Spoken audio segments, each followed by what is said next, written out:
Same. Echo, what about you? What's your experience with this? Well, I'm also, since childhood F-Zero GX fan, huge game, unrelated to the F-Zero series or the Monkey Ball series. I also have hand problems, so it's not in the cards to speedrun those. I think I've played. Is GP Legend the same game, or is that like GP Legend? Okay. I know I've played that before, and I think I've played this game a little bit in the context of someone else's house or like a machine that someone had running in a room. But I'm definitely not experienced at speedrunning any of these games. I just think they're really cool. They have good music and tracks. Oh my god, the number is so close to another digit. What? Huh? Whoa. I didn't mean to interrupt you, but I think this is important because I know in USD we're already past that 1 million barrier, but this is please, please, come on, we got this. Chat, we got this, and this is all for a good cause.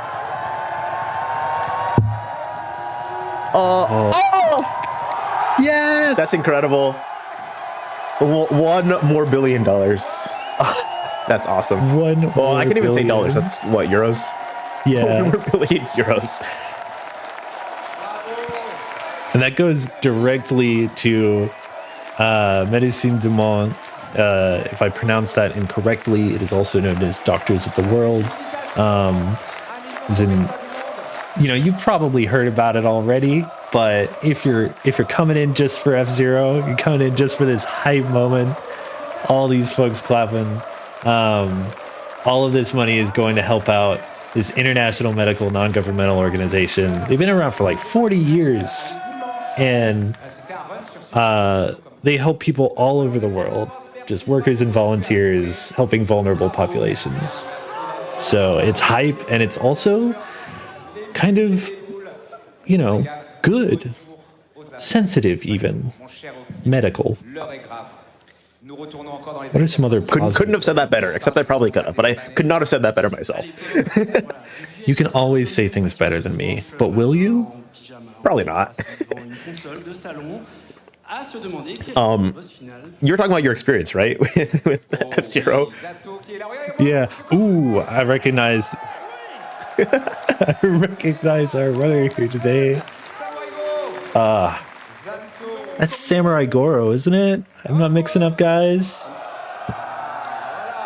Yeah. That's the guy who pilots the ship we're going to be playing in this run. Yeah. Is that the ship with the best stats for speedrunning, or is it just the coolest ship? Okay. I see there on the table there's that ship and also Pico's ship, I believe. The green one. Yep. There's a couple of ships that are really good, except Fire Stingray is just the best one. In terms of the tech, it's going to be... I don't know how to say this super great, so I'm just going to say it. It's a Super Nintendo racing game. It's not going to be that heavy on the tech, but there's a lot of optimizations that exist in this run, which I am excited to talk about. But one thing that makes this run particularly challenging is the fact that you have to do 5 laps of every course, not just 3 like a regular Mario Kart or something. No, it is 5 laps, and they are difficult most of the time. So, okay, I didn't want to interrupt the countdown, even though they couldn't hear me, but still, it's the polite thing to do. Yeah. Yeah. So, I don't even remember where I was. Oh yeah, 5 laps. You have to do every trick 5 times, so it becomes a real test of endurance, and it's really difficult, and there's a lot of micro optimizations and stuff. What you're going to be seeing here most of the time is whenever we take turns, if it's a steep turn, we're actually going to be letting off of the acceleration a little bit. So it's this thing called blast turning, which is just letting off. We're going to be tapping the accelerate button instead of just holding it or letting go, just so we lose a bit less speed, but we can actually retain grip through some of these more difficult corners, and it saves a bit of time compared to just kind of ripping the ripping the corner or trying to drift through the corner, just because it's just a bit of a small optimization. There's also leaning, which is like I was talking about drifting, which you can hold L or R to lean in a direction, but you don't always need to be doing it because it does lose some time in this game. There's some other games where you want to be leaning a lot, but kind of the big enemies of this run are going to be like braking, leaning, and situationally airtime. For this first cup, it doesn't really matter too much, but we're going to be doing 3 cups, 5 courses each. As we get more into the run, we're going to be seeing a lot of cool jumps, I'll say, but for right now, we're going to just be avoiding ramps. I love cool jumps. I always find it interesting how this game sort of started, to my knowledge, the subgenre of these like sci-fi racing games where you're not exactly driving a conventional car, and that allows them to have like all sorts of interesting like handling options, and you can make your own choices as to what you want the physics to be without worrying too much about kind of breaking that the expectations that somebody would have with driving on tires on a standard road. Yeah, and one thing that I totally forgot to mention as well is on every lap past the first lap, you actually gain 1 boost. So you have to kind of use it strategically. In this game, it's just 1 flat boost that you get compared to games like F-Zero X, GX, Climax, GP Legend, where you can use your health to boost. This game does not have that. It is just you get 1 flat boost per lap 2 onwards. I was also seeing a chat comment saying the muscle memory, making sure the countdown is clear, and that's a little too real. Can you tell I've been on stage a couple of times? Yeah, maybe a couple times. You know, you're getting up there. Gosh, and this game has really just some amazing music. I have to think about it every time we're on Big Blue. In any of the games, really. It's kind of even more impressive what they were able to do with the hardware in this game. Just like an amazing soundtrack, and then all of the Mode 7 stuff that they're doing kind of create these environments. This one's a little simpler than the last one, but it's still just like a really beautiful thing to look at. Yeah, I know that I was talking about the like tech in the game, but you can tell me to shut up if you don't want to even try. But you want to try talking about the tech of the game? You want to try talking about Mode 7? Ooh. Well, look, I'm not super knowledgeable about the movement tech or the Mode 7 tech, but I know the words. I can marvel at them. It's like clickbait. It's like clickbait. Yeah. Chat, this game has Mode 7 technology. Yeah. I don't even really know how it works for the most part, but I think it's like some chip that's on certain carts where it can create 3D objects like traditionally by like having shapes and like changing how they're like perceived based on like the camera angle of the game. Whereas like most games don't have that. I don't really know how it works. I just know that this game has it. It looks really cool. So yeah, it's like an optical illusion where you're playing a 2D game, but it's displaying it in a way that looks 3D. Like you can see all of the cars that we're approaching as we fly by them at this absurd speed. They're kind of like popping into different sizes as they get closer because they're not actually like 3D models. This is all a bunch of code in the game that's simulating the idea of like looking in the 3rd dimension at everything. When in actual fact, it's computing it in the same way that you would like a top-down game or a side-scroller. That allows it to run on way less powerful hardware. Yeah, like the Super Nintendo, which I don't know if y'all know, the Super Nintendo, not a super powerful console. I'll say it. Might be controversial. Yeah. You know, it's super, but is it super powerful? Wasn't there like a whole like marketing campaign about how not powerful the Super Nintendo was? Yeah, Sega really went after them for a while. Yeah, I don't know. Between this and like Sonic 3 and Knuckles, listen. But Yeah, like I said, a lot of the tracks in this like early segment of the game are going to be pretty simple, but I do want to call out a specific couple of corners in this track. Our runner's going to be leaning a little bit just to make sure that we can still go straight, but for the most part, last turning is really, really important here because we want to be in positions where we can have really good lines coming out of really steep corners, and without blast turning, it just won't happen. You can kind of see with like the way that we're using boosts here,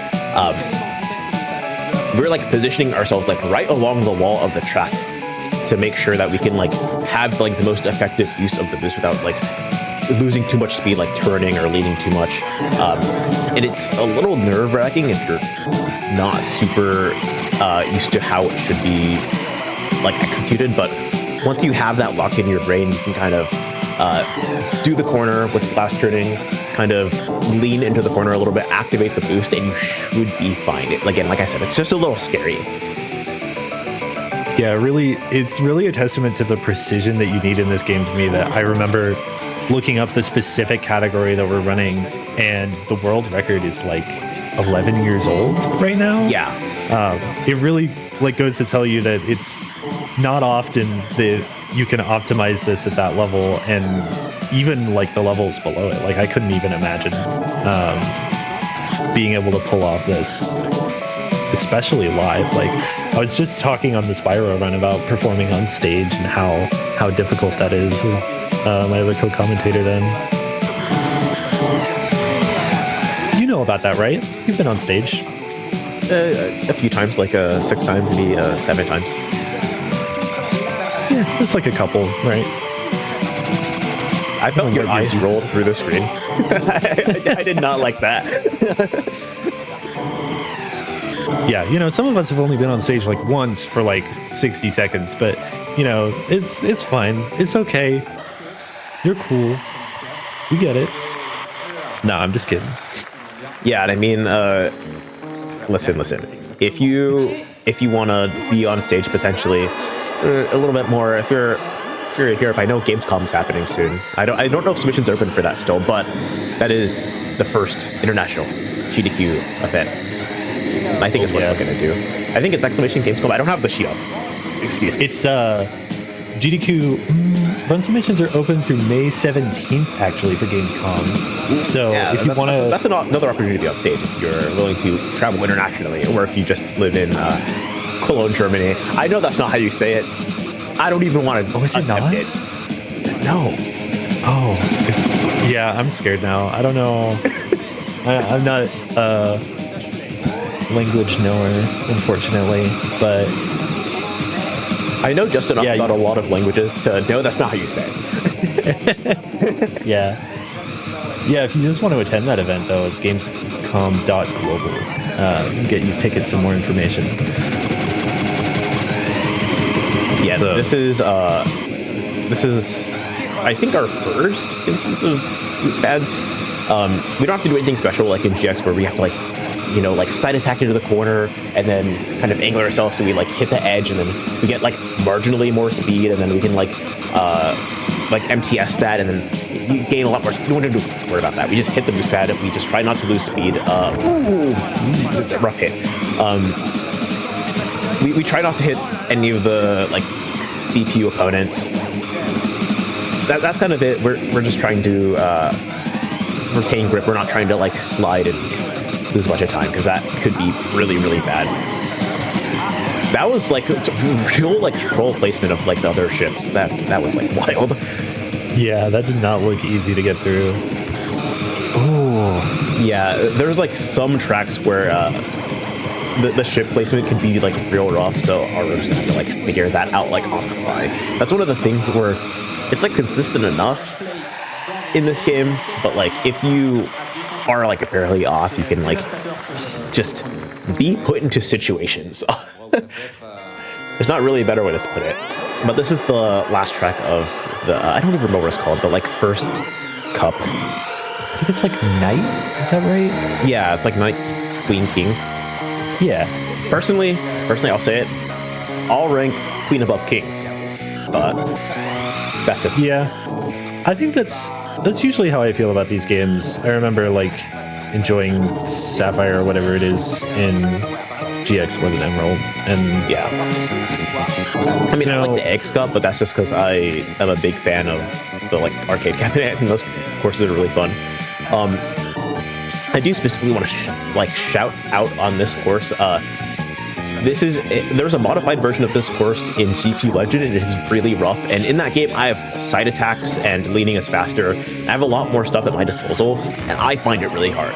So I can't imagine doing it on like a limited kit.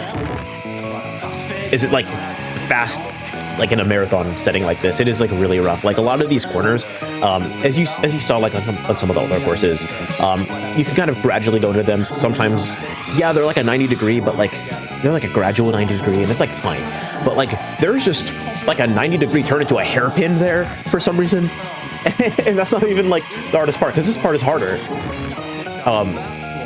So we're just hoping for like good bounces. We're like trying to play it as well as we can. There isn't much we can do other than just, you know, be good at the game, practice a lot. This is a really difficult game if you haven't noticed. Yeah, I get the impression watching this that it is like optimal, at least on those two turns, to bounce into the wall. And I really love stuff like that in racing games where you think like it's a bad idea all the time, but in some situations you just have to get around the turn fast, and that's not something that you can do without taking a little damage. Ooh. Yeah, I'm just like so used to having side attacks that like it didn't even trigger in my mind that like, oh yeah, like the runner would have to do this track without side attacks, because in GP Legend you can before you go into that turn you can hit the wall, side attack out, and then hit the wall, then side attack closest to like the inside angle of the hairpin. And it's really hard, but it's like it like puts you perfect, and it's like so satisfying to pull off, and I love it. And then you just have to do a harder version of that where you like kind of go through it most of it, and then you have to like hit and then angle yourself and hit and angle yourself. It's rough.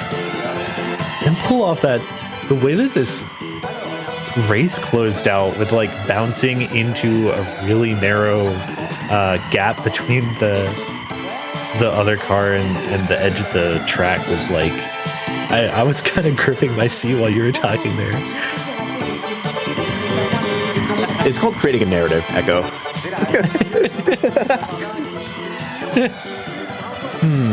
But yeah, that track is easily like the standout one in Night League. So as we get into Queen, it's going to be just immediately like more difficult. We're going to be getting I think it's like 4 sequels and then just an original track. It looks like, I think actually there's more sequels in the King Cup.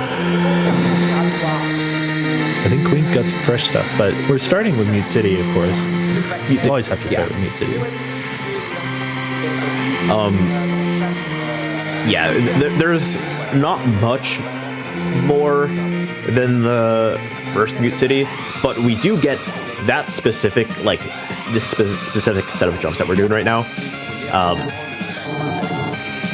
They can be really punishing if you're not set up for it, but I think the way that we do it in this game is we boost a bit before, and then we finish the boost by going into that first jump, I think, and we're able to hit both jumps and skip the like rough patch where you don't want to like be just regular accelerating. Yeah. Oh, it's faster in this game to not jump. I forgot about that. Yes, I literally mentioned that earlier. In GP Legend, you want to like do at least one of those jumps, and then you can like side attack stall to get a bigger cut. And I like didn't realize you just couldn't do that in this. But yeah, the boost just negates the like patch like loss of speed. Yeah, imagine if we didn't have it like on that first lap. It's still better to jump. I'm sure we'll get into the jumps. You know, we have a couple of skips. Get a little riskier as we go on. Yeah, if you never played F-Zero, like even like F-Zero 99, like I urge y'all to like go like just like find a way to play it. It's like on NSO probably. Just like boot it up and like have an afternoon. Like I love like these F-Zero games, and they're really underrated from people just loving GX and being okay with X. There's not really a better way to put it, but they're super overshadowed. Like I love F-Zero X just because it's completely different than GX. I love GX, obviously, I said that. All the Game Boy ones are incredible. That leaves this one, which is just kind of a standout, like, first-party, like, IP on the Super Nintendo. So I think all of the games are, like, at minimum, you know, B+ tier, A tier. They're great. Play them. Yeah. 100% agree. It's also just so fun to pick up an older game like this, especially when you're used to newer games, or even things like GX, because it's a little simple. You just kind of pick up the game, and you play it for a bit. Like you said, an afternoon or something. You don't have to commit anything to it, worry about like finishing a story mode too hard. Just race some little guys. Yeah, I'm like realizing that like, yeah, this game is just hard, and I knew this game was hard. Oh yeah, I was gonna talk about this.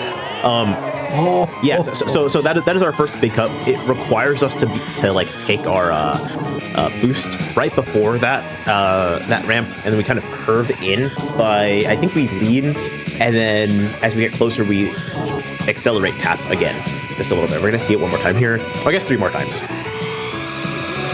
Yep, and as long as you make that, we're gonna get respawned right back onto the track, and it's gonna skip a huge like segment of the track. You can kind of see on the map, it's like right before that like gap, so we kind of skip from that like a thicker part up here all the way to that curve. So it skips like a good third of the track. It's so cool. Yeah. I love a good jump. One thing I think that's being used here, this is actually the thing I was going to talk about, completely forgetting about this, like I didn't even mention the skip.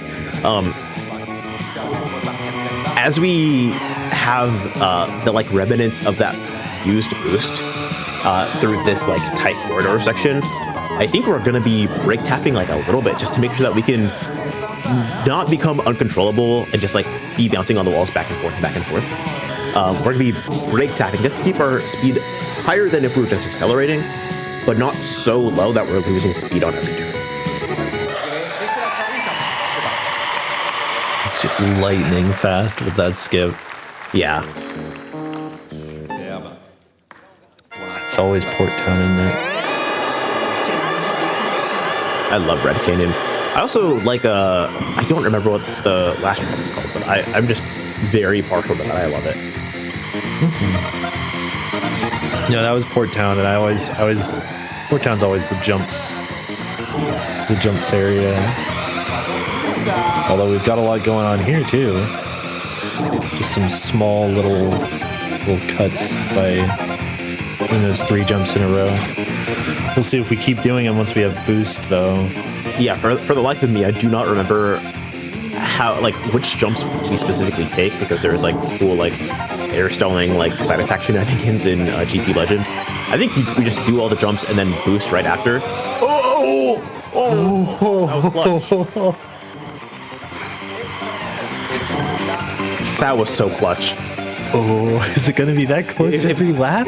If it was a little bit closer, if there was like a little bit of hesitation there, we would have had to retry this track. Oh yeah, really not. That's a fair way to fail it, you know, not ruining anything. Yeah, then just boosting through that like zigzag like S section there makes a lot of sense. The way you stopped breathing, it's okay. It's fine. You can stop holding your breath, Twitch chat. He's okay, you know, nothing to worry about. Ooh yeah. Yes, seeing that there was a little bit less speeded and just kind of bailing a little bit. That's really the familiarity with the game that comes in the most handy on stage, is knowing when to just not try it. Yeah, I think in games where execution is like the biggest barrier, not like learning any specific trick, Oh, okay, yeah. That was good. Ooh, okay, we did it twice. I like sensed like the slightest bit of hesitation, and it like still worked out, which I'm very happy about. Oh wow. But yeah, just knowing when to like bail is, I think, super important, because there's a lot of people who learn games who don't have that familiarity, will go for a trick over and over and over and not get it, and then not bail, so then you lose the time from not just taking the normal strat, right? So I think pretty much every game that I've speedrun myself, there is a moment where I got a PB by just stopping a trick and just doing it like normal. Yeah, like, especially like when people learn and they're like in the easy PB phase of learning a game.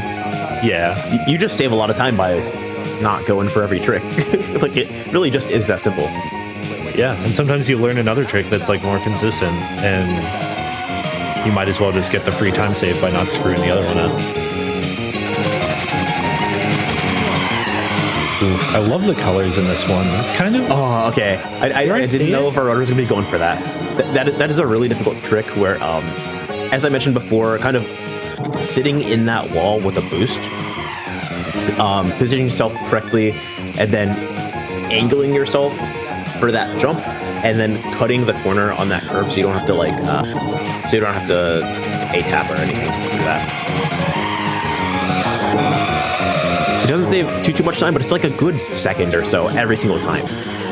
And again, I want to remind you, if you don't land on that track, you have to retry it from the very beginning. Seems a little less, it's a little more safe than the last one we were doing. Yeah, for sure. If you're a little slow, then you can just lean to the right, and then kind of let off of the accelerator, and everything will be fine. But it's still a little nerve-wracking every time.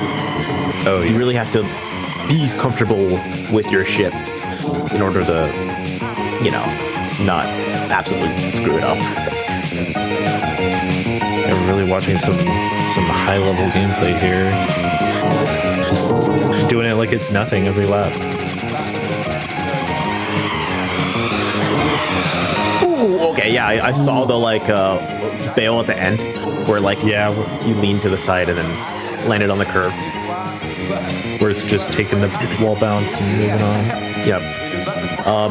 Sometimes our runners driving to the wall, doesn't to answer Twitch chat question, driving to the wall because you can use the boost and then kind of hug the wall, and it's faster than what might be on the track, even if it's a little bit slower to hug the wall. Sometimes it's faster to hug the wall. It really just depends. But there was like a like slow patch and then also a bunch of airtime, and if we didn't hug the wall there, we wouldn't be able to use the boost, and that is the best place to use the boost, because if we use the boost past that big skip jump, the track is too windy to get full use out of it. So we're able to do it before then, and then have the extra speed for the jump, as well as having that speed on the straightaway to get max use out of that boost.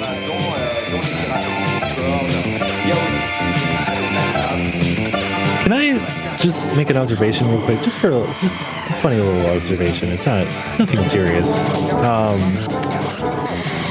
Is it common to make an observation about the shape of this track? Look down at the corner. These tracks drawn out lines. I feel like there's something there that speaks to a more modern cultural phenomenon. Do you want to spell it out for me? Well, it's a little sus. It's like there's a kind of imposter among us, I think.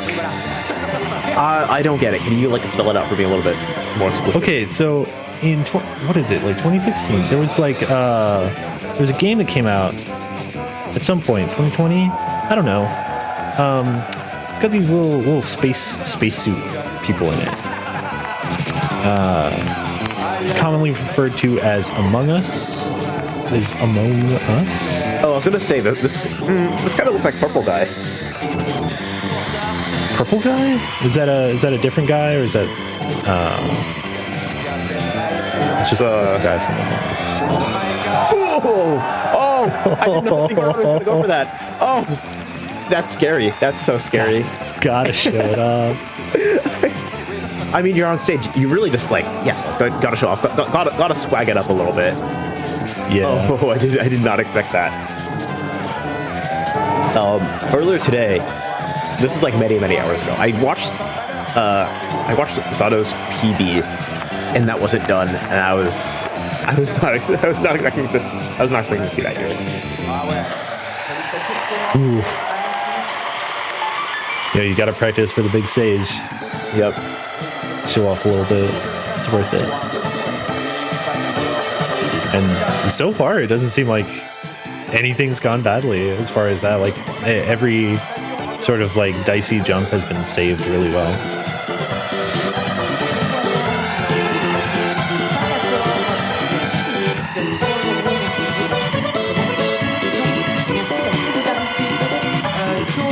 Yeah, if I'm running this right now and I'm on stage at SpeeDons and I'm, raising money for Doctor of the World or Messing Tumon, I'm happy with how this run's going. I'll say it. This is kind of unreal. I'd be cheesing. And look at the camera. He is. Yeah. He knows what he's doing. Cool as a cucumber in those shades.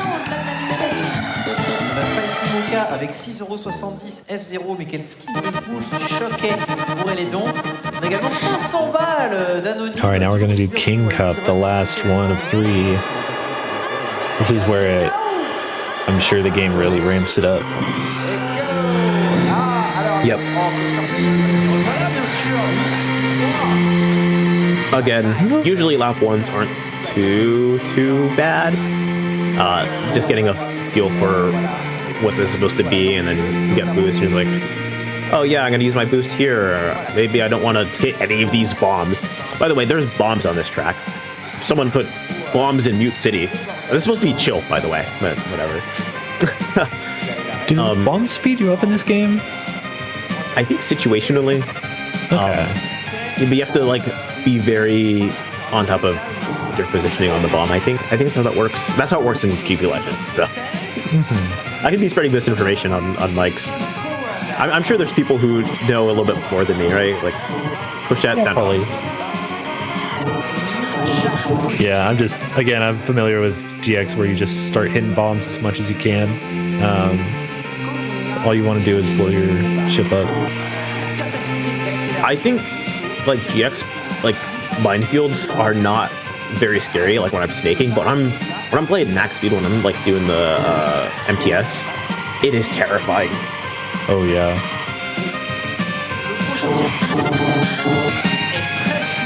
It's pretty chill. Mute City's not really hurting us too much. There's no, like, scary jumps, mostly. I feel like it can be scary, given the, like, right circumstances, but, I mean, right now, we're playing this pretty well, so I'm not scared. Yeah, maybe we'll hit one bomb and suddenly half the health is gone or something. I don't even know how much damage they do. It's getting played so well. Oh yeah, they do about like that much, like they do damage to like about there. That makes sense.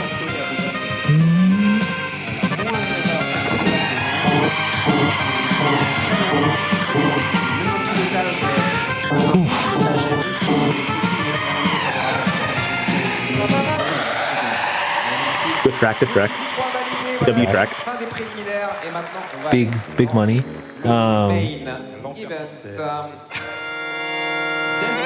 Deathwind 2. I didn't even notice the name of that song. Deathwind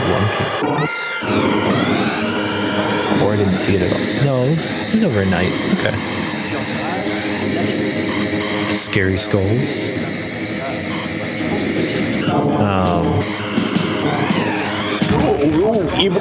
Evil bump. Oh, that was scary.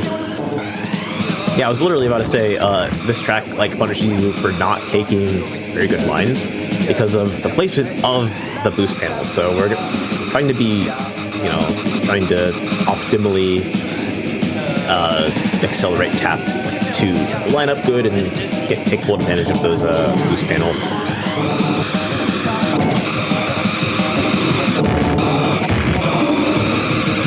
It goes well, it goes well.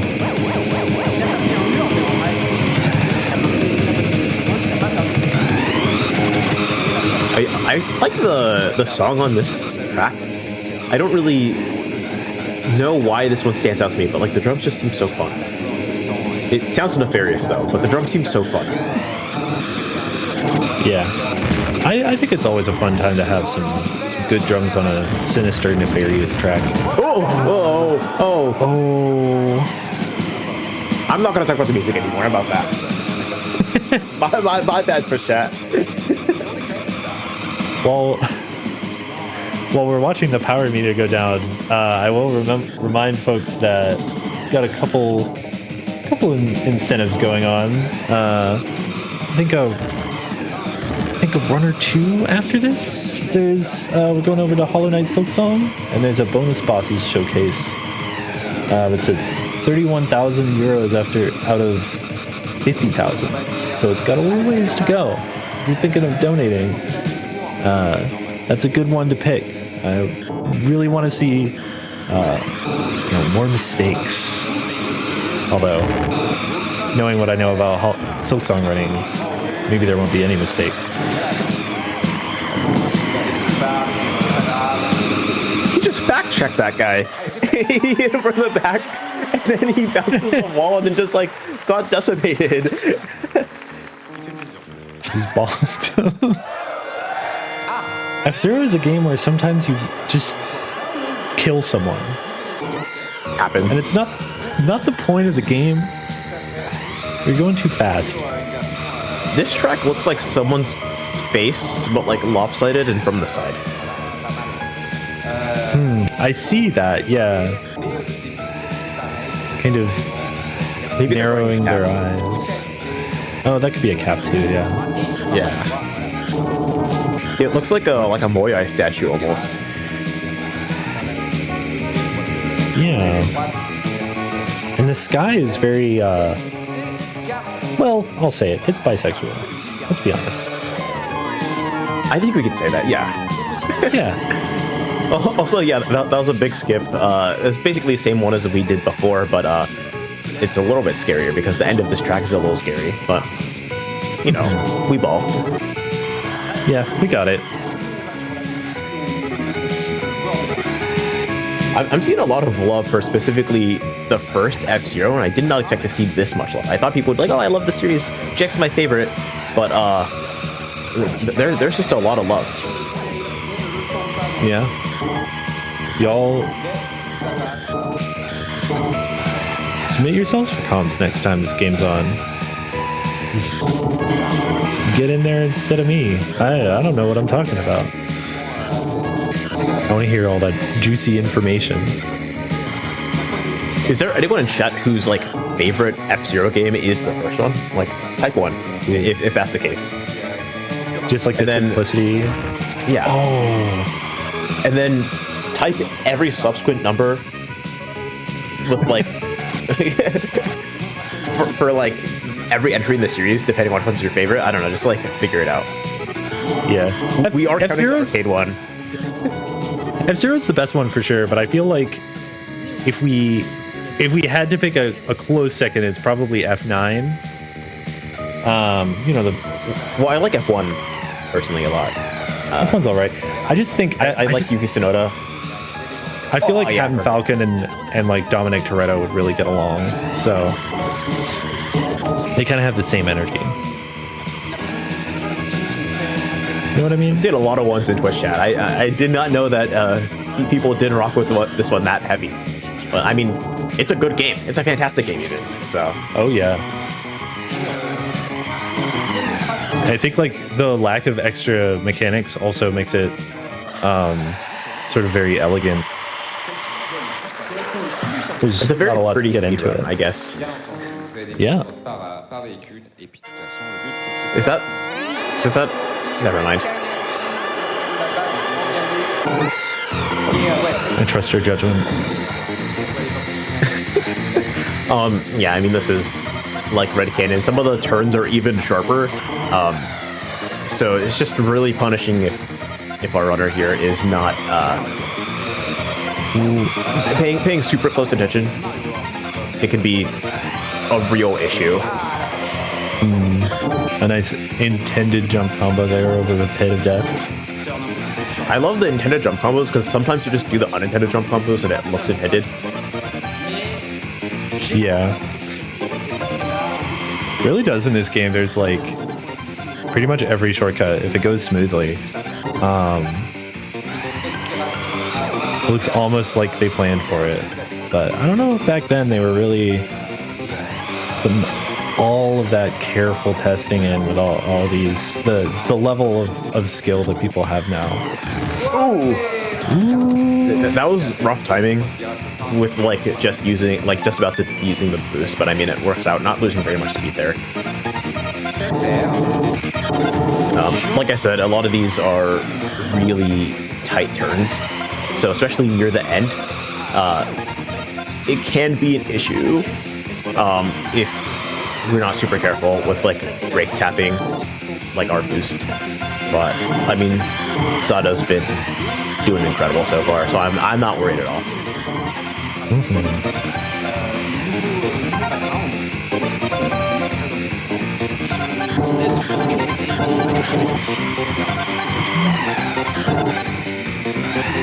Just fondly remembering the terror that I felt just watching the previous one of these.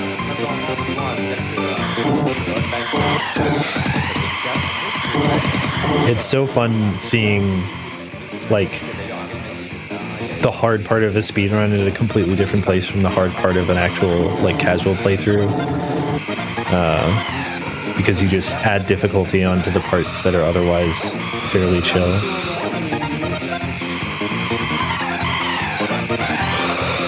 Yeah, I also do want to just shout out that it's been almost 40 minutes. Like, this run's been going by so fast. I'm sure y'all in Twitch chat have like not even like noticed the time passing, but I do want to shout out the time passing. Up next to Sekiro, there is not that much more time. I mean, listen, I trust the French, I trust SpeeDons, but I mean, if you're gonna donate for Silksong, now's a good time. Absolutely. This is the last track. Firefield. I love this one. But Firefield is my favorite. Of course, why wouldn't you have mines on the track in Firefield? It's just elemental associations.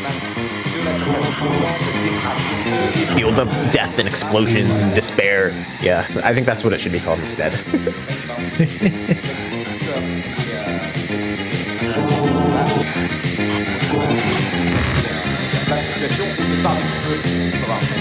Just all curving around the whole time.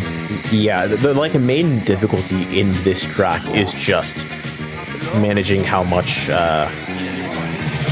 like how many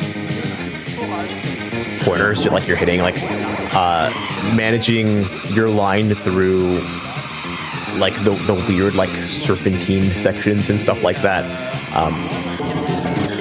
As you can see with like literally that first turn, it's just like rough. It is just hairpin after hairpin after hairpin, it feels like. It's so exciting to me to see that bounce where you have to bounce like before the turn. It's unintuitive if you don't realize like what you need to do beforehand.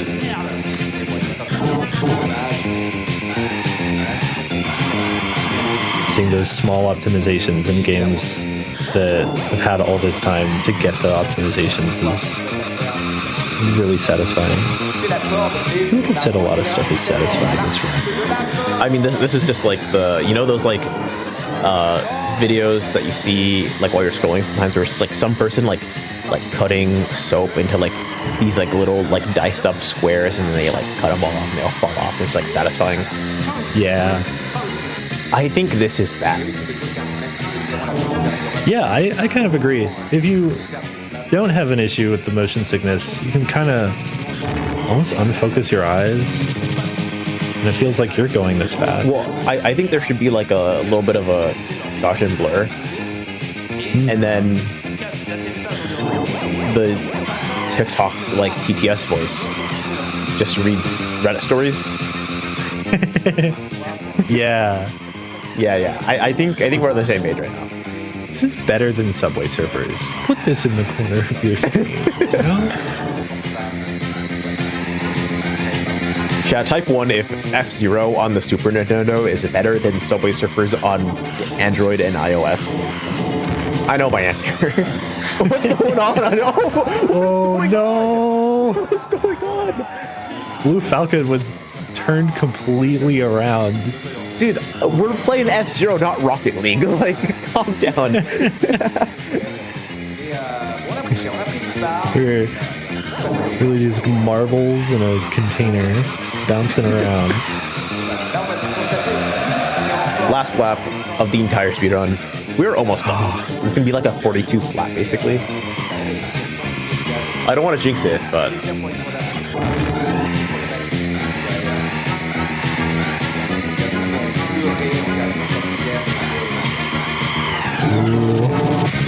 I'm like at the edge of my seat. Yeah. I'm trying to see where this finishes. It's such a long track too. It's like a, I mean, very, it's very really punishing and lasting. But then with these straightaways, that almost can feel more stressful than the turn. In time. Wait. I think this is a PB for the runner. On speedrun.com, Sato is 9th place with a 42.24. So we're ruining the palindrome a little bit. Or not palindrome. Yeah, that's how that works. Palindrome. Yeah. But that is faster than the listed PB on speedrun.com. That is incredible to PB on stage. Yeah. I cannot believe it. That was a clean run. That was phenomenal. Holy moly. The sunglasses on too? Dans les marathons francophones, parce qu'il y a peu de francophones, on va dire, dans la scène, mais voilà, ça me fait super plaisir de pouvoir présenter F-Zero à SpeeDons. C'est un régal. Well, I guess with the run closed down, maybe this is a good time to ask you if you've got any shout-outs for yourself. Wow, me asking me if I have shoutouts. I was like kind of trying to listen because I kind of understand French, but like a little bit. So like I like got some of the operative words. You know what I mean? Yeah. But yeah, Twitch GC_hero. But I urge everyone here to watch marathons that aren't GDQ, or at least mainline GDQ, because you can always come back to GDQ. Watch Hotfix, you know, watch the Black and a Flash events, watch the Frame Fatalis events. That's always great. And while I'm here on stage, I will always plug those types of events. Even like some of the other communities, like especially now during May, during AAPI Heritage Month, groups like Asian Speedrunner Alliance and also Speedrun PH, if you're Filipino, you can join that. There's a lot of speedrunning out there, and it's not just GDQ, mainline GDQ. It's not just SpeeDons. It's like all year, it's everywhere. So, you know, if you think you apply for anything, you know, try and join Discords, trying to reach out. It does not hurt, not at all. I know you're back in a little bit, Echo, but do you have anything?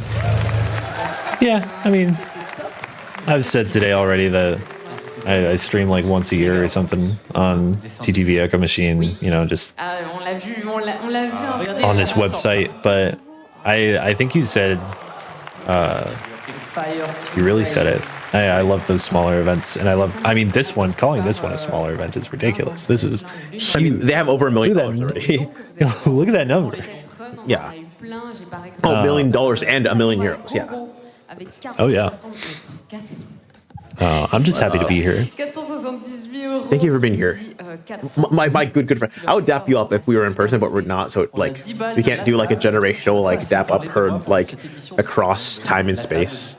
Like they'd be in the like amphitheater, like what was that? But spiritually, I'm doing that too.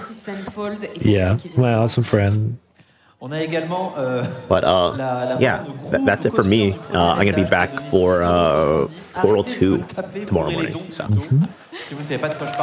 be back a couple times, but you should stick around for the entirety of Sekiro, and then you can see me again on Silksong with somebody who, again, is way more knowledgeable about the game than I am.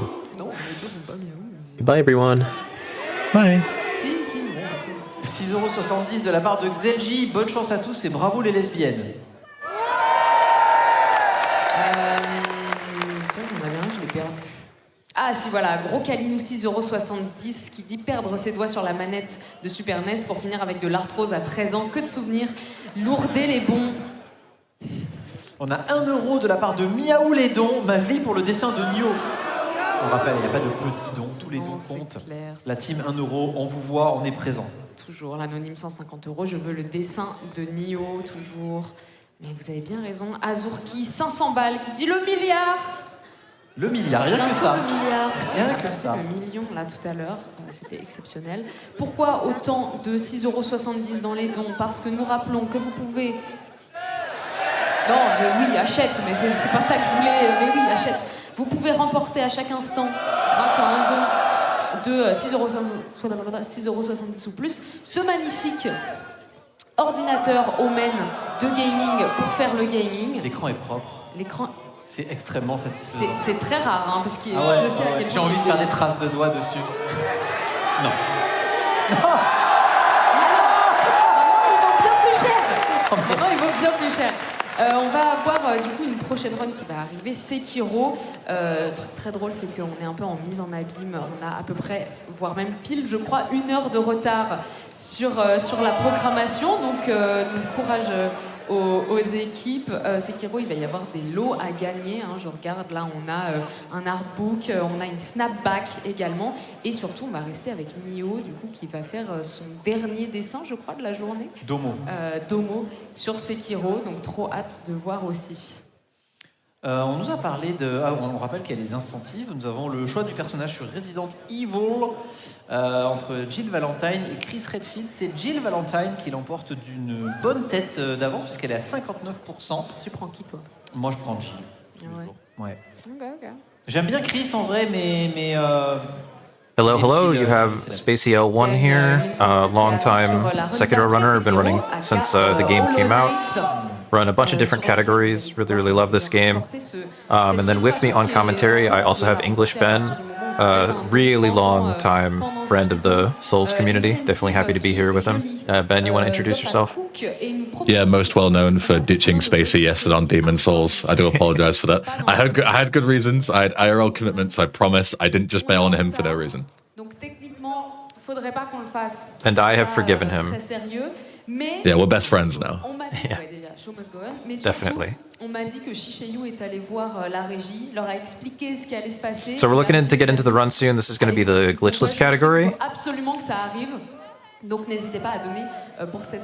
It means there's not going to be any air swimming shenanigans or anything like that.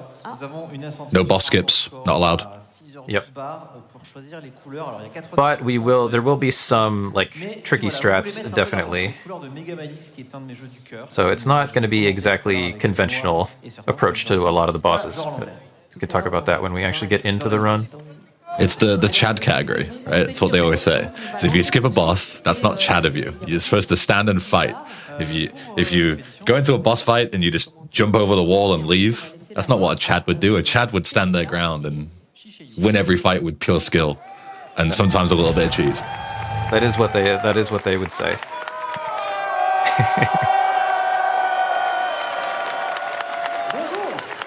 It looks like we're going to be starting very soon.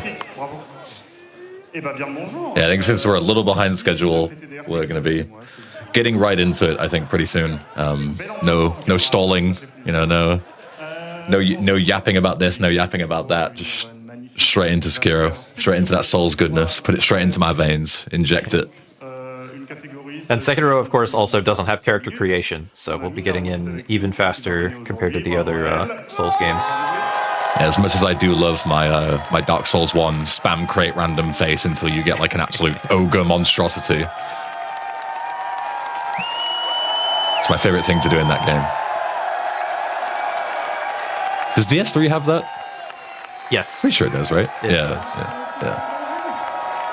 I'm boring, though. I always just end up picking, like, default. But I mean, when you do so many resets, it makes sense, right? Because, like, there's only so many times you can press the button if you're doing constant resets, but... And yet some people do still. It's like... hammer the button 100 times first. Yeah. Some people do. Honestly, most runners they make one like horrific creation and then they just quick load it every single time. Yeah, that makes sense. Update it every month or so. Yeah. I wonder if we're going to do a settings check to make sure subtitles are off, or was that done in tech? That was very important. Mitch taught me that. Yes. You've got to make sure you have subtitles off before you start. It's like number one dialogue thing. skip. Yeah. For some reason, you can't mash through dialogue if subtitles are on. For some reason. You can't start cancel it, basically. Yeah. It doesn't make any sense, but yeah, that took us so many years to figure out as well. It's always the strangest things, you know. Like, you wouldn't think that subtitles would be relevant, but there you are. All right, so we're gonna load in this well here. This is a stealth game, so we're gonna start with the little stealth section, and then also we don't have our sword, so we can't sprint here because you can't sprint without a sword. Everyone knows that. So our fastest form of movement when we're in places where either we don't have our sword or our sword is put away is just gonna be spamming jump like this. We gotta sneak past these guards here. And there we go, we're sneaking. Never mind the gunfire, that's unrelated. We are completely undetected. Sometimes one of these guys will randomly hit you when they're just shooting at a bird or something, so hopefully that doesn't happen, but looks like we're good. Yeah, it's you want to be ideally staying on low health here, even when you get the healing gourd, which is your healing item, because you're going to go into a boss fight that you're not intended to win. So the fastest thing to do is to just die immediately. And obviously, if you heal, then you have to take more hits before you can die to the boss. So you want to stay on low health as much as possible here. But if you get shot, then it looks silly, right? You know, you look like you should have healed, but there is method to the madness. Healing is just very slow in this game as well, in general, as a safety strat. Upgrading your healing takes a really, really long dialogue section, so we're only going to have like one heal on us the entire game. And then like using items from your menu or equipping them to your hotbar in this game, since the menu pauses the game, unlike Souls games, it's really, really slow to even have to use it or equip it as well. Yeah, you can't do it during downtime. Let's say even like later on when there's like an elevator section, you can't do any kind of like menu swapping and stuff like that and not lose time. So yeah, there's some places where it's kind of nice for some strats, but yeah, it definitely, compared to the Souls games, it really forces you to think about where and when you can do your menuing in a way that you don't have to in the others. Will be a lot of item usage though, especially for some bosses later on. Items. I won't go too much into spoiler territory, but items can definitely make or break some runs for sure. Yeah, I believe we picked up some ash here. There's a strat like way later in the game. We're going to be picking up a bit more ash as we go here, because we're going to use that for a boss strat later. And that there's no way to back up that boss strat just with the item, like once you run out of your consumables that you need for it. So I'm going to pick up some extras, and it should be pretty safe with the amount that they're going to get, but definitely, yeah, you really have to stay on top of your consumable counts, and it's hard to back them up in this run. Yeah.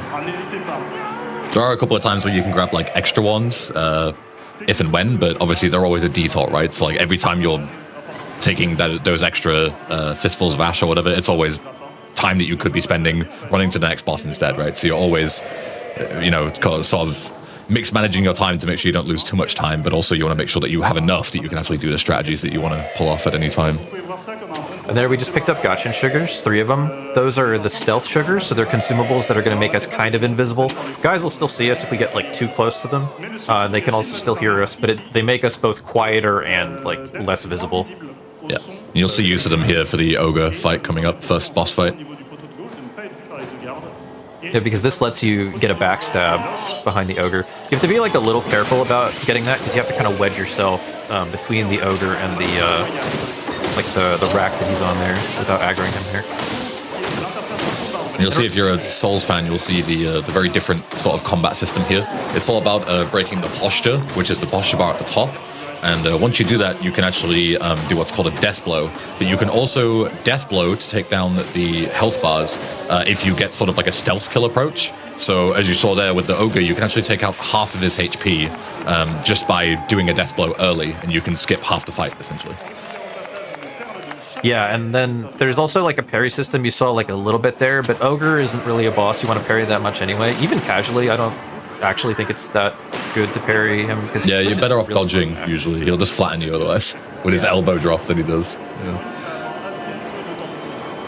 And so there's going to be some fights where that's an accidental hard fall there.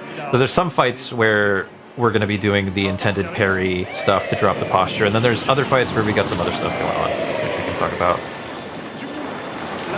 What was your reaction to the snake when you saw him in your first playthrough? I knew about the snake from pre-release stuff. Okay. Yeah. Then I'm see here, petrified of giant things, so it did me in. they're doing like a little wiggle here on this. This is the fastest movement on when you're on ledges like that.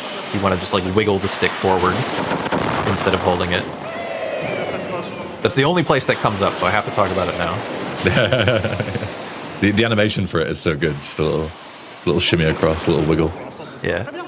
Well, the spoilers, some of the later appearances from the snake did scare me.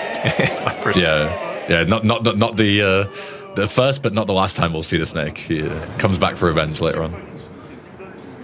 One more gotcha sugar. Gonna grab that idol for safety there, because if we die on this next boss, and then even on the boss after, no, just on if we die on this boss, we'd get sent all the way back to the beginning of the game. Basically, it would be like 2 minutes to run back.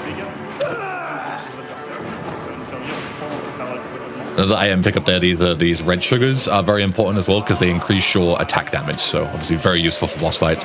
More attack damage means the quicker you can take out the bosses and quicker you can get through the run, right? And also technically the safer you are because the less time you spend in a boss fight, the better. Yeah, and then more ash there as well, again for a later fight. But we've only got one Akko's sugar, which is what that one's called.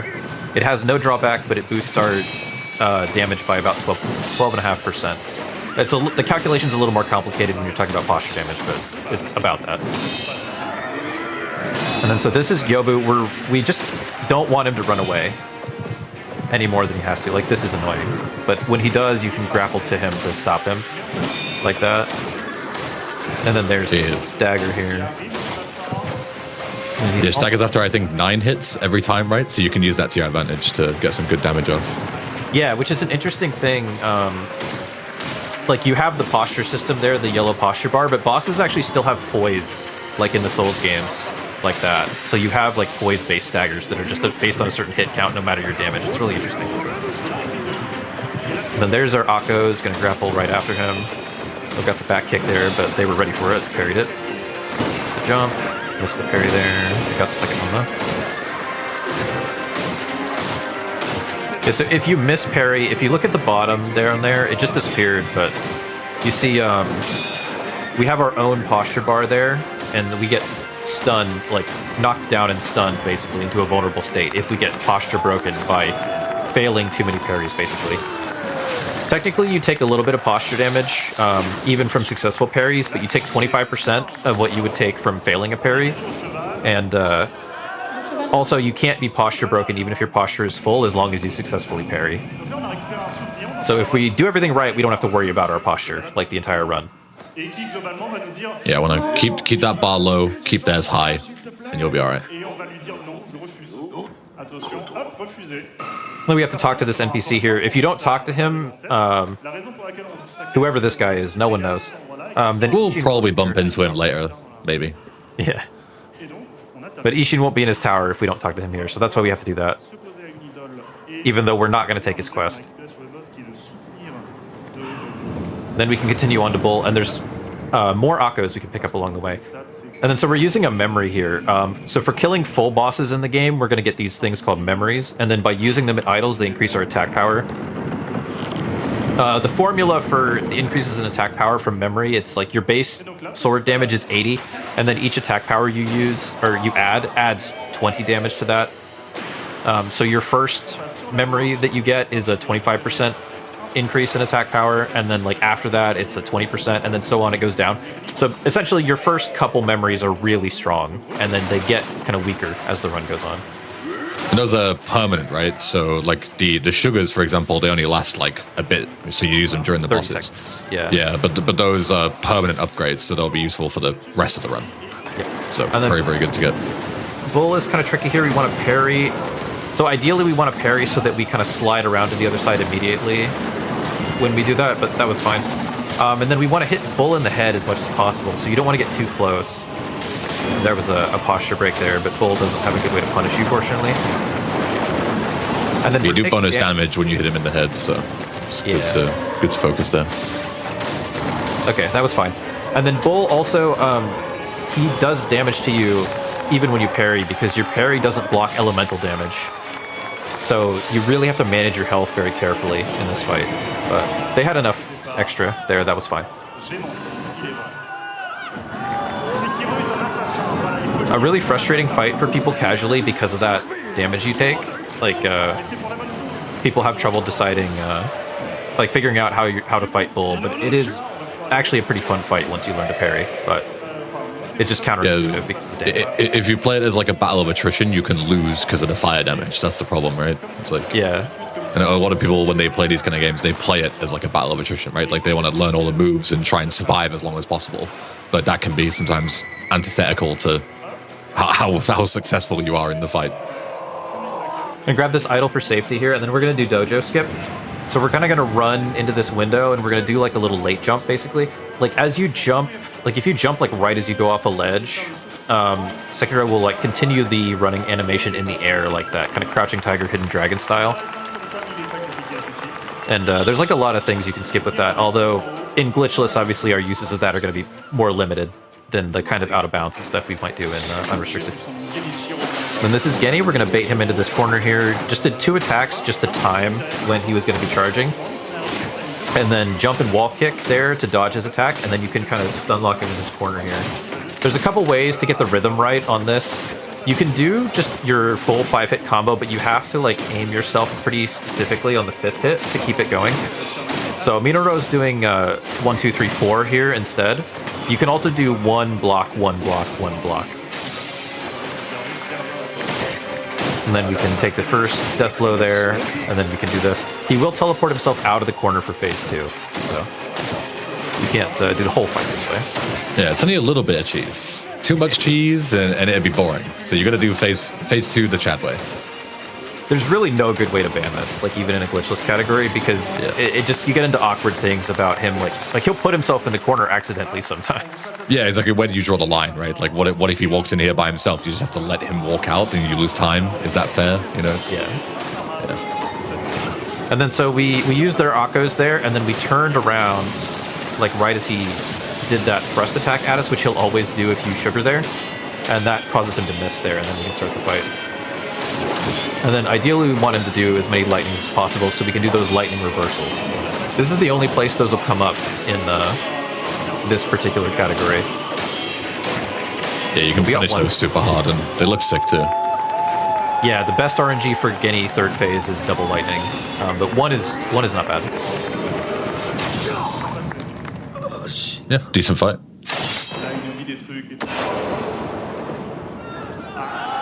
And then we get a ninjutsu for this, which we're not going to use at all. But the reason that's relevant for the run is that you can see in the bottom right now we have that like kind of talisman logo with a 0 next to it. Now we have access to spirit emblems. We're not going to use them for ninjutsus, but we can use them for other things later. And the fact that we have something in our inventory that gives us, lets us use them, means that we can start stockpiling emblems for late game now, because we get 15 of those every time we kill a mini boss. So it's actually pretty handy that we have access to those already, even though we're not using them. Yeah, and you'll see the power increase later on becomes pretty ridiculous towards the final few bosses. Mm-hmm. Then we're just doing our dialogue skips here. Like, it was so nice when we figured out that, like, yeah, you can basically cancel all these dialogues to skip through them as long as you have subtitles off.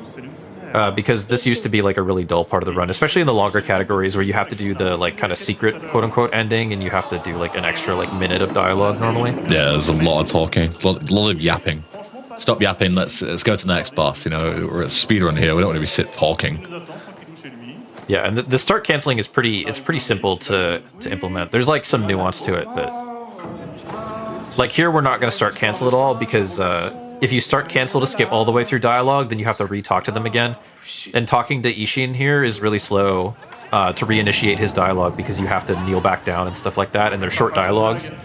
So like here, you just kind of would mash through like normal, but like we skipped a bunch on Kuro earlier. So it's like a little bit complicated, but it's not that complicated. Just turn off subtitles and mash start through dialogue if you want to do it casually. You'll probably save time. And then so there we got an esoteric text. This gives us skills that we can level. We earned that one because in the top right, you'll see sometimes there'll be like that blue skill point bar that pops up. And then once we get like 1 skill point worth of experience from killing like anything, then he'll give us that. So we just grabbed a Makiri for now. So when enemies do like the thrust attack that causes that red icon to appear up on screen, there are other kind of attacks called perilous attacks that cause that icon to appear. But specifically when they do the thrusting kind of those unblockable hits, we can Makiri that now and do a counter for extra damage. Definitely good for I think it's the Emma fight, right? She has a thrust attack that you can punish with those quite well. She does. Ishin too. Ring through abandoned dungeon. So that's a spirit emblem there that they just grabbed. For example, so we have 1. It's nice that you don't have to like manually pick those up, you know, like you would with the sugars and stuff. You can just kind of like, they just kind of gravitate towards you if they're on the ground like that. Yep. Another Akko's here. Gonna run around these guys. There's some guys guarding this really slow elevator up here, but fortunately they leash, like, their leash range is like 2 meters, so you just go around this corner, they forget about you. But, like, that's not my jurisdiction. Yeah, I don't get paid enough for this, you know? Yeah. I guard the water, not the elevator. Yeah. Somebody else. Like this would be a prime time if the game didn't pause to be able to do some inventory management stuff. Yeah, you know, exactly. Yeah, but not an option, sadly. You just gotta sit and twiddle your thumbs. Yeah, this is the nice thing about being a glitch boy. You don't have to do this. You just swim over here. Yeah, just swim. Just swim in the air. It's easy. But yeah, so we're on our way to monkeys now. We got a mini boss before that though. We've got a bunch of sugars and stuff we can pick up, and some more ash as well. Very useful for later. The ash might seem like a not particularly useful item, but yeah, you'll see later. It's very, very important. It's integral that you have enough ash. I don't remember the exact number that you need for the strategy, but you need a fair amount. Like there's quite a few pickups that you need to grab.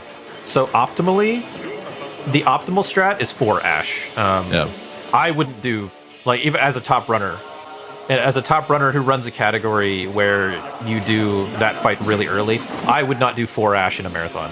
I always grab like 6 for a marathon, but 4 ash is the absolute fastest. It's pretty tight. But you can do it pretty easily in 5 with some practice. And then if you get like, Minoro, from what I've seen, grabs 7. 7 is like really safe. Yeah.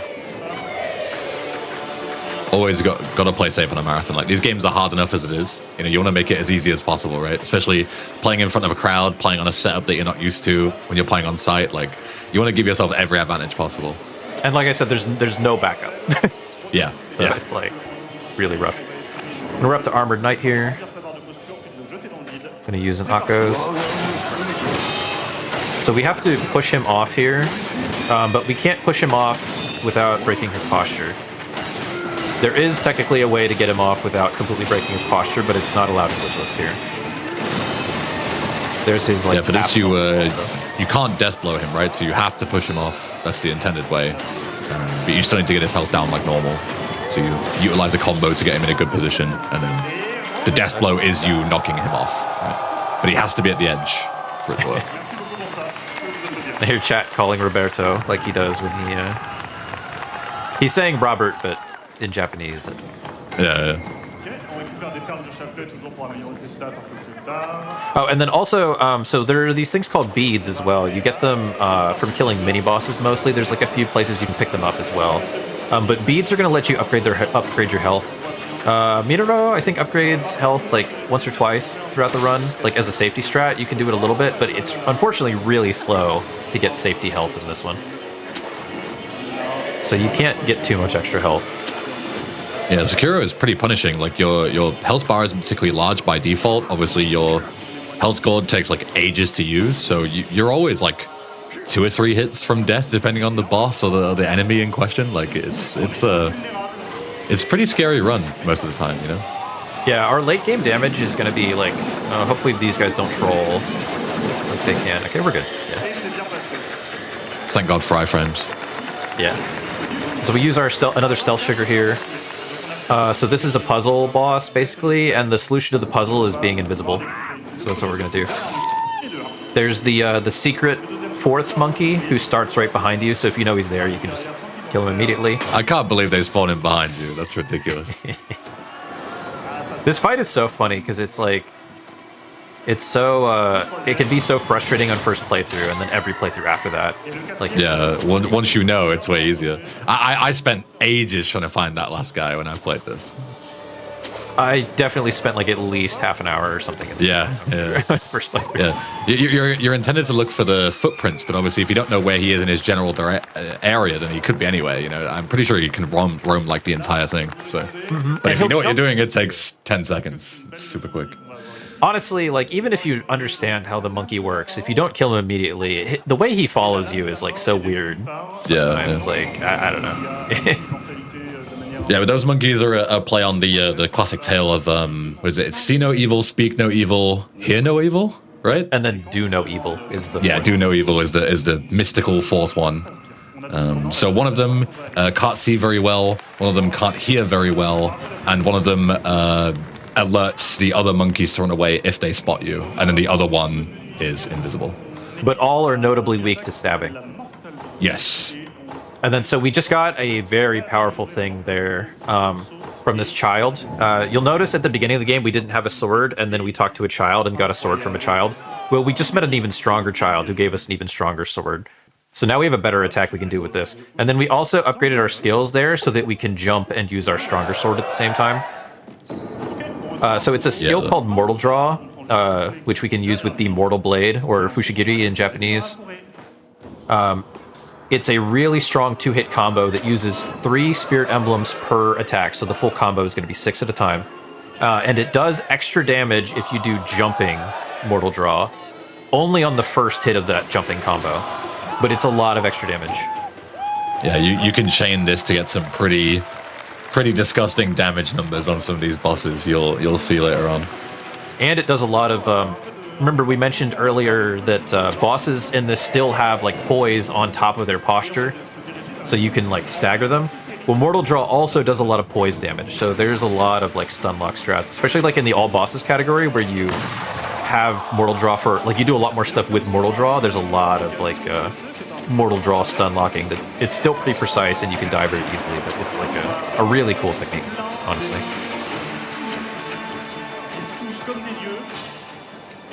Then this section is actually kind of scary, and it's a long run back if you die here. And the safety idol you could grab here is kind of annoying to grab. And then we also only have limited stealth sugars, so this is like a little scary.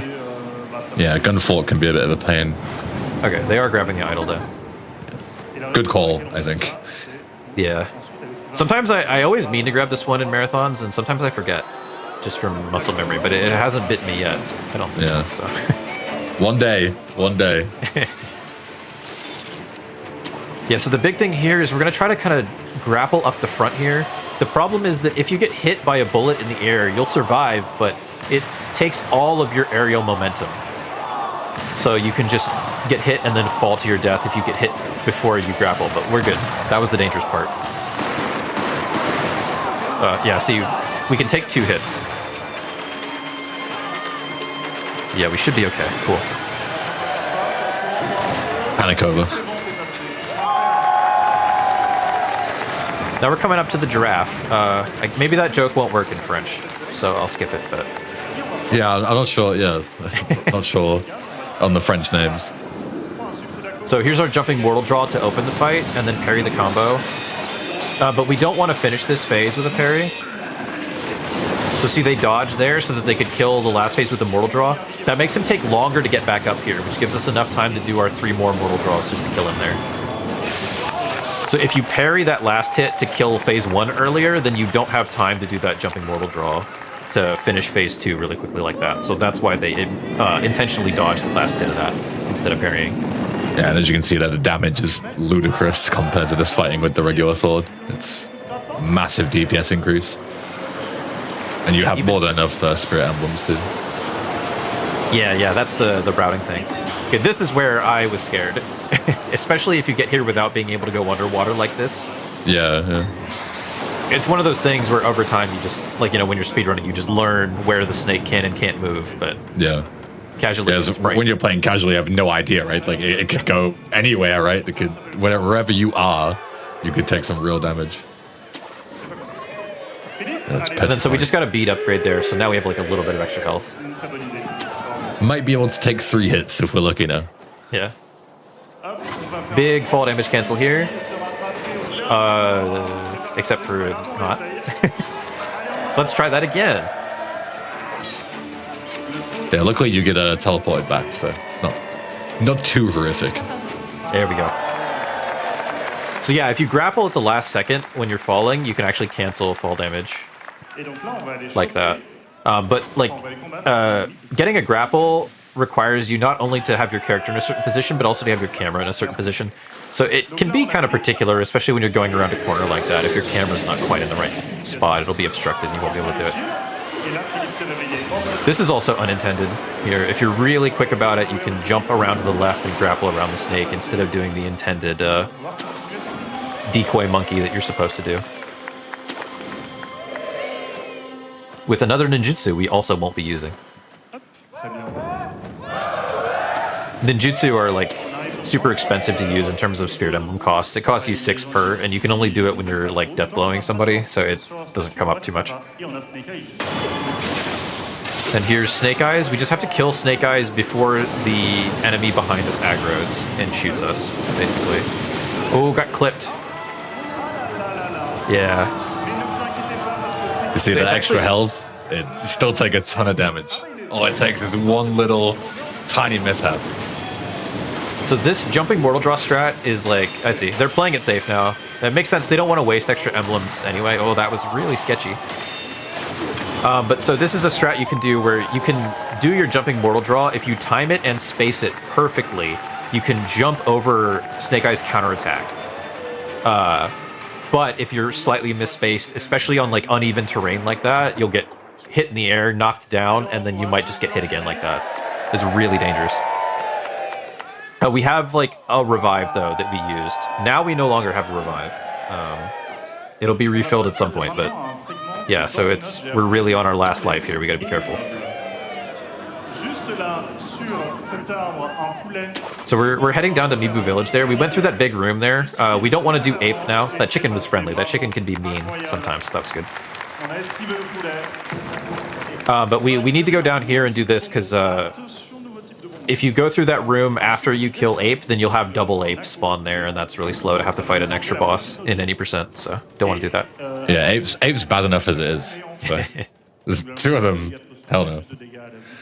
But you do need to fight ape anyway, because you get I forget the name of the item, but there's an item behind, and you need that to finish the game. Yeah, the Lotus. Then that was some unintended parkour there to get up here. You're meant to have to take this whole side path, but you can just jump on that branch there. It's a smaller bit of collision than it looks like, but it's not too difficult with some practice. Super difficult fight there. Well played. And then also we're picking up another sugar here. These are Yasha sugars, which are like the buffed version of Akko's, so they give you twice as much of a damage buff, but they cut your maximum HP in half. So we're going to be operating a lot of the later fights on even less health than normal. Yeah, just when you thought this couldn't get risky enough, right? And now we're coming up to that place where we're going to use the ash here. So I'll go ahead and just start explaining basically. We're going to enter the arena kind of along the side, and we're going to kind of run up along the left there to avoid aggroing the boss. And then we kind of got to run straight at the boss, and then we have to kind of time. So we picked up some snap seeds. Snap seeds are going to stun the boss from range. So we've got 3 of those we can chain, and then we're going to be throwing ash to push the boss backwards as well into a position. The important thing is to chain, like you want to start staggering the boss as quickly as possible. And then you need to chain your hits together, because if you let her recover from her stagger animation between your items, then she'll actually step forward again, and we need to push her back. 1, 2, dodge 3, and then Ash. The Ash can sometimes like land between her legs as well and not stagger her backwards, and that's like really annoying. And then we kick off of that wall there, then we push her back towards, and we get an instant death blow there. Nice. Nice. Very well done.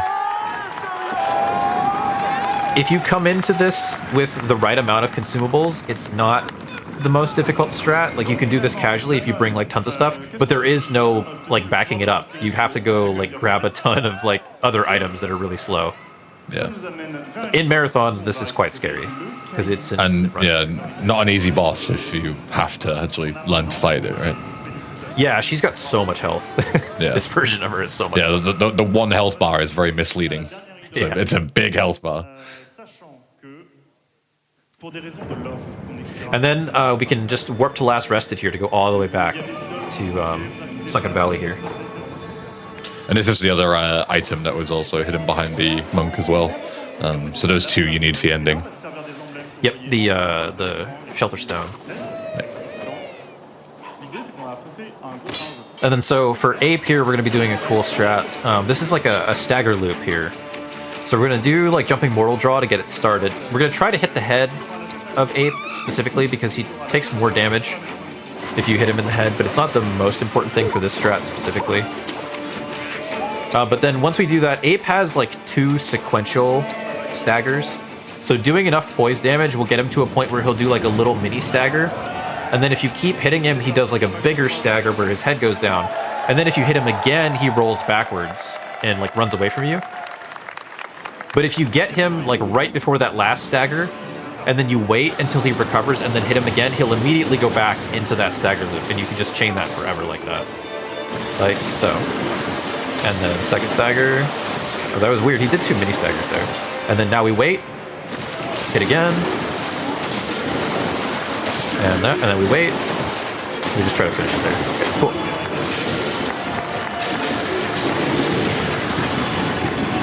And then the bait of the century happens. This one did get me. This one definitely. This one got me. So the execution coming up is what got me. Like they fully commit to the bit here. Yeah, it's so good. Yeah, now we gotta fight Headless Ape. So Headless Ape takes more damage if we can hit the neck hole with Mortal Draw, similar to hitting the head. So you stagger out, hopefully here, with Mortal Draw, there we go. And then we're just kind of gonna be parrying. There's certain big attacks he can do where he'll lower his neck hole that make it very easy to hit. Because will he stagger me? So we tank like a little bit of damage each scream. With these strats, you definitely don't want to do the scream. There's the big attack. Now we can get a... Well, it's not going to be as big of a Mortal Draw here because we're out of emblems now. So yeah, just get out. So you can do Mortal Draw even when you're out of emblems, but it won't do as much damage or as much poise damage. So they wouldn't have been able to stagger Ape out of that scream that time. Or now we're just kind of waiting. More scream is bad. Careful up against the wall there. And the Yasha sugar has run out. So they're doing a lot less damage now. They just kind of have to casual the fight at this point. This is why you don't want to fight 2 of these things. Yeah. One's bad enough. There we go. Yeah, Survive double though. is super punishing if you miss the strats. But essentially, there's a strat where when he does the scream, like a top runner strat, when he does the scream, he lowers his neck hole like just enough that you can like free aim your Mortal Draw to clip it with the very end of your Mortal Draw hitbox. It takes a lot of practice to be able to do, but it's really important with like double Ape in particular to keep him stun locked, to be able to hit those dead angles on the screen. And now we're actually on our way to the final boss. So yeah, just like that. This is a fast game. It's a boss rush and a half. There's like essentially no downtime, right? It's like waiting for the elevator and that's about it. Like everything else is sprinting through chaotic places or fighting a boss. Like it's just like essentially a boss rush. Fish. Hi, fish. we picked up our one last Yasha here, so we have 3. And 3 is the max you can carry on your character at a time anyway, so perfectly routed. We don't have to do the skip to get up top this time because there's all these extra like bridges here that we can just grapple up every time instead.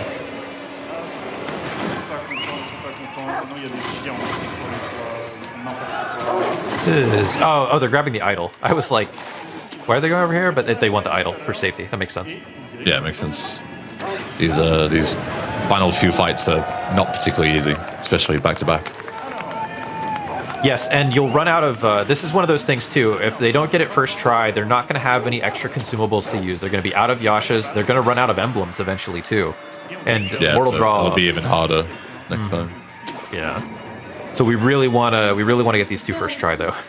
Otherwise, it's going to be very punishing. Hey, Dad. He's alive and evil. That's okay, because we're going to be evil too. For speed. Yeah, because evil's fast. So Dr. Emma here. I'm going to use 1 Yasha. I know Minoru is going to be doing like basically parry strats instead of the dead angle strats. You can just interrupt the end of that combo there, like that. Watch out for her grab. I love her grab animation. It's so cool when she grabs you, but it would kill us, so we don't want to.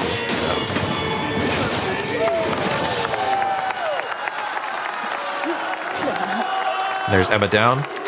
You just got Ishin now. Who's that? Never heard of him. Some tall old man. So we didn't do any mortal draws on Emma because we want to save all of our spirit emblems for this phase.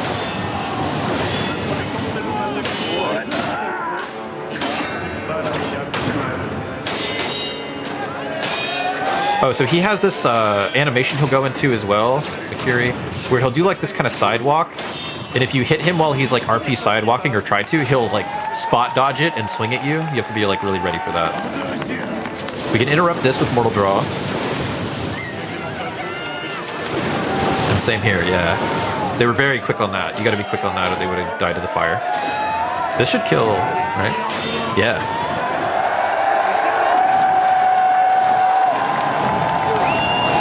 Clean Good fight. Ishin fight. Yeah.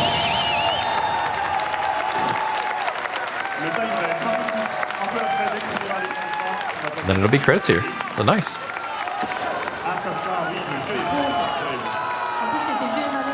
Gonna be well underestimate. Hey, you can't really argue with a run like that, right? It's like no major mishaps. It's survive. You know, we always talk about this with like these hard games, right? It's got to survive and no major mistakes. Yeah, a little casual knowledge on Ape went a long way there to be able to finish the fight when it Yeah. Sometimes it's like if the strategy doesn't work, you're in big trouble, right? Because you haven't practiced the fight normally. But if you've got that practice in, then it's a lot easier to make those backups happen. Do you have any shout-outs you want to do, Ben? No, yeah. Just thanks for GDQ for doing this. It's awesome to get an English room stream going. And thanks for joining me, Spacey. Appreciate it. Yeah, happy to have you. Let me do just a quick read for the charity that we're raising money for, which is Médecins du Monde, or Doctors of the World, an international medical non-governmental organization that has been around for more than 40 years. MDM is made up of thousands of workers and volunteers helping provide care to vulnerable populations and fighting for fairer and more accessible health policies. Public generosity makes up over half of MDM's funding, and it will only increase in the coming years. Thanks to your donations, Médecins du Monde can help over 3.3 million people around the world. Your donations make Médecins du Monde independent, and that independence is what allows them to call out public authorities to defend their causes. You can type !donate in chat for links to donate, or to order an event shirt. I already ordered my event shirt. I think they look really cool, and they ship worldwide, so you can support from whatever country you're in. And we're over 1 million already. How sick is that? Yeah, it's so cool. Great event, honestly. I'm glad. Events like this make me happy to be a speedrunner. Things like what SpeeDons do and what GDQ does, and I love to be part of this weird, super niche hobby, but that lets us raise millions for charity, doing the thing that we love to do. Hell yeah. And so thank you. And all of you for that. And Spacey, Silk Song next. And Silk Song next, so make sure They said it couldn't be done. Silk Song on SpeeDons. But yeah, I think that's gonna do it for us. So thanks for watching, guys. Stay tuned. En légende, tu as loupé ça, ou peut-être que tu as vu dans le public, mais c'était une run formidable. Figure-toi que j'avais dans la vision périphérique, je devais coacher sur Street 6 Chloé Ramdani et j'avais sur la vision périphérique Sephiroth. J'avais Sephiroth, bien sûr. Quel run de fou, ça fait tellement plaisir de revoir ce jeu. Ouais. La nuit ne fait que commencer, évidemment, mon cher TPK, puisque un grand jeu va arriver et deux grands jeux vont suivre. Et on est déjà à la suite d'autres grands jeux qui viennent de passer. Le public est déchaîné, évidemment. Nous avons un dessin à aller check de la part de Nio. Oui. Io. Oh là là, il est bon. Je suis fatigué. Oui, t'inquiète pas, bébé. Il en reste encore quelques dessins. Non, c'est bon, j'ai fini. Ah oui. C'est le dernier. Non, mais en fait, tu vois. Et voici la note. Bon, je pensais qu'on la verrait un peu plus longtemps à l'écran, malheureusement. Assassin. Elle s'est faite un peu déboîter. Ouais. Voilà. C'est le moins qu'on puisse Voilà, dire. c'était mon dernier dessin de la soirée. Merci à toutes et tous. Mais on se retrouve demain Sur quel jeu? à midi en coop sur Portal 2 avec Slan Meta et on va dessiner en coop sur la même feuille. Ça va être trop bien pendant que d'autres feront la run en coop de leur côté. Référence à la coop. Oui, j'ai compris, c'est la coop. Ça se joue à deux, je crois, non? Référence à la coop. Je suis un gamer d'élite. Il se joue à plusieurs, celui-là, je crois. Merci beaucoup, Merci. Dio. Tonnerre d'applaudissements pour Dio, s'il vous plaît. Et tu l'as dit, mon cher Chiche, dans un instant, ça va être un jeu, le jeu de la triple décennie. Ah, je suis comme ça. Ah ouais? Je suis comme ça. C'est quoi? C'est 6-7 ou les Ouais, vrais c'est qui lancent, là? Je sais pas 6-7, quoi là, te dire, là. je suis comme ça, on a très hâte de voir ça évidemment. Ouais. En plus, il y a une incentive, alors attends, je la check parce que je sais plus où on en est. 84%, nous sommes à 42 500 € sur les 50 000. Validez-moi ça s'il vous plaît. C'est pour que après la run et 10%, nos Major Glitch, on ait 7. Le premier péché, donc First Sinner, Carmelita et Lost Lace en exhibition derrière, donc des boss évidemment emblématiques déjà de ce nouveau jeu. On veut les voir, donc pitié, et comme ça nous permet ensuite d'enchaîner évidemment sur les incentives de Clair Obscur, puisque aussi... Est-ce qu'il y a des gens qui veulent voir Clair Obscur ce soir? Voilà, donc, évidemment c'est sur le chat aussi j'imagine, donc voilà. Et oui, Claire, On peut y aller sur les incentives. il faut y aller sur les incentives. Et si, comme moi, vous n'avez compris aucun des mots de ce que Chiche vient de dire vis-à-vis de Silksong, parce que vous n'avez toujours pas fait ce jeu, et bien restez parce que ça va être absolument formidable. Qui n'a jamais fait Silksong dans le public? Eh bien c'est très courageux de votre part. Vous allez vous faire spoiler en légende. Bravo à toutes et à tous. Mais ça va. Vous êtes là pour la bonne cause. Vous allez voir des boss passer du premier coup, ce sera pas le cas chez vous, vous inquiétez pas. Vraiment pas. Et on a eu des dons évidemment pendant la run de Sekiro. On a eu évidemment un don de Didia, 500 balles. Les speedruns de cette nuit sont trop bien, laissez-nous dormir. Courage aux runners. On a eu également un don de 1000 balles de Lidrel. Énorme merci à toutes les personnes impliquées. Toujours un bonheur de voir un événement aussi incroyable depuis la première édition. Et on me dit déjà qu'on est prêt finalement, hein, de la réalisation de Guzulting, toujours au top de l'actualité, qui nous dit qu'on est déjà prêt, messieurs, dames, puisque ça va être un jeu majeur, hein, le jeu le plus attendu de ces 5 dernières décennies, si j'écoute Twitter. Et a priori au top de la hype ici à SpeeDons, il s'agit de Hollow Knight Silksong.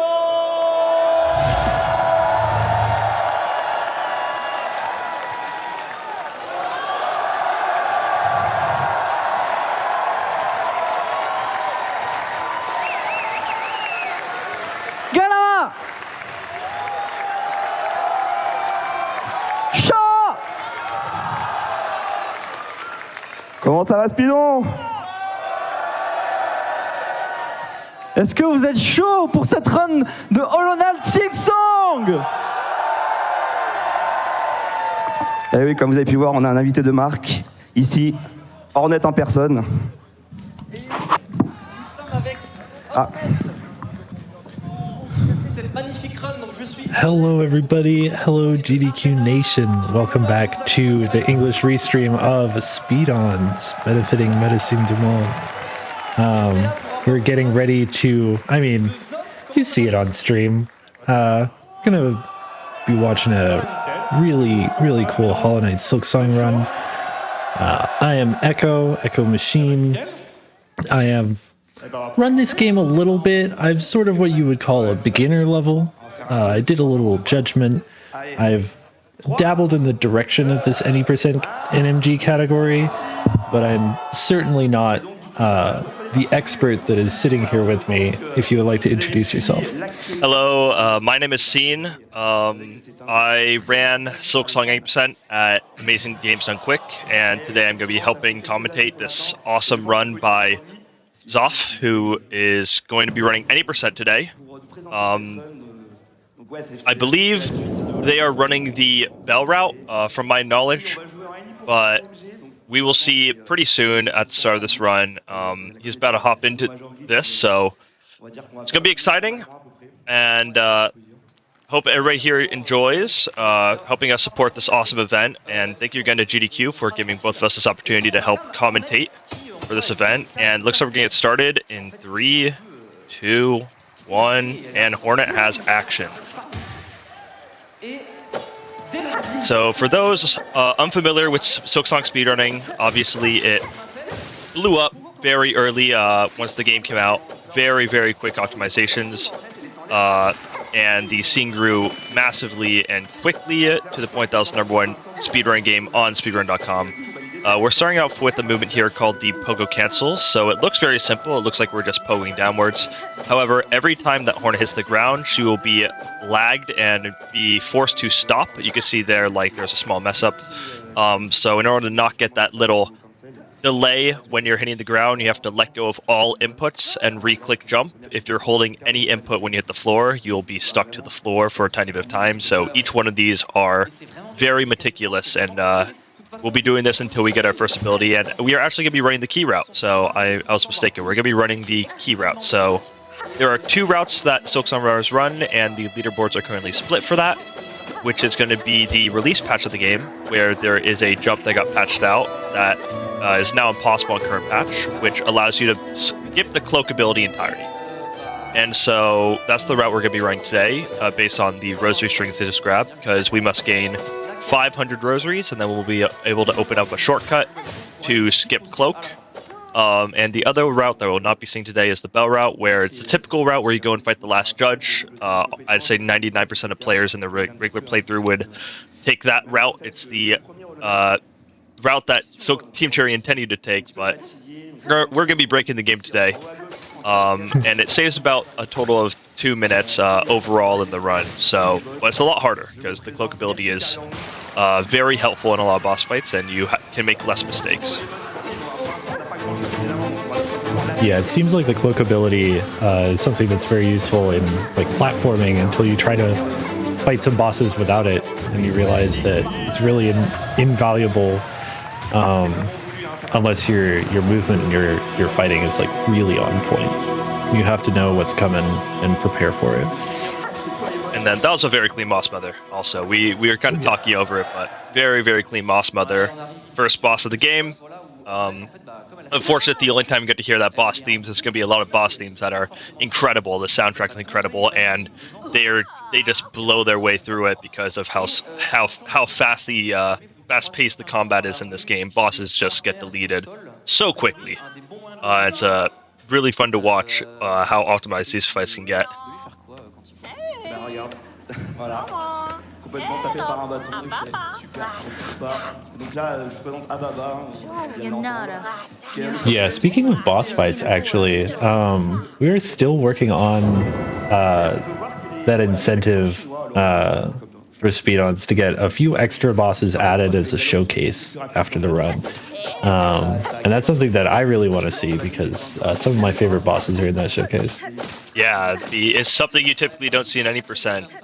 Some of the late Act 3 bosses, along with, I'd say, majority of the players, from what I've heard in the community, First Sinner is, I would say, the most people's favorite boss in the game. And it looks like we're talking to Sherma. Oh, we're just talking to Sherma. That's awesome. Yeah, woo!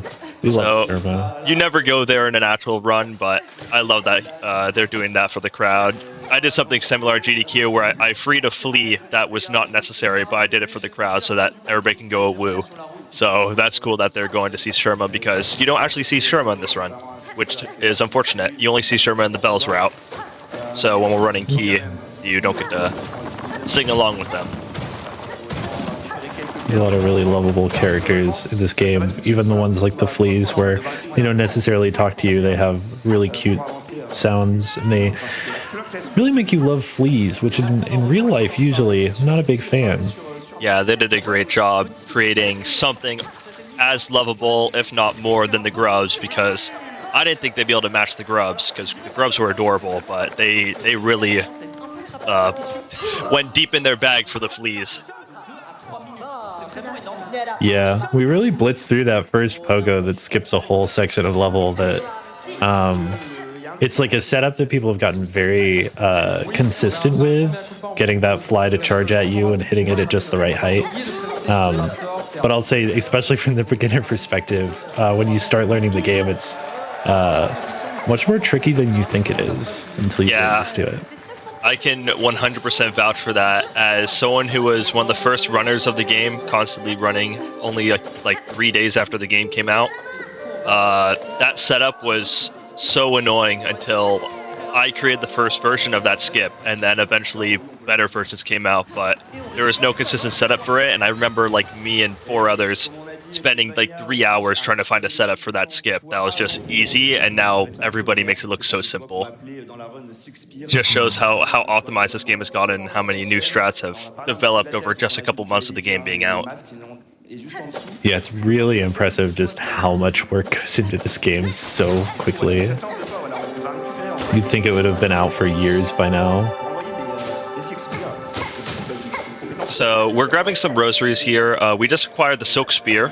As you can see there, it'll cost us, we have a total of 9 silk spools, which is our 9 slots. And a silk spool will cost us 4. A heal will cost us all of our silk spools, and it will heal us for 3 massive damage. We're going to see this is the main source of damage during this game. The silk spear will allow us to not only deal 3 nail hits of damage per silk spear, but also clear waves of enemies, because there's a lot of gauntlets. We'll hit multiple enemies at once, which is going to be a huge time save. And in this game, a fast offense is the best defense, because the longer fights go on, the more scary it gets. You kind of just want to burst out a lot of bosses. Something I remember in my experience with both Hollow Knight and this game is when you first play through it casually, it can feel way harder than when you're revisiting, not just because it's a new experience and you're not familiar with any of the boss patterns, but also because you're scared and you heal a lot, and that makes everything drag out longer. And a great Bell Beast right there when we're talking. If it's hard to tell without any, but if you haven't played the game before, but he did a very specific damage setup there that us speedrunners studied a lot, where you have to get a certain amount of hits on the Bell Beasts to make it so you can set up a quick kill before they go into their second phase. Typically, bells will rain from the ceiling when they reach half HP, and you will lose about 15 seconds because they just hide in the ground while the bells fall. But there, Zoff performed a very precise damage rotation. Every time they did a middle attack, they had to wait because you can't get enough damage on it. So unfortunately, they got 2 middle attacks, which is the most. Lost about 10 seconds on that, but that's just purely RNG. But they were able to successfully wait those 2 middle attacks out and get that set up. And so, as you saw, there was no bells falling from the ceiling and no second phase. They skipped that entirely and saved a huge amount of time. Yeah, really clean. Now we got our... It's just like a silk heart, right? Yes. So part of the game, which gives us regeneration for our silk up to 1 unit, which doesn't seem that important at this stage of the game. But later we're going to get a movement ability that makes it way more useful and really important to have. Something to mention coming up here is that we're going to be making our way over to the dash ability, so this is going to be the last of the pogo movement you'll see here. But there's also something that Hollow Knight players may be familiar with, and Zoff just did a quit out. So they exited to the main menu of the game, and typically, because we run on a timer that does not count load times, that would have stopped the timer for a bit, so it's actually faster to quit out. But there's a secondary reason, which is that we still need to gather 500 rosaries to get the key. And what he did earlier was when you bench, enemies respawn, non-boss enemies respawn. So he killed 3 enemies, and then those dropped rosaries. And what that quit out allowed us to do is it will respawn those enemies, because a quit out is the same as a bench. So by quitting out there, they were able to respawn those enemies without taking a bench and losing time, so that they could refarm those rosaries later on when they head over to the key. Which is like very cool small optimizations that a lot of people won't notice or think about unless they've been in the scene for a while. Yeah, there's a lot of character to these very vertical, long rooms where you have to know where to use your down attack. Because it will make you go faster, but you need to get the right angle through the room or you could fall into some spikes. Or just hit the ground hard. That's always slow. I'm not actually that familiar with this route, so... Yeah, it's if you haven't seen it before, it's kind of a bit jarring.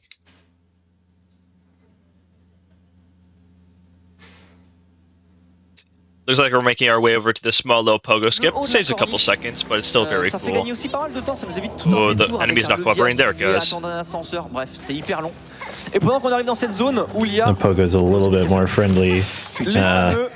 I don't think you really need a super specific setup. Once he's up there, you just bounce there's a small setup, but it's very lenient. It's not too bad. There's so many small optimizations, like pogoing off of that horse. I don't remember what that is. Bone horse, bone dog. I forget what the actual in-game name of it is. But. Yeah, pogoing off of it while it's jumping lets you skip like a very small segment, but it's still worth it when you add everything together. And we're coming up on our first enemy arena. We're going to see a lot of different strats here with the Silk Spear, which I'll explain after this. So we're going to first hit 2 here, so you can see the Silk Spear can light up enemies. And then something else you'll see is, as you can see, Hornet does like a quick 360 or 180 right after they did their swing into their Silk Spear.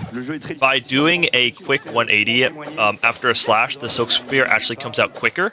So you'll see that sometimes Hornet will just do a quick turnaround and then turn back around in Silk Spear, and they'll save just a couple frames, but those frames are what's necessary to hit certain damage rotations in boss fights.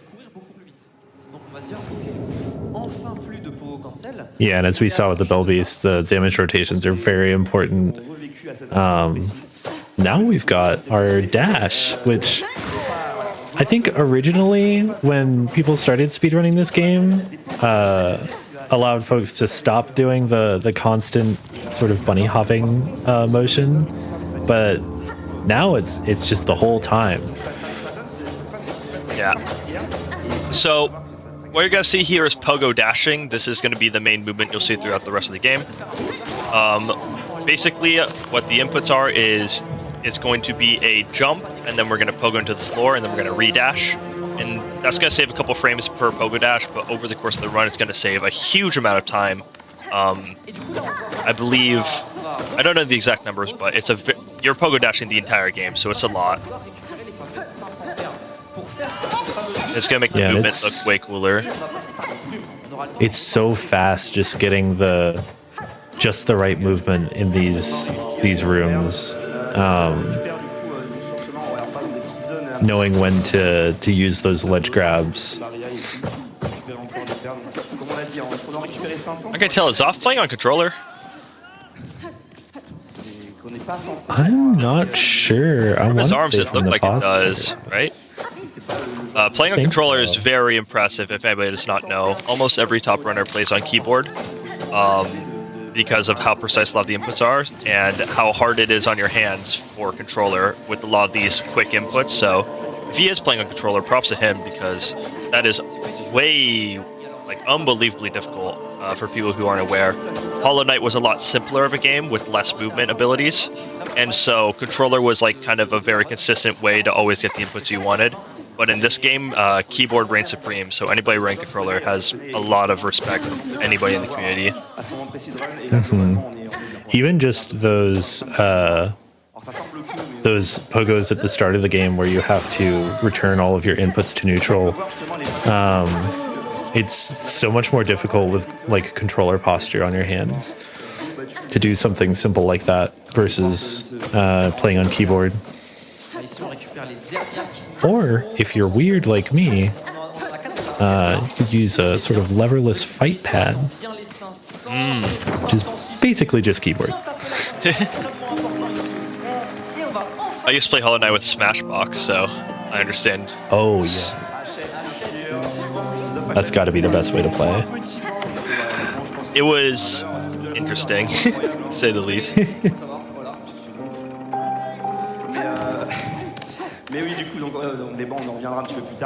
Yeah, so we took a little detour to make some purchases. So that was the key we just bought, and now we're going to be heading into the Wormways. The Wormways is going to allow us to skip all the way up to where the wall climb ability is, completely skipping the right side of the map where the cloak is. So we're going to open up the Wormways here.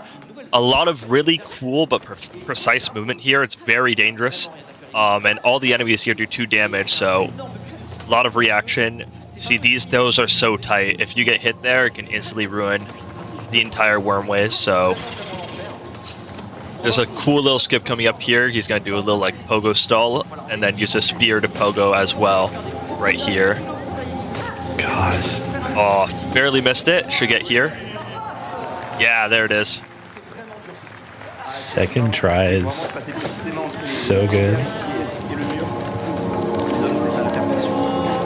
Yeah, it's stressful just watching the movement around these worms.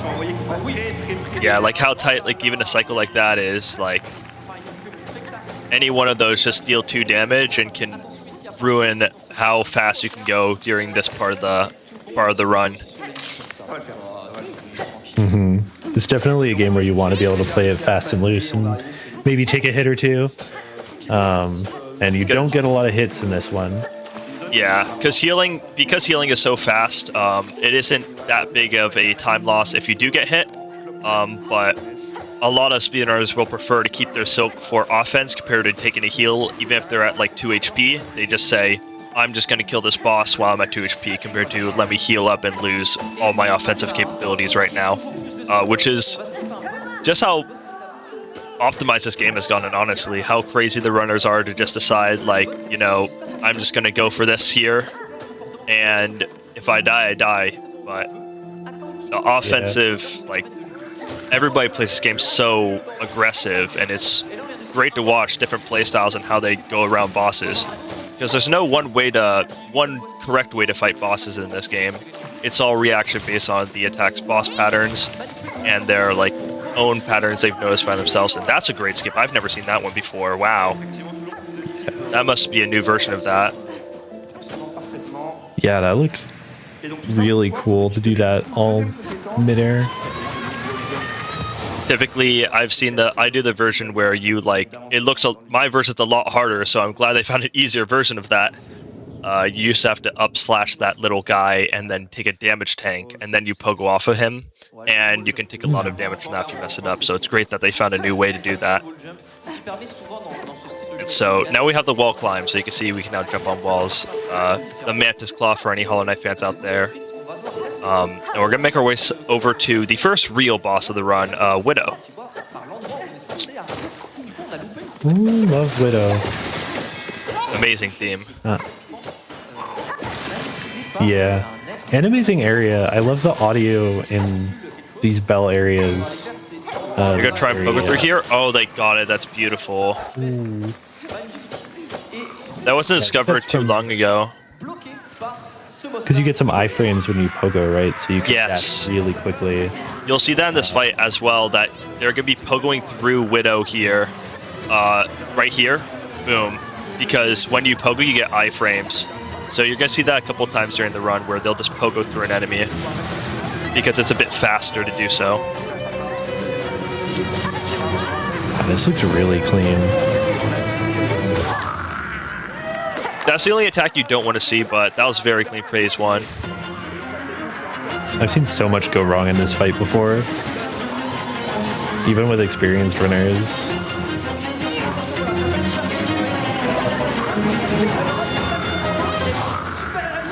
I think at any point in this game, nice. Possible to get too greedy, or to just make a small mistake.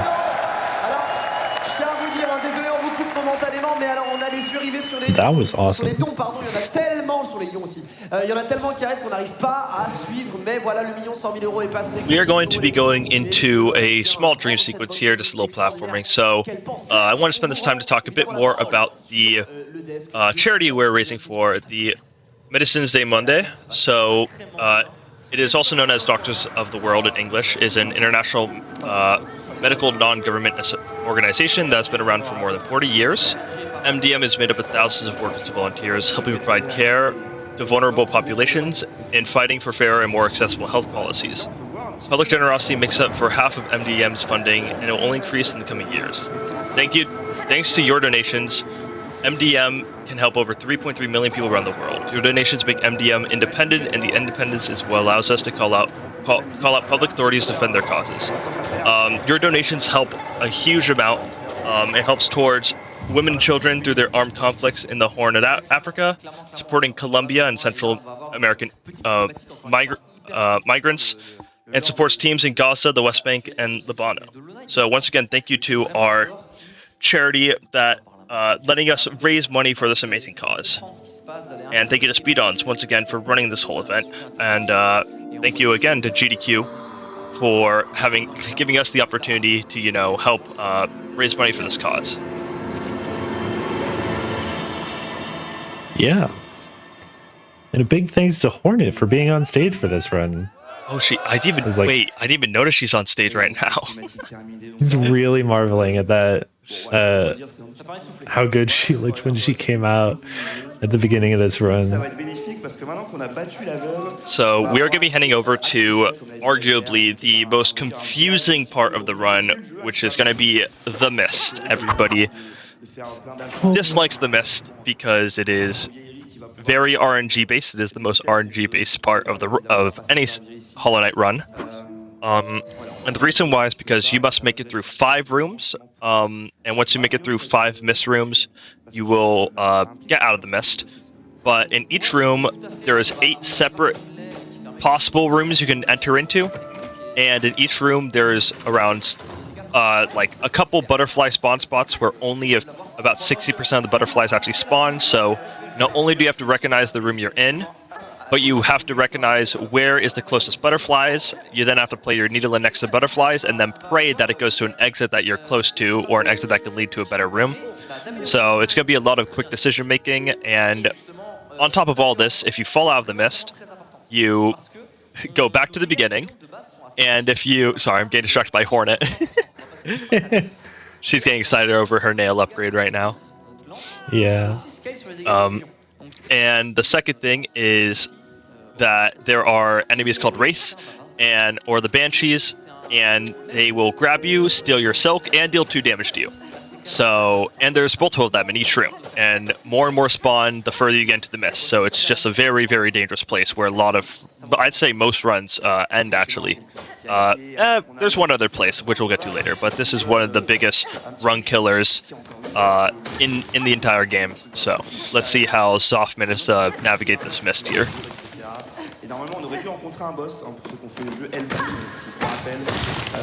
Yeah, it's really impressive to be doing this in like a marathon setting, because the other route I feel like is much more consistent, a little bit less of a run killer. Yeah, but really excited to see it like shown off live like this.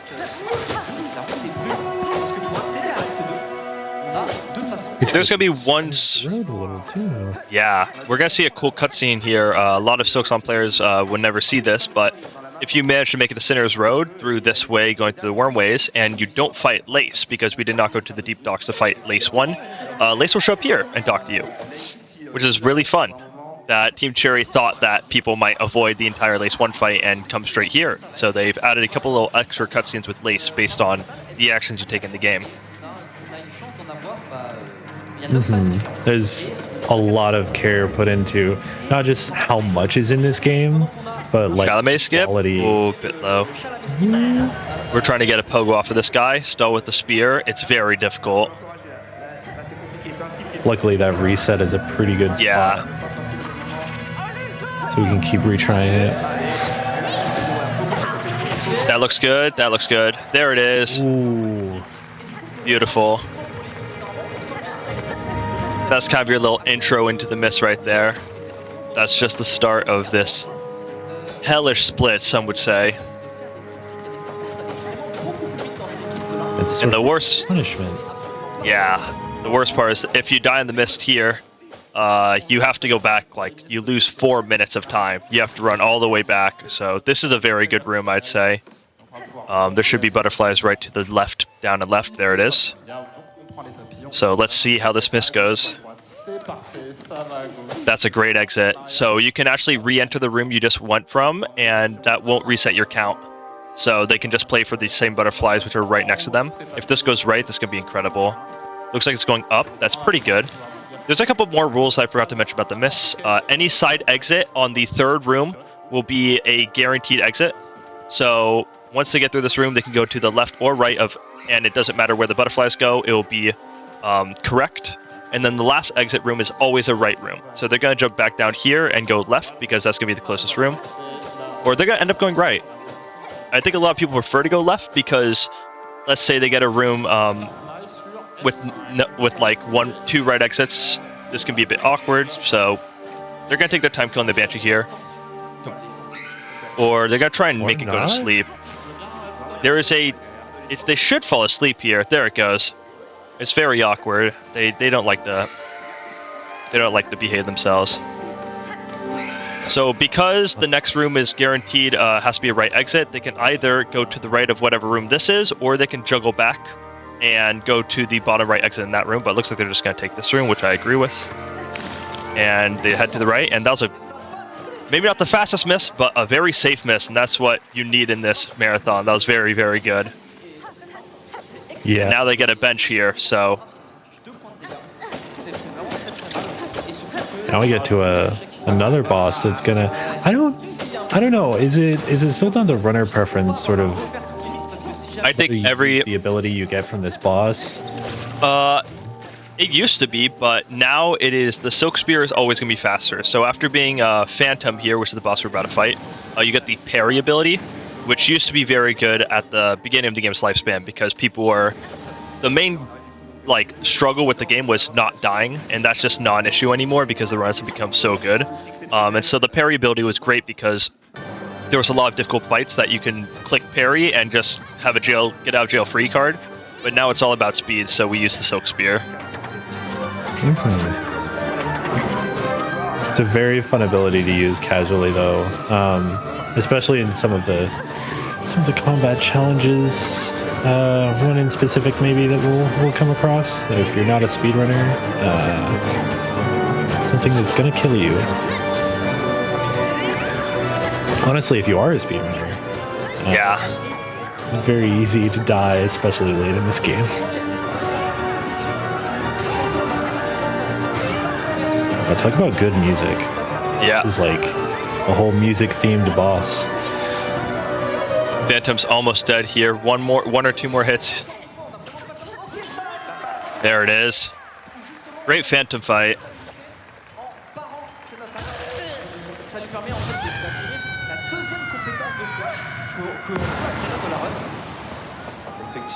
Really speeding through this game. I know that's the point, but I haven't seen any big fumbles happen.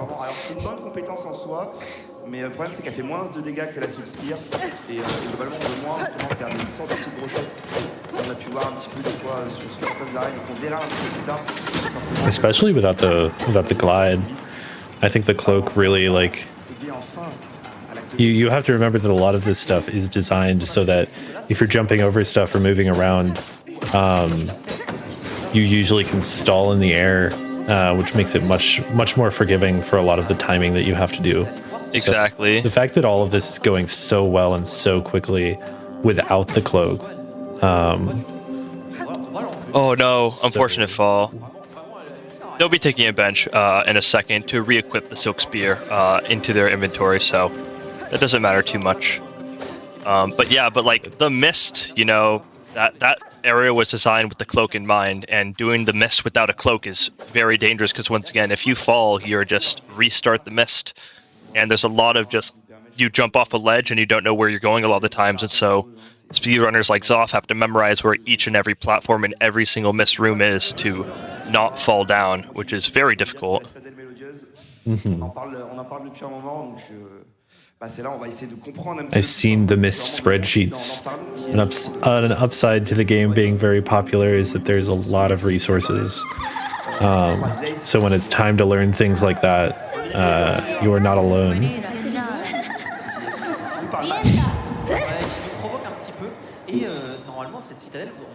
I think she's laughing at us.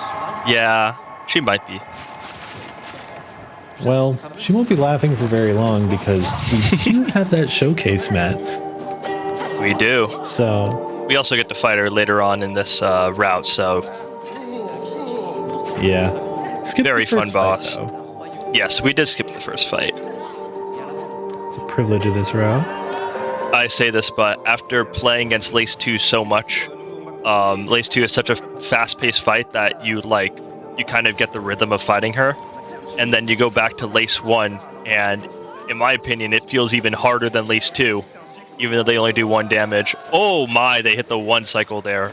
That was beautiful. So tight.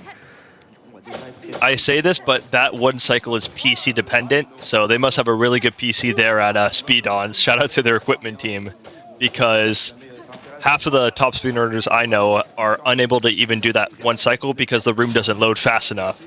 So that's crazy to do it here on the big stage, because if they messed that up, they would have taken 2 damage right before this boss, and this boss can get dangerous if you don't kill him quickly, and so you need all the silk you can get to do a quick cycle on them.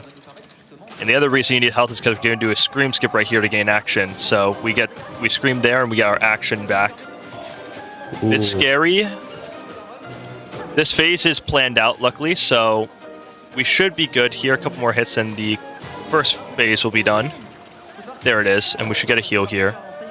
So with the Cogwork Dancers, this boss has one of the best soundtracks in the game, but we only need to attack one of them. They do not have a shared health pool, they have individual health pools. So if we simply kill one of them, then both will die. So you can see we're going to be focusing down just one Cogwork Dancer.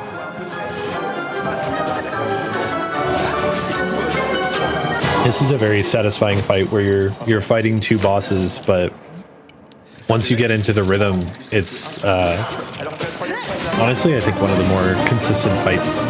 I agree.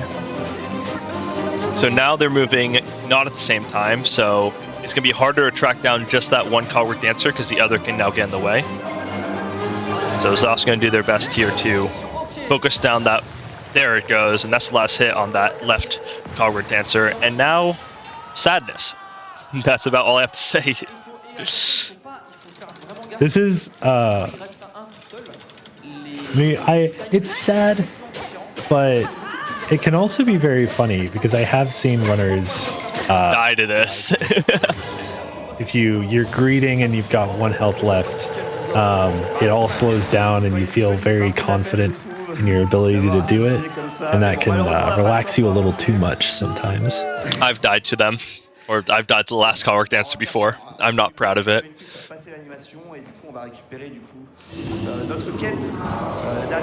So we're going to be entering into the Whispering Vaults now. And so we're going to fight a little boss arena or enemy arena, and then we're going to move our way to one of not everybody's, but one of people's favorite speedrun bosses, the flamboyant magician himself, Trobio. Yeah, I hear that Trobio's more popular with casual players than speedrunners for some reason. I think speedrunners dislike him a bit. He's a bit RNG dependent, so. Yeah, he's very flamboyant. But also, I don't want to downplay these levels. These Cogwork levels are just so fun. They're fun to play at every speed, but even more satisfying to see the pogos happen like underneath some of these moving obstacles. And for those, in my opinion, best soundtrack in the game. Oh yes, it is one of them for sure. For those who don't know as well, because we are playing on the release patch of the game, all of those cogs do 2 damage. Some people might not know that, but they actually nerfed the environmental cogs because they did too much damage and casual players are dying too much to them during platforming. Yeah, if you So- play this game on current patch, look out for things that look like they hit you twice, but don't actually do that much damage. Most of those did do 2 damage.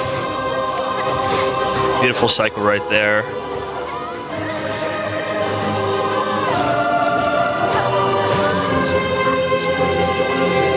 One last enemy in this gauntlet. Beautiful Whispering Vaults gauntlet. Quick and smooth. Ouais, on est assez. Should we be whispering in here? Maybe. Piss, piss, piss, piss, piss. So we're gonna make our way over to Trobio right now. Just a little bit of platforming. Trobio is a very fun boss for a lot of casual players, but in the speedrun, he is a brutal run killer because not only does all of his attacks do 2 damage, but the main thing that speedrunners hate is actually the amount of time he can make you lose, not based off of fear of death, but simply because of RNG.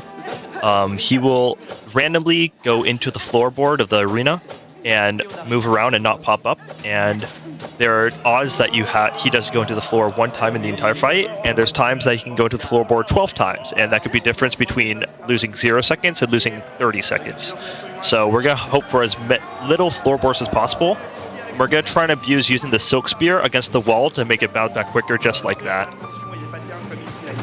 That is the worst attack, unfortunately. Throwing the pin pillows from the middle of the stage is the worst we can get. So you'll see the Silk Spear bounces back after hitting a wall, which is very good for damage in this. So we're going to try and force Trobio into the wall to force Silk Spears. And this tornado, you cannot hit it, but you can Silk Spear it, but you can't hit him with a slash in it. So we're going to poke on top of him to get around that. And he's about to go into a second phase here. And he's going to stay on the floorboard for a bit, but right now we're looking pretty good, not getting hit yet, which is very impressive with how RNG dependent Trobio is and how fast these attacks are coming out.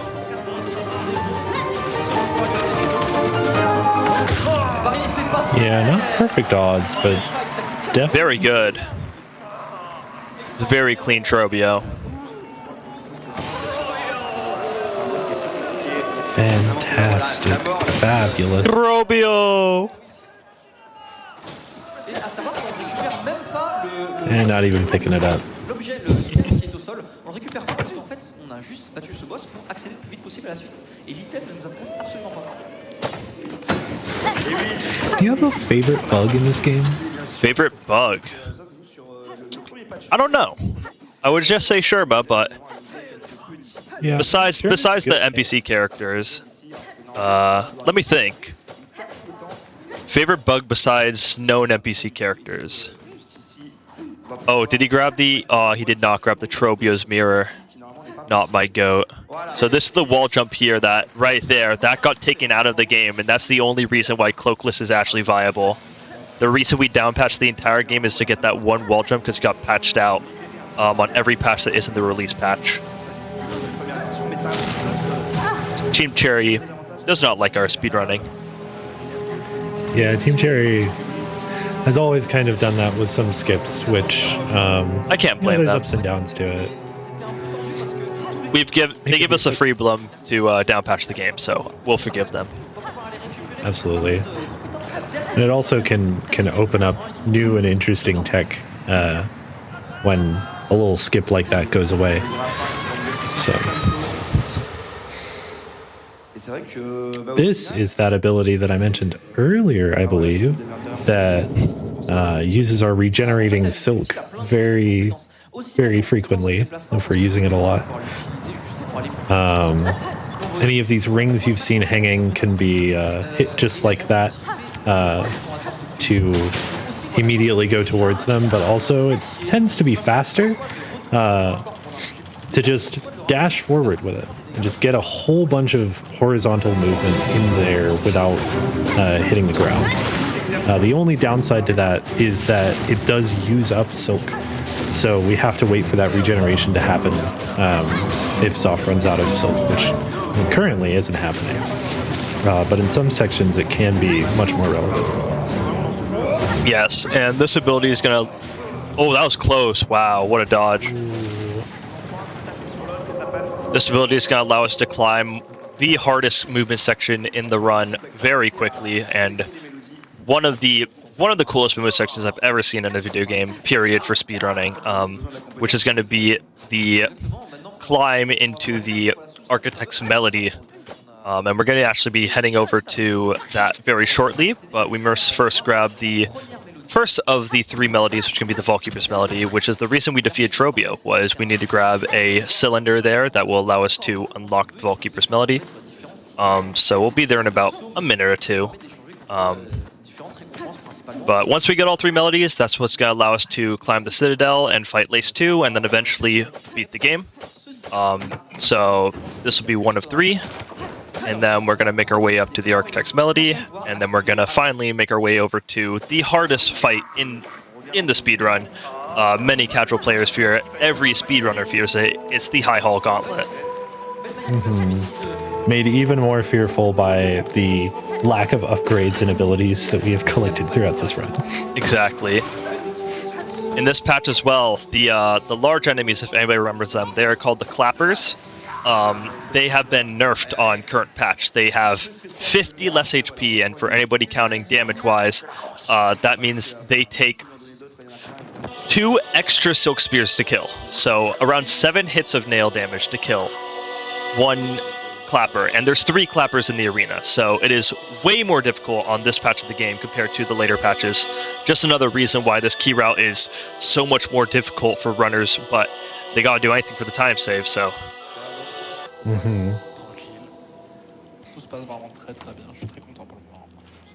Here's our first melody officially unlocked. So love to see it. And then we get into peak. Yes, this movement is unbelievable. So there will be one room in particular that I think will draw people's jaws, but we'll get there in a second, and we'll let everybody enjoy that because it's truly a unbelievably difficult but beautiful climbing section that the smallest mistake can spiral to dozens of seconds of time loss and even death because of the cogs doing 2 damage.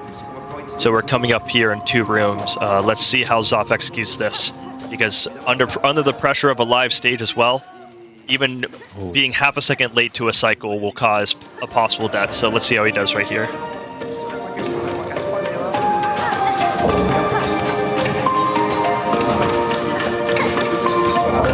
Looking good. Oh yeah.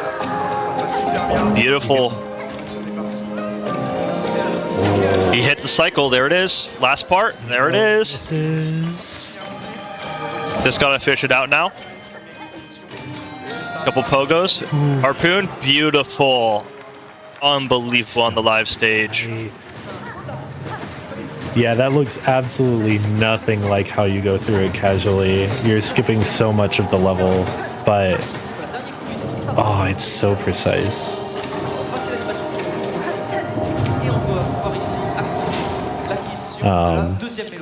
There's a puzzle in this room that we just did that is, I believe, not RNG at all. So there's just a sequence of lever presses that everybody can memorize. And then a common theme in this game is leaving the room and coming back in to skip something that's slow. It takes a while. Exactly. Nobody talked to me about the puzzle. Oh, hold up. Absolute cinema. You can see Zoff doing it on the screen himself. Oh, everybody has their phones out as well. That's awesome. Wait, that's so cool. What an awesome venue to be in. I wish I could be there in person. I love this crowd, yeah. For anybody who doesn't know what I was talking about, at GDQ when I ran it, I messed up the puzzle, and I had no idea where I messed it up, and I spent like 20 seconds trying to figure it out until my commentator was like, "That's the correct one, you got it." And the entire community has made fun of me for it ever since. So I seeing that part done correctly in a live run like this feels good after the mistake I made at GDQ. I feel that though. Last time I did an event run, I made like the rookiest mistake you could possibly make in my game. So, I mean, the stage nerves really hit you, and the no reset also. You'll mess up in ways that might not have even like occurred to you. But again, this run is not messing up. Like, I wouldn't be surprised if we saw first try High Hall's Gauntlet, like 100%. This is a scary area to walk into before you get to the Gauntlet, because it's a lot of platforming coupled with these kind of difficult enemies to deal with that all live in the air. Yeah. When you know where to go. We're going to see a very cool skip coming up. It's called God Pixel. Basically, when Hornet dashes downward, she kind of contorts her body to a very thin frame, and so there's a tiny little gap in the spikes here that we're going to see us just look like we teleport through with this precise setup. Oof. Dash didn't come out, but it's a pretty easy setup. Here it goes. Boom. Look at that. Smooth. Also doing this part without cloak, like you can see all of this really fast, tight movement, where usually you can just kind of glide down in these rooms. Yeah. Here we go, though. Here it is. The High Hall Gauntlet, hardest enemy arena in the game. Most deaths caused to any speedrunner. Let's see how he performs on this. Honestly, maybe, for my money, hardest combat challenge in the game. Possibly. Depends how many upgrades you have when you go into it. Yeah, and whether there is a room actually early on that obviously would be very slow to interact with at all. It gets rid of these little enemies. The Silk Eaters, yes. They fly around and they steal your silk, and they do a whole bunch of stuff that you really don't want to see, and they also just kind of spawn at awkward times. So having to do all of this with low upgrades and the Silk Eaters and none of the nerfs in patches that came out in this game. You can see here that even on 3 HP, he's choosing to go for offense because these waves get so chaotic if you don't simply do the predetermined. We have predetermined setups for how to fight the waves, and so a lot of them require a certain amount of silk so that you can silk spear a certain amount of enemies, and so he's choosing the offense of keeping the silk to make sure that the waves don't get out of hand later. You can see here he's not healing because he needs these 2 silk to quickly clear this wave before it gets out of control.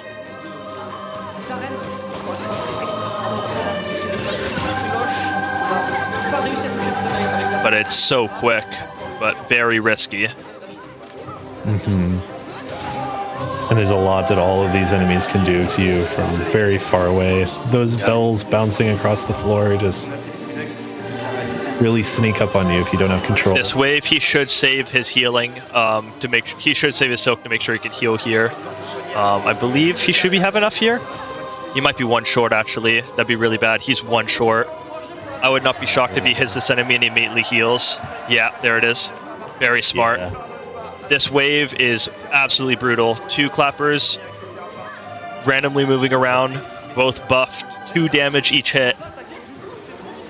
Right. Very dangerous. They give you these enemies that you, even if you played. That's so scary. This is so scary. Oh. No! He got trapped in the middle of them. That is so unfortunate. That's completely understandable, though. If you're going to die anywhere in this game, this is the place.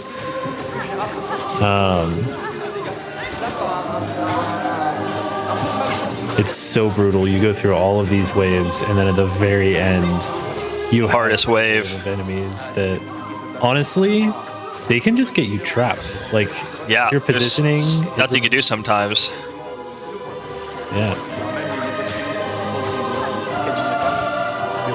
Get trapped between them, or just not react quite fast enough. Great dodge, wow. Gosh. But you can already see how brutal this arena is, even for the top runners of the game. Just how scary it can get, and the added pressure of being on stage. So. Yeah, I remember the times for this game getting really low early on, and it was still felt kind of like a holy grail to get to deathless. Go for a deathless. Yeah. High Hall's Gauntlet.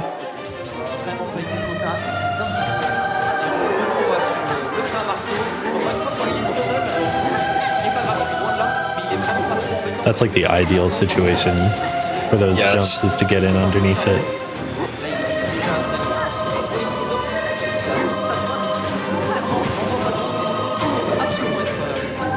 Very clean. Very good first half of the gauntlet. Coming back in here.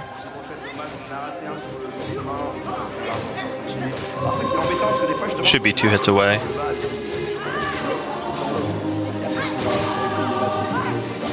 Got full health still, which is a pretty good spot to be at this stage. 100%. I think about all of the hitless challenges people were doing at Hollow Knight. This game still has DLC to come. I think this time he's going to make sure to save his Silk here to get a heal in before the final wave. That's typically the smart thing to do. Yeah, there he goes. So he could pop the heal here. Yeah. So, round 2. Great Silk Spear hitting both of them. If possible, he should try and get out of the corner. There he goes. Perfect. You do not want to get trapped in the corner with both of them next to you. Nice spot for a Silk Spear. Perfect. Very good positioning right now. Yeah. A lot of space to work with. It's taking his time, which is a smart thing to do. Both of them very low now. Silk Spear, one more Silk Spear should kill one of them. There it goes. Second one's 1 HP as well. There it goes. Very clean second time around. Very good. Health to spare. And now we're through that just absolute, I guess you could say, nail biter of 100%. Although it's a needle in this game, so that pun doesn't work so well. I remember just how nail-biting it was for me running down that high hull gauntlet in my run at GDQ. The nerves are unlike anything I've ever felt in my life, so very great to get that within the first 2 tries, and both attempts were really great until he unfortunately got trapped in that first attempt, so huge win beating that gauntlet quickly as we make our ways over to the final 2 bosses of the game now. All that left stands in between us and the end of the run, so Lace 2 is the next boss, and I think we'll let this play out. You can see Hornet standing up. They know what's about to happen. We're going to listen to this beautiful melody by Team Cherry right now.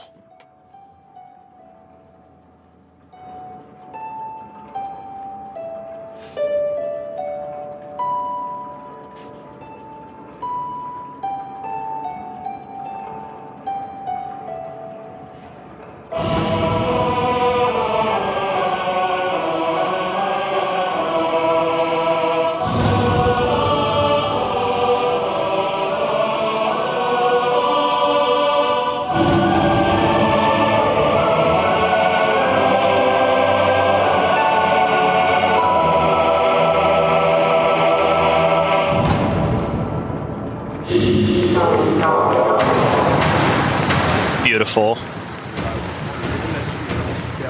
Wonderful. Shout out to Christopher Larkin. Shout out to Hornet. Oh yeah, shout out to Hornet too. So Lace 2 is the second last boss we're going to be fighting in this run. She does 2 damage per hit, which is very scary, but we're going to be taking very aggressive lines fighting this boss. It's a very dance-like fight where... oh right, we're going to let this cutscene actually play. I forgot he wanted us to run this cutscene, so I haven't seen this in a while. Typically skip it. Build the suspense.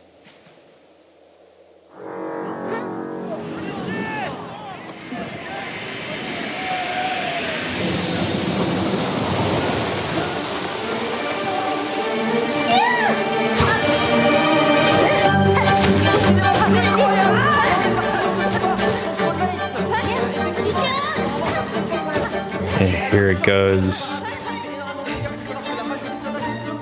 This is such a satisfying fight. And the other fight we'll be seeing with Lace in it very much changes the sort of experience that you have. This is probably the peak that the game gets for having this sword fight with an equal party. 100%. And great dodge of that counter. Yeah, you can be so aggressive in this fight because all of the counters are dodgeable. I love that. Damage taking that, actually, typically she'll do that 2 times. He purposely damage tanked that so that the second time didn't actually happen, and that was unbelievably fast. Beautiful lace too. Definitely not 2 equal swordswomen here. Just a exceptional show of skill at every angle. Lace was not ready for the speedrunner. She really wasn't. And her mom's gonna be even less ready. She's definitely very confused. Like this bug dropped into Hollow Nest 55 minutes ago, and all of a sudden avoids her first arena, meets them in Sinner's Road, and then is up here fighting in the Citadel under an hour. I can only imagine the confusion that Lace is feeling right now. Look, bugs usually don't live that long, so like you gotta get what done in your life you want to get done.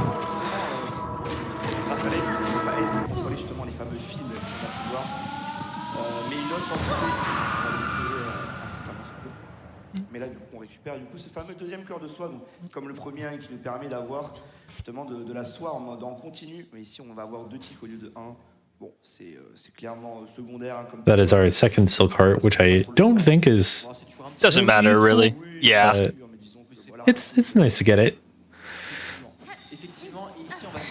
So we're gonna make our way over to the final boss of the run, Grandmother Silk. Not too much to say about this boss. You kind of just want to Silk Spear her as much as possible. We're going to kind of, because she doesn't have a hitbox, or her hitbox, yeah, she does have a hitbox on her body, which means that you can kind of just like run through her. We're going to be harpooning her a lot to kind of stay in midair. And trying to avoid attacks like going in between her nail attacks, and just basically attacking the entire time. This fight is, again, very aggressive.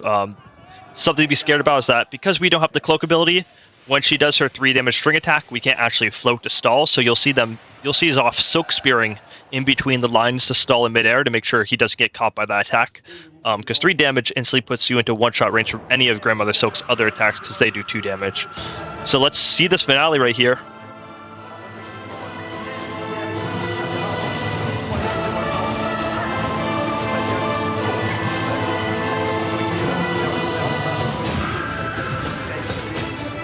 Already so many hits. Yeah, like a lot of this game, this boss is doing a lot of damage to you with every single hit. But fortunately, most of the patterns give you enough space. Beautiful really first phase. All the way into the second phase. Looks like things are falling apart for her, but for us, it's all coming together. Last phase here. Ooh. He has Silk Spears here to luckily hit her through these rocks. It's very annoying, but you can see the harpoon being used a bit more to stay in midair to avoid those spikes on the floor. Ooh, very scary. Really catching you out of nowhere. He's gonna dodge his attacks and wait for a heal here. Or not, he's going full aggressive. There it is. The heal on the stagger, there we go. Ooh, oh, what a harpoon! Wow! I've never seen a harpoon used there to stall. That's such a great recognition by Zoff because he didn't have enough to Silk Spear. That was unbelievable. Wow! What a finish to this run. Incredible. Oh, I see why we're doing this whole boss showcase. All of these boss fights have been super clean and really well saved anytime that it could have gone wrong. And that's going to be our final time right there. Uh-oh, 59-15. GG's off. GG's. You know, it was like a huge goal originally in this game to get under an hour. Yeah, and now did it. Everybody is so good at this game. What an incredible run by Zoff. That Grandmother Silk was unbelievable way to close it out, especially with that that dodge on the 3 damage attack that could have instantly ended the run. Just an unbelievable way to finish this run out, and what a run! Not much more to say. Yeah. On a une petite question à poser aux ambianceurs. I think we'll be getting into a little more here. Yes, so we reached the incentive, which means we're going to be doing some boss fights. I think he has the save state set up with his mod, so we're going to be jumping into just a couple boss fights for everybody to enjoy. Some of them I haven't seen, such as First Sinner. I've never seen how this fight is beating quickly, so this is going to be a joy to watch right now. I've seen people talk about First Sinner as sort of the other high point in one-on-one fights. The Sinner has a lot of similar abilities that Hornet does. Yes. But is definitely a Titan that stands over you with a lot of really dangerous attacks. The teleporting as well is a big part of why I think people would join the fight, because it's not just, unlike a lot of bosses where you just kind of whack them, you see them, you whack them. This boss, you have to chase after them. They're teleporting, they're moving, so it's a huge reaction game of realizing where that boss is going to spawn and getting optimal damage on them. So we're starting off here with First Sinner. After First Sinner, we're going to head over to Seth, then Carmelita, and then finally ending with La Salif. Yeah, and we've got the sort of SpeeDon colors on our cloak now, rocking that bright pink. You can see a lot more health and silk. And then we're using nail upgrade 3. So there's 4 total upgrades. This is 3 nail upgrades. Message from Zoff on what he has for these fights. So all fights are going to be this with his full silk spool and a level 3 nail. So let's see First Sinner.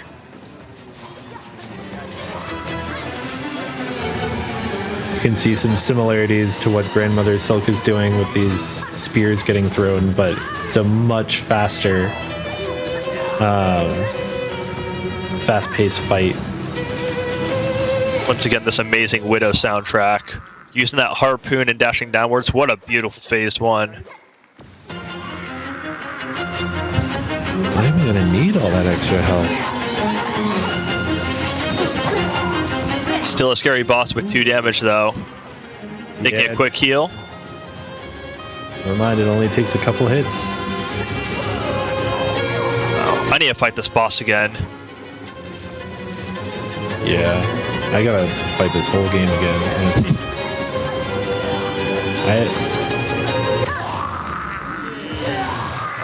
Beautiful fight. Gotta interrupt myself because these are going by so quickly. That was First Sinner. It was very impressive. Usually takes a bit longer if you're not ready at every single point to catch her. But couple. As far as go ahead, sorry. Thank you. Very quickly. So this boss here is named Seth. For anybody who doesn't know, Seth was diagnosed with, I believe it was a form of cancer, and he worked with Team Cherry to create his own boss before he unfortunately passed away. So this boss really is a homage, and you can hear in the music basically a funeral for Zeph. So everybody loves this boss, everybody respects the work that Team Cherry put in, and this is just a beautiful way to, you know, how should I say it, honor Seth as a person with this beautiful soundtrack and this beautiful boss.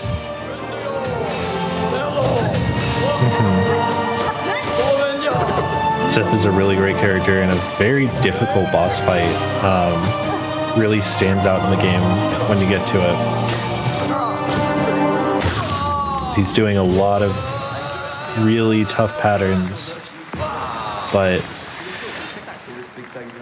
as the theme is, he's been defeated. Beautiful thing though is that unlike every other boss in this game, when you defeat Seth, he does not die. He lives on, forever wandering far loom, eventually making his way to the fleas and kind of settling down with them. So Seth never truly dies, which is beautiful in a sense. set some really tough records too, to be honest. Oh yeah, he was very good at the flea games.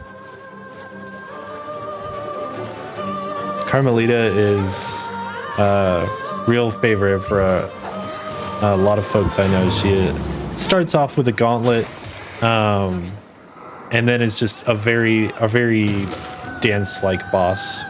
Yes, it's one of the best soundtracks as well. Oh yeah. You'll notice that when she staggers, the singing actually stops. So the singing in the soundtrack is actually her. And so when she's staggered, she can't sing, and that actually cuts out the music. Such a cool detail they added. I'm getting caught by those projectiles a little bit, but You could hear the singing stops there, right? It's such a cool detail.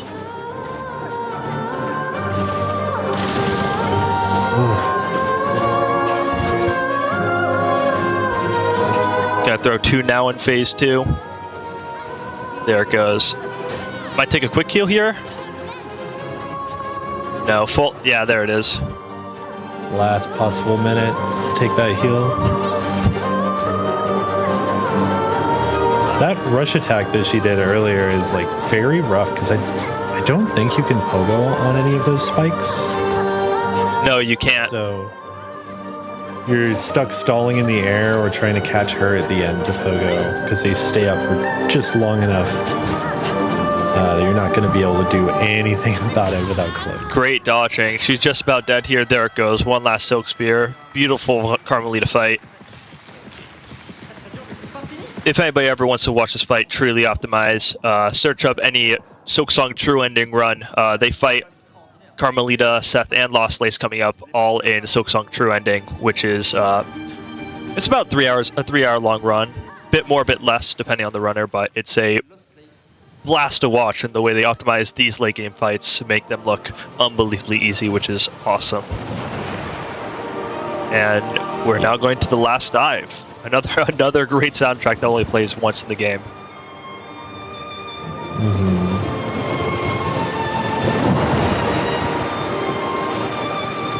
I love Lost Lace. I think it was a really awesome fight to close out the game with. Takes a lot to get to her with a speed run, as you said, you know, sort of speed run length that a lot of folks are very daunted by because you have a lot to learn and every attempt can be hours and hours, but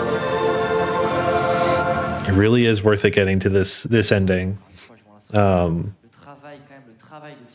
This fight is a sort of union between a lot of Lace's moveset and then the bigger attacks that attack the whole area of the screen. So it tries to force you not to be too aggressive, but I don't know. We'll see how Zoff handles it.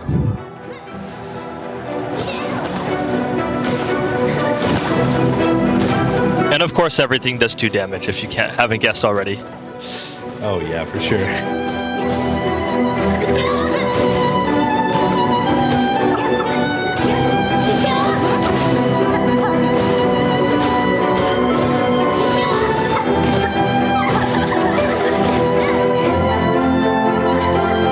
This fight also has some sort of phase transitions that you cannot hit her at all in. And I'm not 100% sure if there's techniques to remove one or more of those.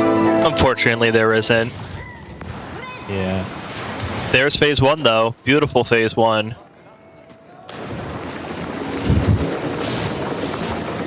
Are we still cloakless?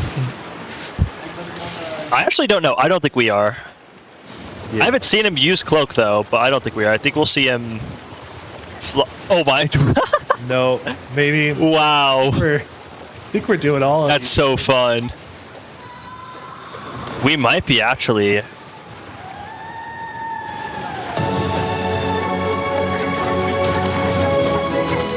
It's either that or he's so used to not using cloak because of any percent that he simply doesn't click it. Yeah. I don't blame him for that. When I switched over to True Ending, I was like, I have cloak. Like that's a thing I have. So. And it's a thought that I had playing the game casually the first time.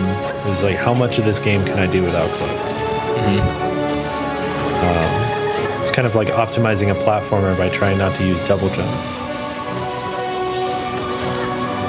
Which is also a thing this game has, but it's so out of the way.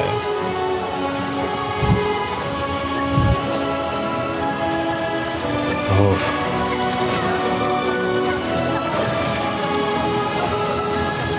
Ooh, getting clipped by that. Might have to take a quick heal here. Oh, 100%. Good heal. Good evasion. Avoiding that 3 damage attack there. And getting another heal. Beautiful. Yeah, that second heal was a good choice, considering going for any extra damage at that point was going to be pretty tough. There it is. Closing out all 4 bosses faster than you can say Hollow Knight Silksong. No way. No way.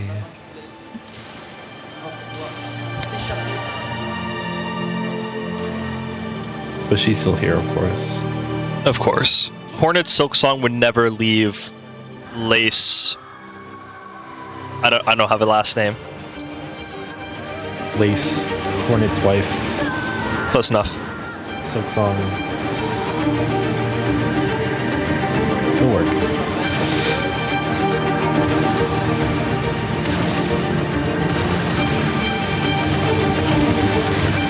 What a phenomenal showcase. I can see the preparation and the practice and all of this gameplay.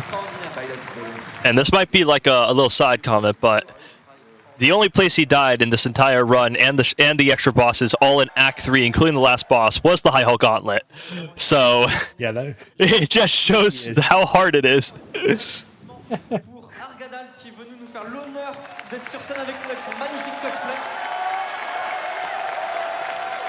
Yeah, shout out to Hornet. Shout out to Hornet, 100%. Arga, parce qu'il faut savoir que Arga fait tout le reste à part la cape, c'est quasiment une centaine d'heures de travail, donc c'est et pour une qualité absolument extraordinaire. Donc, bravo. Looks like they're just talking their closing words right now. Yeah, I suppose that makes it a good time for me to ask you, Scene, if you've got any personal plugs for anything. Nothing too much. If you guys love Silksong content, there's a bunch of speedrunners. Top speedrunners. The community is amazing. Go watch the content on people's YouTube channels. Go support a lot of the Silksong content creators and Twitch streamers. If you want more info about that, you can kind of search into Google. If you search up the Hollow Knight speedrunning Discord, there's a huge community there that you can become part of, where all members of all different types of Silksong runners, modders, content creators, everybody there comes together to help create an amazing environment for this community. And then, is there any shout-outs you'd like to make, Echo? You know, I've been on a couple times today, and I never really have a shout-out on deck. So, shout out to the Silksong modders specifically, because I'm still waiting on that randomizer, and I know that it's going to be really good by how much care is going into it. It really is like waiting for Silksong all over again. Seems like I just got info about something that the Silksong, sorry, not the Silksong, the Hornet cosplay took over 100 hours of work to complete. So that is dedication right there. That is, it looks amazing. I mean, that makes sense. What an amazing amount of work just for this event to dress up as Hornet Silksong. I'm glad they got to be here up on stage to showcase that because it looks great. Yeah, it's such an impressive cosplay. So it looks like...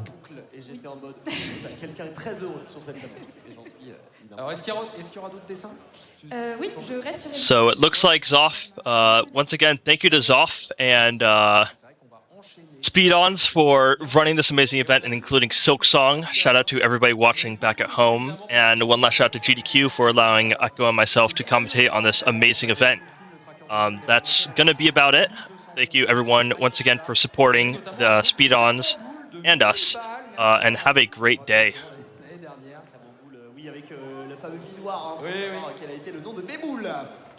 De mon côté, Knacky Potter qui donne 1000 balles. Et qui dit please égale Grubs, mais Béboul et plus Bébou, bravo aux équipes de de SpeeDons et merci pour cet événement strictement inférieur à 3. Get good en fait. On a eu un don également de 1000 balles, un don anonyme qui nous dit 3 de jouer à Six Song. Miaou. Nix 0310, 1000 balles également, qui dit bravo à tous, entre parenthèses, MVB Boule, runeureuse, ambiance heureuse, la salle et tous les autres, pour ce superbe event et votre générosité. Ouais. On a Protinus qui a donné 967,67 € et qui nous dit chaud. Bravo Zoff pour la run à venir. Et en effet, bah bravo. Tout simplement, c'était une belle prédiction il y a 1 heure. Merci pour ce magnifique don. Petit rappel sur les incentives, puisque vous avez validé l'incentive de Silson et c'était magnifique.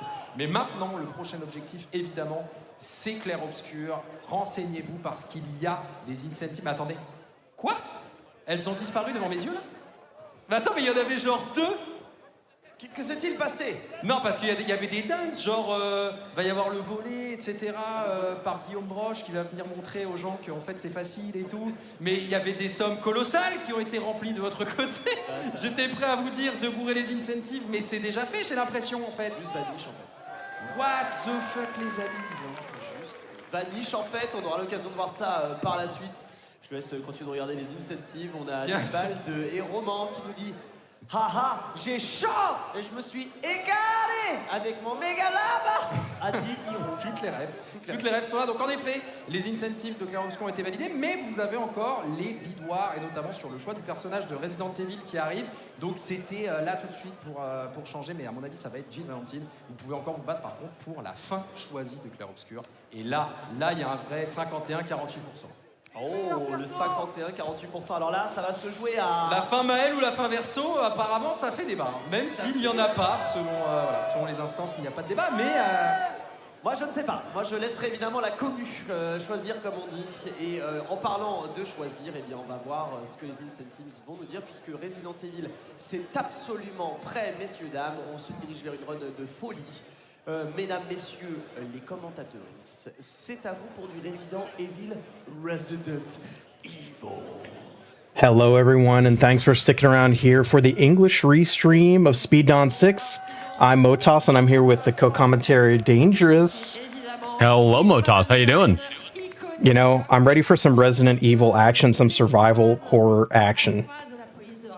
Wait, sorry, I thought we were... I didn't realize we were commentating Resident Evil. I thought we were commentating Resident Evil. I do this every time I do commentary for this game, by the way. You can't stop me. But yeah, I'm big excited for this one. This is Resident Evil 1, the original from 1996. So we are dealing with a 30-year-old game now. Holy moly. Yeah, the runner here, Dragulus, plays this on PC.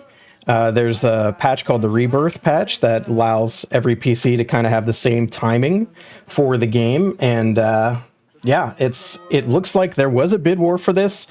Jill has won handily, which we're pretty happy about because Jill is the more interesting speedrun in our opinion. Agreed.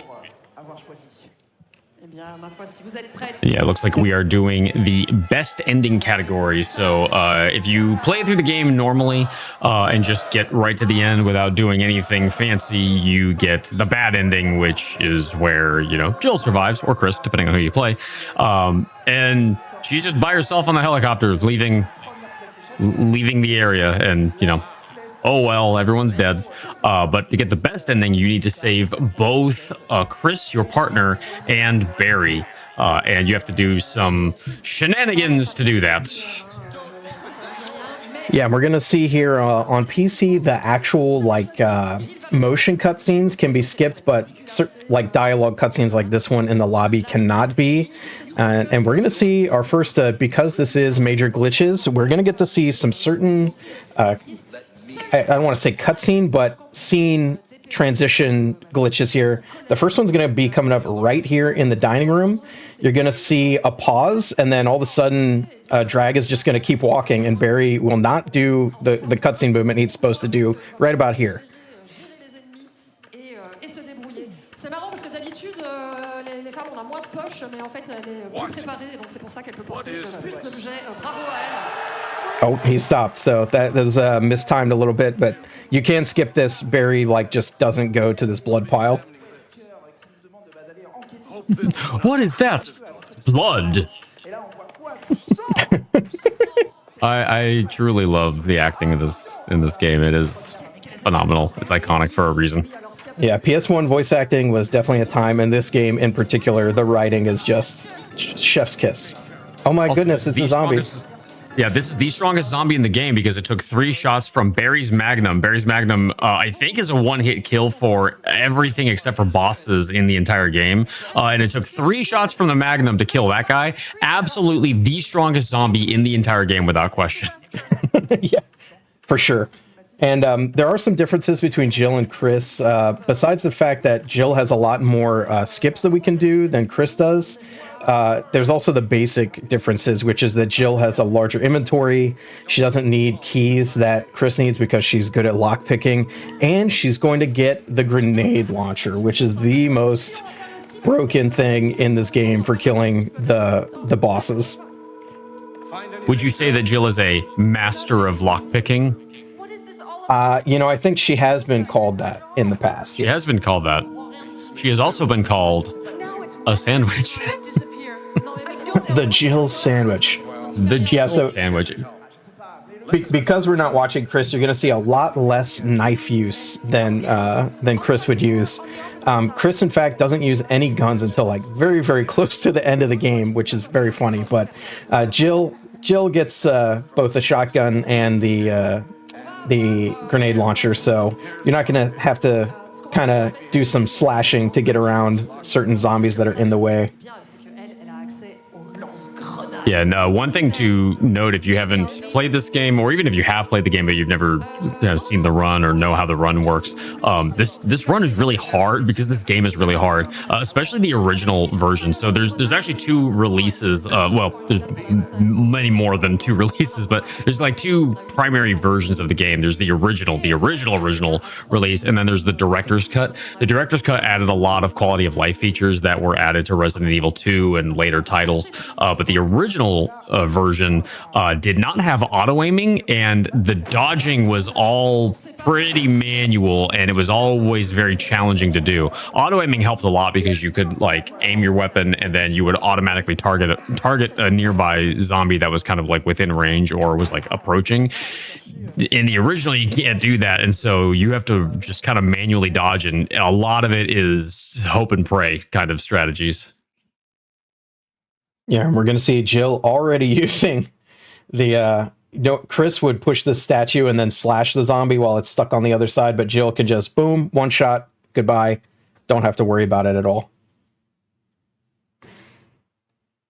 I have to push that statue over the side because there is a gem in there, and that gem is going to be used later for a puzzle. These games are very heavily about going to an area, getting an item, then going to another area and using that item, and just doing that over and over and over. And the challenge of it is navigating through these areas without getting, obliterated. Yeah, a little skip there. You're supposed to actually get a chemical to kill the plant there, but by doing that spinning thing, I'm not exactly sure how that skip works, but I've seen runners do it for years. They just kind of spin around and then they get to run past the plant, and they don't get hit by those tentacles or vines or whatever. Yeah, we'll see another similar skip later in the game. The spinning is kind of for timing, so the runner can manually time out when to go, basically. Oh, that was a good dodge there. Yeah, that was a good dodge. Yeah, there's going to be a lot of item collection in this segment. The various medallions are what is going to be needed, and then all the keys to get them. Yeah, I think that was I never remember which crest is which, but I think that was the wind crest, if I'm remembering correctly. And there's a few of these that we need to get in order to get out of here. If you remember Resident Evil Remake, there was a remake of the game that came out on the GameCube in 2002, so about 6 years after this game came out. And the remake did a tremendous amount of work to change things. It added new puzzles. It increased the complexity of some puzzles, like this puzzle right here. here where you put the music sheet down on the piano. In the remake, you had to go get another item and combine it with that music sheet in order to actually complete the puzzle. So a lot more complexity in the design of the game overall. This one is a little bit more straightforward, which is good for running because it does mean that you kind of chop out a lot of the...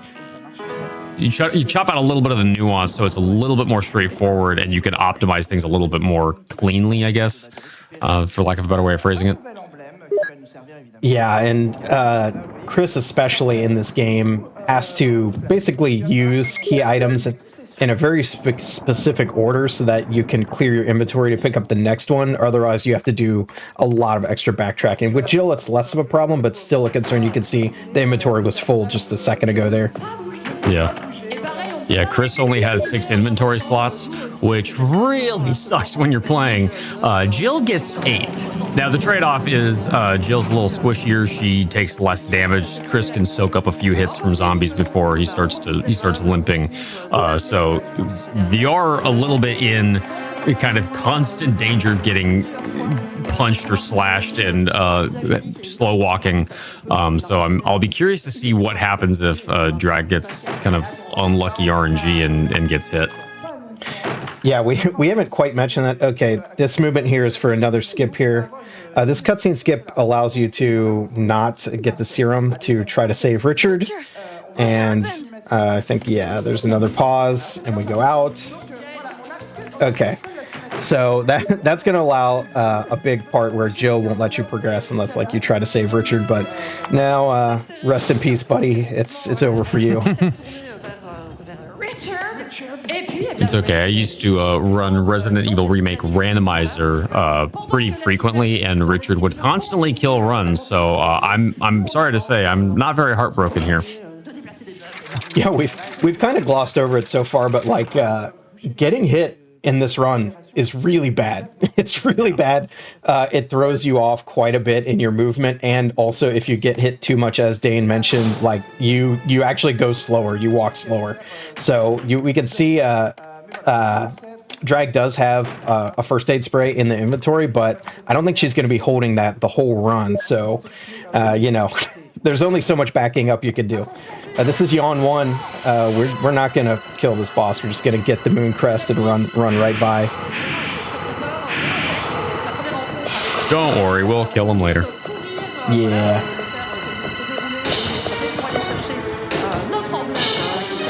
You can't kill this boss here because it comes back again later no matter what, so there's no point in wasting the precious grenade launcher ammo.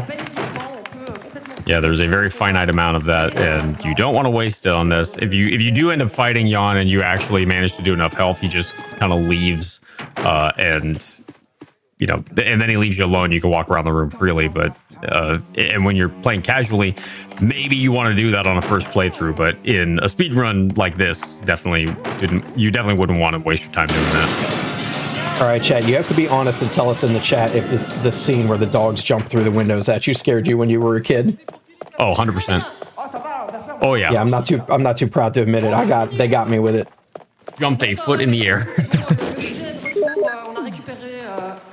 Yeah, used the first aid spray there because I think she grabbed that to make sure that, like, in case Jill took a hit, would be able to kind of heal up, but luckily never took a hit, but still needs to clear that inventory space out because there is, because we're doing this puzzle here. I never remember the order that you're supposed to push these pictures in.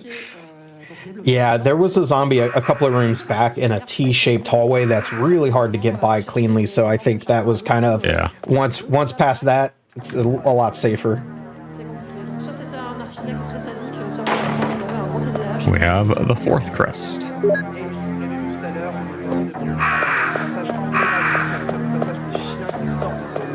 And so it's almost time to finally use these crests here. I'm gonna get all the way back out. Oh. That dog was not paying attention. Was not.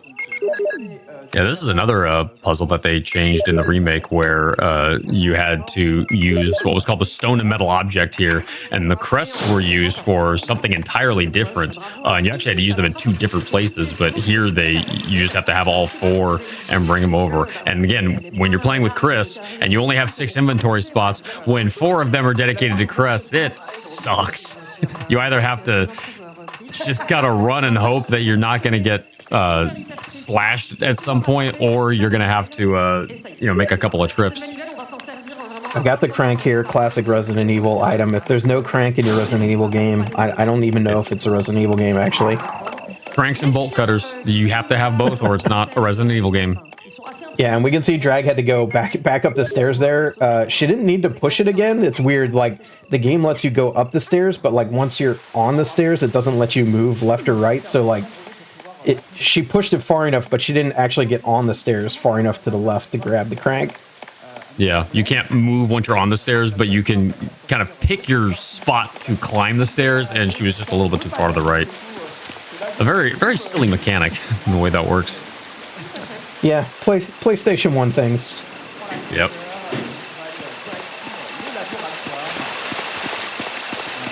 And now we are heading to the residence. This is where we are going to meet Plant 42? I always forget the number. It's 42, right? Yeah, Plant 42. It's Plant 42, the Resident Evil then? You said this is the residence. Ah, this guy. I had to beat you to it. I had to. True. I wasn't even actually thinking about that. We just call this the residence. It's either called the residence or in the original, we also call this the cabin. In the remake, the cabin is actually a separate location that was added. We have no such location here. That zombie right there by the bed is almost a guaranteed grab if you're playing as Chris. That with Jill, just grenade launcher it because it's just so dangerous. Yeah, another thing to note, actually, Jill is like very, very slightly faster than Chris. Not by a lot, not by any like significant amount, but where, if you put them side by side, it's not a significant difference, but there is a slight difference in speed. And I think it really just has to do with the way the running animations were designed. Yeah, and we'll see here coming up with Plant 42 that Jill can shoot the grenade launcher really, really quick, like supernaturally quick. So...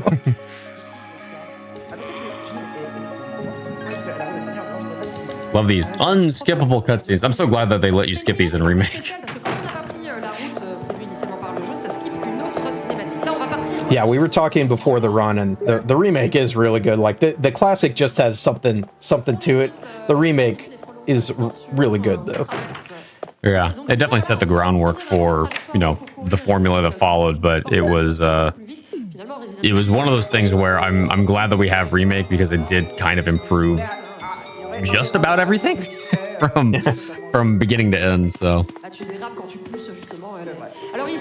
and then this is the most engaging and exciting puzzle in the entire game. You have to push this box.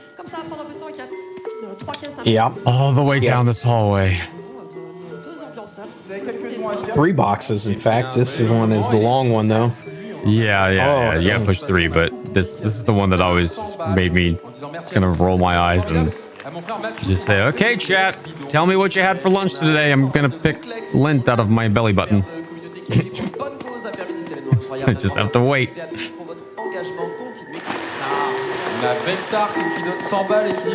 There's one. And this puzzle is also very frustrating because if you push the boxes into the wrong spot, you have there's no way to undo that. You have to leave and re-enter and redo the whole thing over. Yeah.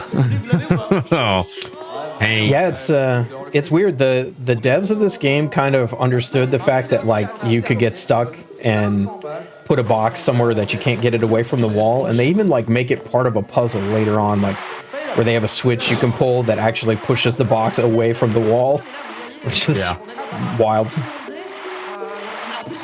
Okay, do we get a shark appearance here? No. Oh, there we go.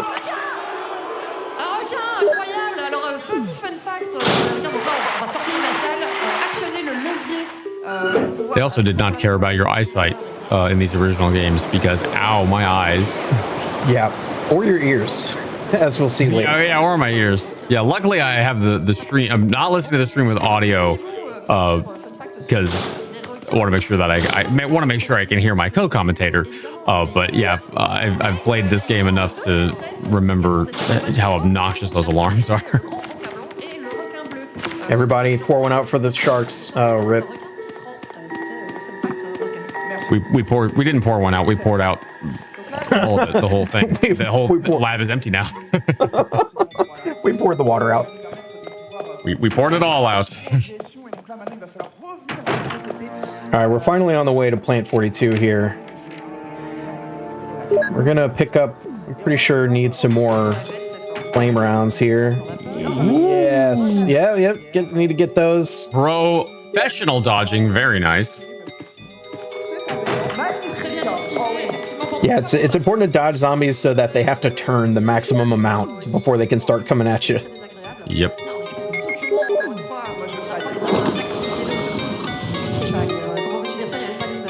Okay, so you're gonna see something very weird during this boss fight. She's gonna shoot and then leave.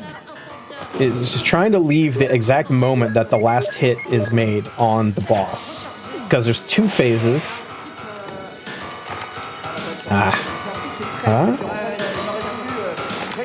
No, she's still in the room, so...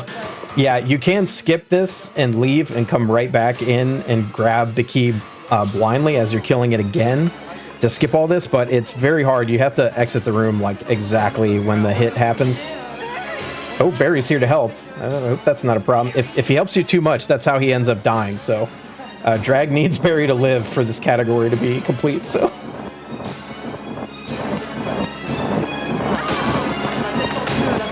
I feel like she may have done this on purpose just for the lulz, because it is funny. It is a pretty funny cutscene. Yeah, Chris would be killing this boss with the knife, by the way. Yeah, I don't recommend anybody do that.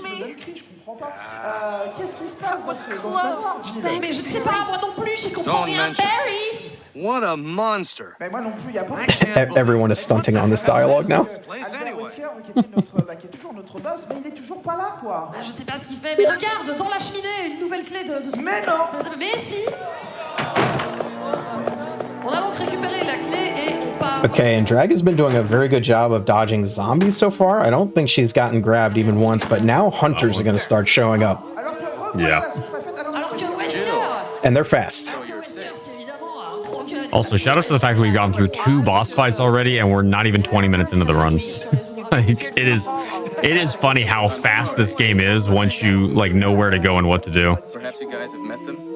Yeah, this is easily several hours into a casual run. Oh yeah, yeah. I think most of us would be probably at least 6, 7, maybe 8 hours in at this point. The fact that we're here in less than 20 minutes is very funny to me. Now, there are a lot of rooms. And nothing is suspicious about this Wesker guy. Absolutely nothing. I trust him implicitly. Yeah. I would give him a firstborn child to hold. Not mine, but somebody's.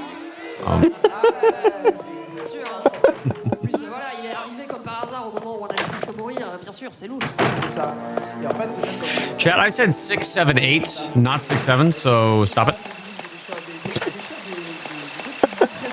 Oh no. You're somewhere between 6 to 8 hours into the game at this point. We don't need to meme, chat.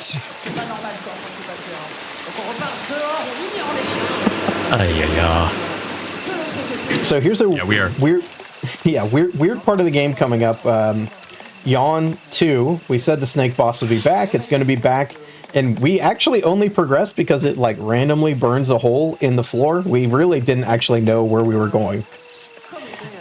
I don't know what the plan was. There's a logic to it, and we call it video game logic. Yeah, there was a cinematic cutscene we actually can skip. You could just press start to skip those. And then these are hunters. These are the meanest enemies in like the entire franchise. I hate these things so much. They are hard. If they once they get coming to you, if you're not exiting the room pretty quick after that, almost, but managed to professionally dodge that one. And as you can see, they spin real quick too. So the same trick that works for zombies does not work for hunters. They'll be coming after you very quickly. Yeah, hunters are terrifying in every game they're in, except for one, Resident Evil Revelations. The hunters in that game are actually comically funny to fight because they're like so not threatening at all. Yeah, and here we go. Chris once again would be fighting this boss with a knife and getting multi-hits by slashing through multiple body segments at once, but Jill is just going to absolutely unload.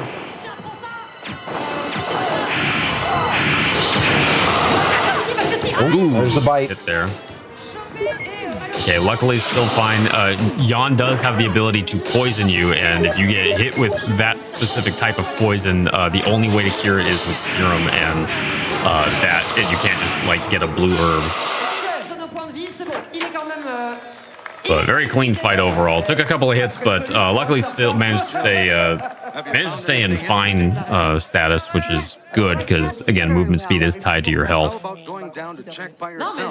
And we're gonna go down this hole now because that seems like a smart idea. And like Barry drops the rope and has to get another one, but it turns out if you try to enter the ladder down here at the exact right time that Barry should be coming back with the rope again, you get to skip it. So you'll see Drag's gonna get down here and you'll see her spinning like I think it's 8 times, and then it will just work. Avec cette corde, c'est qu'il y a un timing spécifique parce que ton pari part et il y a le point de retour. Donc Thanks, Barry. Also seeing commentary from chat in the original stream about Jan being Solid Snake, and no, Jan is not Solid Snake. On va tourner 8 fois. C'est Jill Passion Kebab. Il faut tourner 8 fois sur nous-mêmes pour. I feel like we need some carousel music here. Et voilà. Si on a bien compté, on peut. La corde sera bel et bien là. Definitely no reason why Barry would drop the rope at that point, right? There's certainly nothing going on behind the scenes with Barry that would make him put us into a bind. Oh, Motas, did you not know that Barry is evil? What? Is he the Resident Evil? Bum, bum, bum. He might be. We are in a residence after all. Yeah, we're back in Spencer Mansion now, in case you did not know where we were. We are in the kitchen. Or wait, no, sorry. We were in the basement. Now we're in the attic. Also, shout outs to this room not being in the remake for some reason. Just straight up cut. They just cut this room entirely. Actually, both those rooms.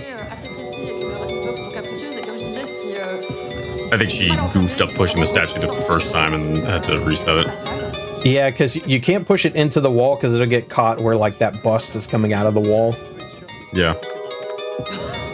A classic case of just like the boxes, if you bork up the puzzle once, you have to leave and re-enter to do it. Luckily, this one's pretty fast, so it's not terrible if you mess that one up. And that's our first MO disc, so we need to get 3 of these in order to get the best ending to rescue Chris once we get to the lab. Yep, so get ready. See, so Chris would have had to dodge that zombie. No thank. Drag wants no part of that. Just acid rounded. Qui va être très utile un peu plus tard, ainsi que des grenades évidemment, puisque vous avez des grenades contre. Yeah, and Jill doesn't really have that big of a problem with ammo from now on either. Like, there's plenty of grenade launcher rounds sitting around because we're not using them for anything. But the bosses usually were like the very most stubborn zombies. Okay. Oh, we're through. Yeah, that said, you don't want to go using your ammo willy-nilly. There's a lot of it, but there's not that much of it. Yeah, that's an unfortunate bite. But luckily, it looks like she's still in fine status, so we're okay. Yeah. Yeah, Jill will like visually not walk as well, so you can tell even if you don't go to the menu screen to see her health. Yeah, in Resident Evil 1 Original, Jill does not run faster in Caution. Oh no, a zombie came out of the door loading cutscene. Oh, goodbye. And we're around. That was actually really fast. Usually you might see a runner wait there and like bait it away from the door a little longer. Whoop, and there's the hunter.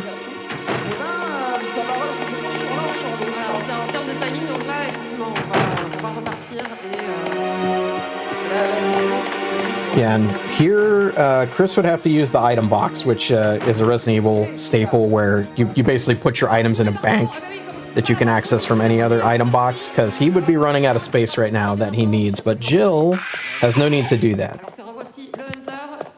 Also, yeah, we probably should have warned for arachnophobia. Oh, sorry. There's an even bigger one coming out. Yeah, we got a big old spooter boss coming up in a little bit, so we'll warn you before that happens. It's named Black Tiger, even though it's a spider, so I don't... Yeah, go figure. Just Resident Evil things. I mean, like, yawn for the snake makes sense, because, like, you when you yawn, you open your mouth really wide. Snakes open their mouth really wide when they, like, take a bite, so, like, that one kind of makes sense. Black Tiger for a spider? Yeah, I don't know about that one. That dog was just in the exact wrong position. Wow. Okay, so we have caution health now, but that doesn't actually slow Jill down. She has to be like in low caution. Yeah. So still okay. Yellow caution or red caution rather, or orange caution. Excuse me. Yeah. So yellow caution's fine. Still in yellow caution. That's fine. But once she gets to orange caution, that's when her movement speed starts to slow down. Yeah, luckily the dogs are really hard to dodge, but they also don't hurt as much as zombies do. Yeah, they don't do very much damage, luckily. And if she does take a hit, she is carrying a first aid spray still. And yeah, there's 2 books you have to collect because there's 2 medallions in those books, and she got one of them, and she just, because she was already menuing there, just kind of made sense to get the medallion out of the book now while it kind of makes sense to do so. But we did all of that with putting the battery in and reusing the crank just to get to this pathway right here. And this takes us into the underground tunnel. And this is where we're going to this is where we're going to quit to the main menu, I guess.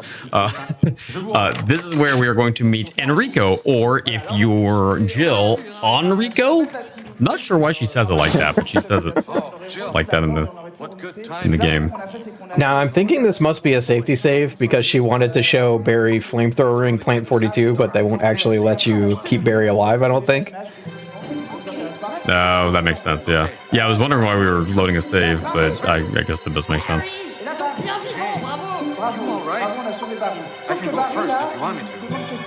More Barry dialogue for the lulz. Let's go, Barry. I'm depending on you. It's funny listening to the French stream because like when French players play this game, they still meme on the English lines and they're repeating them.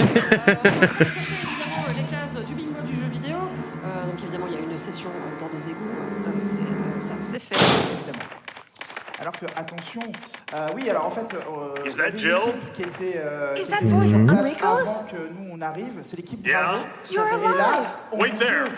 Are you with anybody, Jill? And this is Enrico. He is totally fine. He's just a little bit injured, but they're going to save him, and all will be well.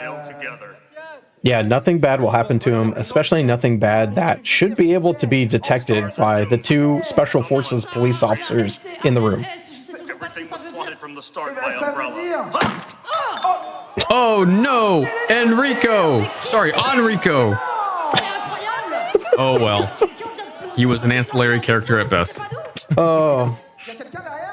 Am I remembering my lore correctly? He's the team leader of Alpha Squad, right? Do I have that correct?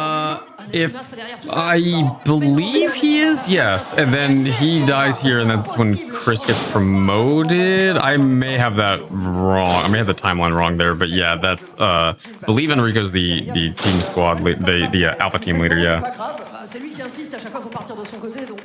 It's been a little while, admittedly, since I've dug into the Resident Evil 1 lore. I've been really focused on Requiem lately.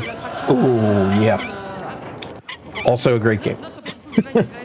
Oh, and this is our second crank, by the way. If you're paying attention, chat. We're double cranking here. Wait, we have 2 cranks? Yeah. Not 1, but 2. Also, by the way, arachnophobia warning coming up. Because it's coming up in like 2 rooms from now.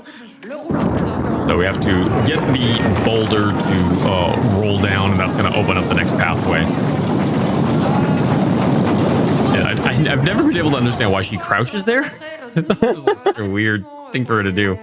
Yeah, I don't get it either, but the devs of this game were very proud of that boulder for sure. Okay, here is Black Tiger.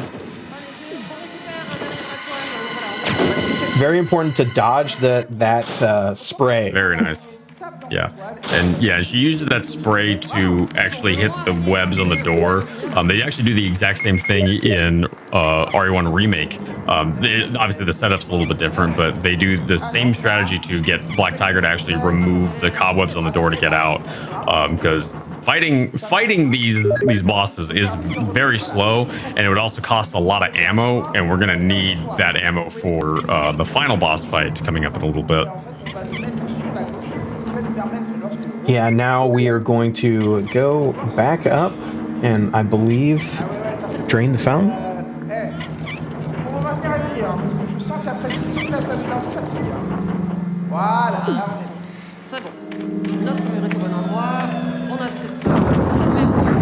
Boulder's back. Boulder. Yeah, no crouching really that time though. Yeah, it'd be really nice if there was a third boulder that had like some sort of fence that you could put up, because that would be boulder gate 3. Oh no. Oh no. I mean, technically it would be boulder 3 gate, but look, all right, I went for the meme, all right? This is the puzzle I was talking about, where like you have to push the statue up where it should get you stuck, but then the game's like, aha! If you spin this crank, it pushes the statue away from the wall. Ooh. Yeah, and in the remake, you have to turn it to make it face a certain direction, which is a pain. They could have put the third boulder right there. They could have, yeah. Missed opportunity. And then we have both of the medallions, the wolf medallion and the eagle medallion. The eagle medallion's in here. Or sorry, that's the wolf medallion. The eagle medallion's was in the red book, and we have to put both of these into the fountain in order to get the fountain drained so that we can enter the lab. And that is actually the last area of the game. It is the longest area. I think it's the longest area overall. But it is. Luckily, we're coming up on the end of the run pretty shortly. There's a few doors that can only be unlocked by accessing a computer terminal, and so first thing she's going to do is going to run around these stairs, and then she's going to run past a zombie right here. Oh, right. That's they added one there in the remake, not in the original. So yeah, nice and clean exit here, and then going to boot up the computer here. The password to get in. Is John for the first door, or for the login, and then the password is Ada, and then there is another password that you have to enter, and I can never remember what it is in the original, because it's Cell in the remake. Yeah, I don't know. I don't remember. Usually you would get this from documents that are down here, but obviously Drag already knows the password, so can just do it here. And from this until the end of the run, it's pretty hectic. Because in order to save Chris, we're going to need those 3 MO discs, and we have to enter them into 3 computers that are down here.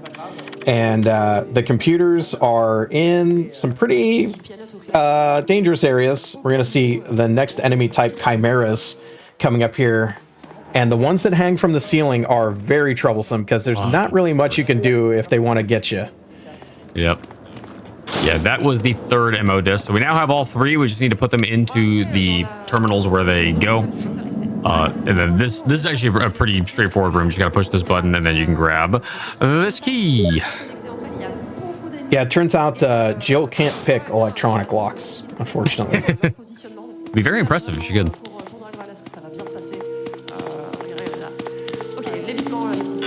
Yeah, luckily the zombies in this hallway are spaced out in such a way where they're unless you take a bad line, they're pretty unlikely to grab you. This hallway though, that zombie he grabbed me a number of times. Yeah, hanging chimera here. These guys are I hate this enemy so much. They're so annoying because they do a lot of damage and they're really fast, as you can see. They scamper along the ground. They're freaking scary.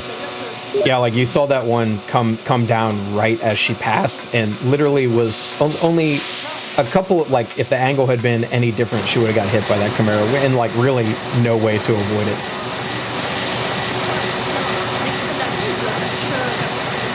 This lab also Requiem, kind of continuing the Resident Evil tradition of having naked zombies near the end of the game. True.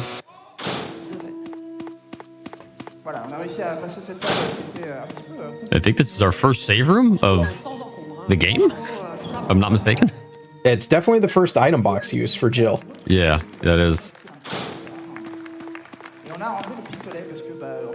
Yeah, really fast lab. Actually very impressive that we were able to get through here as quickly as we did.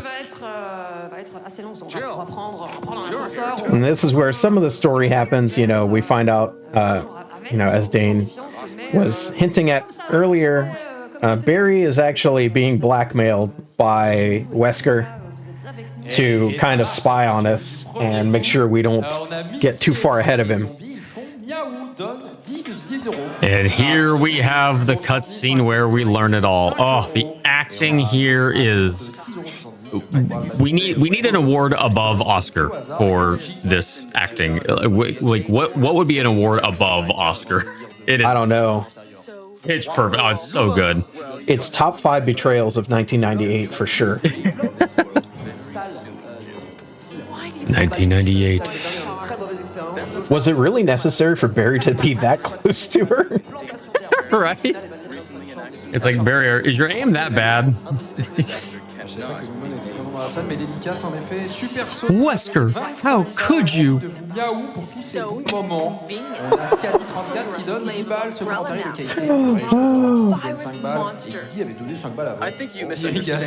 Like we need a very well placed.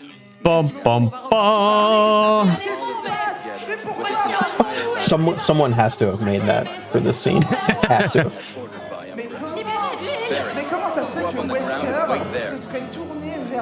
Oh man. Mais ça veut dire qu'on a été trahi par des hommes. Mais non. Mais non. But it's fine, just wait. Barry's having second thoughts. Luckily, Barry's full of conscience. I mean, Wesker is threatening his family is what's going on, but I think Barry is figuring out, well, if Wesker's dead, then he can't threaten my family. It's true.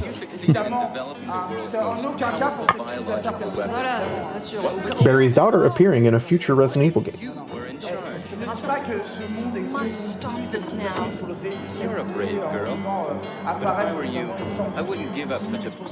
Any Revelations fans in the chat? I mean, I am. I speedran Revelations 1. Revelations 2 was, I agree, a better game. I enjoyed playing 1 a little bit more, but 2 is definitely a more polished game. And yeah, Moira, Barry's daughter. If you play Resident Evil Revelations 2, just a warning, Moira's got a mouth on her. She swears a lot. Yeah, not quite as sanitized as the voice acting in this game, for sure. Yeah, the acting did get a lot better in the later titles. They started getting people like Sam Riegel to do the VA work in later games. Any idea what Wesker was going to show you at the back? Yeah, and they keep it cheesy undercurrent a lot of the time, but oh yeah, you know, the voice acting is very good in the Resident Evil series nowadays. Mais bon, puisque t'es là... On se demande pourquoi, en fait. C'est ça. J'ai failli mourir par ta faute. Man, how fast would this game be if we could skip these cutscenes? Yeah. You could cut probably a quarter of the time, maybe. Especially Probably, yeah. these here at the end, yeah. Yeah, I see these Code are Veronica fan in the long. chat. Code Veronica remake. I'm hoping. I'm praying for it. I will hope for you as well. I have my reservations about the likelihood of that, but we will see. Capcom has surprised us before, so. I have to go. My favorite Resident Evil has got to be 4. I have a lot of fond memories of playing and replaying 4. I take it you are referring to the original 4? Yeah, although I like 4 remake as well. Yeah. Yeah, I would agree. I like 4 a lot. My favorite is still 1 remake, but 4 and 4 remake are very, very close. Yeah, and to be honest, 2 was my first Resident Evil, and 2 remake is very good as well. I gotta give it to the modern remakes. They're very fun to replay, especially. Yeah, I agree. And here, oh, hey, this is the Tyrant. Yeah, this is the Tyrant. Barry just stands there. Yeah, I mean, if I had, yeah, I love how he aimed in the exact wrong direction, and then just got slammed. Don't worry though. Remember, Barry has to live for the good ending, and don't worry, he's fine. He's fine. Rebecca gets shot in these same scenes, and she's fine too. So I always find it hilarious how Tyrant just lays down right next to Barry. he's just EP. Is the Tyrant a he? I don't know. Tyrant, I think, is referred to as a he by the other characters, so I guess we'll go with he. If Tyrant goes by they them, they can correct us later.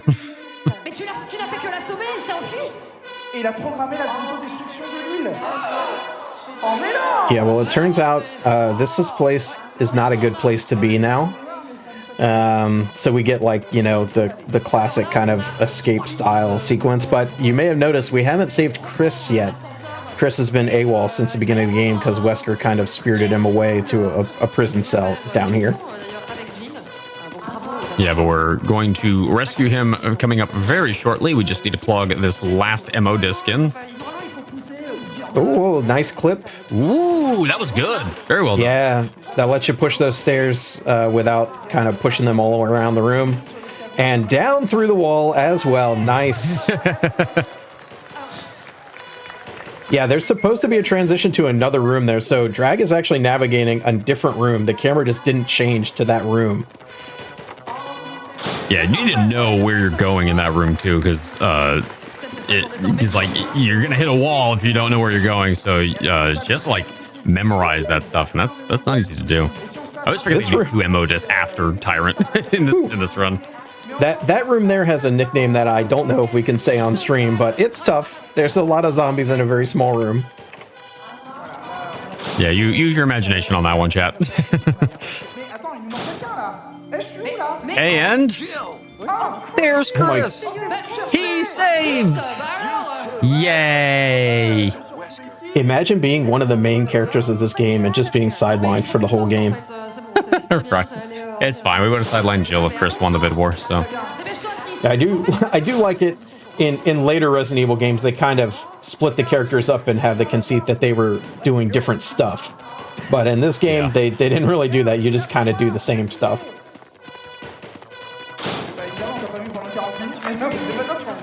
All right, just one last hallway and an elevator ride, and then it'll be time for Tyrant 2. Tyrant 2? But we killed Tyrant. Sure did. Yeah, you and as we can see, have to fight Tyrant 2 in the bad ending run. You only have to fight Tyrant a second time if you are saving either Barry or Chris going into this last little hallway run. Yeah, and luckily we can see both Barry and Chris are currently alive. So this is good. We get another battery. Yeah, in the remake that is called the Fuse Unit. I don't know why they changed the name of it in the remake, but here we are. And of course, we get another what has become a Resident Evil series stipend here, which is the rocket launcher finale. Oh man, there's a timer on the screen. I don't know, man. I don't do well seeing timers while I'm playing games. Oh man. Hide the live split. Hide it. Parce que la créature qui s'était attaquée à nous en sortant son liquide amniotique. It gives you a lot of time to do this too. Yeah, it really does. Like, you don't need this long in any conceivable manner unless you are like, even a knife only, you don't need this much time. You'll end up doing the fight a few times because you'll die, like, trying it, but even a knife only, you don't need this much time. Yeah. Yeah, Chris would be fighting this boss with the handgun and the knife and kind of getting it stuck on these boxes you see in the back of the screen there. But once again, Jill has a different method. Oh yeah, we didn't mention the helicopter pilot, Brad, who's a flake, is the whole reason the whole team had to do all this stuff, because he panicked and took off the helicopter. Here he is. He's back. And that's enough shots for Brad to throw the rocket launcher down, which you need to use to kill the tyrant. Yeah, he only dies to the rocket launcher, so you are required to use it. Don't miss your 4 shots. Whee! Very cinematic. Very nice. And time is going to be coming up as soon as we start the next cutscene, or the final cutscene.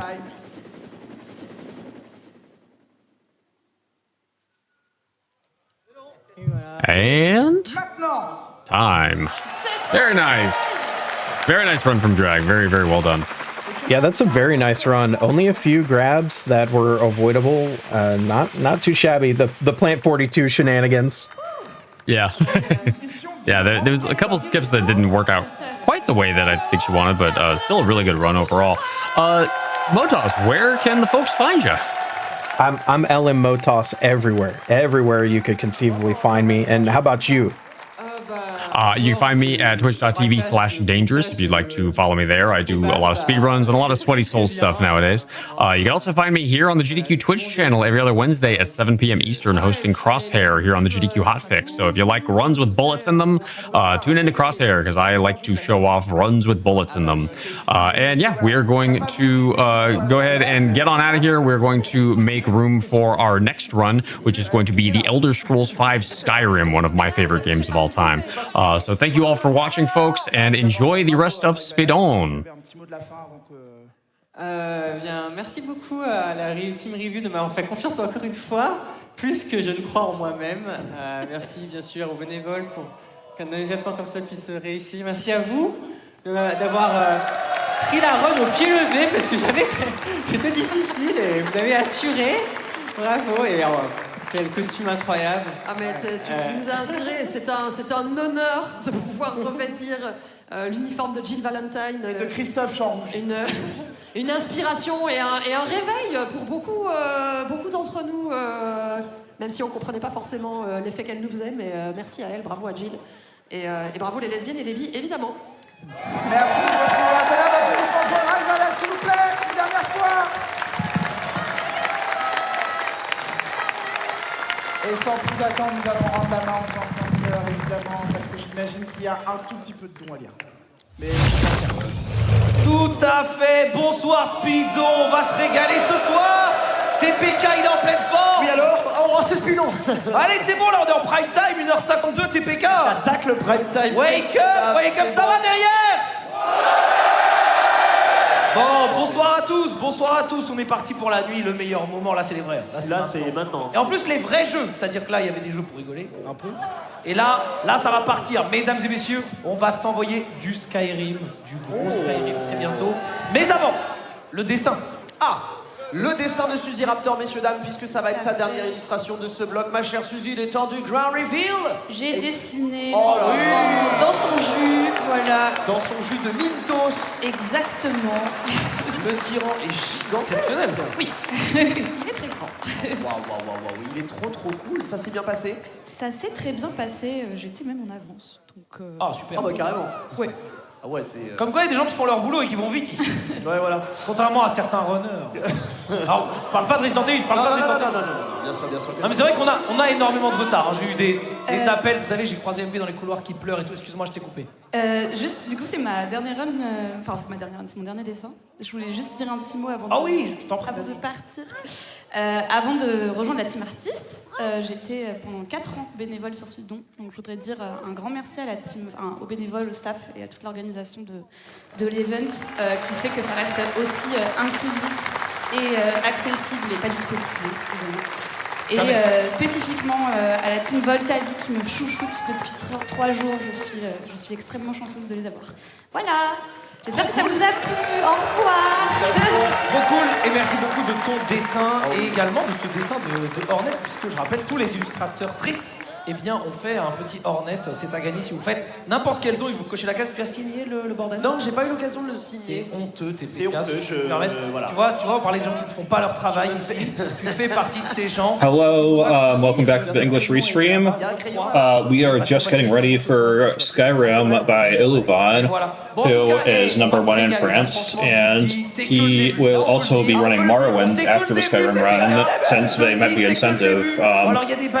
They have hit 1.13 million euros for, I believe it is Doctors Without Borders. Is that right? Est-ce que tu sais à quelle heure l'an dernier avait été atteint le million d'euros? Est-ce que tu as For the info, Il s'avère, et je vais peut-être te la couper. Doctors of the World, an international medical non-government organization that has been around for more than 40 years. T'es en train de me dire que Speed Médecins a du monde. exactement 8 heures d'avance sur le timing de l'année dernière. Exactement, car nous sommes en effet dimanche, mais il est 1h55 du matin. On a donc énormément d'avance. Et donc, évidemment, même si on a un peu de retard sur l'événement, on a de l'avance en don. C'est tout ce qui compte. And Iluvan will be up momentarily. Bravo pour votre générosité. Alors tout de suite, je vous le disais, hein, c'est du Skype. This is live from Lyon, France.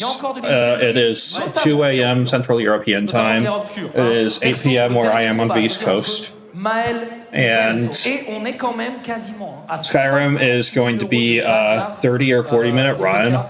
The route that Iluvan is running is the route that I designed. It is the most recent iteration of the Skyrim 80% route. And so I did the first run of this route at GDQ, at AGDQ 2025, and more recently, the new world record holder Bang Slushy used this route to get the first ever sub-20-minute run of Skyrim. Bonsoir SpeeDons. Ça va ou quoi dans la salle? Alors, je vous rappelle que dans Skyrim, quand même, crier, c'est une feature. Donc là, il va falloir que vous donniez un peu du vôtre. C'est mieux.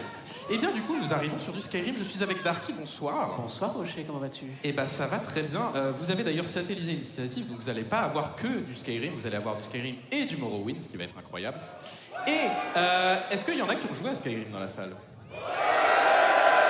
Est-ce qu'il y en a qui savent ce que c'est Skyrim en speedrun? Je pense que vous ne savez pas ce que c'est Skyrim en speedrun. Bref, nous sommes avec une personne absolument incroyable. Il s'agit de Iluvan. Iluvan, bonsoir. Salut, ça va SpeeDons? C'est un honneur de pouvoir donner Skyrim ici à SpeeDons. C'est la première fois qu'il y a du Elder Scrolls dans ce... There he is. Iluvan, I believe, is from Paris. This event is in Lyon. Absolument fan de son jeu. Il a besoin de votre énergie, donc donnez-lui un tonnerre de love. Il va en avoir besoin. Comment tu te sens, Iluvan? Eh ben, stressé. He started running Skyrim, I want to say about 2 years ago. He first ran the Glitchless Main Quest category, and then he started running Main Quest, which is basically the any percent category of Skyrim. We're playing as a High Elf. The reason is that High Elves are the tallest race, and in Skyrim, because of the way the engine works, your height is what determines your movement speed. High Elves have height of 1.08. All of the other races have a height between like 1.95 to 1.04, so just the faster movement speed you get from playing as a high elf saves a significant amount of time throughout the run. Doesn't matter whether you play as male or female. Oh, frick, Stormcloak. Some here in Helgen call you. The timer will start as soon as he gains control over his character after the short cutscene. And now the Empire is going to put you down and restore the peace. I believe he used the speed up command during the intro, which is not allowed to be used in a run, but that's just to make the intro go by faster. Come on, I haven't got all morning. And if you stick around for this whole run, after that you're going to see Illivan run some Morrowind 90%, and then after that we've got some Clair Obscura Expedition 33, that I know you've all been waiting for.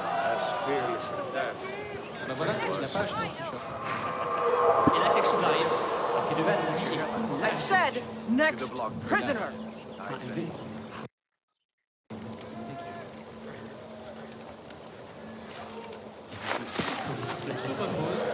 What in oblivion? Sentries, what do you see? Timing is going to start in about 10 seconds.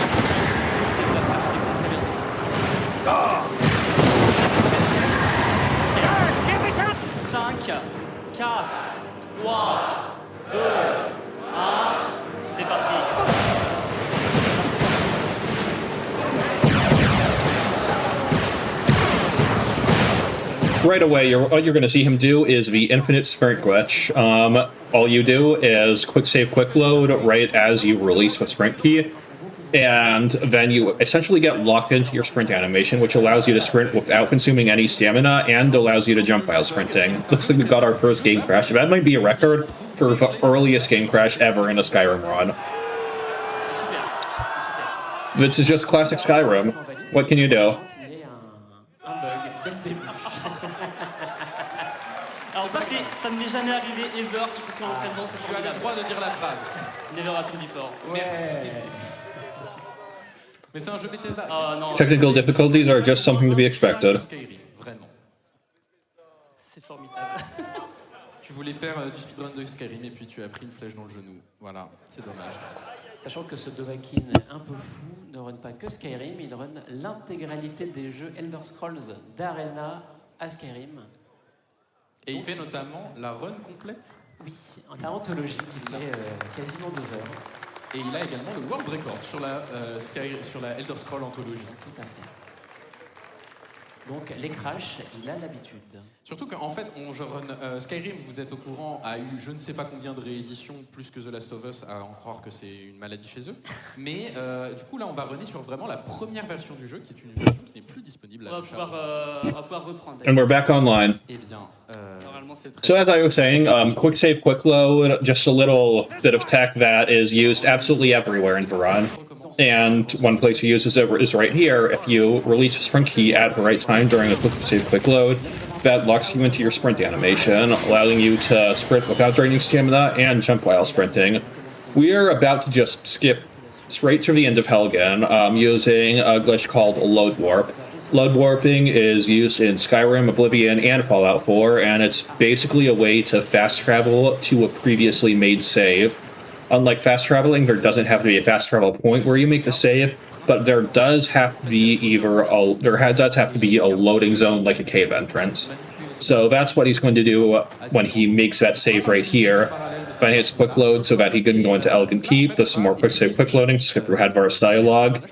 Then he is going to perform the load warp to go straight to the exit of Helgen Keep, and that will skip the first dungeon. The reason he can't just jump right out of Helgen and begin doing the game is that you don't really have control over your character until Hadvar unbinds your hands. So now that Hadvar has bound his hands, he can load warp to essentially fast travel to the exit of Helgen Keep, where he previously made that save.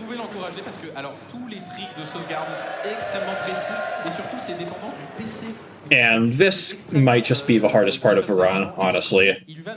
When I ran this category at GDQ, this took me 6 attempts, and Illivan apparently just got it. Congrats. Qui peut être très dur, et il l'a. Donc on est à la fin de la grotte des Givretteurs. Je te laisse nous raconter ce qu'on va faire ensuite. Eh bien ensuite, on va bientôt récupérer un animal.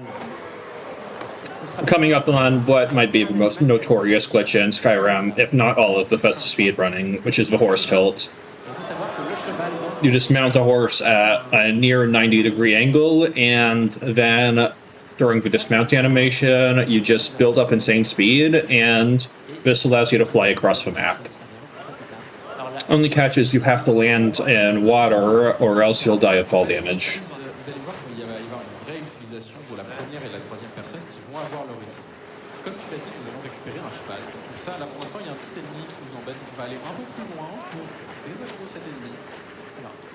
Alors, il faut faire attention au temps qu'il fait.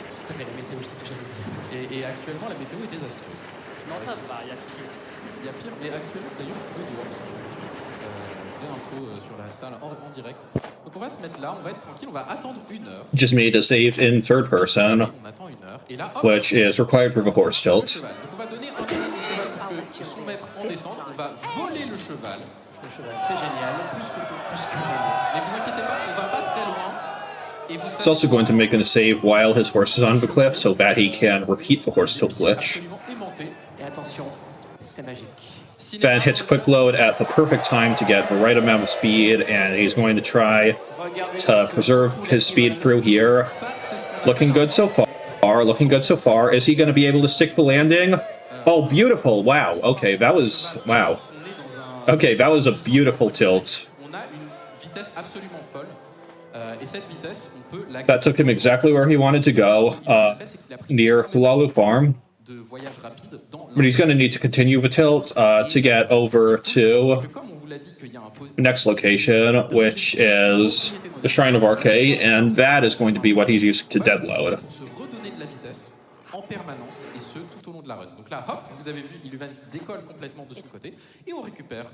Whoa. Shrine of Arche is a bit north of here. Dead loading is a way to load warp, but instead of load warping through a cave entrance like that you walk through, it allows you to load warp through doors. The way you set up a dead load is by making a save in front of the door while you are under the effect of the Shrine of Arche, and you are being kept alive only by the Shrine of Arche, meaning you have less than 25 health, and he just nailed the horse tilt again. Qui va nous permettre de récupérer un buff de 25 points de vie qui va nous être extrêmement utile. C'est un outil mystère qui nous servira plus tard. Toujours. Vous êtes trop chaud, hein, c'est incroyable. Et donc nous arrivons... Now he's going to do another variation of a horse tilt. And this is going to take him to Iverstead and then to the Throat of the World. He's going to execute this by making a save while interacting with the Blacksmith Forge. And that puts you in sort of this glitched third-person save. And when you execute a horse tilt into this save, then your height is locked and you have no collision. So using this locked height, Illivan will be able to discover fast travel points that he needs for later, which are Iverstead and the Threat of the World.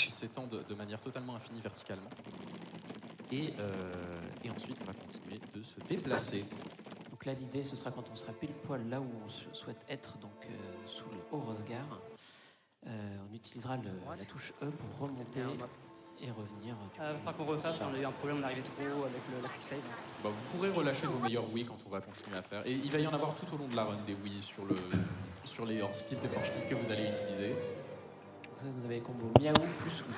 Vous allez être comme des monarques. Attempting this horse tilt again, this can be very difficult to get right. Donc là, on va vers la fin du monde. He's going to try to make a save under Iverstead, and then load that save, and hopefully that will put him at Iverstead. And it looks like he got the right height. It's encouraging, and now he's got the fast travel point for Iverstead. And now he should be able to get the Threat of the World. Now back to Hollow Farm, and he's going to be able to do another one of those ethereal tilts. Instead of interacting with the Blacksmith Forge in Riverwood, he's going to be interacting with the Tanning Rack. He's going to get the fast travel points for Septimus Cygnus' outpost, and then the Thalmor Embassy. Donc il y a la grotte de Septimus, il va y avoir l'ambassade du Talmor. L'ambassade du Talmor. Que l'on va rejoindre très bientôt. Voilà, donc là on va passer à côté de la grotte de Septimus. Alors, vous, ça vous paraît peut-être simple et rigolo, mais pour Sullivan, c'est extrêmement difficile, puisque bien évidemment, il doit se repérer dans... I don't think he quite has enough speed here. He's going to need to repeat this horse tilt. Just make a quick save right here, and then load the save for horse tilting, and then just repeat the process. Problem is, once he repeats the horse tilt like this, he may still not have enough speed. So hopefully he's able to make it. And I'm not sure if that's enough speed. We might need to try that one more time. No, I think he can just run the rest of the way. Why not? Alors, vous n'entendrez pas le Fusroda, malheureusement. Just gotta make it to the Valmor Embassy. Mais il est possible que Sullivan vous ait préparé des choses. Il est possible que les cris soient intéressants. Vous allez avoir une surprise. Non, ce ne sera pas miaou. Just gotta make it right here, and that does it. This is where he's going to do the biggest skip of the run. This skips basically the first one-third of the main quest. All he has to do is, by running into the Thalmor Embassy early, he has to loot this chest. He grabs a health potion, which he'll need to set up a dead load, and then once he runs out, the quest Diplomatic Immunity will have started, and that means he can go straight to Esbern, and because he knows where Esbern is, he read the book that tells him where Esbern is, and that allows him to continue, that allows him to skip going to Bleak Falls Barrow, killing Murmelnir, going to Ustengrove, and killing Solognir. Et là, on l'a réussi, c'est 25%. Et maintenant, nous allons faire un dead load. Alors, et le dead load, c'est le moment où vous allez devoir sortir le Doliprane. Oui, parce que le dead load, globalement, en fait, on va setup une hard save, donc c'est ce que Sullivan a fait. Là, on réutilise la première sauvegarde de tout à l'heure qui nous... And now he's going to set up the dead load in front of High Hrothgar. Like I said, you need to be under the effect of Shrine of Archay, and you need to be kept alive only by the Shrine of Archay, which means your health needs to be below this threshold.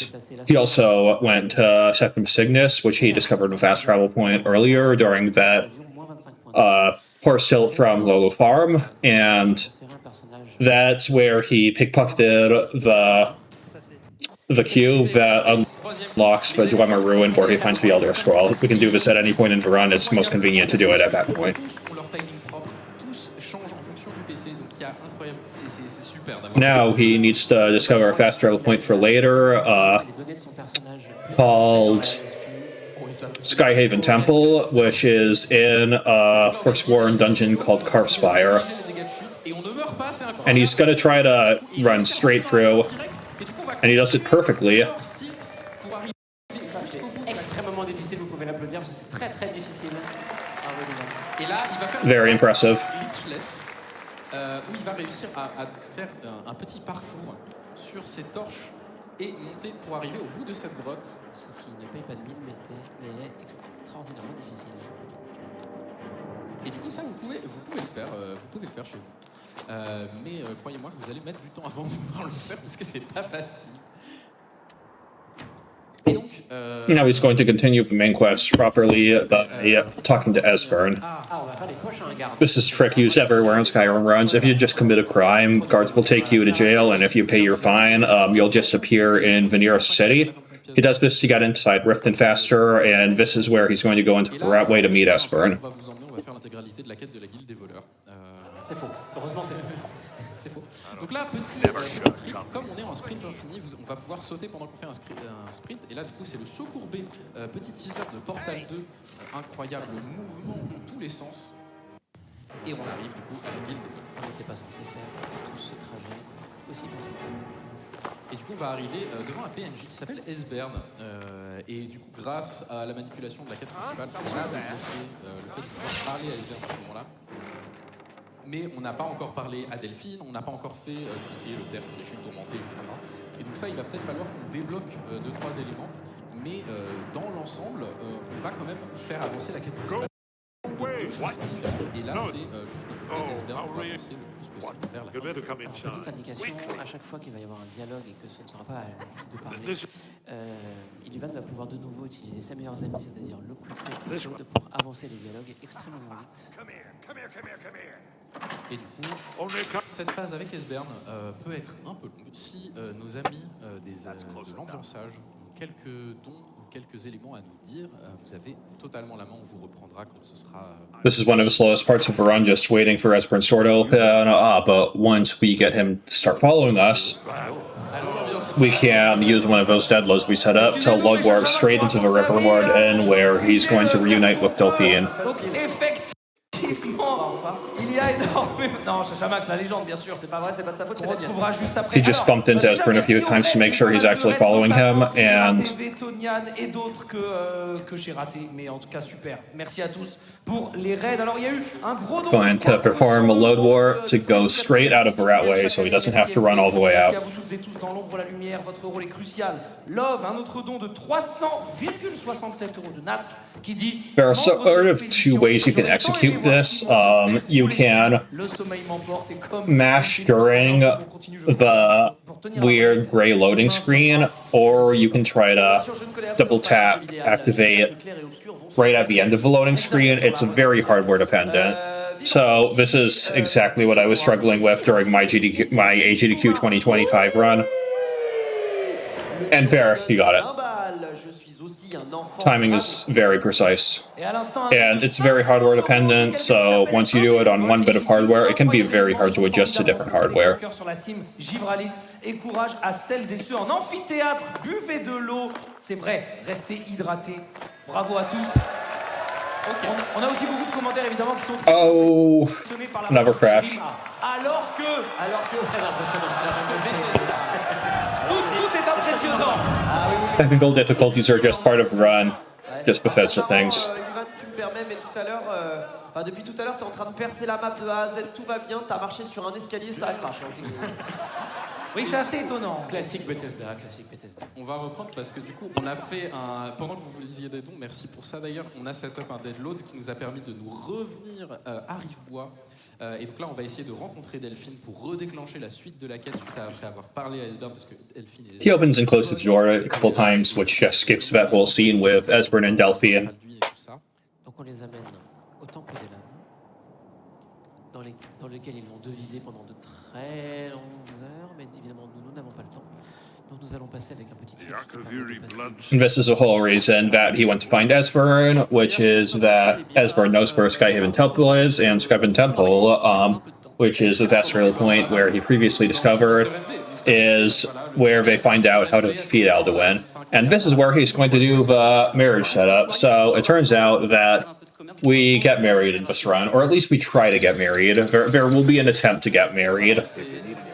He's going to do the vendor glitch with Balamund, which is how he ends up getting about 1,000 septims, and he's going to use those septims to buy the things he needs to get married. He's going to buy an Amulet of Mara for Maramal for 200 septims, and he's going to buy Mercurio as a follower for 500 septims, and by buying Mercurio for hire, he ends up being available as a follower, which means that he'll allow us to marry him as long as we're wearing the Amulet of Mara.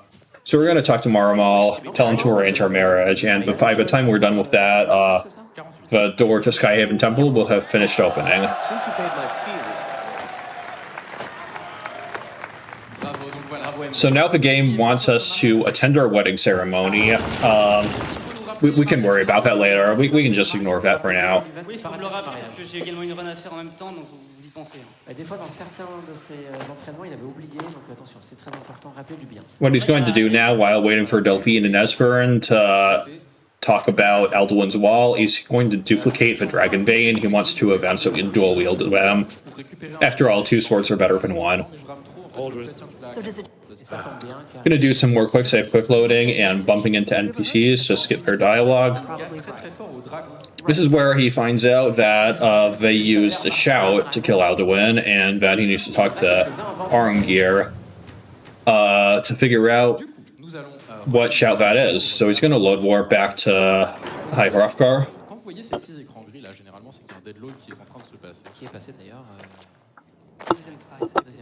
Parce que sinon en fait vous pouvez tout simplement pas rentrer au Hrothgar si vous n'avez pas le deadload. Et oui, car évidemment vous n'êtes pas sur la sauvegarde qui a débloqué le lieu. Donc en fait, c'est encore une fois toutes ces histoires d'envoyer une data, une petite sauvegarde.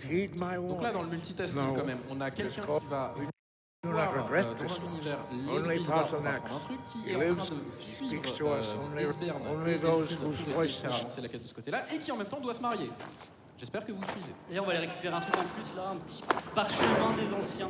Arngir tells him that he needs to go to the Thread of the World to meet Parkernax, where he's going to learn the shout that was used to kill Alduin. C'est un placement de... Mais non.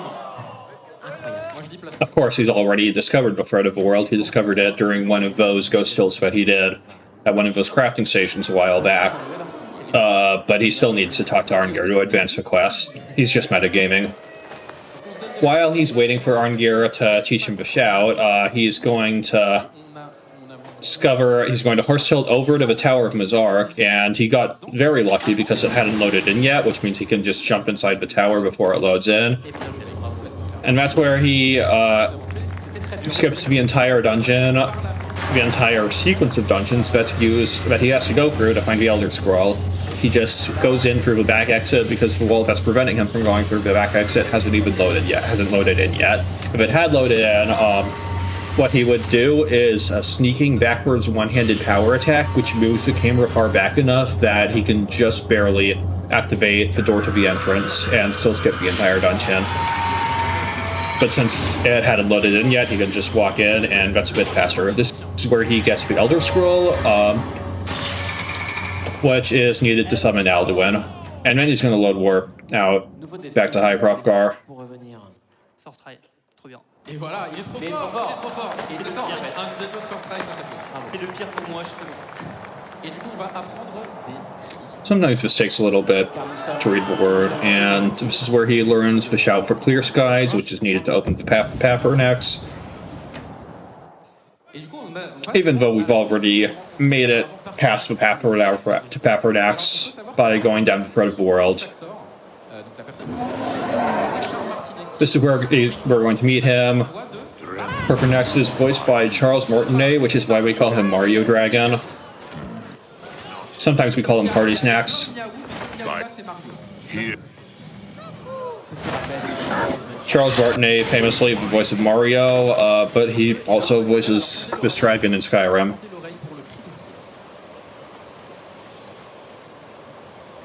His name sounds French, but I think he's Quebecois.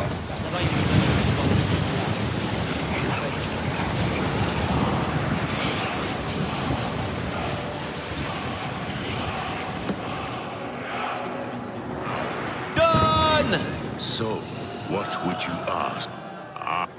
You would not out, but you're our hard. I notice he is playing in English, even though I think French is actually like a fraction of a second faster than English. Do you know?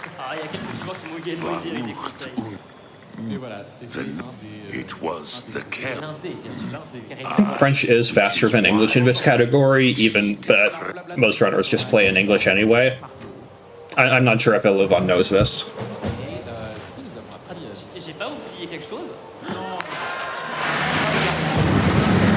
And this is where we're going to perform cutscene control. Remember when we scheduled our marriage? Well, we're going to wait until the marriage is over, and that means we fail our marriage, and that gives us control during our cutscene.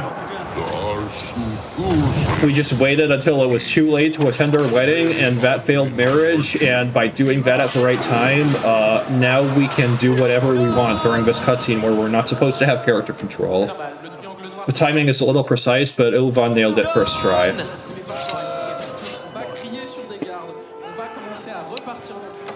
So instead of just having to wait around for this cutscene, we can do the other things that we're going to need to do later while we wait.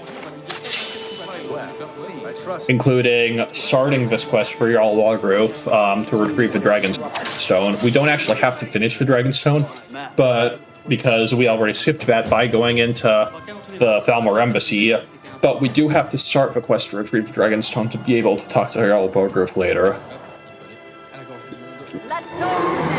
He also has to kind of fast travel around a bit to skip this dialogue. This is where he learns the shout that's used to defeat Alduin. This is a pretty dangerous part of the run, because you can't make any saves during this cutscene, even though you have control during this cutscene, which means that if he accidentally presses quick load, or if the game crashes at the wrong time, then he'll have to start this all over.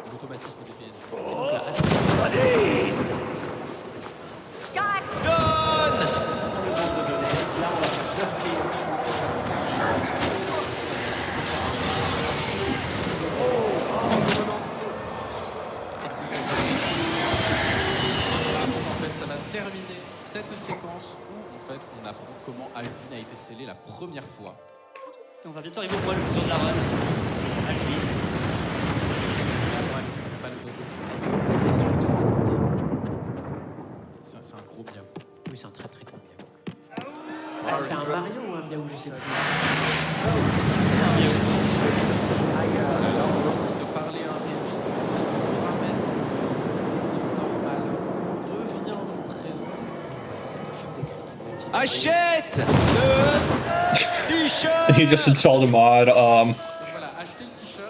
telling people to donate.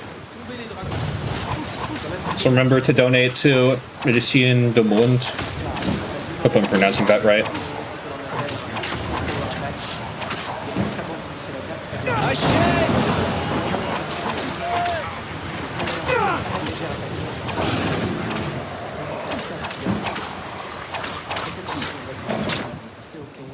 Buying the merch. Okay. Doing Revers, Medicine du Monde.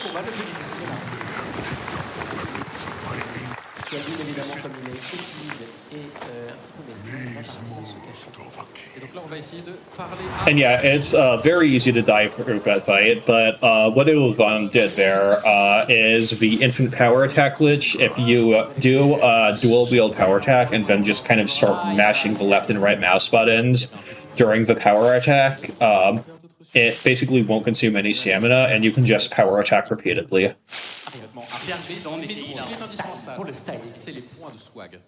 So now he's able to talk to Bulgruth and tell him about what Parkernax told him about how to stop Alduin, which he's only able to do because he started the Bleak Falls Barrow quest, which allows him to talk to Bulgruth about other things.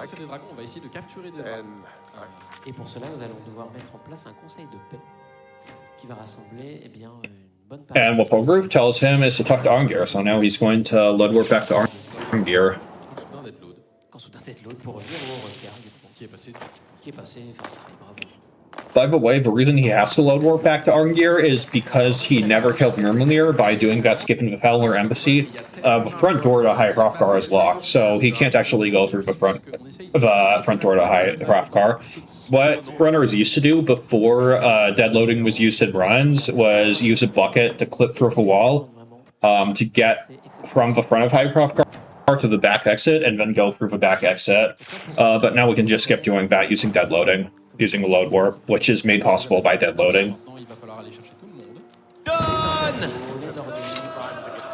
Ce qu'on fait, c'est pour se balader plus rapidement au sein des villes si on n'a pas débloqué tout, on va juste. And this is where Arngir tells him that he needs to arrange a peace treaty by first talking to General Tullius and then to Ulfric Stormcloak. He needs to talk to them in this order because he doesn't have a high enough speech to pass the speech check that he would need to pass in order to talk to Ulfric first. Yes, he'd be insane to try. He doesn't have the men.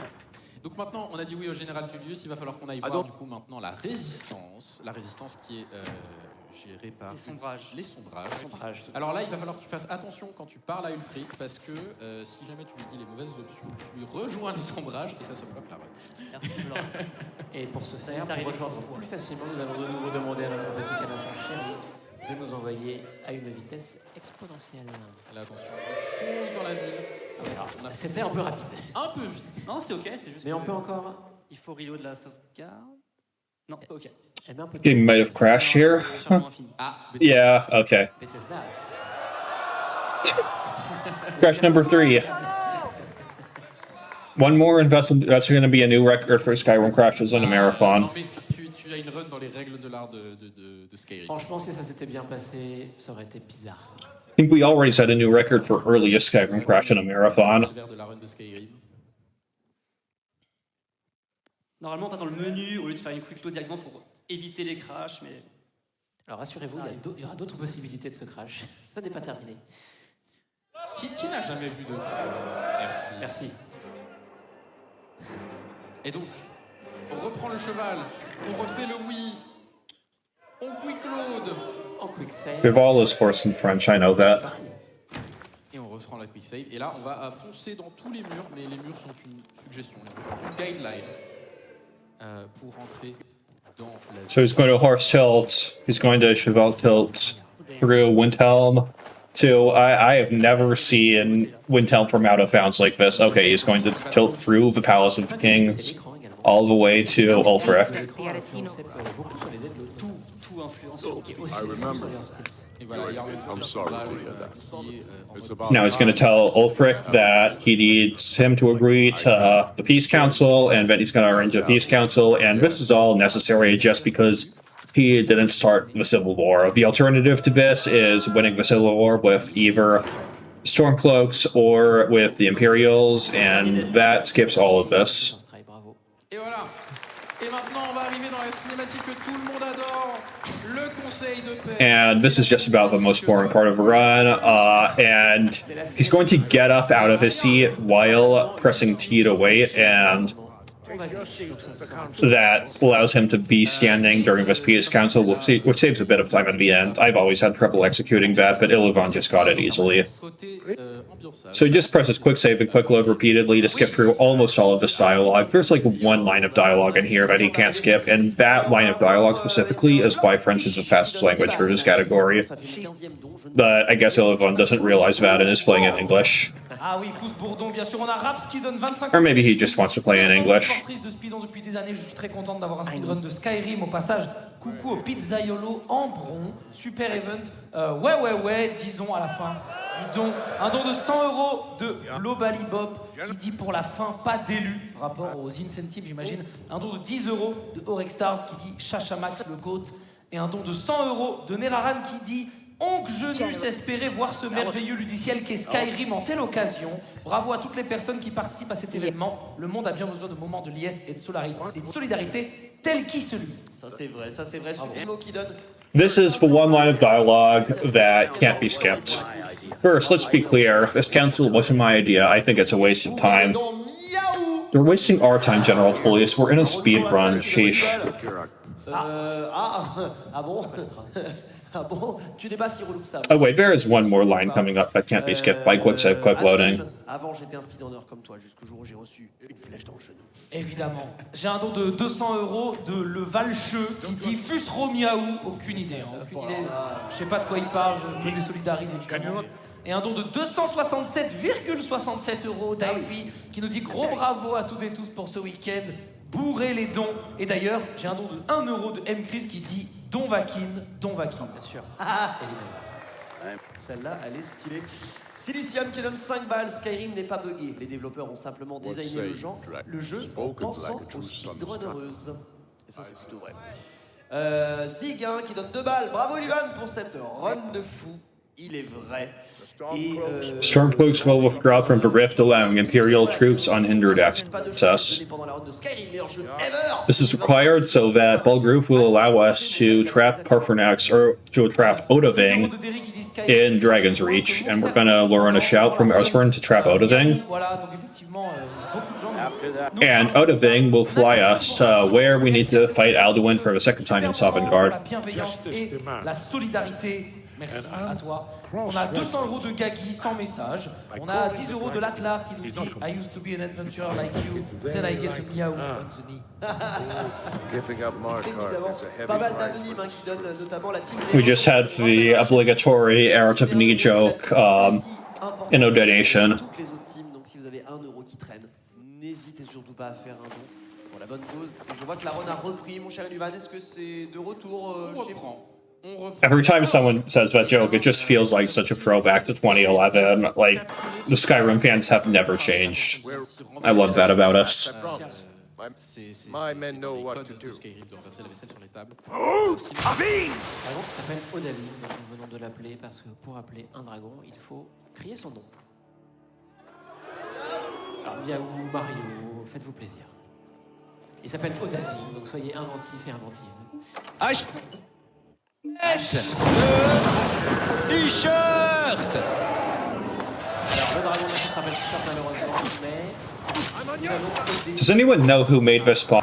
I think they need a shout out. Ne vous inquiétez pas, il vit bien. Par contre, c'est un dragon, je suis niveau 1, donc je ne cache pas. There is no reason to attack Falgriff and you're left there. It's wasting charge on the Dragon Main, which is going to lose time during the last Alduin fight, but that's fine. Je suis Allez, je suis le héros. Respire, ça va aller. On y va. Attention. C'est franchement. Ah bah là. Et ben voilà, le dragon. There's a lot of opening and closing doors to skip things in this run, and that going in and out of Dragon's Reach to skip the whole animation of prepping out a thing. Du coup, Odaving, là, qui est capturé, on va le torturer en Now you gotta negotiate with him, and then he's gonna agree to fly you to Alduin. aller avec lui à Sovngarde, qui est littéralement le monde des morts de Skyrim. Alors, est-ce que nous allons avoir... I've been looking for And there's a courier. This can really screw your run. At the end of any run, it just loses you 5 seconds if he appears. And he's going to do another little skip here by tabbing out of Odaving's dialogue and fast traveling away. That skips the animation of flying away. Now he's in Skuldolphin, and he's going to do one big horse tilt to skip pretty much all of Skuldolphin. Et du coup, préparez vos meilleurs oui, c'est parti. Et celui-là, il est dur. The main thing with his horse tilt is he needs to get height in order to... Oh, well, he already got it. Okay. Well, that was one of the fastest times I've ever seen that horse tilt get done. You know, I was a little bit worried about this estimate being 40 minutes, given that it took me 42 minutes to do this run at GDQ, and my PB is several minutes faster than Illivan's, but I think Illivan's just nailed this. Like, yeah, he's gonna get his underestimate. Et nous, on va essayer d'aller le bolos dans le monde des morts pour qu'il meure vraiment dans le monde des morts. Donc, on reprend le miaou, on fait un oui, et on va oui. It's the last area of the game. Pour affronter Mario, c'est bon. Mario, exactement. Aïe, aïe, aïe, d'abord. One more horse tilt to get across this whole area. This one, very difficult to execute without dying of fall damage. En fait, c'est Mario, c'est F0. C'est Sonic, c'est Pokémon. C'est un peu tout, c'est un peu tout, ça fait un peu tout. Et donc là, Donne. Tape-moi, je place de donner. Parce que j'ai pas confiance. On le tape et il fait OK, je te crois. Et donc il va donner. Merci à vous. Et donc on reprend ça parce que, attendez, il y a 10 mètres à parcourir, c'est long, vas-y. On va prendre la vitesse du cheval là. Et alors là, on va essayer de conserver la vitesse du horse tilt à l'intérieur pour faire venir nos camarades qui vont nous aider à notre admin. Mais comme nos camarades mettent un peu des plombes, eh ben on va faire in-out. This is very impressive. Just maintaining horse tilt speed while he skips the animation of the heroes of Sovngarde, getting ready for battle by opening and closing that door, and just maintaining horse tilt speed the whole time is incredibly impressive.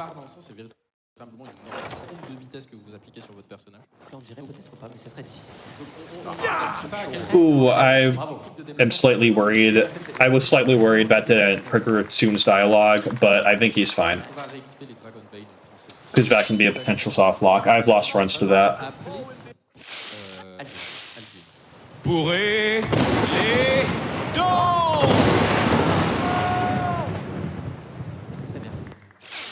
Merci encore à MV d'avoir prêté sa voix pour les boss, bien sûr. Alors là, nous avons un petit problème, c'est que Alvin est un petit peu timide.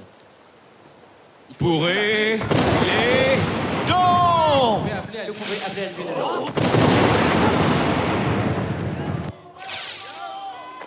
Super, merci à vous. Et donc on va faire un setup précis.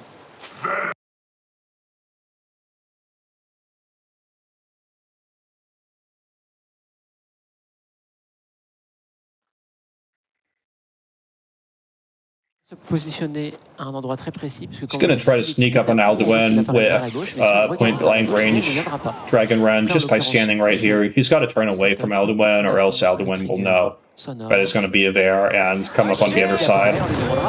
D'acheter le t-shirt. Ce qui va le faire se poser et ensuite au bourg.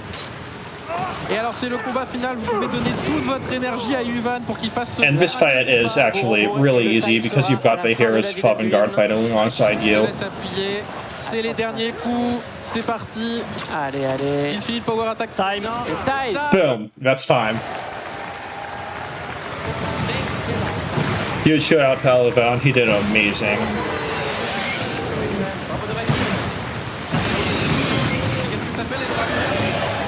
Bourrez les dons.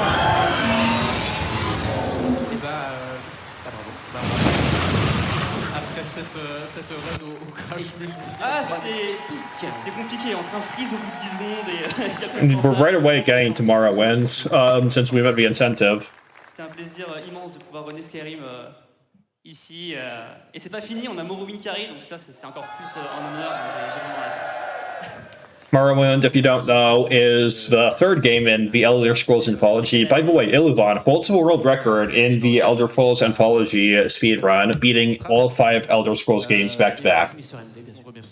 On remercie Illuvan pour nous avoir accueillis là-dessus. Je te laisse setup Morrowind pendant ce temps-là. On en profite pour faire notre petit shout-out.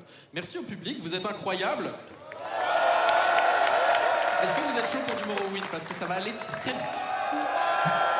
Ça va aller très très vite. Skyrim c'était à peu près 40 minutes. Morrowind on est quoi? 3 minutes? 3 minutes? À peu près 3 minutes. Un petit peu plus. Un petit peu plus, mais globalement on va partir sur un rap code. C'est ça. On est parti sur du On va twerker, ça va être bien. We're talking about how Morrowind is a 3-minute long speedrun. The main reason for that is that you can skip the entire game just by going to dig off ore early.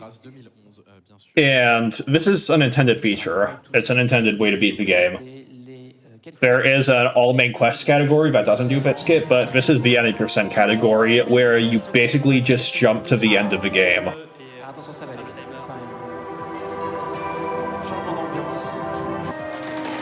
Stand up.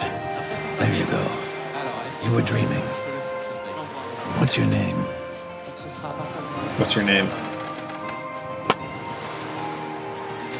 MV, Mr. MV. Storm could wake you. I heard them say we've reached Morrowind. I'm sure they'll let us go. Quiet. Here comes the god. I was just playing this game earlier today. Never learned how to speedrun it, which I regret. I should learn how to speedrun it, absolutely. But the 80% speedrun is super, super fast-paced. Someone new recently got the world record of 2 minutes 23 seconds. Illivan's personal best also well under 3 minutes. This is where they want you. You finally arrived. It's going to play as a Redguard. Great. I'm sure you'll fit right in. Redguards have bonus speed, the highest speed of any race, and in this game, unlike in Skyrim, your speed is actually an attribute that you can raise through various buffs. Remember that in Skyrim we played as a High Elf, which has the highest height, which means that their movement animation is the fastest. But in Morrowind, your speed is actually just an attribute that you can raise. Mais rassurez-vous, rassurez-vous. C'est pour la bonne cause. C'est pour la bonne cause et en plus dans Morrowind, quand on vole quelque chose et que on repose c'est ok. En fait, je rigolais. His class is going to be a barbarian, and his standing sign is going to be the steed. All of these are things that raise your speed. It's going to do the famous limeware platter exploit, where you can just steal a limeware platter at the end of the game, which is a very expensive item, without getting a bounty. He's also going to take the engraved ring of healing, and he's going to need to sell these things to buy some stuff that he needs from this shop.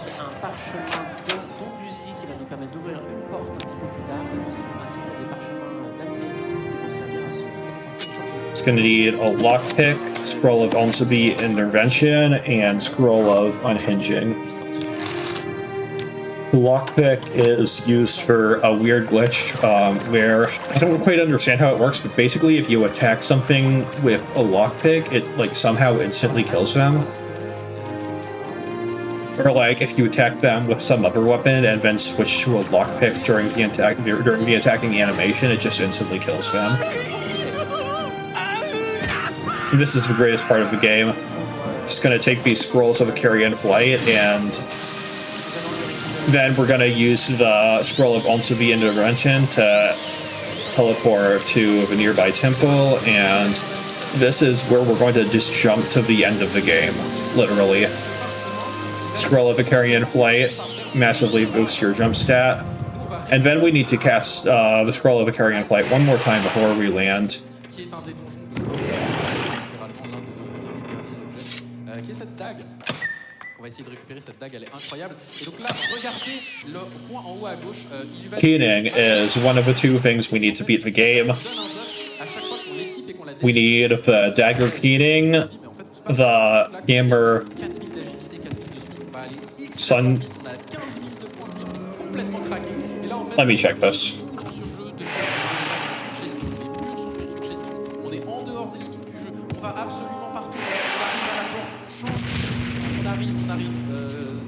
The Hammer of Sunder and the Infinity Gauntlet Graveguard, but we don't actually need the Infinity Gauntlet in this route just by switching back and forth from the Dagger and the Hammer repeatedly.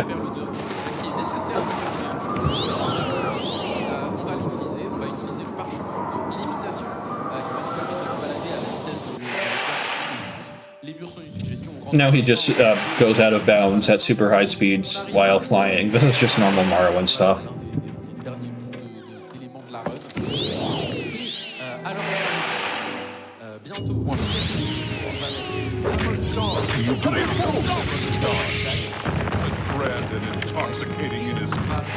And now the game is over.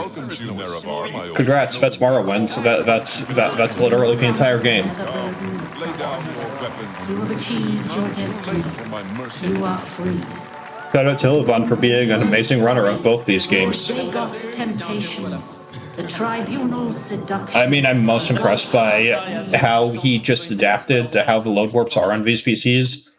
I saw he was struggling with the first load warp, just like I was at GDQ last year, but then he just very quickly adapted. He kind of intuited how the timing is different on these PCs at SpeeDons, and then he was able to finish Underestimate, despite the unfamiliar hardware. Est-ce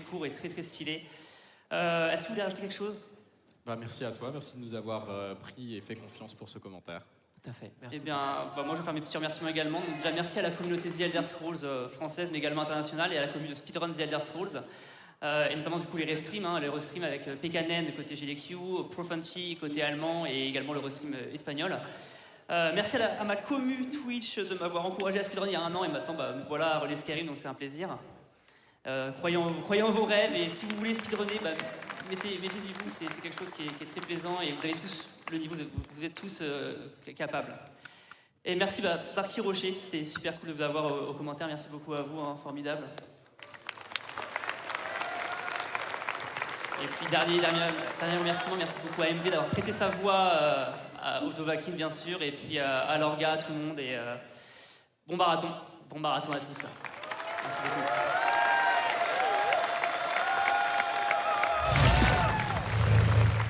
Légendaire. Je pense qu'il y a des gens qui font des VOD sur ce Thank jeu you. pendant 10 ans alors qu'ils pourraient claquer. I've been Pekanen. I also run Skyrim. I also have been running Fallout 4 pretty much full time, which I hold the world record in. So give me a follow on Twitch, Pekanen_SR, and also give Illivan Runner a follow on Twitch, twitch.tv/Illivan. Thank you for having me to GDQ, and enjoy the rest of SpeeDons. Clear Obscure is coming up next, so stay tuned for that. And see ya. Là, on a le Exactement. Gaming. Exactement. Et j'ai l'impression que c'est bien Montpellier qui est monté sur la scène, messieurs, dames. Oui. Que vous le vouliez ou non. Eh oui, regardez ce que fait Montpellier aux gens. C'est incroyable. C'est incroyable. Vous allez avoir du clair-obscur Expédition 33, mesdames et messieurs, qui va arriver tout de suite. Clair-obscur. Ça serait jamais. Clair-obscur aussi appelé. Nantoka Sanji-san. Pour une traduction à peu près de... Machin truc 33. Voilà, machin truc 33 en japonais. Alors clair-obscur avec l'incentive qui continue de durer, hein. Elle durera jusqu'à ce qu'on arrive au moment où il faut faire le choix. Mais vous pouvez encore choisir. Puisqu'il y a un choix, je suis en train d'y aller pour voir. Choisir, c'est renoncer. Choisir, c'est renoncer, mais il va bien falloir cela-ci. Pour l'instant, c'est Maël à 51%, mais... Je me sens trahi pendant mes 2 heures de sommeil. Mais pour 2000 €, Yamato, eh bien, tu peux inverser la tendance. Alors, où est la CB de la boîte? Pas à sortir la CB de la boîte tout de suite, évidemment. Donc Maël ou Verso, évidemment, qui aura un impact sur le déroulement final de l'histoire. No spoil, évidemment. Enfin, pas tout de suite. Globalement, si vous voulez faire le jeu et tout, il va mieux falloir fermer un peu les yeux et les oreilles. Mais avant qu'on parte sur le jeu, nous allons avoir un dessin. Évidemment. Qui va dessiner pour nous pendant Clair-Obscur? Salut! Bonjour! Enfin, en réalité. Bonjour, SpeeDons. Est-ce qu'on m'entend? C'est bon? Tout à fait, on t'entend très bien. Parfait, super. Alors, qu'est-ce qui est prévu? Est-ce que tu as déjà en tête ce que tu vas nous faire? Alors, ce soir, je serai votre peintresse et je vais peindre en gouache, du coup, directement sur une toile A4. Donc, ça va être un défi. Trop bien. Et bourrer les deux, voilà. Je crois que tout est dit.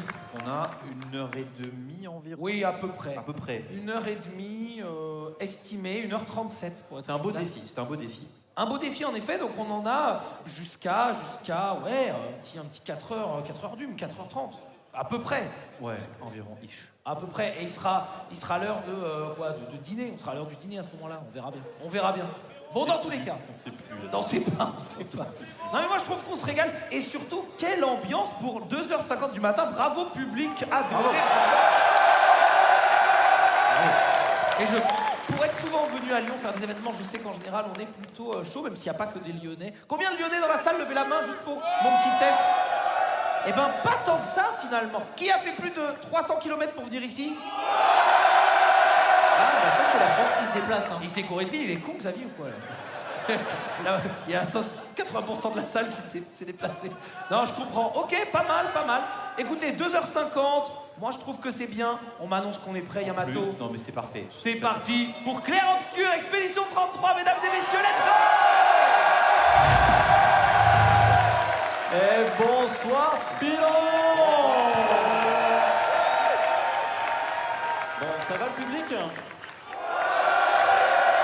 Parfait. J'ai l'impression qu'il est 3h, mais tout le monde est super chaud, hein.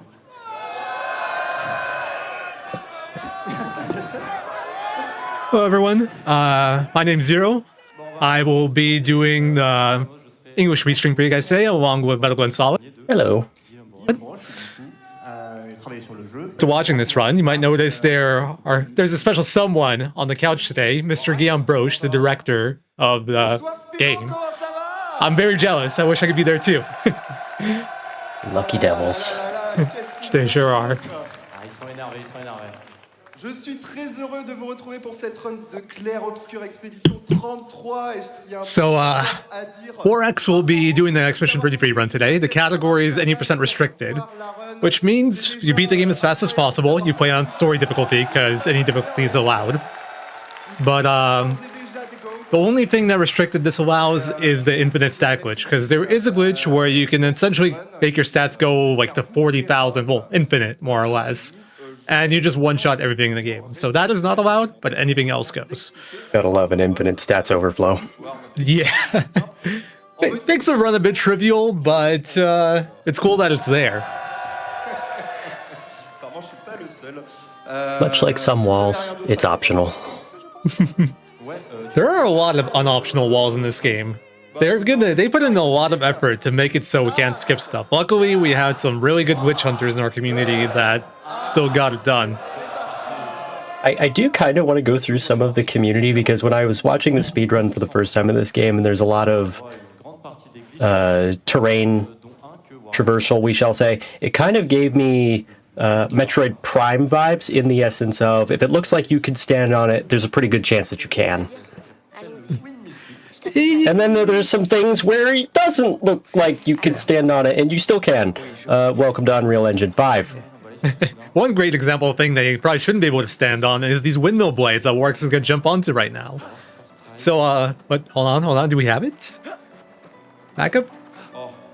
Maybe? Oh my god, he first tried it. Oh, what a go. Oh my gosh.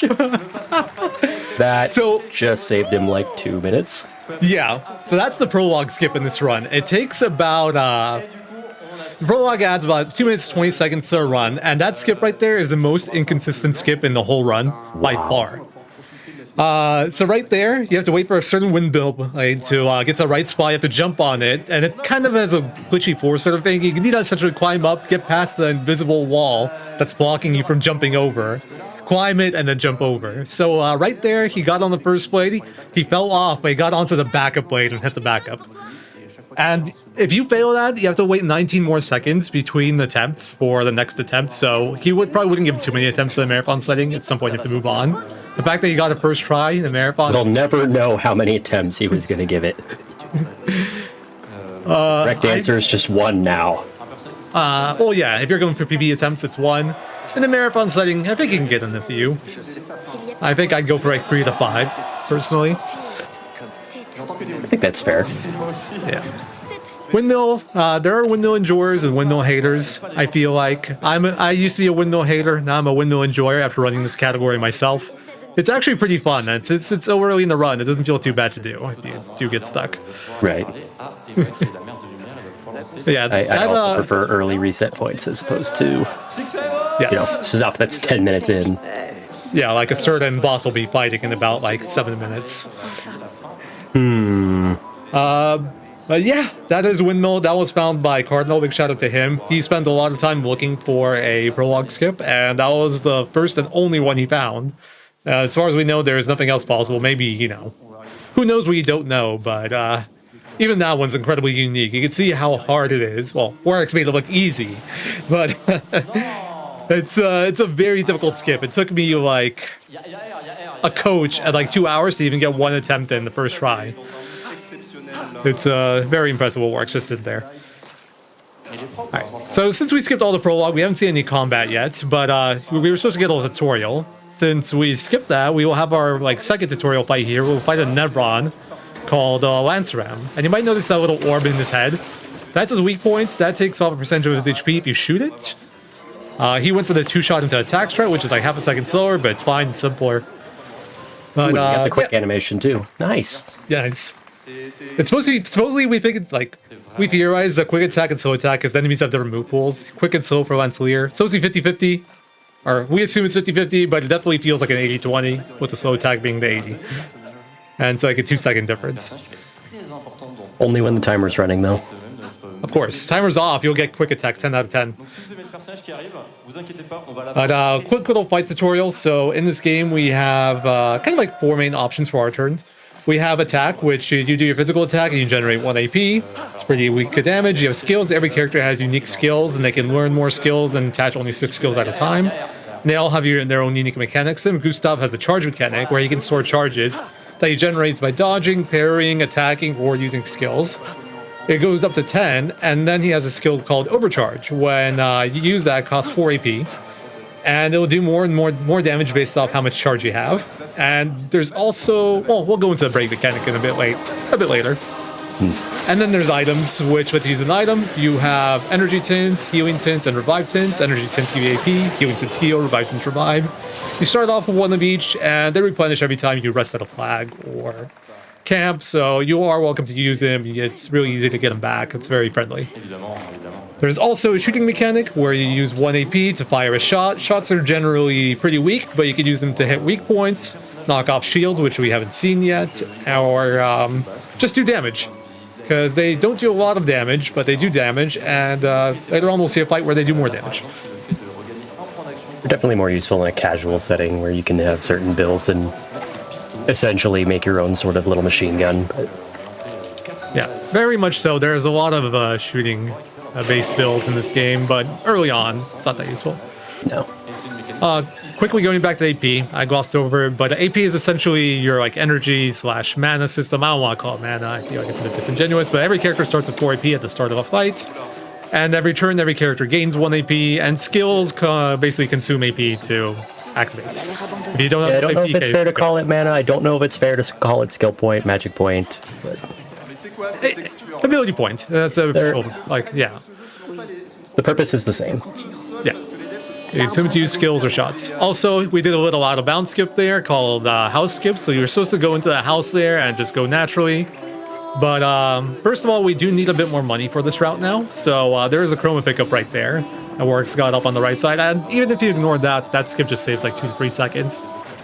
But it can be a little bit spicy because if you fall off, that Lancelier is right there chasing you. And we've got some cool movement tech where if you're jumping up a slope, it actually is just a touch faster. As well as if you can jump high enough to get up some climbable ledges, so you don't have to do that animation. Yes, that's a very nice one. There's spots where you can climb, but climb animation just takes a while, so you want to jump it. So right counters there, and just shoot them to death. Yeah. So that was our first fight, force fight with Blesters. Blesters are flying type enemies. Those are the first we encounter. Flying type enemies are unique in that they have 80% dodge rate to everything besides shots, but shots do much more damage to them. Actually, that's not exactly true. It's not that shots do more damage, they're just a lot squishier.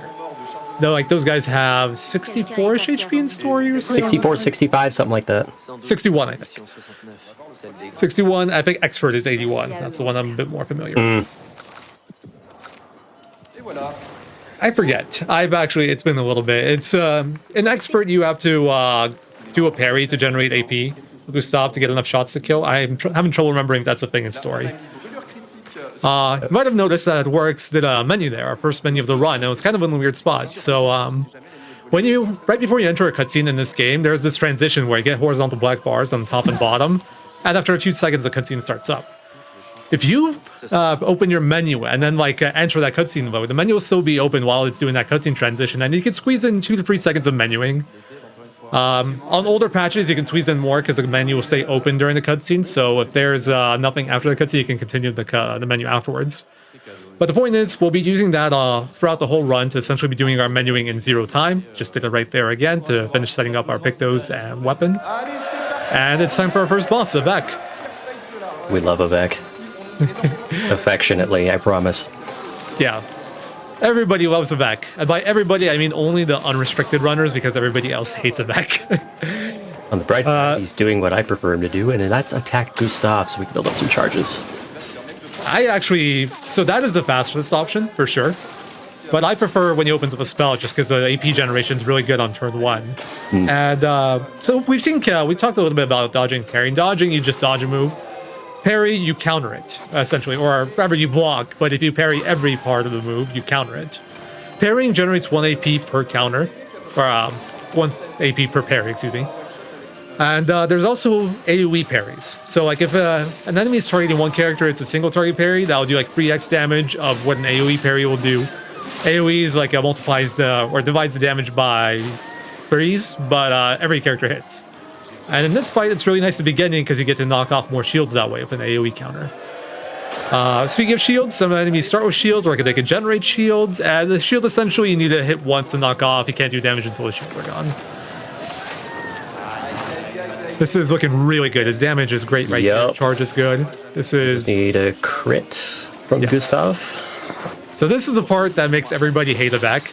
This is a 45% chance in this category. And you got it. Wow, this is a great run. Beautiful. All right. This is so good.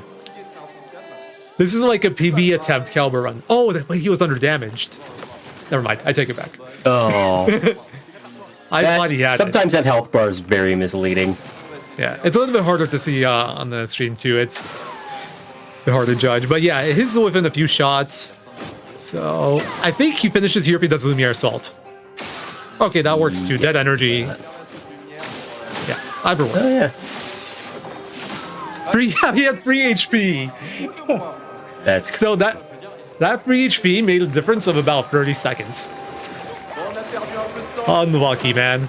One more shot critting somewhere, one more small hit critting earlier, and he would have had the kill. Or just slightly better targeting. Like if he had that spell at the start, for example, he would have had 1 more AP and 1 more shield locked off, and he would have definitely killed. But all in all, for not getting a like perfect effect, that was a good effect. Right. So yeah, we haven't really mentioned too much about Pictos. Do you perhaps want to explain those for us?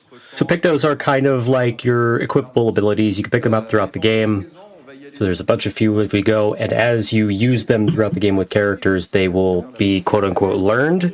You fight 4 fights with a Picto equipped, and they become learned in Lumina, which we can get into when we have more opportunities to equip those. They will come in very handy later when it comes to more breaking the damage. Yeah, it's essentially how we get like our special effects, power-ups, etc. They also, when you equip a Picto, it gives you stats. It depends on what Picto you have. You're talking about? Yes. In the speedrun, we don't care about health and defense because, you know, we don't ever want to get hit. But we do care about speed and crit. Those are the really important ones. Speed more so than crit in this category, just to get our turn order in a precise way. Right, in that fight, in the first fight with Vivek, it doesn't matter too much. Although even there, we did a little formation swap. You can change your party order by pressing square on your, like, in your menu on the character. We did a quick Gustave remove and add to make it so that Une starts the fight, if I recall correctly. But the other way of controlling our turn order is with speed. The formation only matters in the case of a speed tie, or if you do a first strike, which we can't do on bosses yet. There's a Picto for that. Yeah, and we'll be getting that later. It's probably the most useful Picto in the run IMO. Right. So we picked up a little Chroma pickup here. Chroma is this game's form of money. The Chroma pickup there, we didn't actually need that before for the money, we do now. But the reason we get that Chroma pickup is because it gives us an autosave. And the reason we want that is because we want to make sure that the next spot we would have gotten an autosave, which is like 5 seconds before this, we didn't get it, so we get the autosave here. And you might notice that he just reloaded his autosave he just got. Why would he do that? That just seems slow. Well, this game has an autosave system where it, you know, just makes saves at certain checkpoints, and it'll generally, like, it'll sometimes overwrite the previous save, sometimes it'll make a new one. But whenever you reload a save, and the next save you do, it'll give you 2 copies of. So that's our way of essentially preserving a save for later. If you make 2 copies, it'll never delete the second copy. It'll only delete the one on top, which is the first copy. So we're going to call that a save dupe, and he just duped that save there, so he made sure to have one for later. So we are entering the manor here. We are going to reunite with Mael, and there's supposed to be a fight here with the Curator. Curator's a really cool fight. He scales off level. It's also our jump tutorial. We're going to not do that. Instead, we're going to do Curator skip. I don't know exact terminology for the save glitch we're going to do here, but we're going to essentially reload the save we got at the start of the manor. We're going to run out, and as it's fading out here, we're going to reload the save we made earlier, where we duped it. Or sorry, the dupe save was the one we got in the manor. And there we go. We just skipped the Curator. We're outside. We can continue. This part of that we're progressing into is normally blocked off. It's really funny that it loads the state of the save before it actually loads where you are. Yeah. And that's going to be useful a lot. Especially the first, would you say, 45 minutes, hour of the run? Yeah, that's pretty accurate. Throughout most of Act 2, we will be using this. And there is one really important moment in Act 3 as well, where the run wouldn't be doable without it. Haven't really mentioned it yet, but this isn't the current patch that he is playing on. This is patch 56323. The reason that patch is used is because, first of all, Sandfall has done a good job in patching out a lot of these skips and checkpoints we'll be doing, specifically the saving stuff. The out of bounds are actually still possible in the current patch, so if you want a windmill on your PS5, you're welcome to. It does work. I have a nice photo mode image to prove it. But the other reason this patch is used is because it's the pre-Stenhall nerf patch. It's the one right before it, and we will be using Stenhall at the very end of the run. Actually, I'm not sure that's true. Normally you do, but it works, I think, is doing a special category where you don't use it. I guess we'll see on that. I'm not sure myself. Ooh, and something dropped a recode. It didn't. He picked it up. Well, he picked it up. He He's did. got 2. You're right. Yeah, something dropped the recode. He's got 2, so we won't have to go out of our way for another one. Yeah. Which is great. The second recode's pretty fast to get. So you need a recode in this route before Mass Keeper, or your route's kind of bricked. So if you don't get one early, what you have to do is make that detour to the right that he did a little bit earlier before entering the cave and pick that one up. I assumed he picked it up because he didn't get one, but he had one, so he just got a spare. So this is Gabu skip. That was really clean movement. This skip is really difficult. Pretty much you go out of bounds and you kind of skip to the end of the area, and you also avoid the boss of the area. It's a very difficult skip. It's also very punishing. If you fall up in certain parts, you just have to reload a save and do it all. And confirm.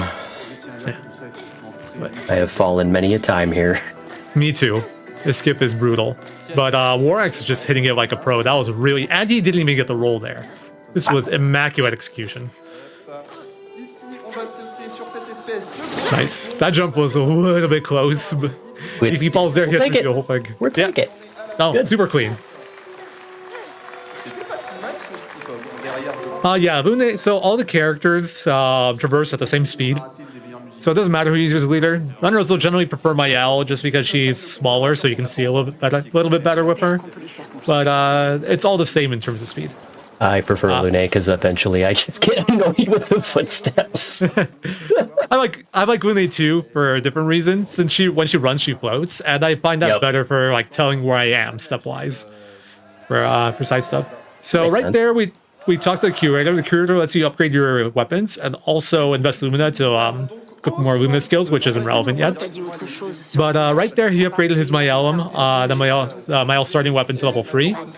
That just gives you an attack increase at this point. Weapon levels can also give your weapon special effects, and they'll increase how much stats increase their power.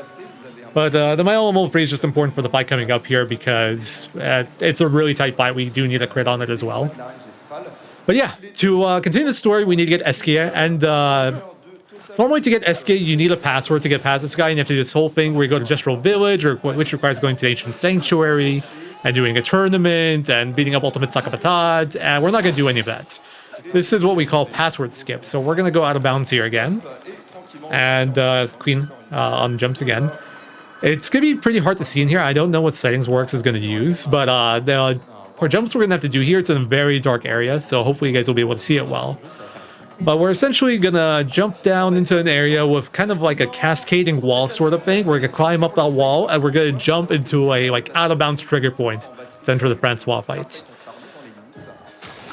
Okay, yeah, so he is changing his settings now. So he has blessed us with good, good visual settings throughout the run, just so you don't have to watch the run like this. But this will help with visibility a good bit. It's still pretty rough on stream because of compression, but yep, it's better than pure black. Fell off, unlucky. But yeah, it's a good way to learn it though. Yeah, this I don't go quite this extreme in my settings, but there is I definitely do up mine as well for this. Yeah, this skip is pretty finicky. These things all have weird hitboxes. That wasn't too bad. Yep, you got it. We're good. Cool. Yeah. Pretty clean.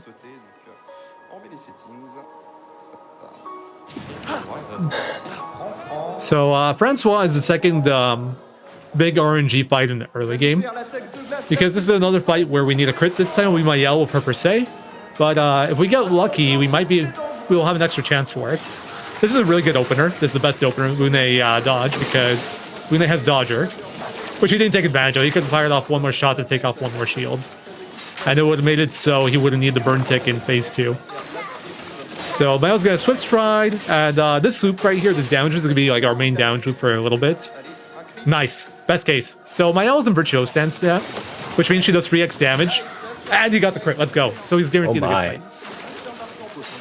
This is somewhat newish. Before she would hit a shield. Oh. Yeah. If he added that shield, if he added that one shot earlier, that would have killed without the burn. All good. But that was a fantastic fight.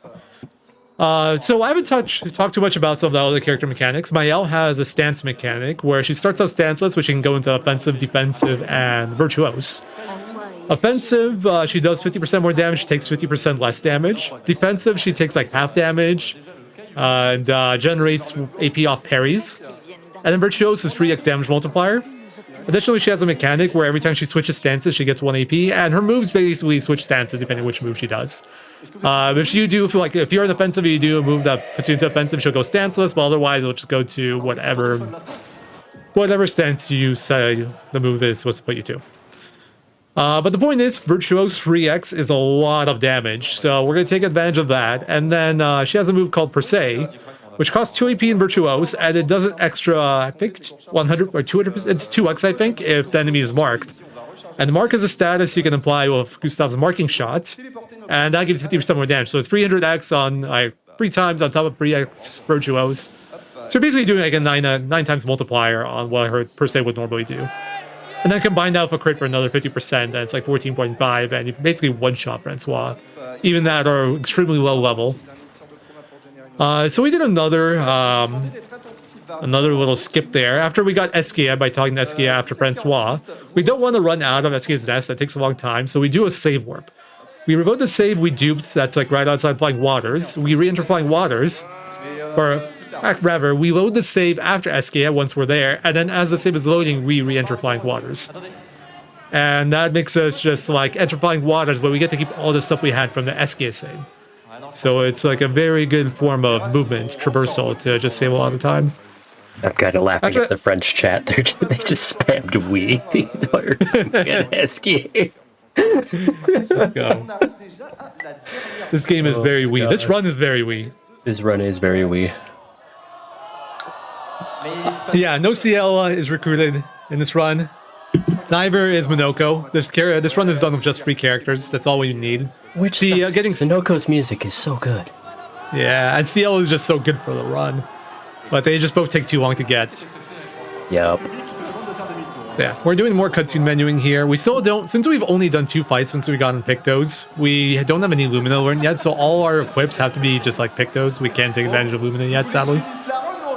But yeah, this Stonewood Cliffs, we're gonna have our first like very big boss fight here. Lots of traversal. I'm just listening to the French people. I'm enjoying the crowd.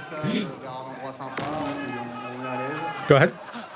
Nope, just kind of jamming out in my own head. Me too. So we're gonna set up another save right here. Because we're going to do another save warp, just like what we did for well, not exactly the same way we did for SKS. So this is a different kind of save warp. So, first of all, this is a pain cage. You have to shoot 3, like, pain cage locks, and it'll unlock the pain cage. Basically, there's a good item, generally, in these. The item here is a Delaram. It's a weapon for Gustav and a character we get in the future. It'll be very useful later on. These things have pretty funky hitboxes, so it can be a bit rough. But right before we pick it up, we're going to load a save, and as the save is loading, we're going to pick up the item, and that'll put us back to where the save is, but we will have the item now. So that's a different kind of like save warp we're going to be doing throughout the run. Just saves more traversal time. I've never thought to do that one before. I just never did it. I just grabbed it and ran. To be fair, I feel like in real time, it's probably about the same speed, maybe even a little faster to do it, to just grab it and run. But since we do runs on the board with load remove time, with load remove time, it's faster to do the warp. Shout out to the load time removers. Yep. It's great for equalizing between PCs, but I can't say I'm a fan of like the routing implications with things like that. It's a small price to pay, though. So right there, we got a new Picto called First Strike. I mentioned this earlier. This is probably the most OP Picto in the run. This lets you play first. So normally when you enter a fight, it's based off speed. You can preempt a fight by attacking with R1. But for bosses, you can't do that because they're like cutscenes. That's where First Strike is really nice because it lets you start the fight first. It doesn't care about speed. But that's not it. It also gives you a good amount of speed and crit. And that's still not it. We still have more. It also has a secret 10% damage boost on it. And it's not the only Picto like that. Den Energy 2, which we picked up earlier, also has that secret 10% damage boost. And that is big. That is a lot of damage. It's huge even. Yes, huge. Sadly, this was patched out with a DLC patch, so any current patch runners don't have access to this anymore, but anything before that, you have 10% damage boost on First Strike, Dead Energy 2, Sweet Kill, and Teamwork. I'll have it. We did a little like mini out of bounds there. I kind of glossed over it, but we did a jump to get up to SOS power faster. Otherwise, you'd kind of have to like wrap around and like pick it up manually. SOS power, we'll be using the effect a few times when you drop below 50% or 30% HP. I forget which. You gain powerful status, which can do 25% more damage. But it's also just a really good speed and crit pick, though. I'd say it's primarily used for that over the effect. Yeah. And then we've got our second paint cage here with a weapon from Mael, which is going to be nice. We're actually going to be equipping all of the the weapons that we grab here before this next boss fight. That happens. I don't like getting up here either. Yeah. This is cave skip. Basically, if you traverse normally, you have to go through like a cave and do some other stuff, and it's just slower. But this saves time because it skips all that, but there's also another weapon we get on the way here, which is very nice. And if you did it through, like, without cave skip, it would be a pretty big detour. Yeah, Queen. That last jump right there is the hardest part. Yep. Struggled with that many times. Same here. Might notice that Warwick is doing some, what's it called? Some menus during jumps. That's like the other way of doing menus in 0 times. Essentially, you can open the menu before you jump, and then while you're jumping / moving, you have a bit of time to menu. He equipped the Duenum there, and he did it earlier to equip First Strike onto Lune. Speaking of Lune, I think it's time we explain Lune. So Lune is kind of like the black mage / elemental mage of the group. She has a stain system. She has 4 stain slots, and her moves can generate and consume stains. So for example, Immolation, it generates 1 fire stain, and it consumes 1 ice, if I recall correctly, to do more damage. It's not a very interesting effect, but it's there. Ice Lance generates an ice and a light stain. The light stain is like a wild card, and if you burn what is an earth stain, it does more damage. So some of these are just more damage, some of them are much more important. Although I think in this run it's literally just damage for stain consumption. But yeah, the damage multipliers can be pretty big. For example, Lightning Dance, which we'll see later, is 6x. In this move, we're going to see Rock Slide, which I don't know the damage multiplier, but it's a lot. Probably around like 5-6x. So we're going to want to set that noticeable. up. Yeah. If the fight goes bad, you'll probably see the difference. But we're going to essentially do Immolation into Ice Lance to set up the first Rock Slide, and then we're going to do Ice Lance to set up the second Rock Slide, because we'll have some stains left over from the first Rock Slide we can use. Guys, don't worry about Gustav. Gustav, even if something happens to him in this part of the run, he'll be back later. He'll be fine. Don't worry. It's fine. Yeah. Also, really good targeting. Lune is the one that's like AP gated in this fight. So you want Landmaster to hit her like more than everybody else. And that was great for that. He had like full AP Lune turn 2. That's crazy. This is really good. Lune has to burn. Yeah. Lune has to burn the most AP. She has to use 2 for Immolation, 3 for Ice Lance. It's normally 4, but the weapon we picked up Core Limb makes Ice moves cost 1 less. And then the Rock Slide is 5. So all in all, that's 10 AP in 3 turns. And you generally, if you're just counting the natural AP generation, you only generate 6.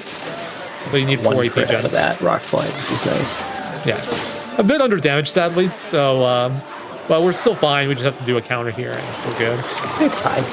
Yeah, we're all fine. So, not the perfect Landmaster start, but good. And he's really well set up for phase 2. The only thing that was a little bit bad there was the extra attack it deal with. So this move is his fastest animation by far. It's a jump counter, the first we see in the run. His other 2 moves are much longer, but they do also generate AP because you have to parry them. Jumps don't generate AP unless you have Energizing Jump equipped, which is a Picto that we never get near. So we're going to counter this. We're going to also see one of the effects of Duenum here. If Mael's in defensive, when she parries, or I think it's when she's in defensive and she generates AP, your other characters also get 1 AP. So she generates a little bit more for everyone else. Good overcharge there, was a 10 out of 10, sadly no crit. So to get into Virtuose, Mael has to use Twist Stride, but the enemy also has to be burning when you use it. We don't really have the time to set up the burn here, so we're just going to do an offensive switch instead, which puts you into offensive, so we basically do half the damage of Virtuose stance. But we can set it up easily, and it also applies defenseless, which makes you do 25% more damage to Landmaster. So all in all, it's not too much worse. Alright, Rock Slide crits. Oh, nice, 1 good crit. We got 1. Nice. So hopefully, no, this should kill, even though crit. Ah, barely off. Barely off. But this will finish with a counter, and all in all, pretty good fight. We need these crits for the 1-shot. But no, the game says no, but that's fine. Yeah. It's not really hurting too much. Yeah, that's still a good fight. Landmaster is really cool in that the fight is very dynamic. I'd say it's probably the most dynamic fight in the whole run, because you can run into issues with AP generation or damage, and it's definitely more adjusting on the fly than any other fight. It's very fun to have some skill expression there, as long as the fight doesn't go terribly wrong. We haven't really mentioned it yet, but there is a XP bonus mechanic in this game. Essentially, if you don't get hit during a fight, you get 20% bonus XP, and that is relevant if Warwick's got hit by Landmaster at any point, he would lose that 20% bonus XP, and then later on he'd have to adjust the fights that he does because he'd be one skill point short for Verso.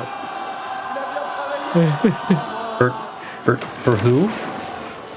We'll meet him soon enough. Oh, okay. Why is the French audience screaming? They're just popping off because Gustave just beat up this old man. Oh, I mean, I guess that's fair.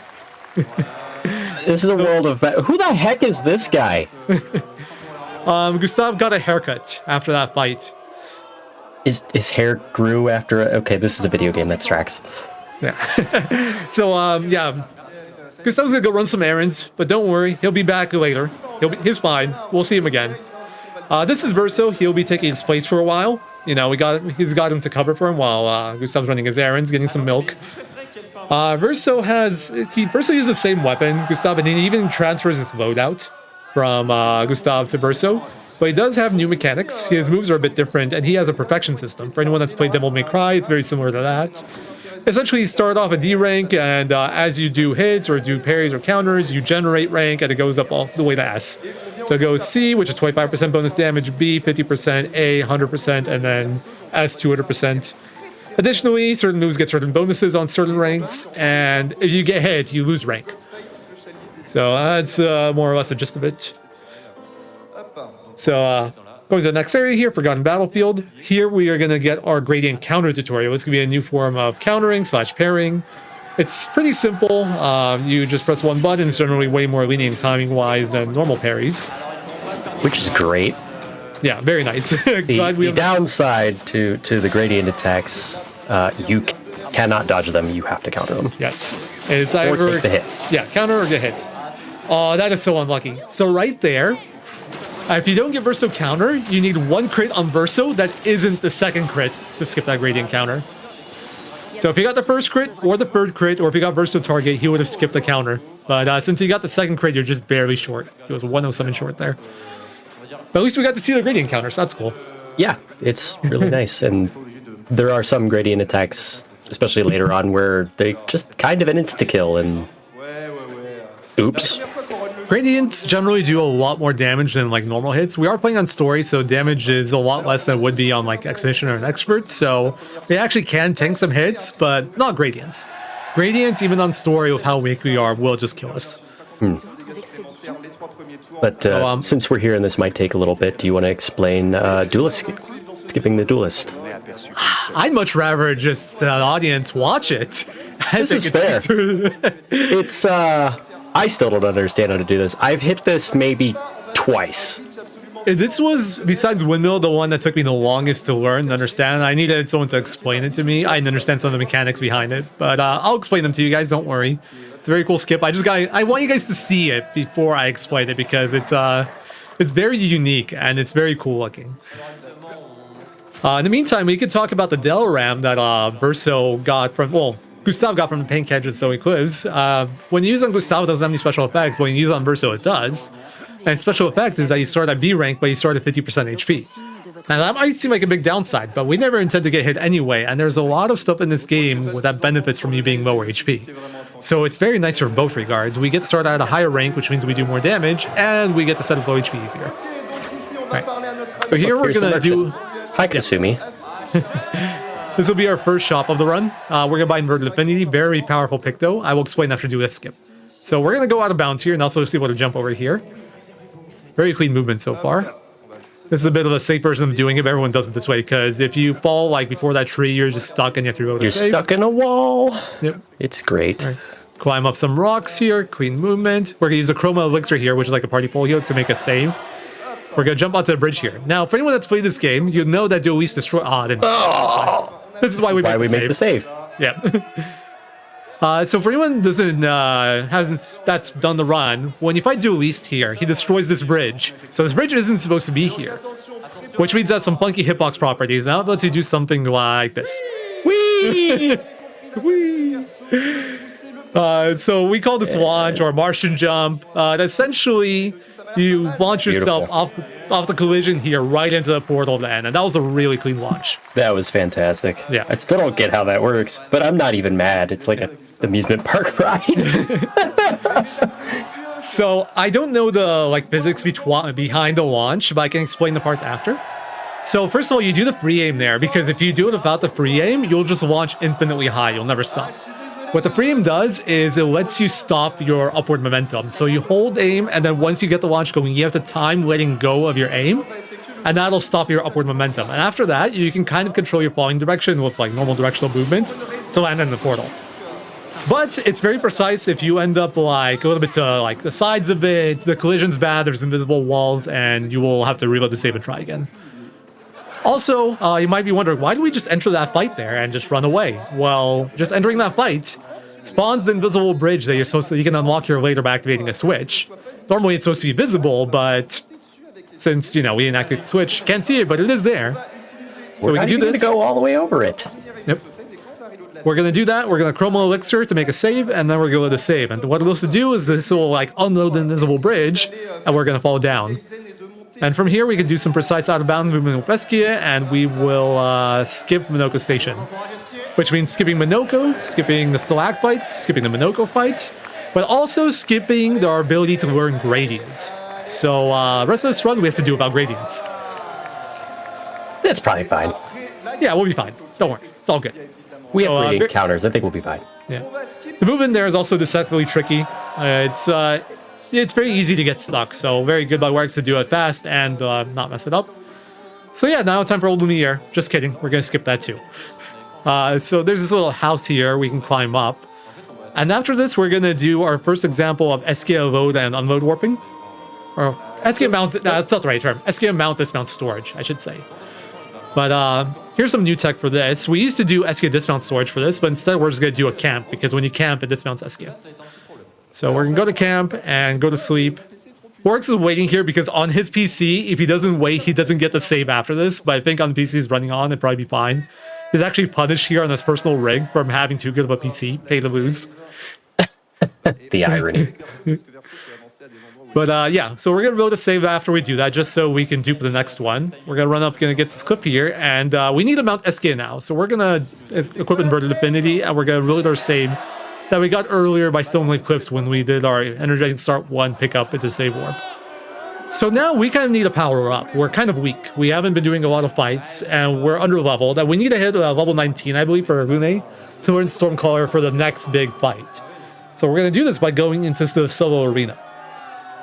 But before we do that, we're going to traverse most of Old Lumiere skips. So we're going to get to Eskia, get to the portal. We're going to dismount. We're going to load the save we made by earlier by the Old Lumiere skip. And as the save is loading, we have to quickly open the menu, close the menu, and then mount Eskia. And that lets by you... the way, Gustav's back. Yeah, told you guys he'd be back. And he's gone. He'll be back again. But yeah, this lets you essentially remount Eskia in a spot where you normally wouldn't be able to remount. And we're going to do the same thing again. We're to dismount, we're going to go to sleep. By the way, this is slower in real time, faster LRT. So he's doing it because he's comfortable with it, because, we're used to running LRT, but it's a difference of like 2 seconds. It's no biggie either way. It saves 2.5 LRT, loses like 2 seconds RTA. So yeah, another dismount storage that lets you dismount to get Verso back, and we're going to run across like the invisible land here. We're airwalking. Climb up here. Re-donate to party. We're going to give her Death's Door, not because we need it, just to make a Picto save again. Speaking of, we kind of glossed over it, but you can make a save pretty much whenever by just equipping a Picto. We use that a lot. Hey, Gustav's back. Yep, he's back. And he's gone. So right there, we did another, save, load storage. I don't know what you want to call it, but now we're at the location we just entered, but we have everything we had from our Old Lumiere save. So we have our party with Verso and all the stuff we had before this point. And we're going to just beat up a bunch of Gestrals here to get XP and get Pictos and learn Pictos. And he's done. Yeah. This is why we needed to make sure we didn't get hit on Map Master. You need level 12 on Verso to learn Defiant Strike, which is your fastest move for dealing with these fights. You get some damage boost at B rank. No crit there. If you get a crit, you don't need a counter. He would just die. But yeah, it has good base power. It lowers HP by 30%. That's not relevant for the arena, but it's useful later on. And it also applies Mark, which if we do have to counter, will give you bonus counter damage. Also, still haven't explained inverted. Inverted is status where, like, while it's on, if you heal yourself, you take damage instead. That part isn't particularly relevant in this category. But the Picto Inverted Affinity, it makes it so you do 50% increased damage if you have Inverted on you, and it gives you Inverted for free turn. So it's just 50% increased damage. The also, extra quick bonus distinction. point of this is, as we're leveling up, we're also learning some Lumina. Yes. That we can put those later. That is a big part of this, because at this point we have too many things we need to equip and not enough Picto slots. This is like the hardest fight of the 4. It's not too hard, especially on story, but some of those can be a little bit deceptive. But if you yeah, it's fine. If you do get hit there, it's not too punishing. You can just Berserk Slash after, and you're okay. Speaking of Berserk Slash, is another move that we kind of glossed over, but it's probably his most useful move in the run. Berserk Slash gets most damage at C rank, and it does more damage the lower HP you are, which is why Del Ram is so nice, because you start at 50%. Defiant Strike also lowers your HP. All in all, altogether, those are really good for buffing Berserk Slash. So Versus is going to do very good damage with that later. But it has a longer animation. So, yeah. So the first 4 fights we did to unlock Pictos. We get a bunch of Pictos that give you bonus effects when you're solo here. But after that, we are just grinding for EXP and learning our Pictos. So that's why he's also just swapping his Pictos around here, just so he can get the things learned. And this will be our last one here. We fight Dominic 3 times because he gives you a good amount of EXP and is also really fast to kill. You kill him with Defiant Strike. The ones before him, you can kill faster, but they don't give you as much EXP, and we end up short. And Julian just takes longer by like 15 seconds. I thought we were fighting him because his feet are legendary. I think that's why it's close to the fight. That's fair. Alright, so we duped the save we got at after the arena, because we do want to keep all our stuff from there. And then we wrote the save outside of Gestal Arena, and we do another SK Mountain storage, and now we're back to Old Lumiere skip with SK Mountain. So we're going to finish out this skip. We're going to swim across some land here. Time for swim spin. He said there were people that could walk on water while SKA swims across land. Now what? Oh, and he swims through corals too. Yeah, so you're supposed to unlock the ability to swim through corals by doing Old Lumiere and beating up Renoir there. But one of the side effects of doing the skip is you can just, like, the corals there aren't loaded properly or something, and you can swim through them. I don't know how it works. Smarter people than me found these glitches. And, yeah. So after Old Lumiere, you're supposed to defeat 2 Axons to create the Barrier Breaker. So this is the first Axon fight, Visages. You can do them in either order, but this one is better for us. So we're gonna load the save we had from Gestal Arena right before we entered, and we entered. That lets us keep all our stuff from Gestal Arena by enter the area. So now we have all the stuff we've unlocked so far, but we're here. So this place's gimmick is that there's free like branch areas you can do, and you can go fight the masks there and break them. They get rid of a certain ability on like the Axon fight, the Max Keeper. We're not going to do any of that because, first of all, it's slow. Actually, no, that's really it because it's slow. That's the gist of it. It just takes a long time and it's really unnecessary because we're going to do a different kind of skip here. Mask Keeper, but I don't remember him. There's a good reason for that. We'll see it soon enough. Well, we won't see the Mask Keeper, I should say. We'll hear of him. Something went wrong in the menu here. Works is just adjusting. Not really sure what myself. It's been like a month since I ran this, so I'm a little rusty. Ooh, something's really wrong apparently. If his reloading save that far back.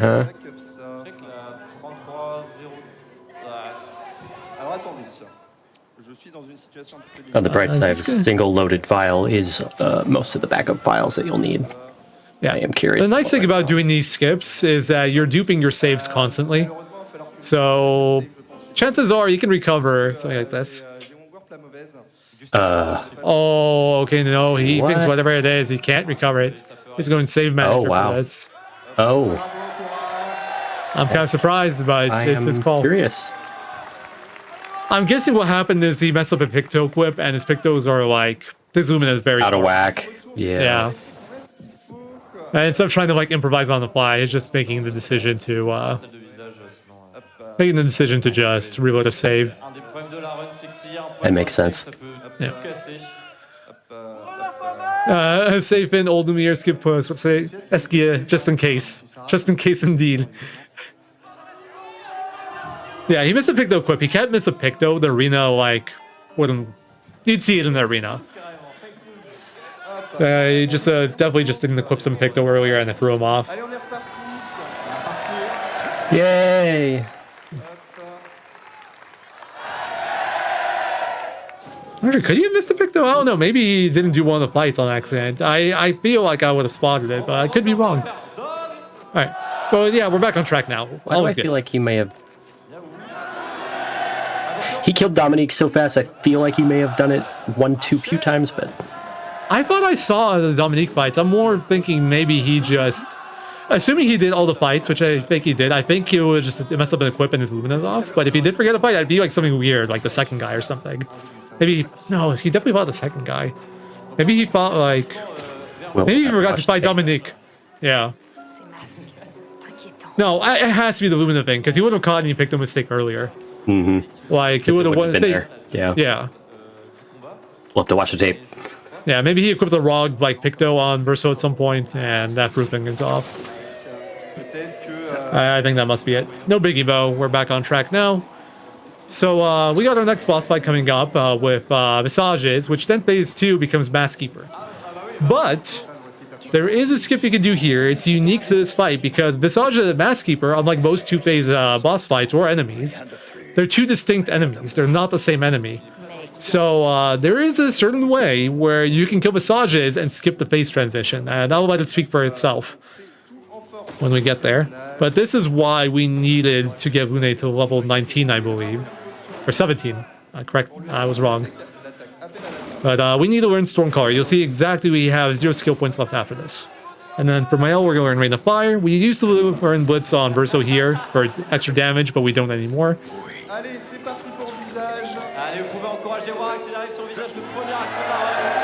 Well, he lost his save, but he shouldn't have needed it anymore if it wasn't for the mistake. Mm-hmm. It's fine. Yeah, we're all fine. So a little cutscene menu before entering the fight. Just set up our movement for everyone.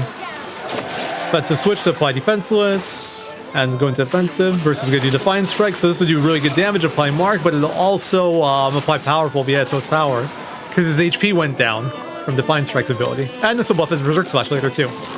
Very big for this fight because the damage on this fight is very tight and very precise. You don't want to over damage, but you also don't want to under damage. So you want to look out for here is crits. Kind of just eyeball. You don't have to be super precise about it, but you do need a good grasp on the damage here so you know how much damage you have to add in phase 2. This is the best move to see right here, Peace Mask. So the big thing we want to avoid here is Doubt Mask. It's just a 1 in 3 chance that you avoid it. He has 3 moves, you see 2 of them always. This one's the best one because it's not Doubt Mask and because it generates the most AP. So we'll have more AP to work with for shots. So Lune is going to do Stormcaller here. What Stormcaller does is every time you do damage to an enemy, Lune will hit it with a Lightning Bolt. And additionally, at the end of each enemy's turn, or at the end of the enemy's turn, they'll do 1 more big Lightning Bolt hit for 3 turns. So it's a bit of extra chip damage, but what we care about is the effect of doing damage at the end of the enemy's turn. Wow, no crits at all. I think he might have to do a 3-move fight here. It's to be close.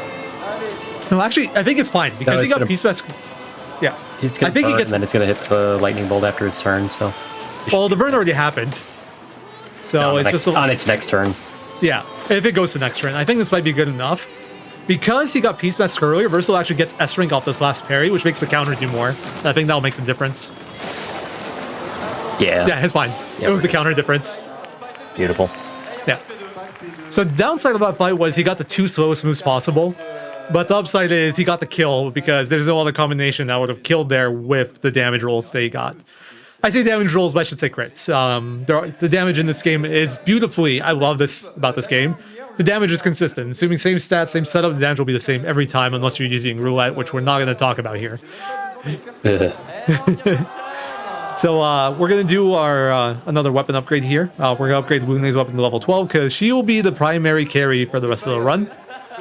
And we're going to continue to the Monolith. There are so many my L's and Lunates. You're right. It's a side effect of the glitches. I don't even know which ones do it, but you end up with like 3 of each at some point. It's hilarious. And you can talk to them all individually. It's great. So Verzo could do a fantastic Gustav impression, by the way. Sure can. Just saying. So yeah, the second phase there is skipped by the lightning bolt at the end. For some reason, if you kill Visages with Stormcaller at the end of his turn with the lightning bolt, it just kills him and it skips the phase transition. The downside is you do lose the rewards for beating Masskeeper, so you lose out on some Resplendent Chroma Catalyst, you lose out on some like EXP, some Chroma. Luckily, you do get the Picto, Immaculate, that one's really big. It gives you a lot of speed, a lot of crit, and it gives you 30% increased damage. I should mention quickly, increase versus more damage, the game has both of those. Increased is 30% before, like, well, kind of when it's calculating the weapon damage. And more is at the end. So it's just like, if I say 50% more damage, it's just do all the damage stuff and then multiply by 1.5. Increase is a little bit more nuanced and a little bit less.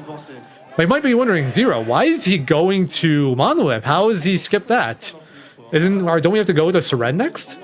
Well, this is a side effect of Old Lumiere skip. Don't know why this works this way.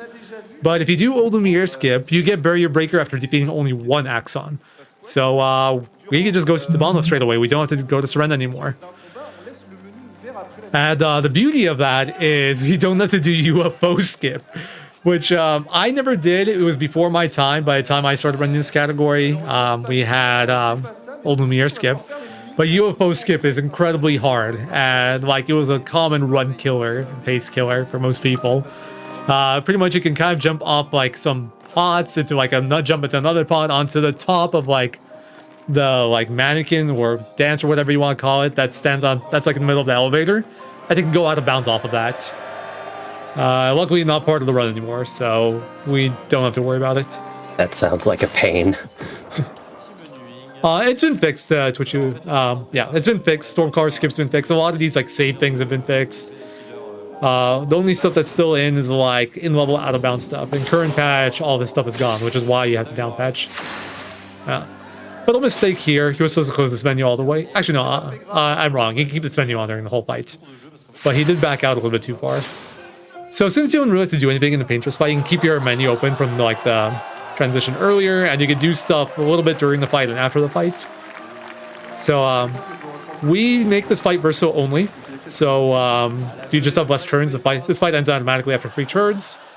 And we just set up our Lumina a bit and do some formation stuff. What's it called? During the fight. He didn't get it off, sadly, so he's just doing it here just to get it done. He's also adding Lune back into the party just so in case he does fail a run somewhere. Or sorry, in case he accidentally like bonks into an enemy or something, he can run away from the fight. Because the way the fleas work is that for flea to go off, you need to get at least 2 fleas off total, and every character in your party has to flee. So if you only have one character, that character has to flee twice, and with first strike, we only get 1 turn, so you'd have to sit for a bunch of enemy turns. And some of these enemies just kind of suck, so... Yeah. I'd rather not sit through their turns. There's like one spot in Forgotten Battlefield that's like really, I'd say most prone to catching you, but this game has some wonky collision. Honestly, if you get stuck hard enough, you can get caught anywhere. Welcome to Unreal 5. Yeah. I joke about that, but as far as games that were built on Unreal 5 that people have complained it had problems with at all, this is the game that I've played that functioned the best. If that makes sense. I've never had this game crash on me or anything. I've never had to crash at home, but every other UE5 game I've played, I've had crash or something or whatever. This game ran beautifully right out of the gate. I lie. I was gonna say I've never had to crash at home, but that's not true. I had a issue with my previous GPU. It was a 6900 XT, where it would just crash in UE5 games, and I like. It took me a long time to make that connection, but it turns out the BIOS was like bad with UE5 or something. I had to like cross-watch the BIOS and it fixed it. So I'm blaming that more on like the AMD devs or like like the board manufacturer devs than like UE5. Luckily, since then AMD has gotten their drivers and their BIOS pretty well together. Yeah, that one I don't even want to blame on AMD. That was like board manufacturer. The BIOS is pretty outdated. It shouldn't have happened in the first place, but they should definitely push an update earlier. It is what it is, right? Yeah. But yeah, funny story about the crashes. Besides that, I've never had a crash that was like the game's fault at home. But I ran expert glitchless at GDQ. What was it? GDQX. It was GDQX. GDQX. Yeah. And I crashed 3 times on stage for the first time like ever. I did not catch that live. Oh my. Yeah, that was a little bit of an experience. It was pretty entertaining at least, and it was never in too bad a spot where I lost a lot of progress, so it was fine, but yeah, it can happen. Some people have had issues with it in the past. Today I learned. And we like learning. We sure do. So this is like the big, kind of like nothing part of the run. There isn't really too much to talk about here. We just traverse a lot. I can explain a little bit about how the fights coming up are going to work, but would you like to maybe explain something about the charity? Or I could do so if you... I'd have to pull up the info again. Okay, I'll do it then, because I happen to have it handy. I came prepared. Yeah. So SpeeDons is supporting Médecins du Monde, Doctors of the World. Médecins du Monde, or Doctors of the World, is an international medical non-government organization, NGO, that's been around for more than 40 years. And the MDM is made up of thousands of workers and volunteers, helping provide care to vulnerable populations and fighting for fair and more acceptable health policies. And public generosity makes up for over half of MDM's funding, and it will only increase in the coming years. Thanks to everyone donating to this. Médecins du Monde can help cover over 3.3 million around the world. That is a lot of people. And your donation's big independent, which is awesome. And that's what helps them call out public authorities to defend their causes. So super cool. All the money coming from this event is going to a good cause. And it raised over $1 million already, if I'm reading this correctly. So yeah, guys, please, if you can and you're willing, please donate. All goes to a good cause, and you can donate towards cool incentives for games. This run has some very cool incentives coming up that I'm looking forward to. I'm not going to spoil them, although anyone that looks at the schedule can see them. They have all been met, so we will be seeing all of them. Very much looking forward to that. Actually, there is one that you guys can still donate for. Yeah, one's a bid war. There is the ending bid war, where you can choose which ending we will do. The better ending, my ending, or the worst ending, or so I think. So if you have opinions about which ending is better and you'd like to see a certain one on stream, donate. Feel free to donate to prove me wrong.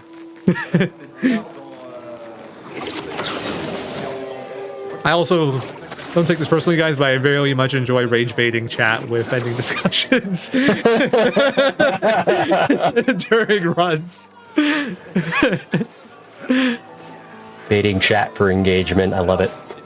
Yeah, it's so easy with this game too, because everybody's very passionate about the endings. If I'm being honest, I think they're both bad endings as they're designed. I think one's slightly better than the other. Like bad endings in a good ending kind of way. I think the endings are both good, but they're like both bad. They're beautifully written, regardless. Yeah, they're fantastic endings. They're just like neither one I think has positive outcome. I just think one's more positive than the other. So we are coming up to the end of this. So the monolith is pretty much all the areas we've traversed so far, with the exception of this one. This is supposed to be... I don't remember this. Yeah. Even if you didn't do glitches, you wouldn't see this one. Like, this is supposed to be kind of Minoka Station, but this area is more inspired by Frozen Hearts, which we don't actually go to in like any speed run at this point.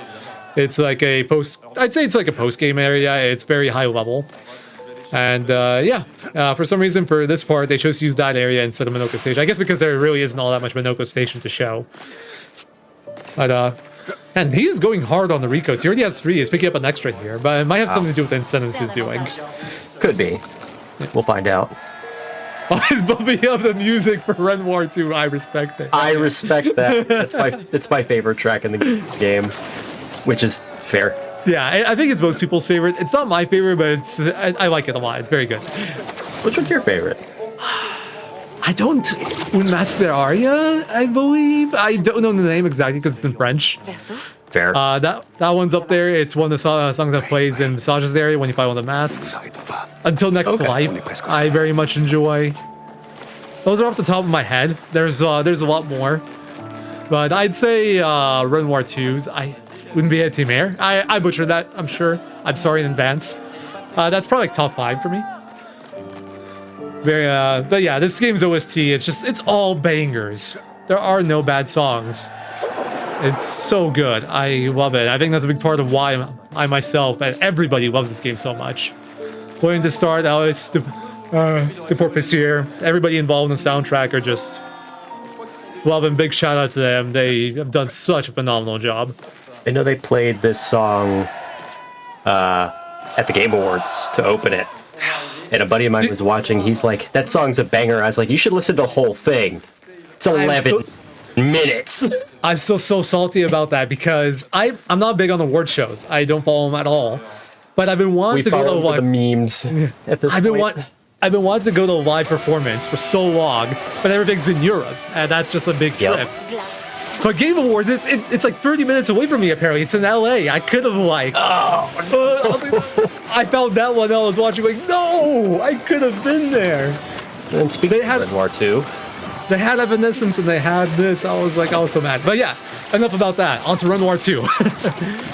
So this is our first solo fight, and the reason we do solo is because when we did the Hidden Gesture Arena, we got a bunch of solo pictos. I'll explain those in a bit. But the important thing to know about Renoir 2 is he has 2 phases. This is phase 1, and when you get him below half HP, he'll go into phase 2. He will heal himself, and then you get in range and summon this line. He'll get like triple the moves that he gets now. And that's really slow. We don't want that. I think he under-damaged. Oh, no, never mind. It's fine. Nope, we're good. Yeah. Actually, the good thing about Lightning Dance that we didn't touch on. Okay. So, a little bit conflicting here. Pool of Chroma is his fastest move, so it's good to see it. But it also does the least damage. So, for Quorum 12, we need to do about... Wait, what? I think he was good there. This is actually... This is really scary because if he gets another gradient here, he's just... That's where he started. He's pushing it, yeah. Yeah. But, yeah. Oh, no, it helps enough, yeah. That's too much. Yep. Alright, so... The one property of Lightning Dance that we didn't touch on, if I remember correctly, the way it's worded, if you crit with the attack, it does it twice. Yes. We have enough Lumina to where we can guarantee a crit. So every time we hit him with Lightning Dance, it's doing double damage, essentially. Yes. This is why Hidden Gesture Arena... This is why Hidden... Sorry, I keep interrupting you. You're good. Yeah. This is why Hidden Gesture Arena is so important. Hidden Gesture Arena has a picto called the Last Stand Critical you can get. And that makes it so if you're by yourself, you always crit. 100% crit rate by default. And that's what sets up this. In this route, if you didn't have that, you just would not be able to hit 100% crit rate. You don't have the access. You'd have to go out of your way and get very creative to try to reach that point. So that is the biggest benefit of Hidden Gesture Arena. The other benefits, the other pictures we use from there are Accelerating Last Stand, which gives you Rush for free turns if you're solo. Rush is just speed boost, 33% speed boost. Powering Last Stand, which is powerful for free turns, 25% more damage. And Solo Fighter, which is the big one. If you're solo, you get 50% more damage for the whole fight. Alright, once more with healing. Yes. So, generally for this fight, multi-hit good because you need to generate AP, but AoE bad because AoE damage is divided by 3. But if you do get AoE damage, it's better at the start because you're inverted, so you're doing more damage with it. The single target, you're kind of hitting cap anyway, regardless. But with AoEs, the damage increase does help. So here, I'm going to track the damage here. So we need 13,000 more damage. So any single target and any AoE is probably fine as long as it's okay on AP. I would have went for an attack there personally instead of the tint, and he would have been fine no matter what, because that would have helped fill out the damage a little bit more, but it's fine either way. We're guaranteed the kill here. Worst case, if he did do AoE here, he could have added 2 headshots and he would have been okay. And yeah, this is much more confident damage. We got 3 single hits, which by default will give you the damage you need. So here we're going to use Lightning Dance for the first time this run, and check this out. And we're powerful enough to where it just almost hits that damage cap, but that's, that's almost that's what, over 18,000 damage per hit, and it hits 6 times, so because it's doing a crit, and therefore it's hitting it twice anyway, it's hilarious. Yeah. Okay, so someone in chat pointed out the mistake was due to muscle memory, which makes sense, because recently the slot changed for where you put Lightning Dance. I was wondering why you did Ice Lance, that was it. Because we used to not use Ice Lance in either of these 2 fights, so you would just put Lightning Dance over it in the top left slot. So you didn't have to just move to page 2 for it. but there's no point now. Now, you'll notice that he actually did that now. It's because the skill menu actually got moved from before Renoir to after Renoir. We used to flag before Renoir and Rico teach elemental trick and lightning dance beforehand, but I rerouted it recently, so you use Ice Lance on Renoir, which means you want to delay the menu a little bit. And you don't need upgrade stats before Renoir anymore, so you just skip the flag entirely. But here we got our penultimate fight, Paintress. We're gonna just remove my L skills there. You might wonder why. That's just so when we learn skills later for her, it'll just autofill the slots. A little time save. You have nothing better to do there. Minor time saves are great. Sure are. It's really cool when you can get them for free. Yeah. So this is the scariest fight of the run, in my opinion. This fight is over 5 minutes long. And if you get hit at any point, you have to restart it. You're not winning. Yep. Like, she can technically tank a hit, but you lose Immaculate damage boost, which I mentioned earlier. You have a 30% damage boost if you don't get hit. And the fight just falls apart. So you just have to not get hit. Additionally, you do have to parry pretty much everything for AP. In phase 1, you can skip some counters, but you do need to parry all but one hit just for the AP generation. Luckily, you are in story, so it is a much more lenient than like Expedition or an Expert, but it's still scary. Her moves are can be deceptive, and she does do a lot of hits. And most categories, you don't see a lot of the move pool that you do see in this category. So a lot of people that run multiple categories are less familiar with restricted move pool than like any other categories. So phase 1 is going pretty smoothly, always going according to plan. Notice he dodges there because he doesn't need the bonus damage, and we have enough AP regardless. So that is phase 1. Yay! Let's go. Phase 1's the easy part of the fight. This is the chill part. Time for phase 2. Oh god, we're flying now. Yeah. Both phases of this fight are so damn cool. Like, now you're just fighting in the air, like, standing on Eskia, who Verso gave a rock to so he can soar, so he can fly now. It's funny we say that because Verso and Mael are just chilling in the background somewhere throughout all of this. They designed this fight to feel like a final boss fight. I think it feels more like a final boss fight than the final boss fight. The irony. Like, the final, like, yeah, I mean... I don't know, am I the only one who played through this game thinking like, oh cool, I'm reaching the end of the game, and the game said, hold my beverage of choice, there's more. I saw it coming, personally. I was like, there's no way it ends here. There's too much unexplained. But, like, you know, you see it coming, and you never know. Maybe they didn't put anything after. It's like... They're just messing with you. I don't know. Maybe it's supposed to be open to interpretation or something weird. I don't know. And you, like, obviously, that would be really frustrating, and having the game would be much worse for it. But, yeah, it was pretty clear when you got here. You can see all the areas that you haven't been able to access yet. It's like, yeah, there's definitely more. And I'm so glad there is. And now you can fly. But yeah, there's a question in chat about the damage. Pretty much it's all multipliers. We are getting Soul Fighter 50%. We are getting Inverted 50% increase. Powerful for 25% damage boost. Lightning Dance, if you have the Saints for it, does 6 times the normal Lightning Dance damage, which is a lot.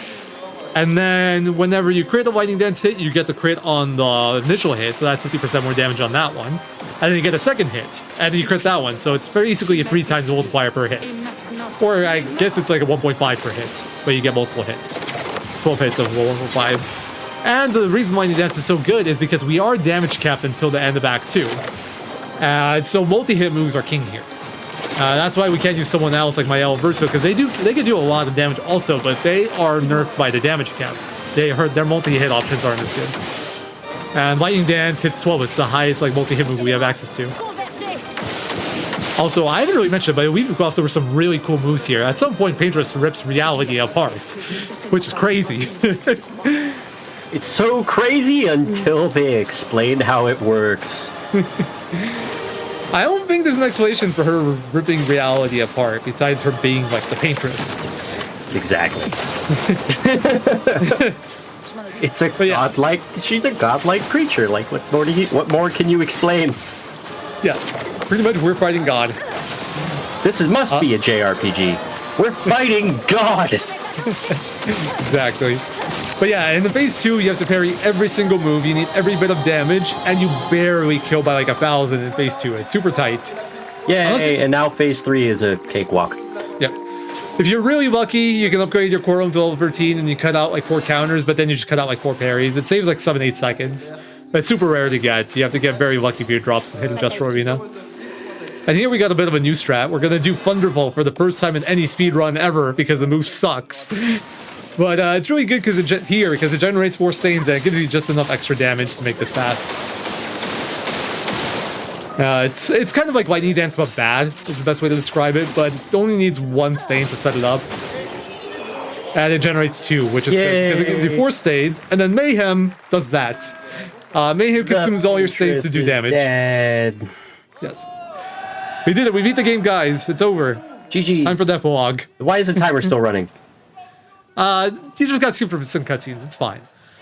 Yeah, no, that's fair. Yeah. What the heck? Yeah. I really like... Yeah, she looks a little bit different, Mael, but I'm sure everything will be explained. It's just a time skip, right? Yeah. Or a time reverse, I guess. ¿Por qué no los dos? Yeah. Why not both? Loops in the past, you might say. But yeah, I really like that phase 3 strat for Painterest. I think it's this is the only run at all where you use those 2 moves for Lune, Thunderfall, and Mayhem. That's, to my knowledge, it's not used in any other category. Whoa! But yeah, Clea kind of gives you the exposition of what's really going on here, which is pretty much... I don't know. I'm not going too deep into it in case people haven't played it, and because honestly, the game does a far better job explaining it than I ever can. So if you play the game, you know. The speedrun has spoiled you as it is. Yeah, but pretty much everything that happened in the world before this, we're in a painted world, painted by the real Verso. And Aileen, the paintress, went in there to cope with her grief. Renoir, well, we met Renoir, but we haven't met the real Renoir, really. That was the curator. But the real Renoir went in to pull her out, and Clea is trying to get them out of the painting to continue the war with the fighters, who are responsible for killing Verso, that the riders, with the fire that the riders set. Really, they tricked Alicia/Mael into it, but Verso sacrificed his life to save her. And then Alicia went into a painting to like try to help get Aileen and Renoir out of the painting, but she got painted over, so she lost her memories that she lived her life as Mael and like Lumiere, and went on expedition to defeat the Paintress. Here we are now. That is the gist of it. There's a lot more that goes into this, but I will not be able to explain that as well as the game does. Please play also, the game. Here's a really important part. So now we're in the Camp 3 act at the start. To continue here, you need to talk to all your characters. We don't have all our characters. Yeah. We don't have all our characters. We never got CL. We never got Minoko. So we have to deal with that somehow. So Works' saves are a bit messed up here, so this is going to be a bit lengthier than supposed to. But essentially what we're going to do is we're going to do another save warp. We're going to exit here, just so we have a save on the overworld, I guess, on the world map. Mm-hmm. Normally you have the save by Hidden Gesture Arena, so you don't have to run out like this. But then we're going to load the save that we have in the camp, and we're going to, as it's loading, we're going to load the save... Sorry. Yeah, we're going to load the save from the camp, and as it's loading, we are going to re-enter Visages. Normally this is done with Hidden Gesture Arena, so you're a lot closer. And we're essentially going to save warp, so we'll have all our save, all our stuff from this Act 3 save. But when we exit here, we're going to have all our stuff from the Act 3 save, but we're going to be on the overworld. So we managed to escape the camp. So now we have all our Act 3 stuff, but we can fly. Yeah. Pretty much Act 3 camp skip. We're flying so on purpose. It's kind of nice. I used to struggle doing that, and the way I learned how to tell it, because I've learned to just write down my save times at this point, but like the good key there is, does Mael have white hair? Yes, you're fine. Ooh, that is a good way to remember it. That's nice, I like that. I looked for the timestamps on the saves. They were generally a pretty good indicator for myself. But it could definitely be hard to process it like during a run, because it's always be a bit I got different. real bad with mixing up my times is the only reason I had to learn it that way. Yo, who's taking the wheel? Yo, Guillaume Broche is doing the speed run. Let's go. Let's go. Oh, I know why he was taking his time. This is one of the donation incentives, which you guys have generously met. Yeah. Guillaume Broach is going to do just for volleyball. On the hardest difficulty, because people were complaining about how hard it is, he says it's just a skill issue. I am with Guillaume Broach here. I think people that like struggle here, skill issue. I've had to do this quite a bit for Plaid, although luckily not at the hardest difficulty. It's just I have to do medium, but it's not that bad. You just got to know how to do it. I will take this over like many FF10 mini games. Wait, is this the right one? Oh, it is. Okay. Yep, we're good. Yep.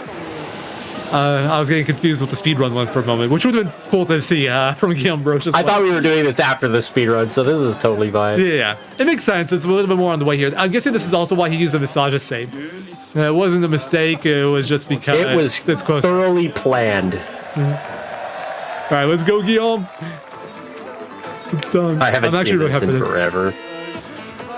So pretty much, you have to hit the gestrels across the arena, and if you fail, they can hit your raft. And I think for the hardest one, if you get hit 3 times, your raft breaks, and you have to start over. You lose. Look at him go! He hasn't missed one. I am curious Super how much clean. you practice this. Probably like 5 minutes. It's pretty easy. He probably knows how it works inside out. Yeah. Oh, I would missed be one. shocked if he did. Oh, I missed 2. Okay, maybe 5 minutes wasn't enough. He might have needed 7. Ah, easy. Wow, GG easy. And Guillaume Broach is here to confirm that, in fact, if you do struggle with this, it is a skill issue. Round of applause. Let's go. Also, you do the rest of the run. What's funny is he probably could. He could do the rest I think of the he run. could. I don't know if he knows how to do it, but I don't think he does. I don't know if he does either, but it's not too terribly complicated. Yeah, the only thing that's like quote unquote hard, like obviously the menu to do it fast and stuff is difficult, but if you've done, you know, you can get coached through. And then the fight, you only have to deal with like 1 Renmar move in each phase. I don't know how familiar he is with those. Besides, obviously, you know, directing the game.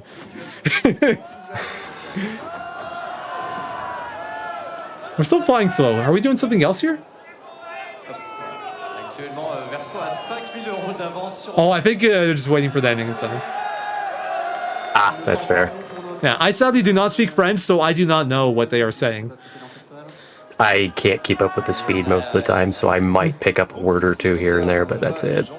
That's fair. It's also harder through like stream, especially when we're commentating. It's true. No, Verso's winning. Well, I guess since Verso's winning, I get to learn strats. But yeah, we're doing the worst ending, chat. I feel like Verso ending always wins in marathons. I have yet to see my L ending in marathons, or at least the ones I've participated in. I do feel like Verso is the one that's generally more liked. It's fair.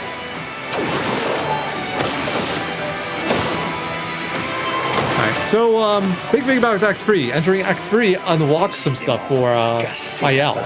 Since she remembers that she's, you know, Alicia and a paintbrush, she unlocks some new skills. Big one being Stenhall. But looking at what we're doing here, I'm not sure it's relevant.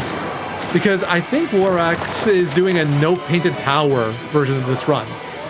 So what that means is, painted power is how we break damage cap. We unlock it after we defeat the Paintress, and it lets you do unlimited damage. You no longer have to deal with the cap at 9999. But Warax's category for this run is no painted power, so he will not be using it. So I actually don't know how he's going to be doing this. This will be my first time seeing it. I'm kind of excited for it. I guess it's going to be... This will be interesting. Yeah. My guess is it's going to be solo Lune. And we're going to just have pretty long Renmar fights. Which is fine. I'm more curious about how he's going to do the ending, honestly. Because we're all pretty, like, as runners, we're more familiar with Renmar move pool. Since we actually have to, like, dodge some stuff or parry some stuff regardless. Mm-hmm. Even if we do use Stenhall and Painted Power. But none of us ever have to deal with the ending choice, like the ending duel fights, because they're one-shots. So I am curious as to how he's going to handle those.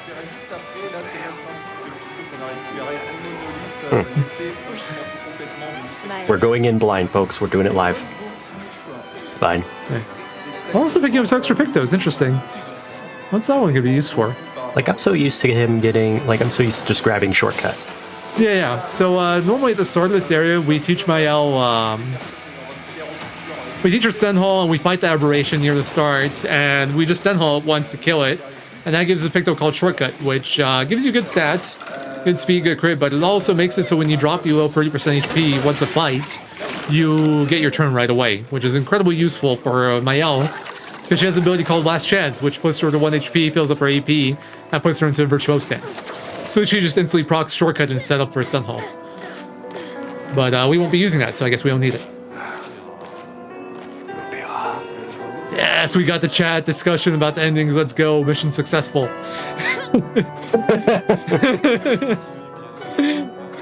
Civil debate, go. Oh wait, this is the internet. Yeah, the civil is a bit of a stretch, I find. Ooh, there's lightning coming back my way.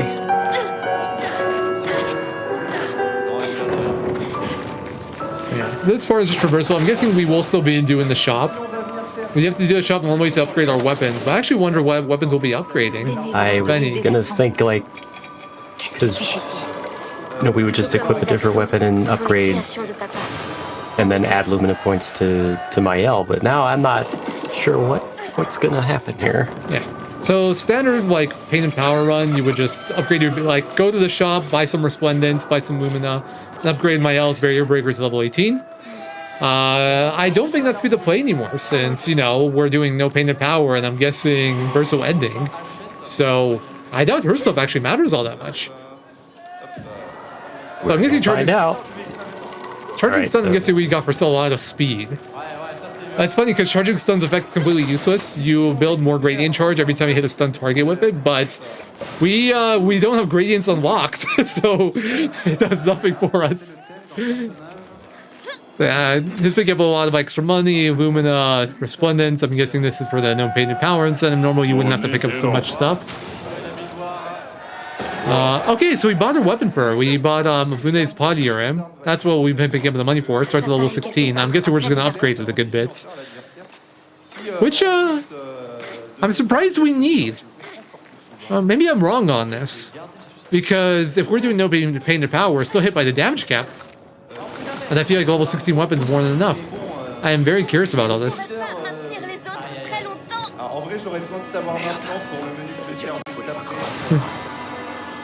Eh bien, dans ce cas, je tiens à te dire que ce sera Verso. I didn't even check. Is he using the French voice acting too? I imagine he is. Which is also really good. Yeah, they are. Okay, I'm not surprised, but I haven't really noticed. I just thought about checking. I'm like, I wonder. Like, the English and the French voice acting is very, very good.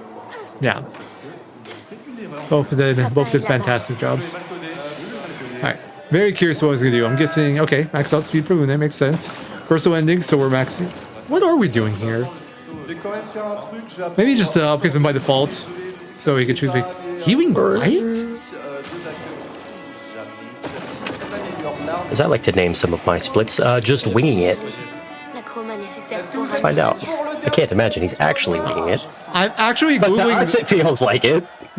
No, he definitely has a plan, 100%. He definitely has a plan. Yeah, I'm actually Googling the weapon he's using. Alright, healing skills generate 1 additional light stain. Consuming a light stain applies slow to a random enemy. Okay, I see his cooking. There's definitely going to be some interesting strats here that I have not seen before.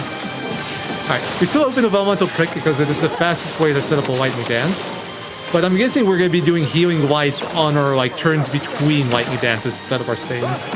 Or something along those lines. That would be a good way for us to set up slow. And to also generate more light stains that we can then use for more lightning dances. I am very curious about this script. So we are pairing too. I'm guessing for AP.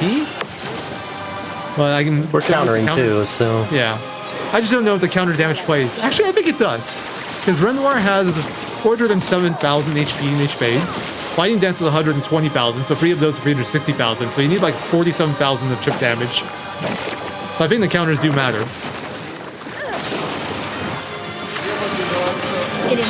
Okay, so for now we're just doing standard trick lightning dances. Sadly, you can't use lightning Ice Lance in between these turns because Ice Lance consumes a light stain. So if you use Ice Lance after a lightning dance, it'll consume all the light stains and you won't have enough stains to do a lightning dance. Short on AP there, sadly, so it's a delay lightning dance. This attack would have been better off the last turn, but yeah. Oh well. Just of the RNG in these kinds of fights. This was for Red Noir 2 as well. Patriots, luckily, is scripted, so that's never a problem from there. She always does the same moves in the same order. Alright. 7 Zaxxons. This move is super cool. Never get to see it. Like, this entire fight really is cool, especially casually. It's just also frustrating if you're not great at dodging or parrying. But I feel like if you're playing casually, unless you're on expert, you can generally tank a few hits, so it's not too bad. Certainly. It's build dependent. Yeah. Much like with Gestural Volleyball, as we just saw, it then becomes a skill issue. Very true. Yeah, this one just generates shields. Okay, so I'm guessing we're gonna use Elemental Trick to knock out 4 of them. I wonder if they'll do a shot to knock out an extra. Oh, what's this do? I don't even know. Okay, it's powerful. Okay, yeah, we don't care about that at all. He's never gonna touch us. Famous last words. Aw, unlucky with the move here. Although I don't think it can generate enough AP anyway.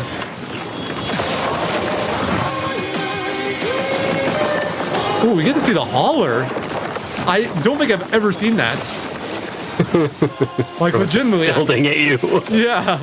I have never seen that building tossed at me.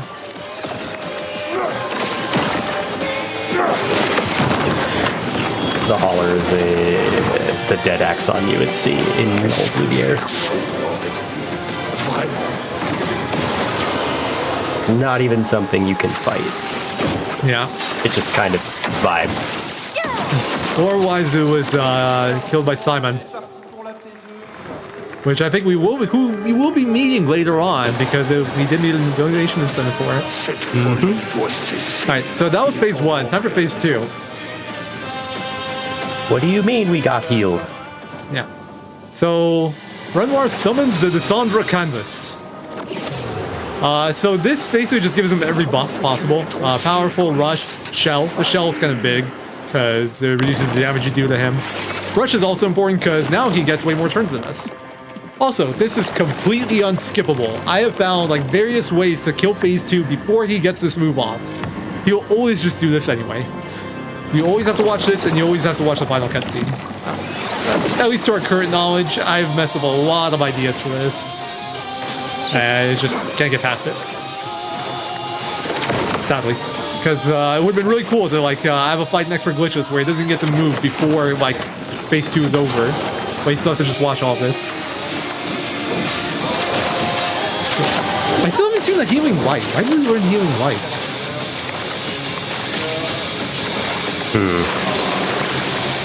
Maybe for backup? Maybe if in case I was thinking, yeah, if he gets hit or something. That makes sense.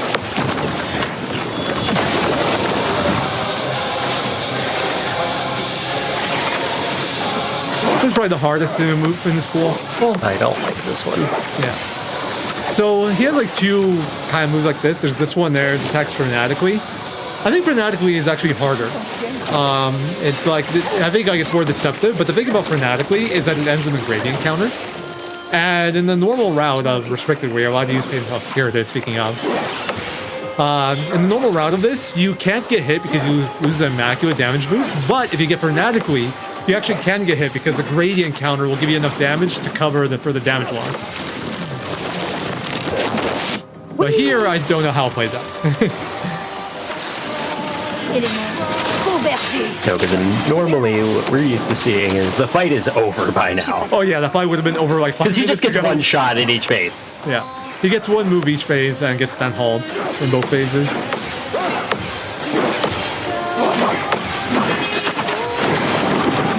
Whee! Do it again. Yeah, it's interesting that he repeats moves. The way the move pools work for a lot of boss fights, for enemies in general, is they'll have to go through the pool completely before they repeat moves. Red Noir is kind of an exception to that, including this fight here. Red Noir 1, Red Noir 2, and Red Noir 3, they can all repeat moves. So I guess it makes sense. It's a Red Noir thing. But most other fights, they do have to go through the move pool before they can repeat. Kind of just enemy-based. Also, time to get more buildings thrown at us. Do it. Tu étais censé être à mes côtés, Aline. Pas contre moi. Rentre à la maison, Renoir. Va peindre autre chose. I'm just enjoying the French dialogue right now. It's just so good. It sure is.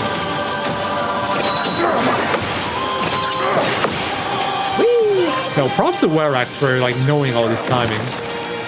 I'm sure he prepared. I've forgotten these. Yeah, like he definitely prepped for this. But like, if you put me on the stage right now as a restricted runner and tell me to parry some of this stuff, I would not be able to. Nope. I would die. Yeah, me too. Like this, not a problem. This one I could do. The black hole, not a problem. And to be fair, stuff, generally not a problem. Yeah. Unleashing his real power, I might be in some trouble. Yeah, I'm hit for sure. The standard move pool, even there, if I have to parry, not dodge, I might get hit. It's like, I'd probably be okay, but I might get hit. The fight is now over. Yeah. Not this time! Hey, that's not Lune. Where'd you come from? But yeah, out of nowhere. This is obviously the ultimate form of teenage rebellion. Stab your dad in the stomach. It's okay, because this isn't real anyway, Copium. This is fair. I feel like that's what the Verso ending enjoyers would say, you know? Doesn't matter. There's some in chat. I did Ask see them after the run. Alright, I am wondering if he's going to use Painted Power here.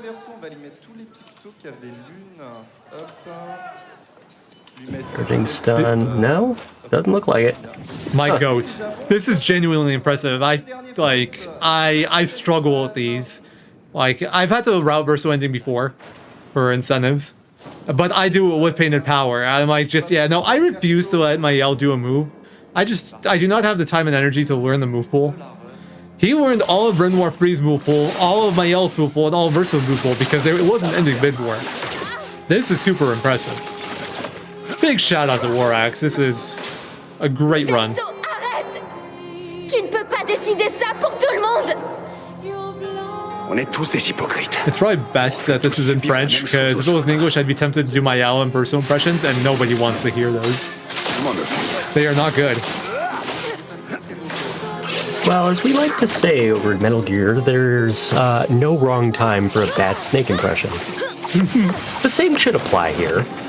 Look at the speed on those moves, by the way. Look how fast that was. Wild. I didn't even realize that when you choose Verso, you're on the other side of the map. Huh, facing the other direction. I never noticed that before. I never noticed that either. That's super cool. Detail. I love when devs do just small details. Yeah, that is such a nice touch.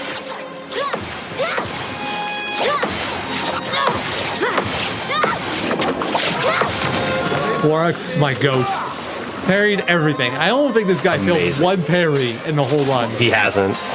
Well, no, the only one he did is the one he did on purpose to restart Renoir. Yeah, but those don't count. GG. Very, very well done. I am super impressed. That was wild. And time for the worst ending. Feels bad, man. I'm kidding. I like both endings. I just like instigating. So good. Like, I don't even know which one I like better because they're just so well done. I have a preference, but I think it's close.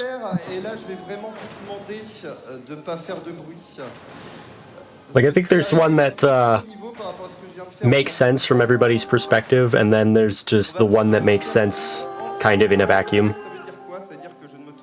Where it's like you look at it and you go, okay, I could think somebody would go towards this idea, but let's see what we've got here. I feel like they both nuance in a way. I feel like if you don't consider the painted people in Lumiere sentient, I feel like it's an obvious choice, but at that point there's not even a discussion to be had. I think if you do consider them real people, then it's a very interesting topic. I'm not going to go into because, it's going to... We don't have that kind of time anymore. Yeah. This always goes a certain kind of way. Speaking of things we don't have time for, but we have Simon now, where we do, I believe the incentive was to parry only. Yes, expert parry only Simon incentive. I am curious about how he's doing this. He has a bit of a different party than what I normally see here. Why is Verso here? Or why is Mael here? He loaded a save, so... I know he loaded. Oh, okay. Oh, no! Okay. Although maybe it's intentional. I'm more wondering about the setup for this. I had a pretty cool setup for... I did a similar incentive for AGDQ. And I had a pretty cool one-shot incentive. Well, parry... I should say one-shot incentive. Parry... It was the same incentive, but I had a setup to one-shot parry. Yeah, just reloading. Got hit. It happens. This is tricky. That makes sense. Yeah. And funnily enough, you get a lot less practice on Simon Phase 1. I struggled more Phase 1 myself than I did with Phase 2. Because after you beat Simon, you can refight him. At least in later patches. I don't remember if that's there in this patch. Doesn't matter. Yeah, it is. Okay, cool. If I'm remembering right. I don't remember. It doesn't matter. The point is, for practicing, you can just refight Simon Phase 2 and over again, but you get a lot less practice fighting Phase 1. Unless you explicitly like make a save before him and then just like constantly reload that save. This move is the hardest one too, in my opinion. I hate this one so much. Yeah. It's a little misleading. Oh, yeah. You have to find like a lot of awkward visual cues for it. It's rough.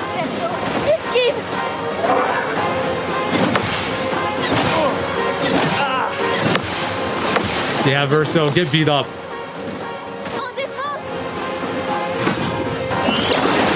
I think he's doing this like the hardcore way too. Like he has got to parry a lot. But I'm very curious as to what he's doing for Phase 2 with both Verso and Mael in this party because they're the two like best people for dealing damage with counters.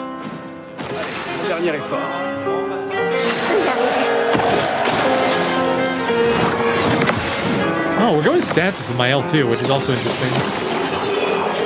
I think he's just doing pure on hard mode Simon parries, like no setup work whatsoever, just only R1, which is mega impressive. It's also gonna take a while. It gets crazy with like this attack. I don't think I've ever parried successfully. It took me a long time to learn. It took me a long time to learn all of them.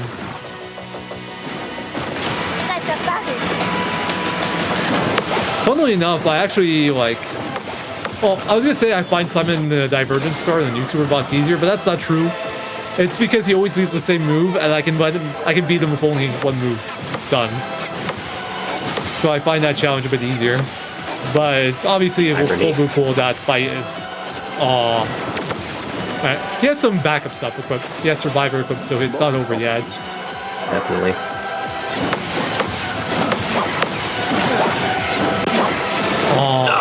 Oh, he might have second chance. Yeah, he has second chance, so it's not over yet.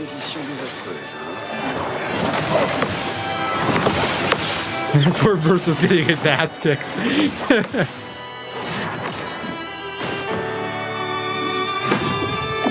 Simon really has an out for Verso.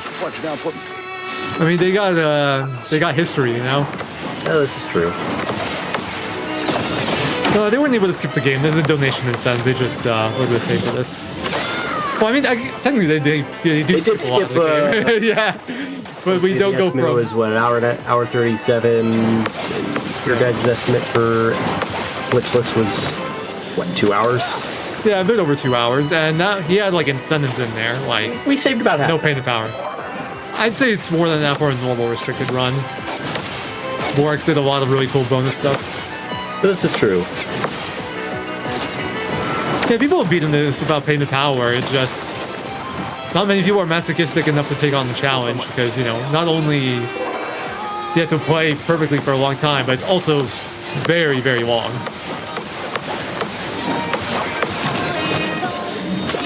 Clean long combo counter. That's one of his hardest moves.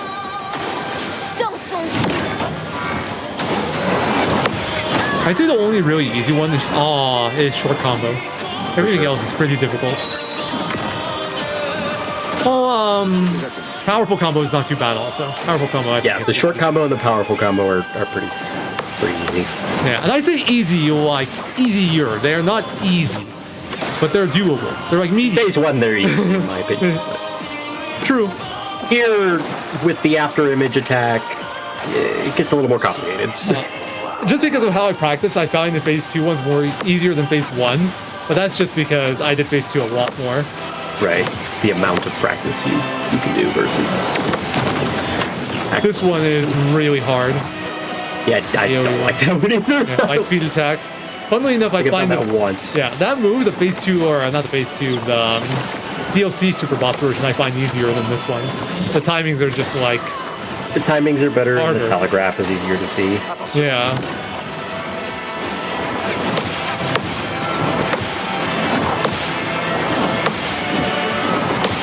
I say, his party sure is persevering. That they are. Alright, I think this is phase 2 time. Yep. Yep. So I'm curious as to what he has for this. Is it just be Lune?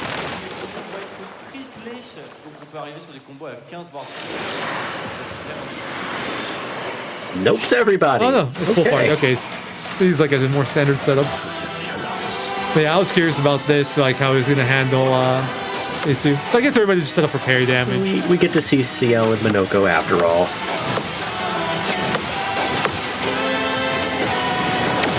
So phase 1 Simon has about like 8 million HP, and phase 2 Simon has 45 million HP, for anyone wondering. So it's a lot of counter damage that we need. Big numbers go burr. Yeah. Also, you notice that his after images now hit 3 times instead of 2. That's what happens when you transition phase. The only attack that stays the same is light speed, and I think Sword of Lumiere stays the same too. A long combo, short combo, powerful, all get extra after image now. I think the only one that's like really much harder without, like with this, is this one, the long combo. Yeah. I feel like the timings change. Short Just combo, powerful, yeah. Short combo, powerful are kind of like similar, you just add a parry. So it's not too bad. But honestly, it's like it's still harder just because you get used to doing 2 and then you have to do 3. It's just the mental aspect of it is more difficult. Yeah, Sword of Lumiere is the same. But yeah, I think after this counter, he's done. I believe you're right, if our maths are right. Yep. GG, let's go. Woohoo! Simon is dead.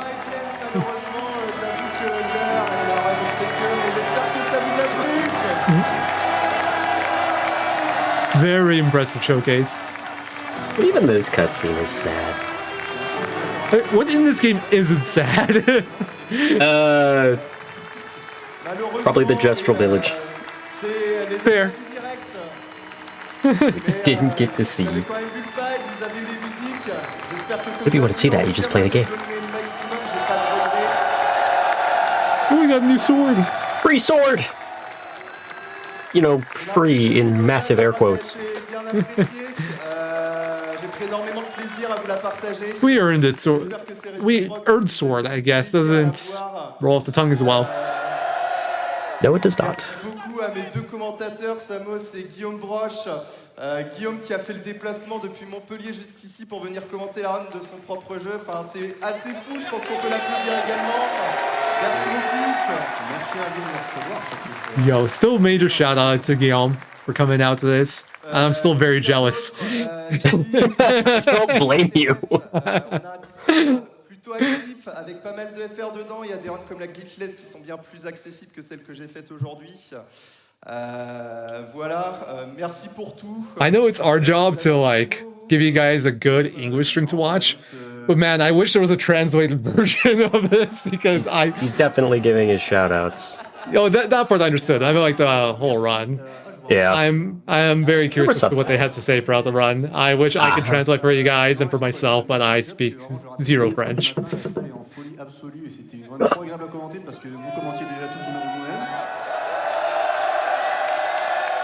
Oh yeah, Guillaume was wearing the Carbot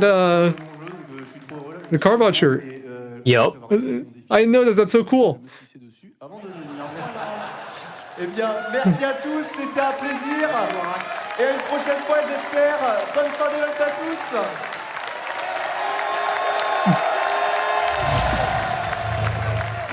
Let's go. Big shout outs to Warax for that amazing run, at the Samos, and for the commentary, and Guillaume for coming out and showing people how easy industrial volleyball is.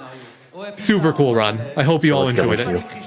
On comprend pas, il y a des noms de I personnes. thank you all for having us. I hope you guys enjoy the English Restream. Et surtout, oui, Gustave. Ouais, j'ai pas compris ça non plus. Moi non plus. Puis il y avait un certain Monaco, là, jamais vu, les personnages ils en parlent. Enfin, vraiment, c'était pas clair. Pas très clair. Bon, ça va toujours, Lofi? Ouais, ça va bien là, ça va bien ça. Eh, c'est que le début, hein. Ce n'est que le début. 4h38, mesdames et messieurs, j'espère que vous allez bien aussi sur Internet. Alors, il faut le dire, oui. Et le dessin, la gouache, pardon. Bien sûr, c'est ce que j'allais dire. Nous avons eu un dessin pendant cette run d'Expédition 33. Est-ce que tout s'est bien passé pour ce dessin? C'est très très bien passé. J'espère que ça va vous plaire. Alors, à quoi ça ressemble? Oh incroyable! Donc elle est déjà vernie et elle n'est pas signée du coup, par le runner et les commentateurs. Magnifique. Trop Elle bien. est vernie en plus. Exactement. Tout à fait. Oh là là là là. Et j'avais envie de dire un petit mot parce que du coup, c'est Bien ma sûr. dernière peinture de cet event. Je voulais vraiment remercier l'organisation de m'avoir donné cette opportunité. Remercier la team des artistes qui ont été incroyables avec moi pendant tout le week-end. Soutenez les artistes, soutenez les créateurs, arrêtez pas de créer et cœur sur vous, la communauté de SpeeDons, tout petit que trop. Merci beaucoup. Merci infiniment, félicitations. Message passé, c'est vrai qu'on a des grands artistes qui nous ont fait des dessins incroyables et c'est pas fini. Il y aura encore, fini, il reste encore une journée Ouais, entière. c'est ça, une journée entière de dessins à gagner, parce qu'on rappelle qu'en gros, ces dessins qui sont faits pendant les runs sont à gagner pour ceux qui font des dons pendant la run du jeu, du dit jeu. Du coup, là, il va y avoir beaucoup de prétendants et de prétendantes pour cette illustration. Ah oui, parce que vous avez tout défoncé. Ah, vous avez bourré. Je sais même pas Vous avez quelle bourré. était la cagnotte globale avant le jeu, mais franchement, je pense que c'est la première fois dans SpeeDons qu'on a autant de dons et d'argent fait pendant une heure aussi tardive. Donc, sachant qu'on a fait les 1 million hier soir et là, on est déjà quasiment à 1 million 100 000. Ouais, non, mais c'est incroyable. hein. Franchement, bravo à toutes et à tous. Dans le chat, pareil, vous avez été incroyable. Le public, si vous voulez continuer, démentiel. Si vous voulez continuer, évidemment, ça c'est le t-shirt, un petit souvenir. Et en plus, eh bien, ça soutient l'événement et l'association, à savoir Médecins du Monde, qui est ici, que vous aurez en interview d'ailleurs dans la journée avec MV, juste avant la clôture. Ouais, c'est ça, enfin en fin de journée, début d'après-midi. C'est ça. Fin d'après-midi, pardon. Exactement. Aux alentours de 18-19h, si le planning le veut bien, parce que nous sommes un petit peu en retard. Mais c'est un C'est détail. vrai. Show must go on. C'est vrai, show must go on. Et puis j'ai envie de dire, de toute façon, au pire, on zappe. Tant qu'on a de l'internet jusqu'à la fin. Oui, voilà, c'est ça le problème. Et puis au pire, on zappe quelques remerciements d'MV. Voilà, Oui, évidemment. C'est pas très grave, voilà. Alors, à suivre, parce qu'évidemment, ce n'est pas fini, c'est 24 heures sur 24, SpeeDons, donc à suivre, Castlevania, Portrait of Ruin, c'est une run d'environ une demi-heure. En mode Richter Maria, des persos alternatifs et bien craqués pour que la run aille Absolument. bien vite. Et d'ailleurs, tu sais, il y a une incentive, quel est le meilleur chiffre? Oui. Qui Hey, what's up, everybody? I'm Lonely. Today, we're going to be doing, Dineo is going to be doing Castlevania Portrait of Ruin, Richter Maria mode. For SpeeDons today. Should be a really good run. Richter Maria mode, the alternate mode, well, one of the alternate modes in Castlevania Portrait of Ruin that you unlock once you have beaten the game and beaten the Richter boss in the Jonathan Charlotte kind of main story. Richter Maria, as is typical with these alt modes, they move super fast. J'aurais bien aimé avoir les voix japonaises sur Expedition. Have incredibly powerful weapons right out the gate because you don't need. Actually, Richter does level up.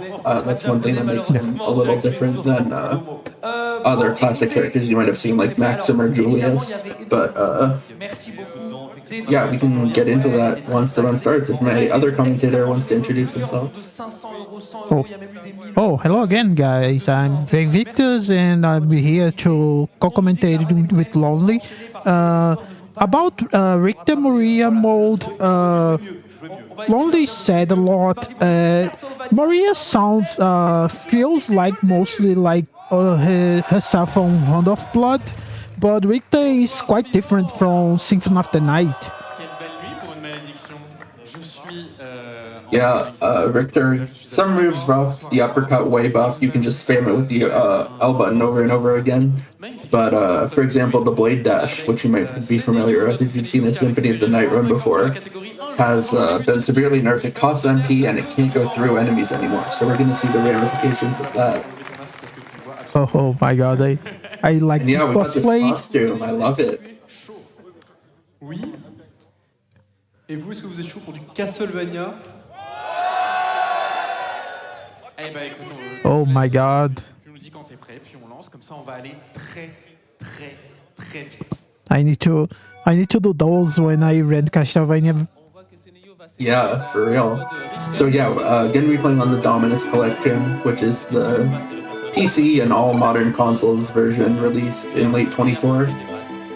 It's a shame, I can't say it's newly released anymore. It's almost 2 years old. But oh yeah. We're gonna be going in a second here probably. Should be a really fun time. Hope you all enjoy this evening or late night, depending on your time zone, Castlevania. So yeah, right off the bat, we're going to be starting with slides and the swag knife, very important trick. And then he's going to be slide switching between the two characters. And basically what that does is it cancels the end lag of the slide. As you can see it, he's using Maria. You can cast the dragon with Maria. So Richter stays in movement. It will be a very common strat that you can see in this run. Yeah, I forgot what I was going to say. Maria has a variety of sub weapons. You saw the kitty cat there. Sadly, kitty cat doesn't get too much use throughout the run, though there is a few instances of where it will be useful. And yeah, using the slide to cancel this end lag, and then you can see Richter's incredibly fast uppercut move. Maria also has a much smaller hitbox than Richter, so that can be useful for sliding into small gaps or going up through small gaps. So we got the first portrait here. Our goal in the Richter run, there aren't really any major skips. So our goal is going to be to go through all of the 4 main portraits to unlock the Sisters fight, which then unlocks the second set of portraits, which we can use to unlock the final bosses. So yeah, like I mentioned, you can kind of summon Maria like a Marvel assist, almost. It's really cool. And you can use a dragon, which has piercing damage, to go through a lot of enemies. Yeah, also you can see a lot of the buff movement that Richter has, especially when you jump again, he'll do front flip instead of the back flipping you get used. So this front flip helps a lot in the movement, in the vertical movement.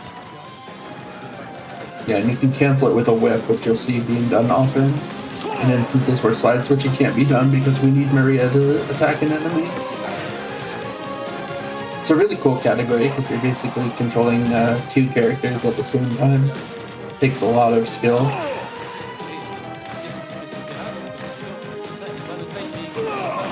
Yeah, you can see that most the enemies that are resistance, like the Andras and the Invisible Man, you can just use a dragon and then whip.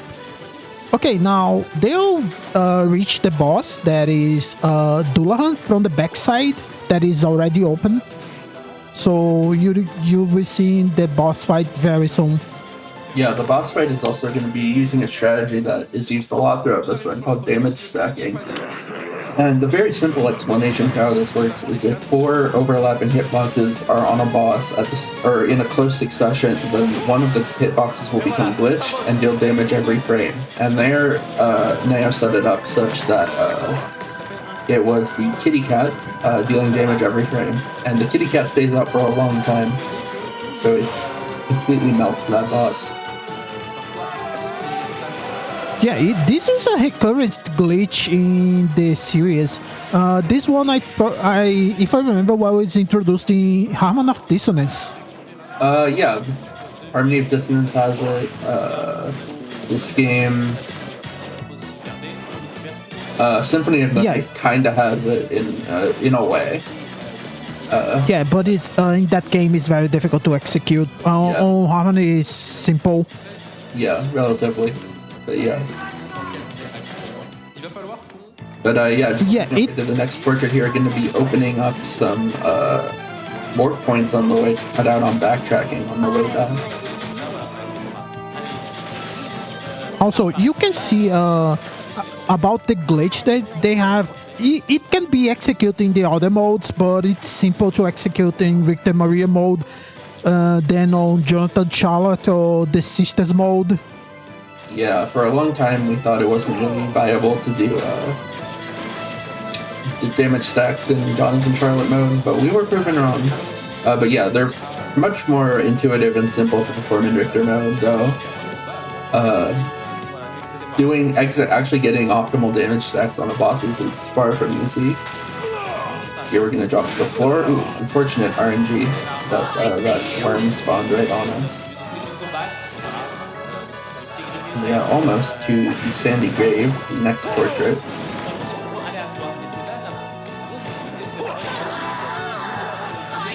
And like Lonely said, the portal that you get is from another portrait for later. So we do Sandgrave because Sandgrave is the farthest of the four first paintings. Yeah, that's a good point. It's basically way out in the corner of the castle compared to the other ones. So on rooms that don't have a ceiling like this, you can uppercut against the ceiling. Nice, got past the worm. That's surprisingly difficult. Probably gonna take a heal here. A big part of this category, because there's no like items to restore your HP, is choosing when to heal. Because your only opportunities to heal are basically save points, and then there's HP up scattered throughout the levels. There's also technically a third way to heal, which is with lifesteal, but that's pretty situational. So this boss is a pretty unfortunate RNG boss. There's a few attacks I can do where I can just stand there, which he's not doing right now. This is one of the attacks. The hearts don't affect Maria. And very nice, well done. Yeah, normally we want the Sand Tornado attack. It's the best opportunity to deal damage since Astarte stays in the place.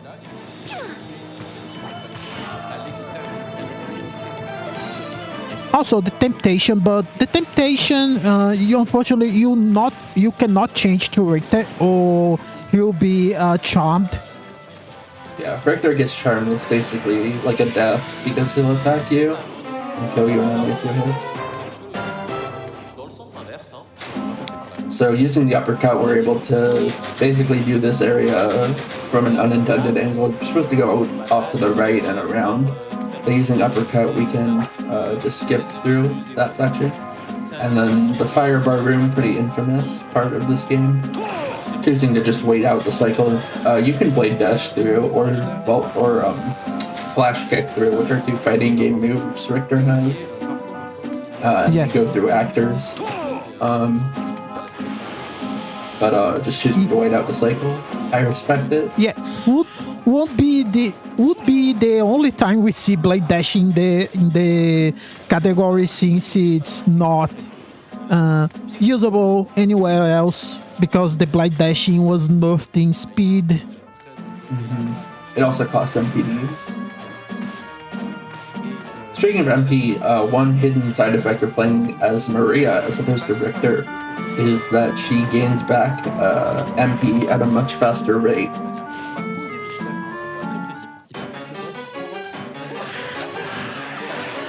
Oh, I don't know this technology, getting Richter to stay on the platform. I've never seen that before. Yeah, he's attacking. He's already attacking. Yeah. Very nice strategy. Yeah, I'm gonna have to steal that. And now for the Legion strategy, we use Suzaku, as Suzaku hits in the upper parts, and it's faster to hit the Legion core. Yeah, you can also get double hits, which is why he didn't use it. He didn't spam it. He just used it kind of in a rhythm to get the double hits. Because if you spam it too fast, the iframes on the enemy may prevent you from getting the double hit.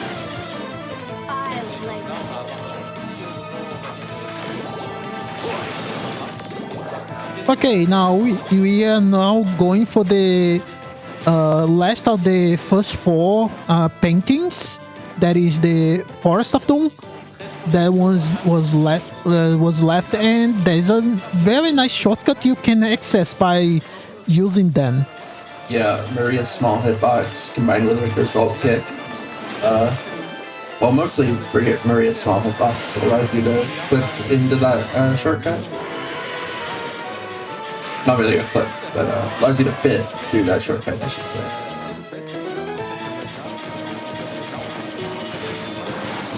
Yeah, and the thematic of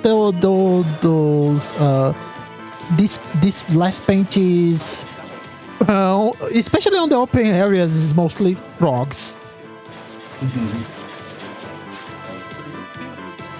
But of course, the poison enemies.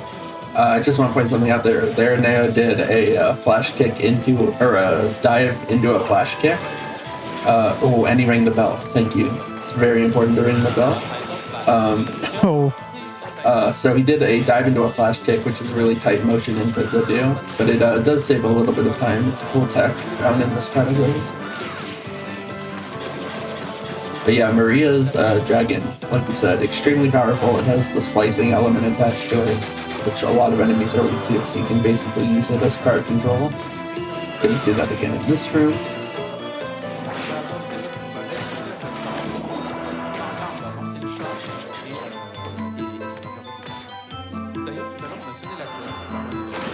And then using Maria here for the smaller hitbox to weave through those platforms. That's going to be something that's important in an upcoming portrait, but basically Maria's smaller hitbox allows you to weave through platforms that you wouldn't be able to as Richter. Her hitbox is basically just like half the size of Richter's. You can think about it that way. So Maria is 2 Richters tall. So coming up is going to be the Dagon fight, and this is one that has a new damage stack since like about a year ago. This was found. Maybe a little less. I don't know. Time isn't real. So for this stack, he's going to be throwing crosses with Richter and throwing cats with Maria while having Richter whip, and it should stack. Got an unfortunate pattern. That's the other part about this is you need the enemy to stay still. So he's going to revert back to the more classic strat for this, which is to use Maria's Guardian Knuckle, which is kind of motion input. It's the same input as Blade Dash, basically up, down, forward attack. And it has lifesteal attached to it, which is really cool. Dominus menu. Oopsie. It happened. Yeah, that was a nice fight. Yeah, nice fight in spite of the bad RNG. Played it very well. That fight is so easy to die on, as someone who has run this a lot, because the hitbox can linger after he disappears. So it can be pretty dangerous. So that's the first 4 portraits.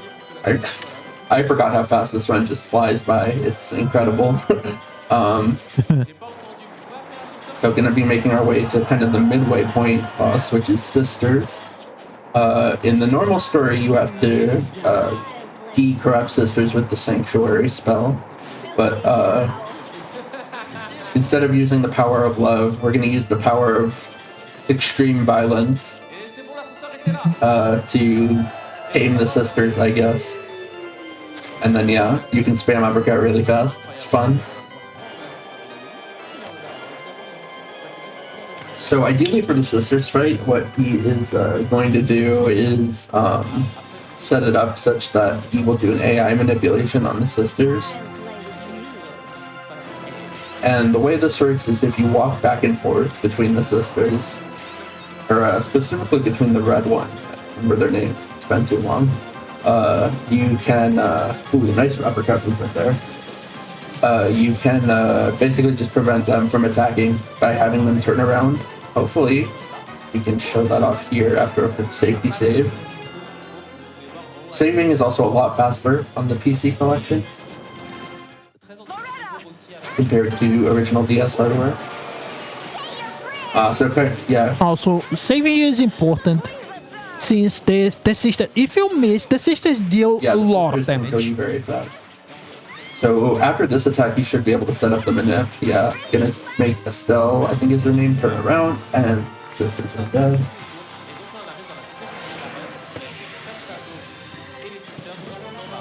And we're on to the I like to call them Dark World portraits, because they're kind of darker versions of the first 4 that we went to.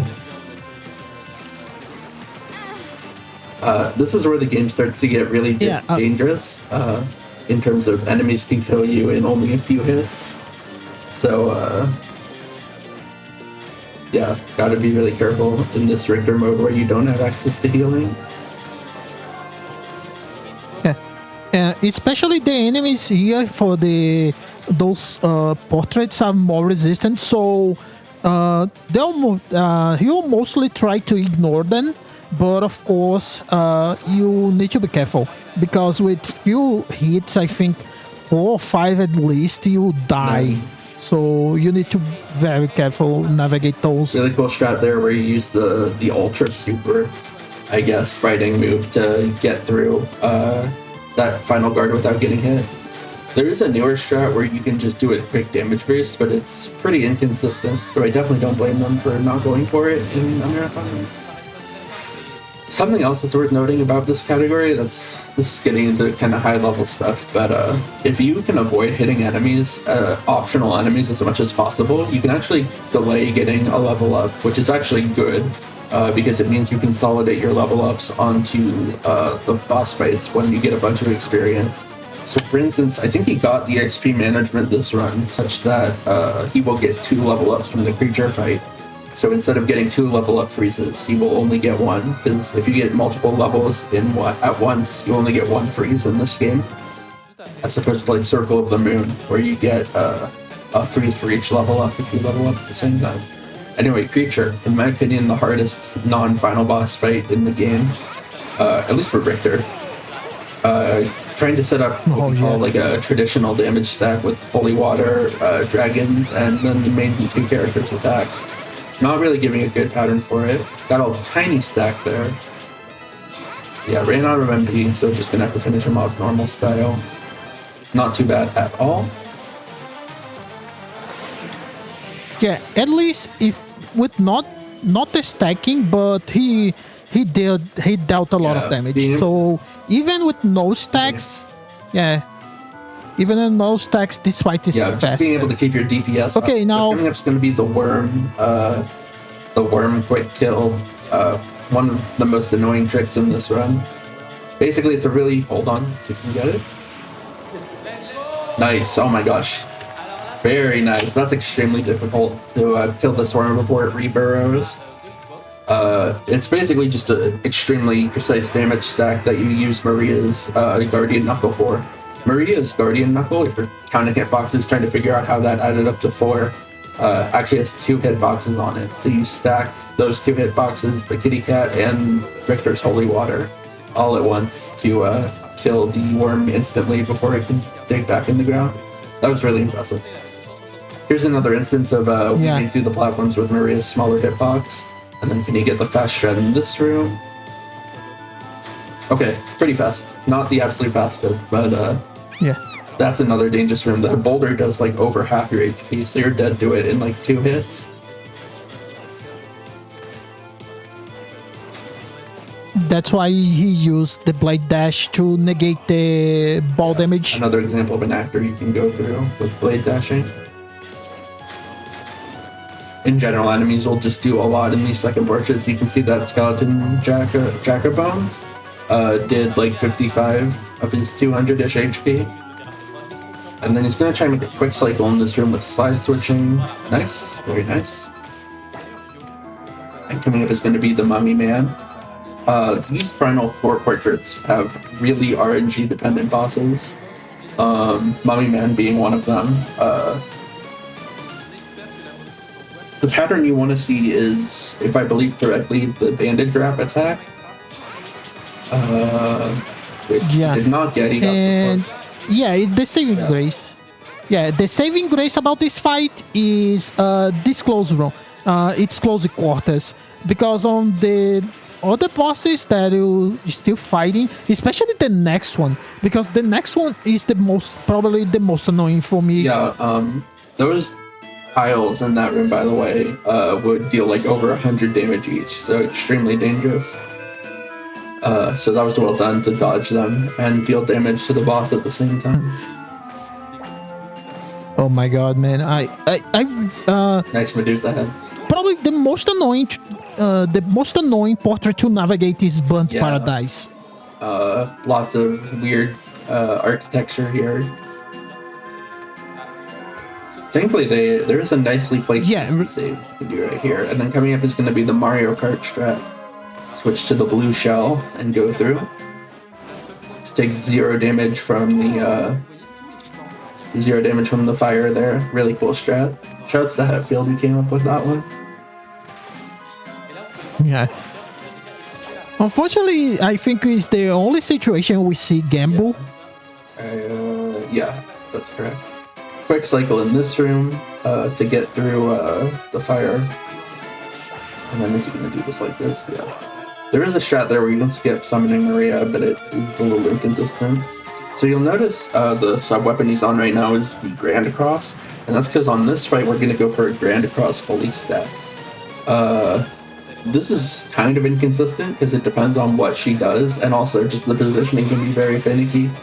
But yeah, she didn't give the pattern where he is able to do this attack. I think Neo actually has a strat to do it on this. Yeah. So you can see it. Grand Cross has 2 hitboxes on it, which means combined with Dragons and Maria's doves, we can actually do a damage stack. That was really, really good. Yeah. Really good, Medusa. Medusa, if you don't do this, Medusa is probably the most annoying boss for Richter Maria. At least before those stacks coming up. So final portrait here. Time really flies by when you're playing Richter Maria.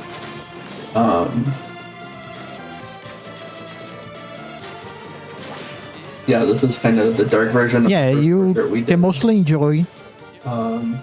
Yeah, you can mostly enjoy the music that is a remix of the Castlevania Bloodlines. Oh, is this Bloodlines? I'm a fake Castlevania fan, so I actually don't know. Yeah, it's from stage 4. So he's actually on the... Ooh, nice going under that enemy. That's a really difficult strat. So he's actually going to be on the axe here. This is the only time the axe sees any usage of the run, one of Richter's sub-weapons.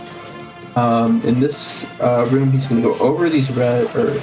Okay, he's going to kill the red axe armors, but then for these Nyx-type enemies coming up, this one's in a really awkward spot, so the only good way to deal with it is to axe with it. So, for any axe enjoyers, that was the axe section of the run. And then it should be smooth sailing. And also, yeah. If the pen is right, you can get a fast kill on the werewolf. But of course, he needs to be right there. Normally, he can throw the pole that is used. If he throws this pole, he's in perfect position for damage stacking. Okay, nice stack there. Oh yeah, uppercut in the corner is difficult to deal with. Ooh. Should be able to kill here, yeah. Curious if he's gonna go back and heal. Yeah, he is. There's no convenient save right before the penultimate boss, unfortunately, Bronner.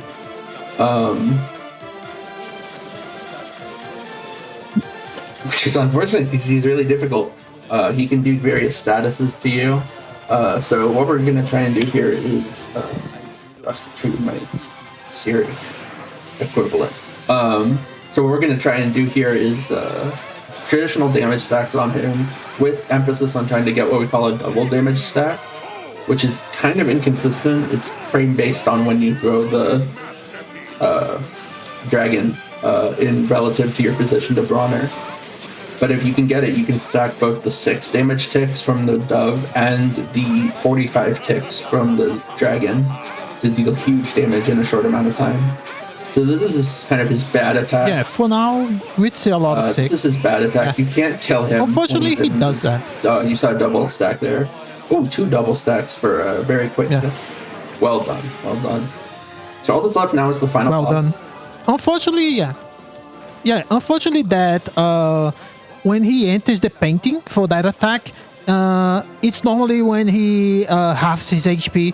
Okay, he's going for saving for Dracula, The good thing, the first phase is a little more inconsistent, but the second one you can easily manipulate. First phase is going to be going for a new strategy called the Dracula Grand Cross stack, where you'll just instantly delete Dracula. So that was a good first stack, and if he gets a good second one, that should just end the phase. Looks like he's just going for Guardian Knuckles. I respect it out of safety. Ooh, tight dodge there. Maria also has different air physics from normally, Victor, which is what actually allowed him to make that dodge. Yeah, normally we try to kill Death because Death has less HP. So yeah, much faster phase 1 than if he had just gone for the traditional strat without damage stacking. So all that's left is Dracula phase 2, and then it's gonna be that will be the run. You want to explain the loop because it's a pretty classic Castlevania strat. Oh yeah, that is very classic. For whatever reason, when you wait for the first attack, and when he guns here, he'll begin to do the wind fire attack. And when you go back and forth, Dracula is just a little confused of what to do. So he'll go for the Dust Flame Wing attack.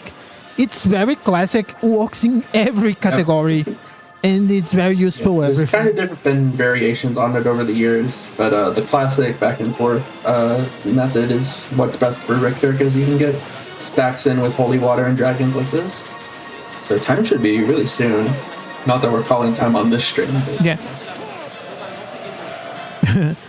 And you can see also you never see the background wing attack. Yeah, that's the big thing, is you avoid the big cinematic attack. Ooh, Maria took a hit there.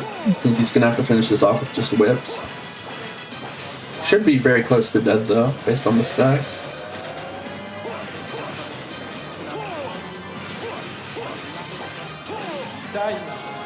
Nice. It was a 26:37, I believe, on this. So they reset the timer. It's funny. That's fine. GG's. Yeah.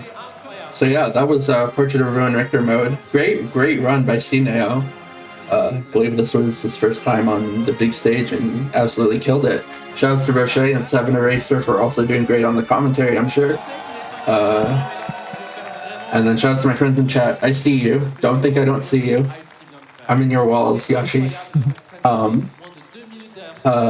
Yeah, if you have any shoutouts you want to give. Also, yeah, I need. That's it for me. That was my last game on commentary. I thank you guys for the patience. Thank you, Lonely, and thank you guys from the chat for having me here. And we need to shout out for those communities. Yeah, for sure. The Castlevania. No, go ahead. Yeah, the Castlevania community, especially the handheld games, it's a very big community. Yeah, we have a Discord. You can go to any of the handheld games and find the Discord. Pretty active community. Yeah, lots of people will be willing to help you learn any game that you may be interested in. So shouts to everyone who does hard work on these games, like Algorithm and Jupiter Climb and all those guys who do great work. And of course the French community for putting on SpeeDons and having Castlevania at their event. Je pense beaucoup de gens ici, vu que on est à Speedon 6 quand même. Moi j'ai découvert le speedrun en ouvrant un live sur Speedon 1. Yeah, so that's it, guys. Thank you all for watching this. Don't go up. There's still some event to go. So see you soon, guys. Bye bye. I used to know. Something really good. Pseudo Regalia. Oh, Pseudo Regalia, I think. Is that what I heard? Okay, Pseudo Regalia. Yeah, that's a really good run. You should definitely stick around for that. But yeah, thanks for having me and us. Et c'était pour commenter une run de Lonely qui avait à ce moment-là le world record. Et c'est avec elle que j'ai appris, enfin c'est en regardant ces runs que j'ai appris tout comment run cette catégorie. Et donc aujourd'hui normalement elle est censée être au Restream de la GTQ. Donc c'est la boucle qui est bouclée. Et ça c'est magnifique.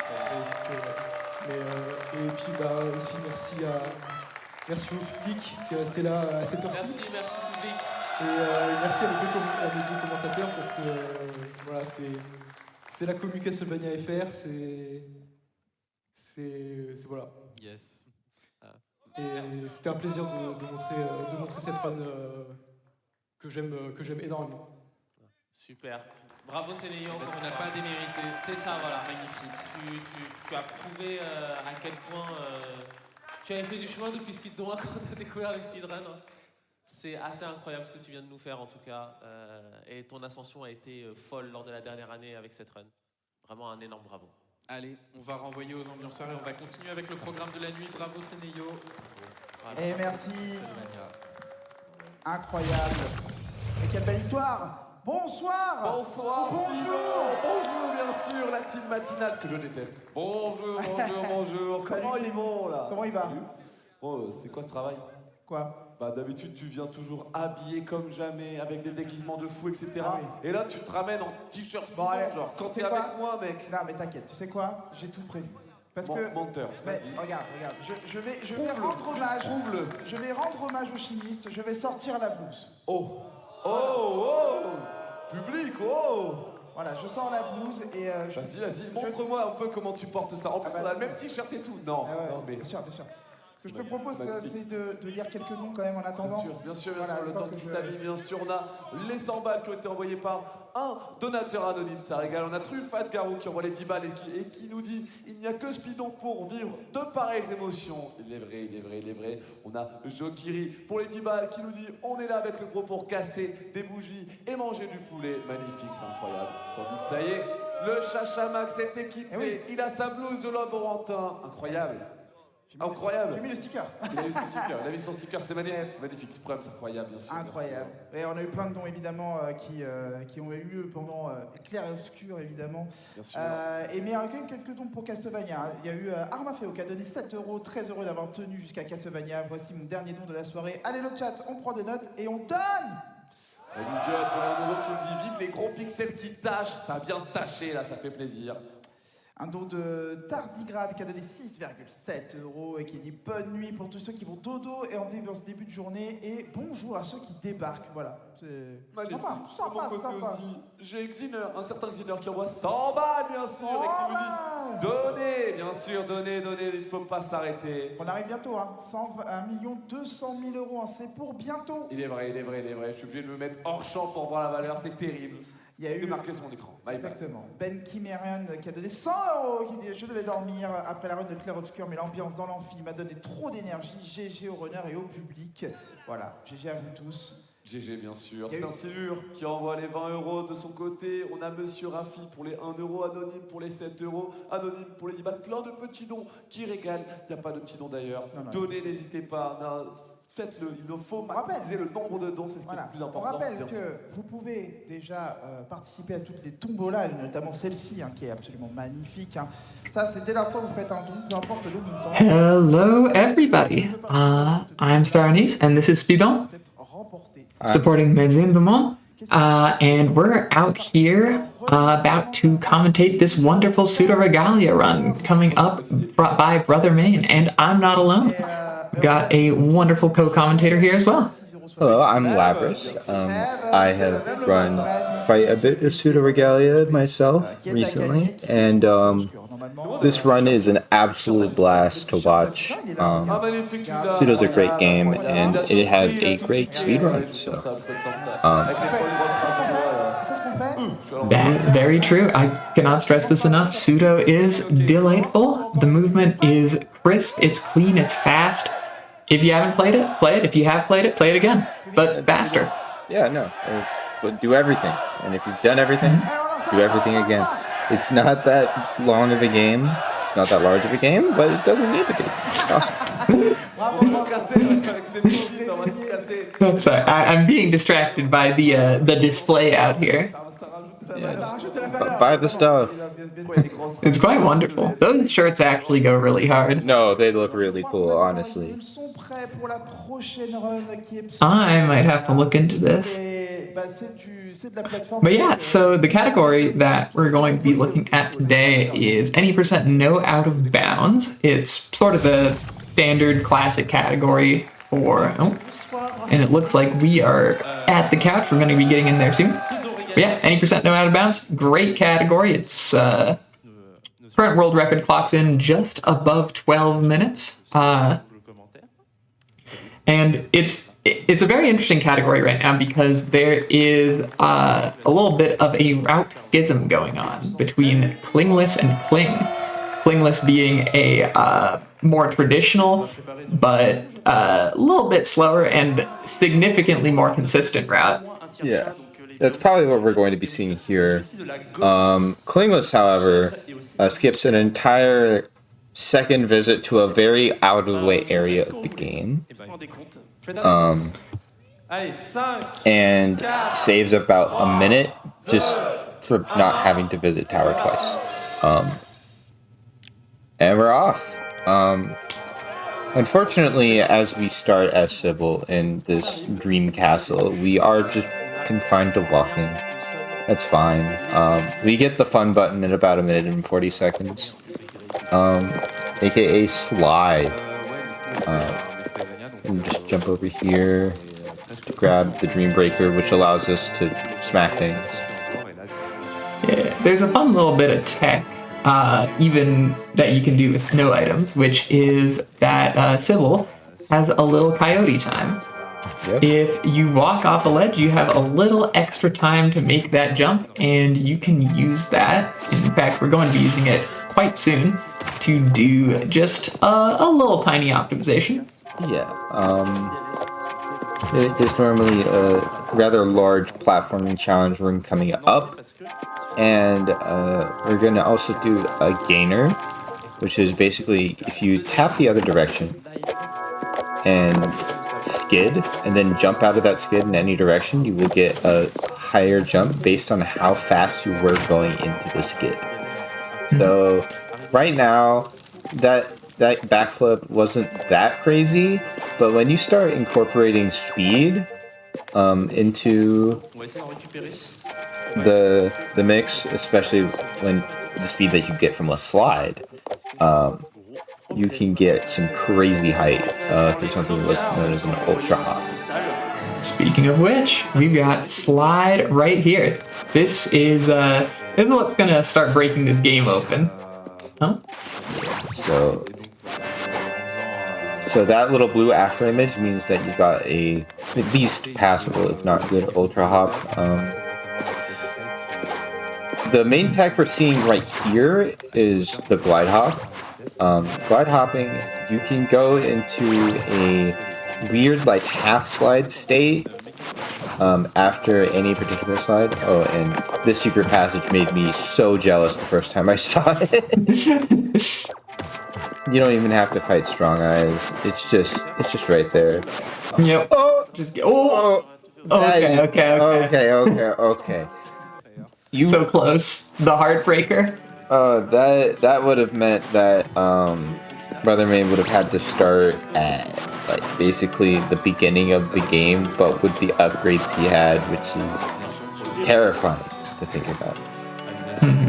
Speaking of upgrades, Indignation is basically a damage buff when the bar at the top left is all the way full. At level 2 it gives you a giant range buff. Alright, going up here, grab a key. Another Ultra Flip. You'll notice that when we have high speed, we're going to be spending a lot of our time bunny hopping. Very, very fitting for Sybil. Yep. That's because, like in many games, air friction is significantly lower than ground friction. You preserve all momentum in the air, more or less. Yeah.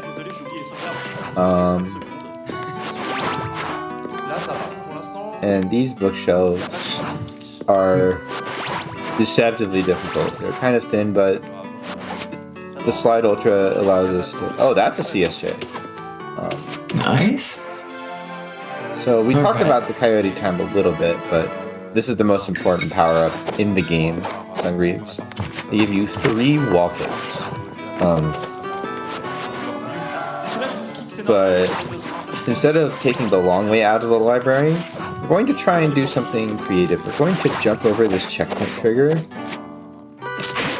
That should be good. And spawn at the beginning of the area.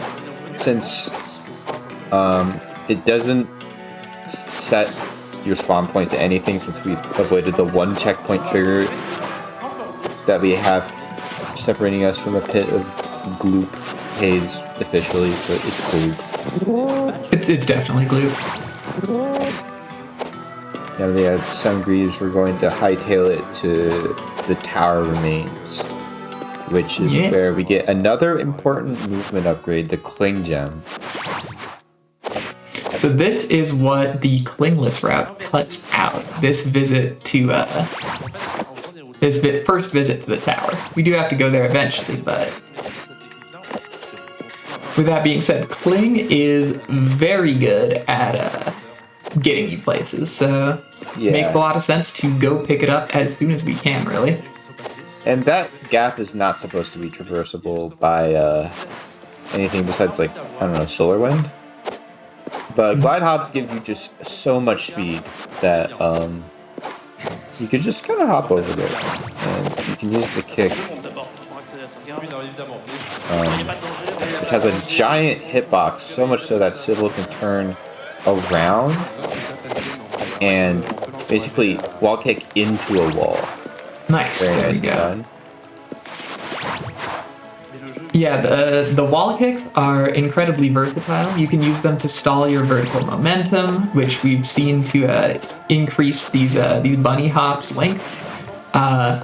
You can use them to bounce from wall to wall. You can use them to bounce off the same wall. There's specific angles that you can target to basically just climb along a wall using them. This will be less important now that we're getting Cling, but in Cling's route... I had no idea that backup existed. That's awesome. I'm doing it. Alright, hell yeah. And we're hitting some switches so that the tower's a little more accessible later when we have to come back. We just go in the front door now. Now we're gonna go to Sansa Castle Keep.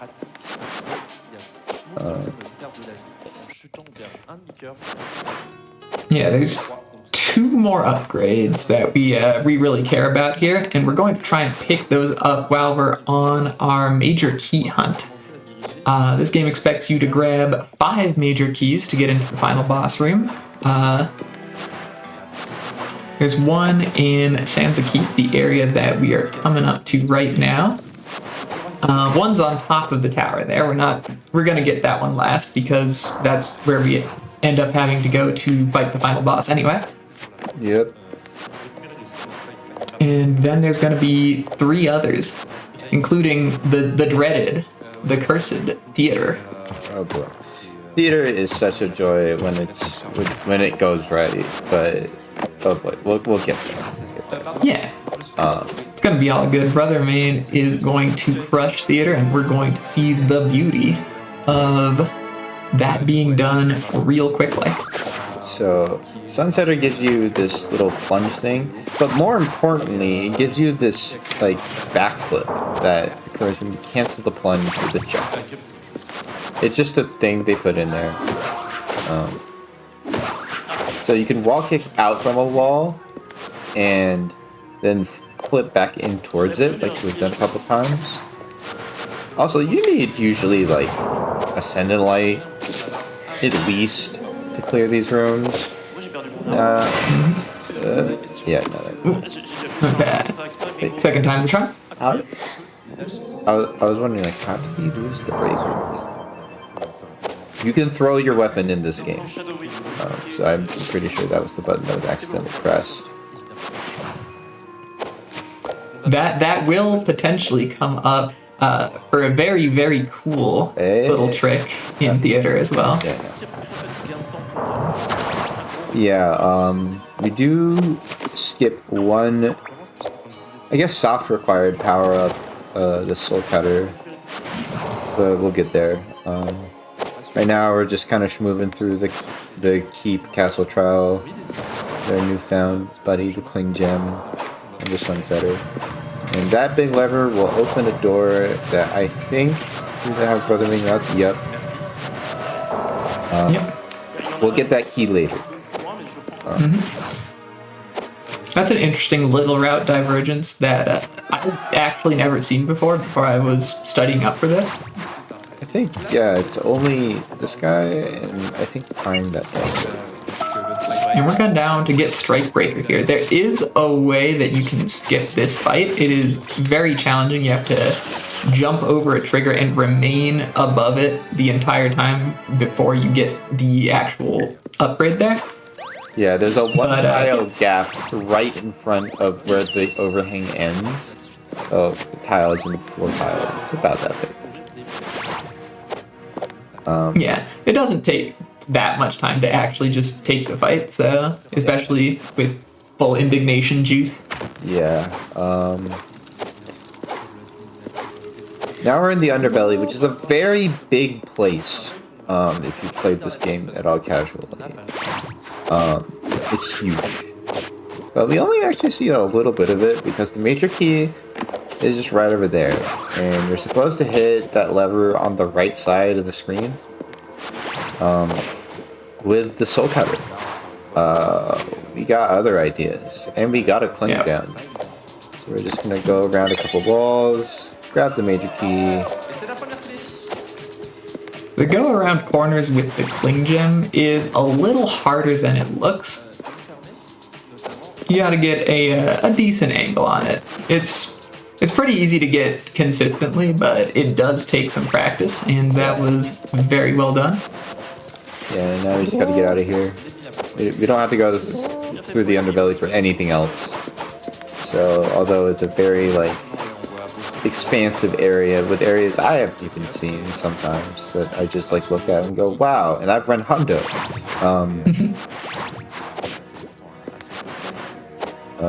Going back to Keep, we're gonna pick up that key now on the way out. Yep. And then it's off to Theater. Theater is a challenging area to play fast, regardless of what route. It has. I just want people to keep in mind that people do this at a very high level, this next area, without this main puzzle, which is, instead of one big switch, like the keep key was, it's 3 different paths, and each of them have a switch of their own. So, we're going to be entering in a way that basically gets us to the center stage path quite quickly. And then we have Soul Cutter side path and then the Cling side path. Remember that one of the route variations is Clingless. We don't do this room, but like when we get into the main like theater part of the theater, people do this stuff without Cling. It is an incredibly difficult game at a high level, but it's also just really fun to look at. It really is. Go watch more Pseudo, even after this.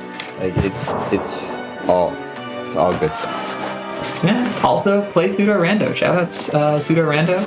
Yeah. Archipelago. Huge shoutouts. Have fun. Yeah, no. So okay, so a lot of this area we're supposed to need a projectile to traverse the Soul Cutter. We're going to try to skip that. The intended way to pass through this room is to use that projectile that we don't have to hit that switch on the other side. Instead, we're going to do some gymnastics. And just find a ledge up there. Yeah. Yep. Seems good. Yeah. And that's the platform you're supposed to hit. Now, that's part 1. Part 2 requires a bit of creativity. We're gonna hit the switch through the wall with a Dreambreaker kick. So you can throw the weapon. Oh, nice. Nice, first try. You can throw your weapon. It doesn't really do much, but if you kick it while you have the Sun Greaves, it will lock on to the nearest target. There's no target there, but generally,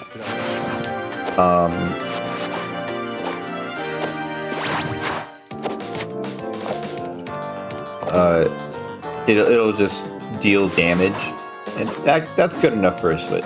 So we kind of backflip onto the elevator as it's rising. It looks super cool.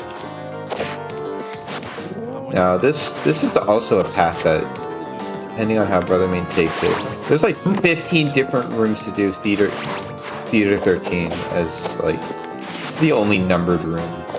Okay, so we're gonna cling all the way around the back side of the room. Lost a little height there. Okay, we're just gonna do it again. Yeah.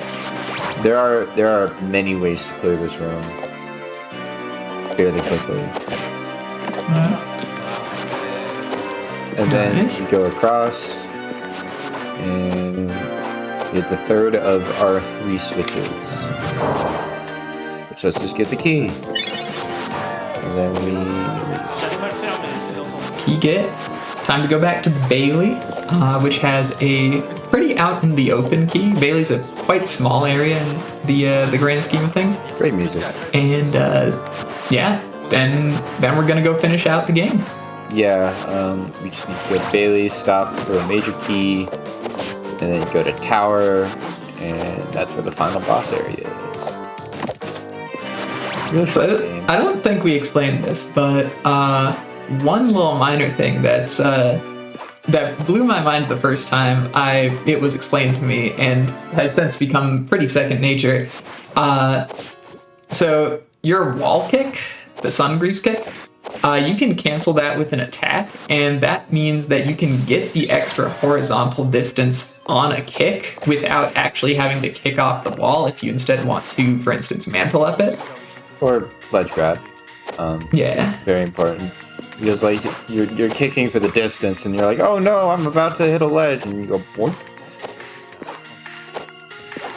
Not if you attack first.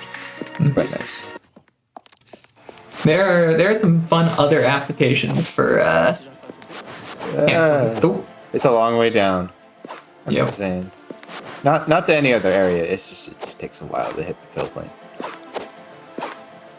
Ideally, you prefer not to fall to your death? Ideally. Alright, and Princess! He left? Well, I think it's time we talk about Princess. The Princess is a...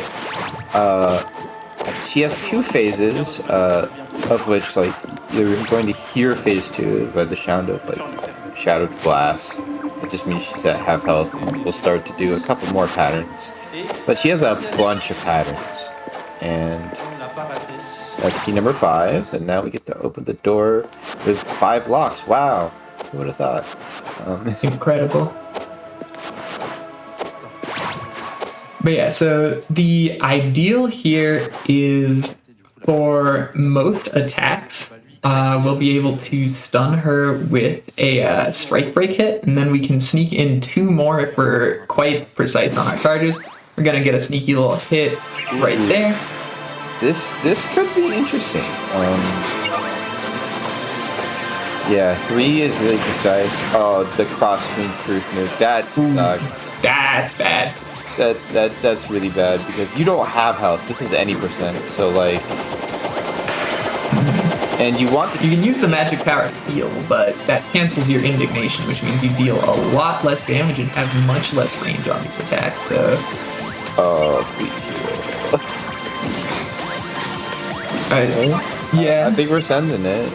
Yeah. No, he's going for it. You do also take contact damage from Princess. Oh. Yeah. Okay. Multi-missile is probably one of the worst patterns you can get, and it's only phase 2. And it's really hard to not get hit there, honestly. Also, Princess is teleporting everywhere, so you can hit Princess while she's in discipline attack if you just a brother. And then sometimes stuff like this happens. And you just gotta wait it out. Yep. It's just how it is. This is Princess. It's a good song, though. It is. All of the music in this game is absolutely incredible. Yeah, no, it's I'm glad this was a game jam product that was like eventually like realized. Shoutouts to Reserve and all the other associated guys that worked on Pseudo. And Timeman's on the last Princess hit when she explodes and disappears. Should be soon. Should be coming up here. And time. Yep, there we go. All right, GG's. Fantastic run. Fantastically done. And yeah, I've been Star Anise. I love Pseudo Regalia. This is a wonderful community for a wonderful game. Thank you so much for having me on, and catch y'all later. Yep, stick around for Pitfall. Oh, Pitfall's next? Yeah. I might actually stick around for Pitfall. This game is interesting. I'll take your word on interesting. C'est tellement à l'ancienne, je pense que même pas une du speedrun. J'ai rien compris à ce que tu as raconté. Rien compris. C'est un ancien semblant. C'est un vrai ambiance. Bref, bonjour, bon matin en tout cas, j'espère que vous allez bien. Vous êtes sur la dernière journée. Et ouais, déjà. Oui, le grand final. C'est non. C'est la last. Mais non. Mais pas des moindres, hein. Vous allez avoir un petit planning aux petits oignons. Là, on se réveille tout doucement, on a vu Pseudo Regalia, on va avoir du Pitfall, l'expédition perdue. Ça va être incroyable aussi. Platformer 3D à l'ancienne PS2. Incroyable. Et vous avez aussi la possibilité encore de pouvoir interagir avec le costume. Bon, alors, le costume old school, il est très très loin. Je veux dire, à part si quelqu'un a 900 balles là pour pouvoir mettre le costume de Harry ou de Nicole, c'est OK. Sinon, après... On a une certaine préférence, on va pas se mentir. On veut rester à l'ancienne. J'ai regardé, ça faisait un peu Minecraft le truc en plus. Donc, Ok, j'entends. Ensuite, vous aurez Armored Core 6. OMG, vous avez dit From Software. Incroyable, je suis présent, magnifique. Avec des mechas. Oui, avec des grands robots. Et en plus, il y a aussi une bidouille là-dessus, puisqu'on a une bidouille qui est du côté de quel skin on va prendre. Là aussi, c'est pareil. Et là, c'est SpeeDons qui tabasse tout, clairement. Il y a un skin qui a été préparé spécial dans les couleurs de l'événement. Et bah, 74% d'avance. À mon avis, c'est win. Ouais, à part si quelqu'un a 2000 balles. Et très fan de Megaman aussi. Ouais. Plus fan de Megaman que de SpeeDons. Oui. Megaman X en plus. Bien sûr. Et sinon, vous avez, alors ça c'est beaucoup plus tard, hein, c'est dans la journée, mais sinon il y a des niveaux bonus faits par la commune de Portal 2, puisque vous allez avoir la grande coop de Portal 2, et donc là elle est presque acquise 78%, donc on n'est pas très loin. Mais dans les autres jeux, voilà, vous avez Iconoclast où il y a un mini-jeu à faire les yeux bandés. Vous avez le choix du doublage sur Octophrase Traveler 2, le choix du personnage également. Bref, il y a plein de trucs pour l'instant. Et voilà, vous sélectionnez l'incentive que vous voulez, sur laquelle vous voulez participer pour pouvoir compléter tout cela. N'oubliez pas, si vous voulez donner, à bien choisir un défi, parce que ce serait bête de donner pour rien finalement, c'est terrible. Bah, c'est ça. Tandis que du coup j'ai quelques dons d'ailleurs, j'ai un don du matin qui est plutôt pas mal. Allez. 267,67 € qui nous dit de Kensia. Donc dans son sommeil, eh bien la personne arrive à lâcher les 7 comme jamais. Et ça c'est beau, ça c'est magnifique. Ça marche, merci à lui en tout cas. J'ai un don de 6,7 € de Jambon qui dit GG à toute l'orga pour cet événement. Premier speedon pour moi, pas le dernier. Ouais. Magnifique. Moi, de mon côté, j'ai Gérard pour les 100 balles là aussi qui dit l'armée des miaou de 5 heures. Donnez, on t'aime, Chachaman. On met toutes et miaou. Welcome back to the English restream of SpeeDons here at twitch.tv/GamesDoneQuick. Hello, everyone. Hope you've been enjoying the marathon. My name is Dangerous, and I am joined by... Oh, hi. I'm Oscar424. Yes, we're going to be doing commentary for Pitfall, The Lost Expedition, or Pitfall, La Grande Aventure, I think is how you say that in French. I'm sorry to all our French viewers that I may have butchered that. But yeah, we are going to be doing commentary for this run. This is a 3D platformer that sort of becomes a precision platformer in the speed run, you'll see what I mean. There's a lot of out of bounds in this run. It's very, very broken, and that's because we use the Havoc physics engine, and that engine decides that sometimes walls don't really exist. Yeah, if you are somebody that likes a game that has a lot of like interesting jumps, tech, some out of bounds fun, and it just is all packed super tightly into this half-hour package, this is the perfect game for you. Yeah, this is a much longer run, casually speaking, than what you're going to see here. But there's out of bounds skips in almost every level. In fact, I think every level has some kind of out of bounds that involves climbing around the outside of the level and getting right to the end level trigger right off the bat. So, looks like a runner is going to be getting started in just a second. We'll start to explain some of the key speed tech once we get into the game. Yeah, and like I said, it pretty much starts right from the get-go, so I am really excited to see. And just what's so cool about this is you'll see obviously how the runner does this, but there are so many ways to do so many of these jumps and tricks. Oh, and it looks like we are off. Oh, it looks like we're using a Minecraft skin for this one. This was I don't think I remember seeing this on the incentive list, but that's actually really fun. Yeah, we're starting out by fighting one of the final boss fights, and the fastest way to do this is to just punch and run in a circle, and as long as you keep this cycle going, you can do this just like this pretty easily. Very nice, clean fight. Yeah, every once in a while you can get a double shot on the Jaguar enemy right there, but it's less about being able to skillfully do it and more about being very lucky to pull it off. So, yeah, but that's a pretty simple routine pattern right there, you'll see. Yeah, this is going to be most of the movement that you see throughout the game. Steve here, I guess Steve now, not Harry. His character's name is Harry, but we're going to call him Steve from now on, I guess, is going to be moving around by either punching when going short distances or rolling when going long distances. And nice, got out of bounds right here. Yeah, did a triple jump to get out of bounds there. That is kind of tricky to do. The way that triple jumps work is as you are unrolling, there's a 2-frame window where you can input another jump input, and the game will think you are still on the ground while you're in midair, and then you can stack another jump on top of that, and so you can get a lot more height, and that's how we were able to get out of bounds there. Yeah, and what's really nice is that whole sequence break is you actually need a specific ability that we'll get later on that, again, our runner doesn't even need anymore. You'll see that for about a good first half of this run, which you saw actually between that and this RNG log hack. The runner you saw do a double jump onto a tree branch on the right to get up to a platform much more quickly. Right there, you just saw the triple jump once more to get onto this vine. And there's two methodologies of doing it. You'll see some people do a roll back and forth. Some people will just crouch, kind of wiggle their joystick and go here.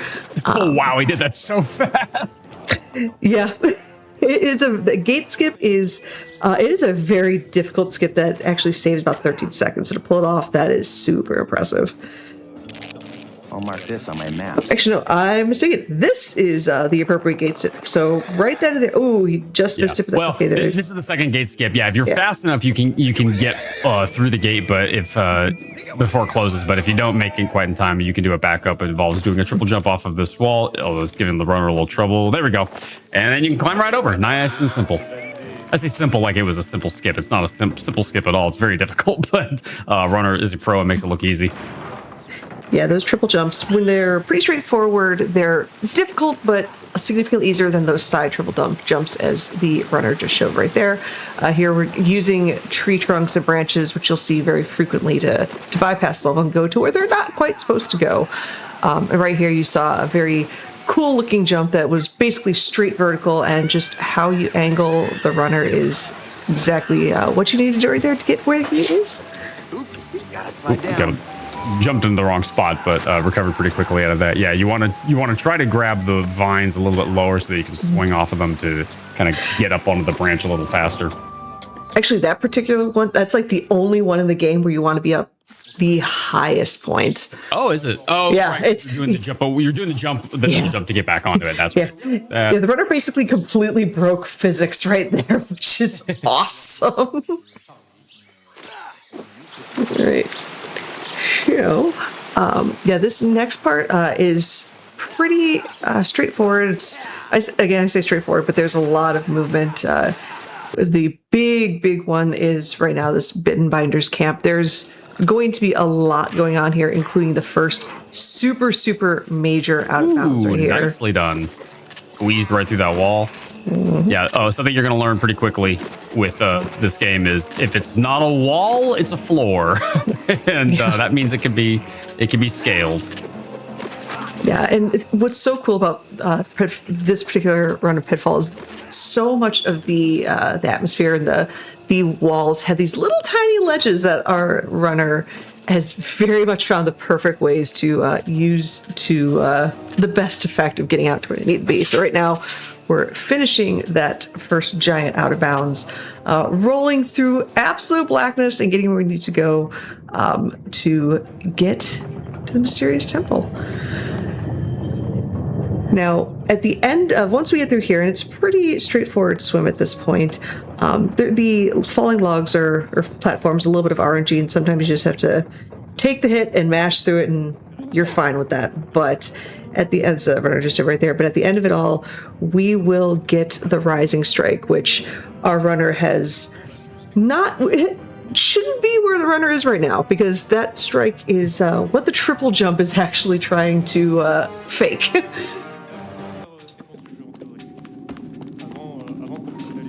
We are finishing up through there.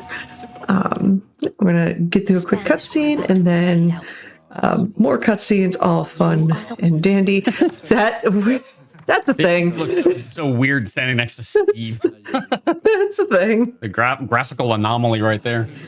You can tell I don't play Minecraft because I did not know that character's name was Steve. Yep, that's Steve from Minecraft. Fair. That is Jack Black in the pixels. Oh God, I erased that from my brain. as I think most of us should. So yeah, you saw right there. We got the Rising Strike. We also have that sling. Those rocks and pellets that Steve / Harry is trying to toss. It's very RNG. So a lot of times when you see him using the sling to complete something, it might take a few tries, and you can lose some seconds due to RNG, and it just kind of saying, nope, I'm not going to hit what you wanted to hit. Yeah, the big RNG is going to come up a little bit later in the run. We're going to see the enemy movement patterns will be just totally randomized, and hopefully they play nice. But you never know with this run that that RNG can really mess you up. Oh yeah. And here's just another general movement section.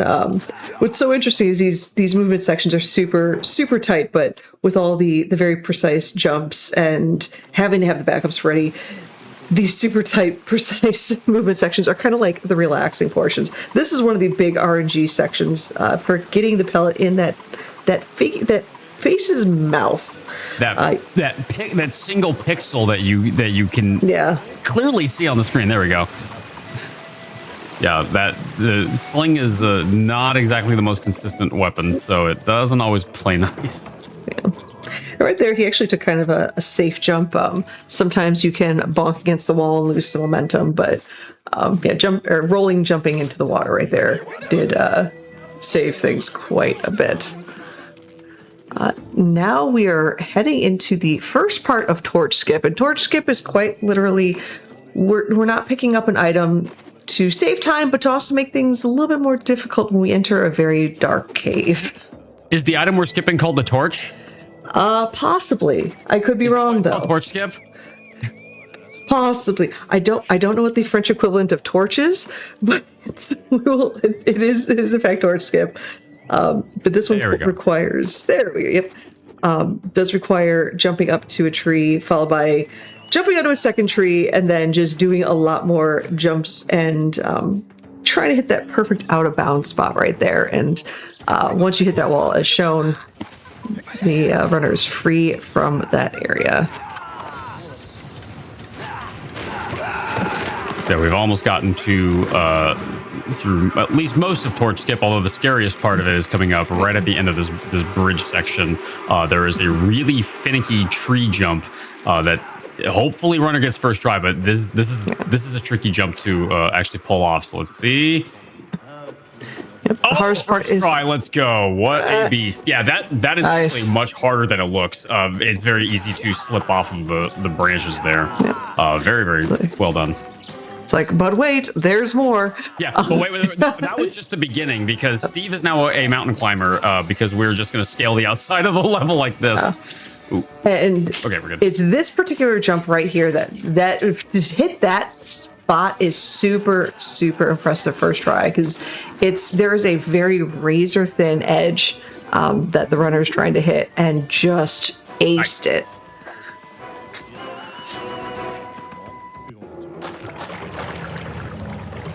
So yeah, this next area is pretty straightforward. Don't get eaten by the crocodile. And Chad, if you want to tell me if that is a crocodile, an alligator, a caiman, be my guest, because I will nod and say yes, it is. That's actually a scaly frog with a tail. We call it a tadpole. Scaly. We call that something else. It's got teeth. Oh, and somebody in chat mentioned torch. I don't know the appropriate pronunciation of it, but it's Torche. Thank you, chat. Chat, you are amazing and super smart, and you are all fantastic. Don't forget that. Chat is also very cute. Yeah. Always.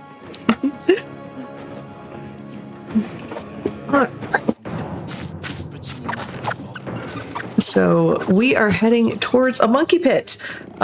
First getting through these little pits right here. And these pits, yeah. Oh. Ooh, rough. Yeah, these pits are cycle based, and you can see it is a pretty big time loss. Pitfall's a little bit generous with its jumps. A lot of times, and this is the monkey pit that we talked about. It's a little bit generous with its jumps. You'll see the runner almost like start falling for a beat before they jump to get the most like distance or height out of those jumps. That fall into that pit was completely intentional, so nothing wrong with that. Because right here we save and explore, and explorers give us relics, and relics become currency that we can trade with the shaman to get certain upgrades. It's a swamp later. puppy. It's a swamp puppy. Okay, somebody watches the floor. Somebody watches the Florida Man YouTube shorts, and if you know, you have good taste in YouTube shorts. And you can also see what I watch periodically. All right, so the flooded fire hot, by the way. Yes. In case you didn't know, fire hot. Animation of him looking around when he has no face is so funny.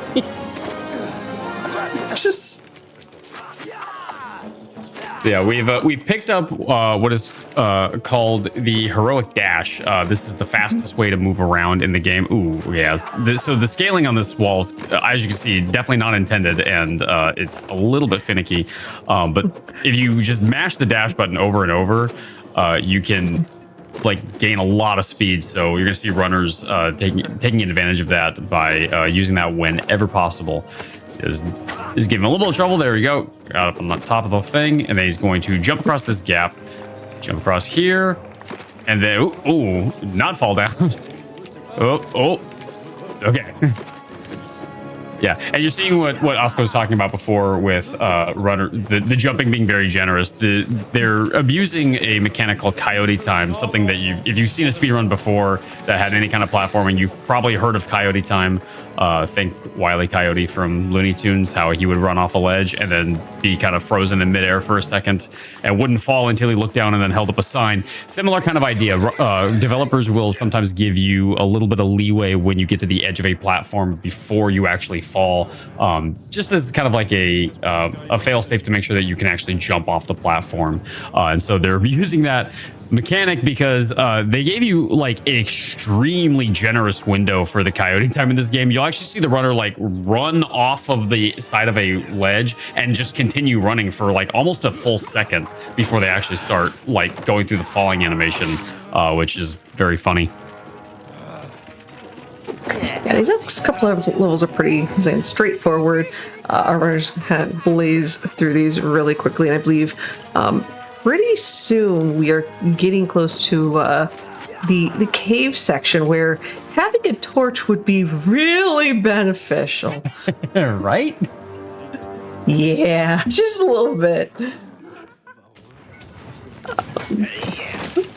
Actually, I think now that I'm looking at it, I think we might have actually just skipped the magma teleport. Ooh. Because yeah, we are on Turtle Monument, and yeah, we're on Turtle Monument now. So yeah, maybe we didn't really need that torch off after all. So yeah, eventually, sorry, go on. Oh yeah, so runner's doing a slightly different route than what we've seen with showcases of this in the past. Mostly it's just like slightly different variations in how to climb up certain platforms. But I think he skipped something else that's I've not seen a skip for the teleporter from the last level yet. That one's new to me. Mm-hmm. Agreed. So right now we're just doing a little bit of teleport movement, getting a refill on the health, which is what's in that upper left-hand corner. And I believe White Valley is, yep. So yeah, we are at White Valley, and this is where we get to see Ice Ball skip. So this is pretty straightforward, where you see the runner moving into the corner, and he's just going to roll and jump and just brute force start rolling into the wall about a 45-degree angle, and the act of doing that will slowly push the runner through that wall, because walls are there's suggestions. It's a pretty inconsistent one, but it eventually works. It's just when you don't know. This is the hardest part of the skip, so hold your breath. Okay, yeah, this might take a couple of tries. So, gonna jump down here. Ooh, yeah. So he doesn't want to grab the ledge here. He wants to jump underneath the ledge like that, and in the trigger. Very nice. Yeah, that is a very, very difficult skip. It took a couple of tries, but he eventually got it. Yeah, I cannot understate how hard that skip is. Very, very impressive. And let's see where we are. Yeah, so Mountain Sled Run is your quintessential side or auto. I almost said side scroller. Auto scroller. Yep. So we are really a way to skip this. There is a task of this game where I don't even know what they do in the task, but they can somehow like jump on top of the mountain and just slide down the whole thing. It's apparently like a human can do it, but it's very, very, very risky and very difficult. So I don't think a lot of runners actually go for it. Yeah, that would be me hitting every single statue possible and every single snowman. This is reminiscent of the last time that I went snowboarding and I hit every single tree on the way down. I've actually never gone snowboarding. We'll get snowboarding one day. Yeah, I'm just picturing myself like just riding a sled downhill, and I would just like the sled would automatically like flip, and they would just dump me off. It's like, nope, you're done. Here, chat. Here. Virtual high five. Breakdance. Oh, this is my kind of run now. Yeah, so we just upgraded to get the breakdance. Not something you probably expected, but we're going to be using that as our main combat mechanic, I guess. It's very silly looking, so it's coming up. I believe it's in this room right here. Yeah. So these are they're called spinges. I don't know if this is actually what they're called in game, but I just hear runners call them spinges, as in a portmanteau of spin ninja. So they're called spinges, and the way that they're beating them is by doing the breakdance thing. That actually went really well. That does not normally go that well. This is not the intended way that you're supposed to beat these things. So this fight is like really funny looking. Yeah, this is not how you're supposed to beat them normally. This is just, I see this and I think Beyblade, let it rip. That's all. Breakdance fighting, yep. This is, yeah, it's become Pitfall 2 Electric Boogaloo for if they're doing breakdance fighting. Yeah, this is the sloppiest capoeira we've ever seen.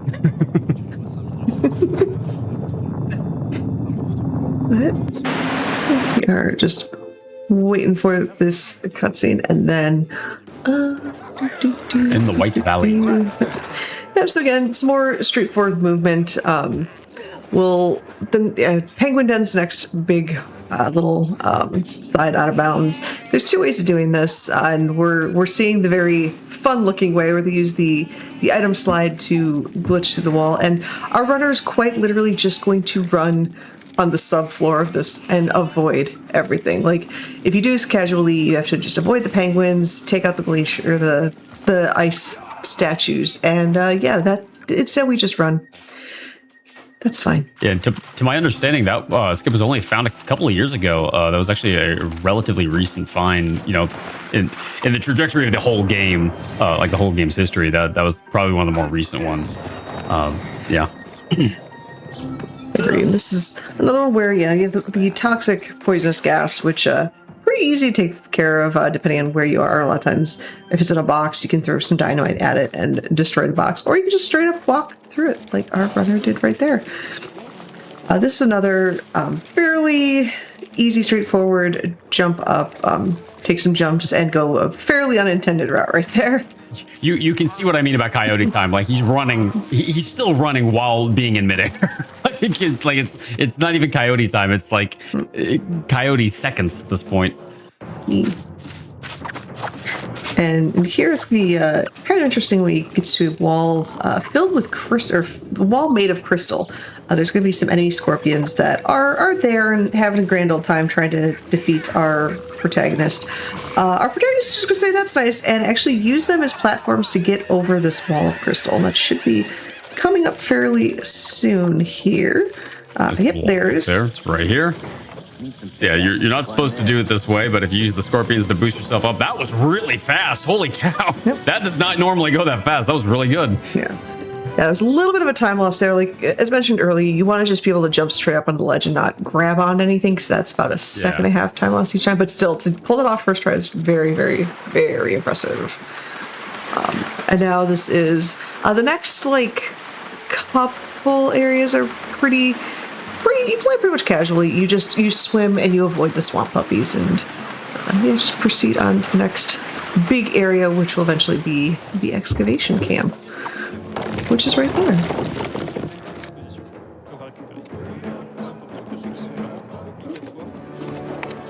So while we are kind of going through this next area, we're waiting for the next kind of major thing.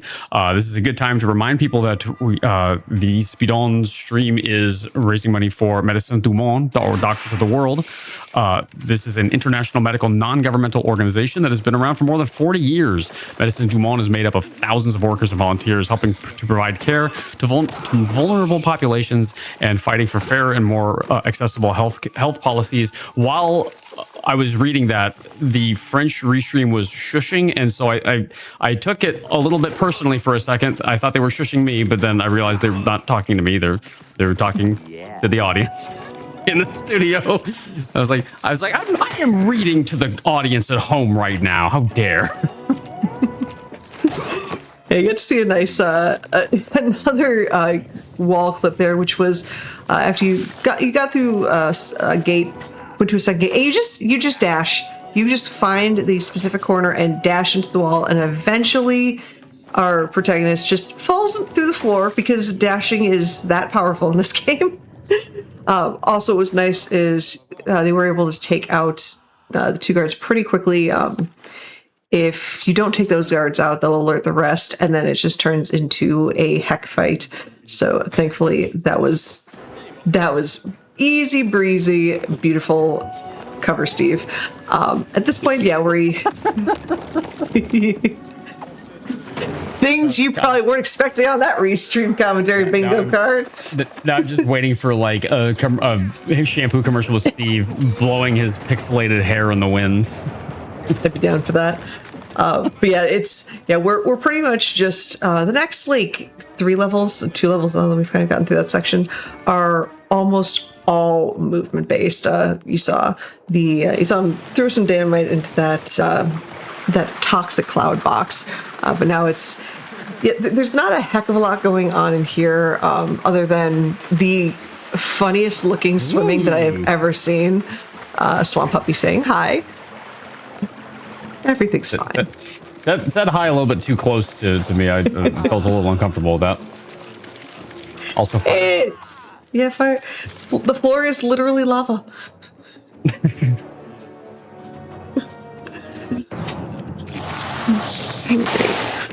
Now, when we mentioned torch skip, this particular cave was actually a cave that was skipped earlier on. And if you didn't have the torch, it would be almost pitch black, save for this very like small, like lighted portion, literally the light at the end of the tunnel.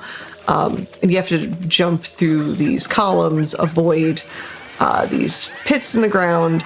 But we just avoided doing that section altogether in darkness. So the one and only time you get to do this in the run is, lo and behold, when you do in fact have a torch. And if you see those pits with the teeth that we've been jumping over all run long, and you can't stop thinking about Return of the Jedi, don't worry. Don't worry, dear audience member. I understand you. I didn't, but I also prefer Star Trek. The Sarlacc pit is a big pit with teeth, just like I know. It's with teeth in this.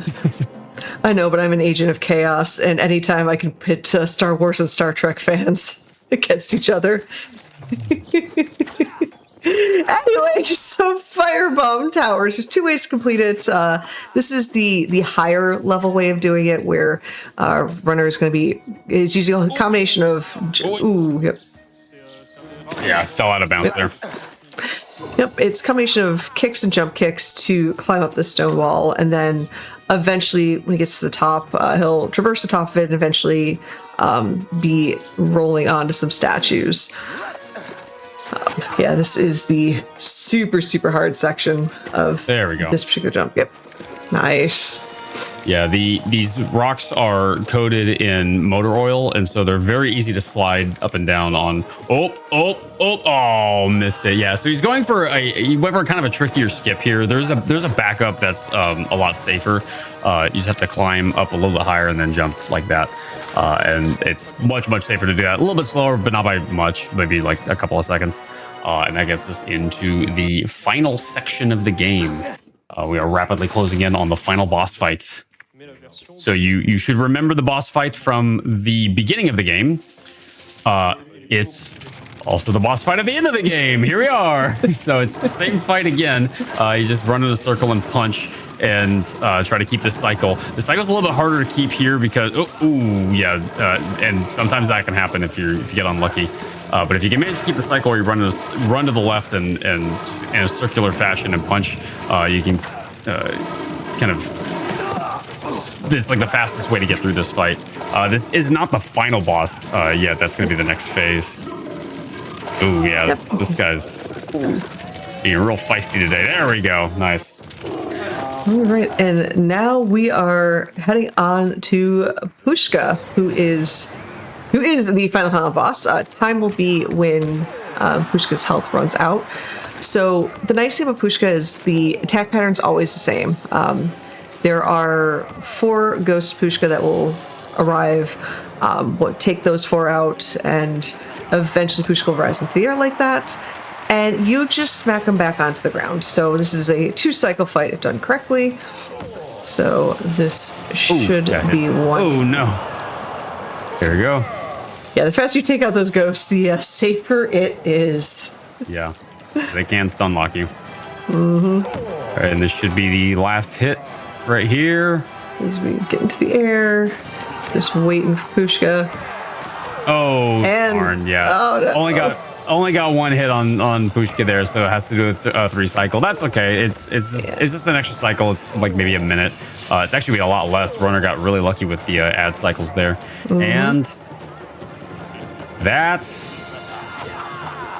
is time. Very nice. Well played. Well played. GG's. But yeah, thank you all for watching. Asuka, where can the people find you? They can find me at twitch.tv/dangerous. Yes, I'm stealing your shtick. Deal with it. Don't worry, you get your chance to. But yeah, you'll also see me in a few hours. I'll be doing commentary for both Bone Lab and then Kena Bridge of Spirits after that. Dane, where can they find you? Well, you can find me at twitch.tv/Oscar424. I stole my shtick back. But you can also find me at twitch.tv/dangerous. You can also find me here on the GDQ Twitch channel every other Wednesday at 7 p.m. Eastern, hosting the show Crosshair. And you can also find Oscar here every other Tuesday at 10 p.m. Eastern, hosting Express Lane. So if you like GDQ year round, we're here year round. Come and have some fun with us. And yeah, hope you all enjoy the rest of SpeeDons. That is my time with the event for now, but you'll be hearing Asuka again in a few hours. So hope you all enjoy, and enjoy Armored Core coming up next. Bye. Jamais fatigué en Est-ce fait. que vous en voulez encore? Évidemment, on a un gros morceau qui arrive justement. Est-ce que vous aimez les gros morts. Est-ce que vous aimez les mechas? Est-ce que vous aimez les mechas pendant 2 heures? Oui, oui, oui. Eh ben, ça va ce qui va être... Les explosions, les gros robots, les coups d'épée laser, les gros miniguns, on adore ça, on se régale. Ben, c'est le programme, parce que c'est Armored Core, donc 6, le FromSoft avec des mechas. Exact, voilà. Exact. Le dernier avec des mechas de chez FromSoft, quoi, exactement. Exactement, on va se régaler. Je sais pas, mais en tout cas, on va se régaler. Si, ça nous empêche pas effectivement de pouvoir bourrer évidemment les dons. On est bientôt au 1 200 000, ce serait trop cool. Sur cette run, allez chercher les 5000 balles restants. Allez, n'hésitez pas. Sur la run, en big matinale comme ça serait historique. Ils sont tellement fatigués, ils réagissent même. Oh, réveillez-vous là. Oh, il y a des gens là dans la salle ou pas là? Regardez, je vais les réveiller. Il y a eu un don de 600 €. 100 balles, incroyable. De l'ortolan qui a dit content de voir ce jeu de mon enfance, même si j'avais pas mal flippé à l'époque avec Sinclair et les temples. Et merci à l'équipe de SpeeDons pour cet événement, voilà. Donc comme quoi, il n'y avait pas que Saltissier qui jouait à Pitfall, il y en avait d'autres. J'ai eu un don aussi de Humby qui a donné 5 € qui allait jusqu'au bout de la nuit. Il m'entraîne au bout de la nuit. Qui ça? Sixel. Le SpeeDons à 6 heures. Ouais, exactement. De mon côté, on a œuf de singe qui envoie 20 € et qui nous dit Good morning. Bimad pour les 100 balles qui nous dit merci pour l'event. 100 € depuis l'Australie le matin, c'est relatif. Ici, c'est l'après-midi. C'est vrai. On est là quand même. Oui. Magnifique. Dédicace à tous ceux qui effectivement nous regardent, que ce soit au Québec, que ce soit effectivement partout. Voilà. Dédicace. Ils sont pas en mode matinal, eux. Ils sont en mode frais comme il faut là. Ils sont en mode prime en fait. Incroyable. Voilà. On se fait mitrailler de photos, c'est normal. Lui, il peut pas s'empêcher de poser. Il kiffe, il adore ça. Voilà. Kiffeur. Bref, en attendant, c'est l'heure de Armored Core 6. 2 heures de bonheur, bien sûr. Et bravo les mécas. La chauffinerie n'est jamais finie, mon cher Sortang. J'espère que vous êtes prêts à passer 2 heures de puant de la mécanique et des mécas. Ah bah, on n'a pas tanké toute la nuit pour ça. Ah si, on a tanké toute la nuit pour ça. Ah. On a même fait Expédition 33, là, on n'a rien compris au jeu. Il y a Gustave, il est mort, c'était terrible. Mais... c'est le moment. Hello, everyone, and welcome back to SpeeDons 2026 as presented in English by the Games Done Quick channel. Once again, my name is The King's Pride, but you can just call me Pride, joining you again for Armored Core 6, a game that I'm very familiar with, and I am joined by my lovely co-commentator. Would you like to introduce yourself? Yeah, hi, my name is Pumpkin Spice. I also am...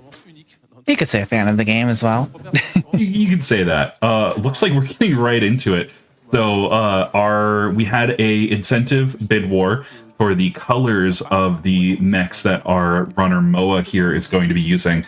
And by and large, just overwhelmingly, the eye-searing SpeeDons colors won. So I'm looking forward to seeing a bright pink mech flying through the dreary landscape of Rubicon. But for anybody who does not know what category this is, it is almost new game. Another made-up category at a large-scale speedrunning marathon. Basically, this is Moa is going to be playing through the new game route. The only difference is that he is going to be using preset mechs where we would, be using a money route and swapping out.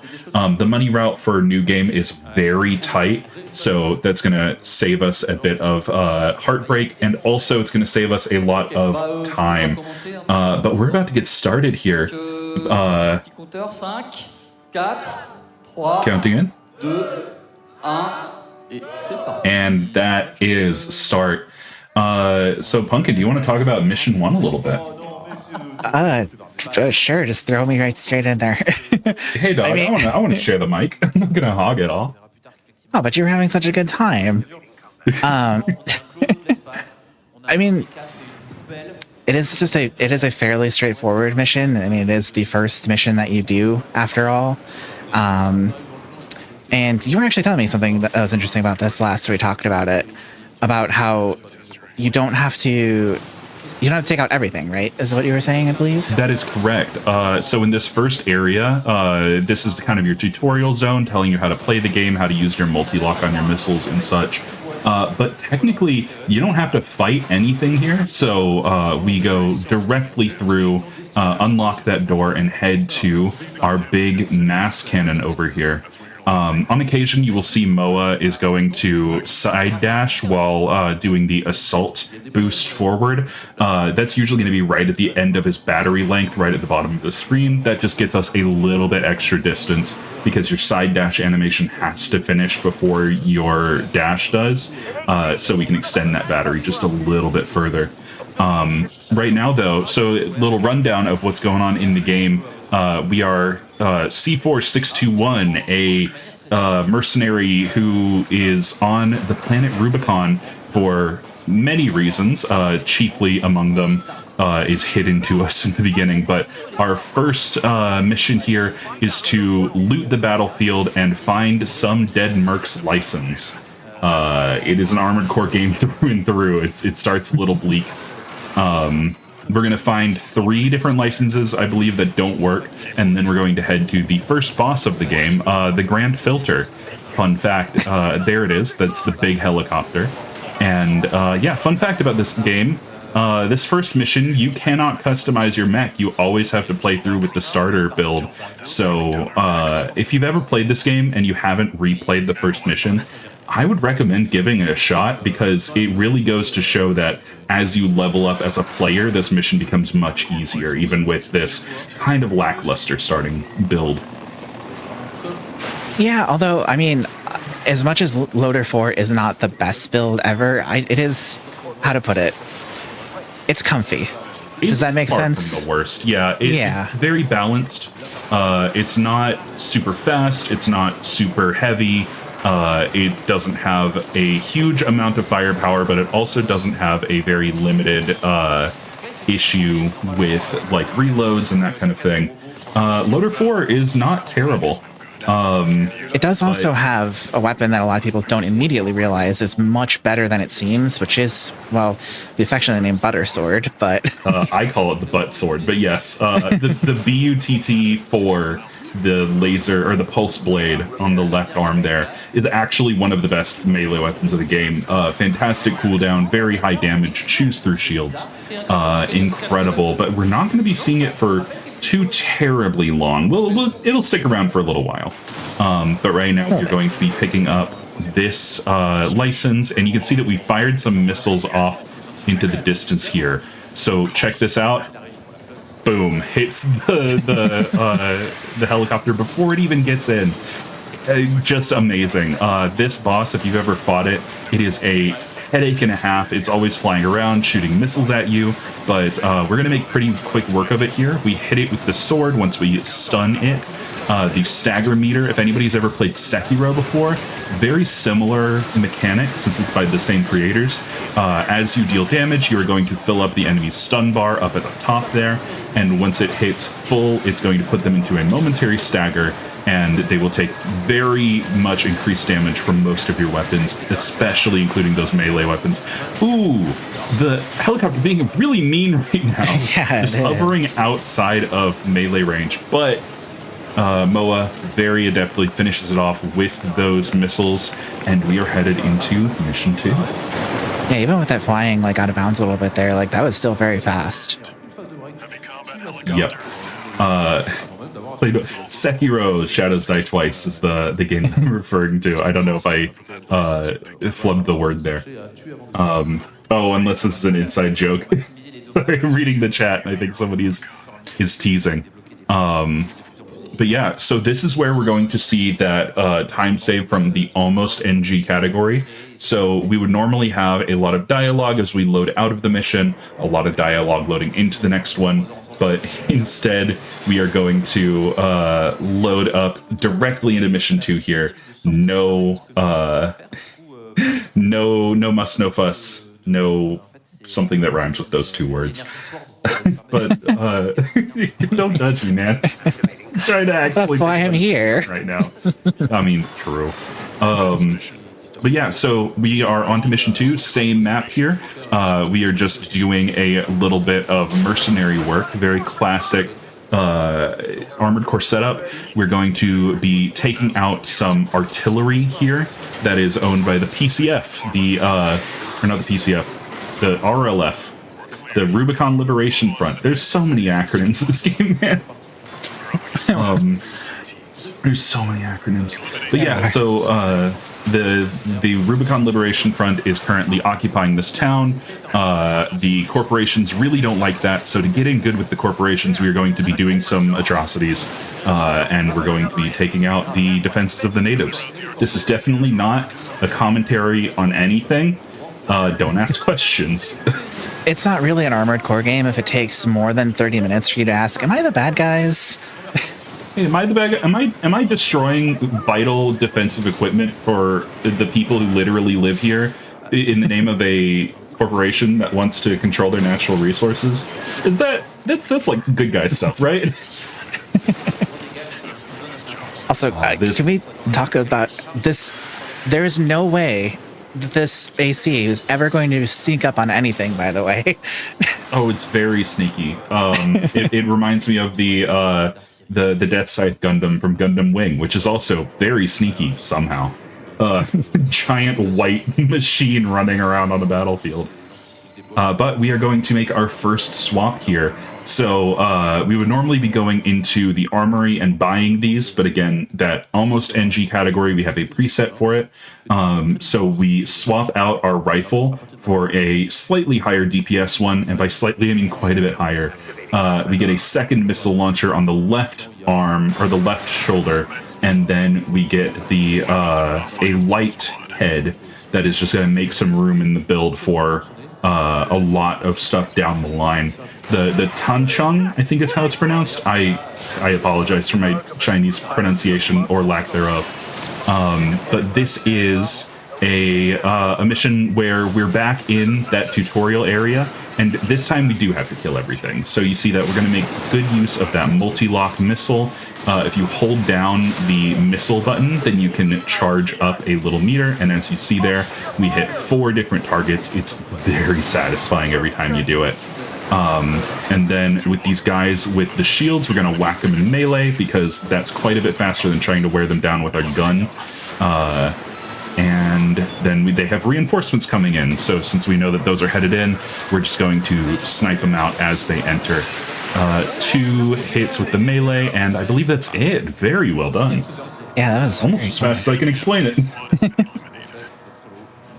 Yeah, you honestly pretty much have to melee the shield enemies. I mean, you can eventually take them down with a gun, but like they will deflect nearly everything that you throw at them. Yeah, they become kind of an issue on later missions if you are trying to use certain builds and getting S ranks. They are a massive headache. But we are headed into mission 4 right now. Again, this early game, it's going to be very straightforward. We're basically going to be dropped into a location, given a pretty simple objective, and then take care of it. So right now, I believe, which... This is the transports. This is the transports, okay. Again, we're sabotaging the RLF. We're going to take out 4 different transports, ? And then we're going to head up, and there's going to be the first tetrapod MT in the game. These are heavier, like higher echelon enemies that you encounter pretty early on. Fun fact, you don't need to engage with it. Yep. You're given a mission, and you only really need to do the mission. So we kind of just ignore the tetrapod here, and that should be mission clear in a moment, if I believe, if I'm remembering correctly. Yeah, I think it just takes a second. Yeah. Yep. Again, that dialogue, we skipped all of the intro and outro dialogue, but the intermission dialogue, yes, you kind of still have to sit there and wait for the mission to finish. I also believe that you're even specifically told in the mission not to fight the tetrapod. I believe it is doing the orders. I mean, obviously there's bonus for it, but yeah, it's one of those video game things that for sure it's like, hey, don't do this. You're not ready for Wink. it. No, don't fight that. Wink. Oh, don't do the extra challenge that'll get you extra rewards. Oh, you're such a weak little baby. Don't do that. Speaking of weak little babies, Monkey, you want to talk about this mission? Yeah, so if you've played this game and you've ever farmed for money, you've seen this a lot. Because I've seen this guy a lot. This is literally, there's an AC that they are trying to ship or something like that, and this is not an AC pilot piloting it, doing his darndest, and his darndest is not great. Not great.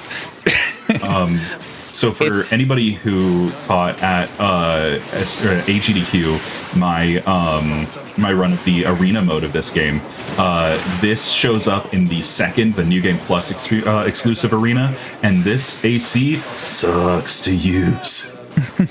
It's one of the ones on what I call a breakpoint fight, where we fight a very good AC with a very bad AC. So whenever they accepted that incentive, but only with the final 5 fights, which are much more manipulatable than using this piece of garbage, I was pretty happy.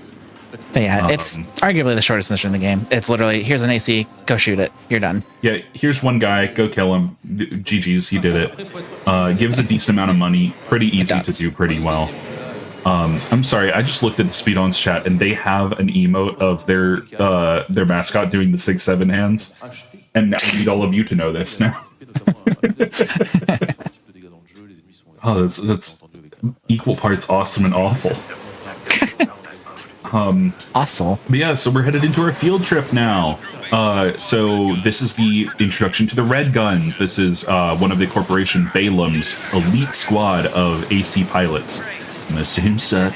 But they're being deployed with us as support units, essentially. We're all supposed to be doing some groundwork for taking out a giant fortification in a later mission. So we're destroying some generators here. But if Moa does this right, then we will barely see hide nor hair of the other 2 Red Guns. This is also our first introduction to Iguanodon, the man made entirely of sodium chloride. The world's greatest hater. The world's greatest hater. Oh, yeah, it's open guy back here. Basically, you're given some very specific targets to take out. It's another of the straightforward missions. There is an AC you can encounter. We're not going to. I mean, I think we'll be able to see it, but the fight's you not might come in right at the very end. But you'll see here, we're looking at that way off in the distance. Your missiles do not despawn in this game. They go for quite a while. So as long as it's within bounds, we can take care of it. And as you see here, those missiles impact, and very nice. Taken out. I think that we are going to see a little bit of Dunham here. Oh yeah, there he is. Hey, Dunham. Look at him. Hey, buddy. Dunham is one of the RLF pilots. He is in the Basho set. Also not great. But yeah, we're having just some dialogue here as we're fading out of this mission. Again, another one of those where you have an optional objective and you 100% do not need to do it to complete the mission. It is a consistent mechanic throughout the game too, as there are enemy ACs that you may never even encounter on your first go around through the game because they are just in specific parts of the map that you don't necessarily have to go to. Yeah, a lot of that is like if you're doing New Game Plus or you're hunting for the combat logs, collectibles in this game to get unlocks, then you're going to be going to some pretty obscure places. But non-obscure places. This is one of my favorite set pieces in a game ever. This is the Strider. So, just for a sense of scale, an AC is roughly, I want to say it's 10 to 20 meters tall. That's about right, yeah. If I'm thinking correctly. They're pretty darn tall. Like, you can see trucks and stuff, and they come up to, like, ankles. The Strider dwarfs an AC. Another bit of fun fact for y'all. All of this is done in the same engine as Elden Ring, and it is all scaled appropriately. So you can port AC models into Elden Ring. I don't know if anybody's ever seen the video of putting a later boss, Balteus, into Elden Ring. It's terrifying. So the Strider here, if I am remembering correctly, speaking of Elden Ring, is about the length of the map of Elden Ring. Like, straight up, it is massive. It is very large. It's huge. So we take out the leg of the Strider, we immobilize it, and then we take a little rest break right here, and we have 4 generators to get to top, bottom, left, and right. So we're going to hit the left one with a burst right there, use just the last little bit of our energy to get over here. Perfect. Hit this one with missiles, and then we're going to fly up. And very similarly, we're going to rest up here, hit this with a charged burst, and barely make it up to the scaffolding. Perfect. We're going to hit the ones on the top, again, with a set of missiles. Then we're actually going to reload a checkpoint, and that puts us right next to the giant cannon, the Eye, which is our actual target. Once we disable the Eye here, the lore is that the Strider has a massive generator, but it doesn't have anywhere to put that power, so it just blows up. That's how engines work, right? that's how like batteries work. That's what the Note 7's problem was, I believe. It didn't have a laser beam on it. Unfortunately, I believe we're also not going to look at it because it loses frames. Yeah, we are cool guys, and we are not going to look at explosions. Unless Mo is really cool here and wants to give the people what they desire. Oh, we might. Oh. So this is actually way slower to watch the Strider blow up. Like I said, this thing is massive, and it exploding is like a huge draw on resources. But it is darn fun to watch. It also takes about a minute. It does take a bit. Takes a while. There's a lot of people yelling in French and fireworks. Oh, he said the line too. Oh. Yay! It's so good. The presentation in this game is immaculate. Oh, it's gorgeous. It's fantastic. But yeah, so is the Strider taken out. And I believe, if I don't, I should have a list of the missions up right now, and I don't because I'm a fool of an idiot. I believe next up is Wall Climber, if I'm correct. I want to say you are correct. See? Now if we're both wrong, we're wrong together. Hooray! It's also the missions. Given that the build name is Wall Climber, by the way, I'm pretty sure. I mean, you know, on Wall Climber. So go ahead. No, go ahead. Operation Wall Climber is super cool. So we're going to be seeing a pretty big divergence from what a casual strat would be here. You're basically given the challenge of climbing up this massive dam complex that is dam with no end, and we got to get to the top and fight a boss. So usually people would go over the bridge and take on all of these fortifications head on. But fun fact, even with the basic generator and the basic AC, we're going to have just enough energy to get across this gap and avoid all of this artillery fire, and ooh, almost all of it. Yikes! Okay, we had to use a heal there. But we were able to take care of that artillery, no problem, and move forward. That costs like, I don't know, a second and a half. It's really not that bad. Yeah. And then, hey, it's a Tetrapod MT that we actually do have to fight. So we did make a swap here.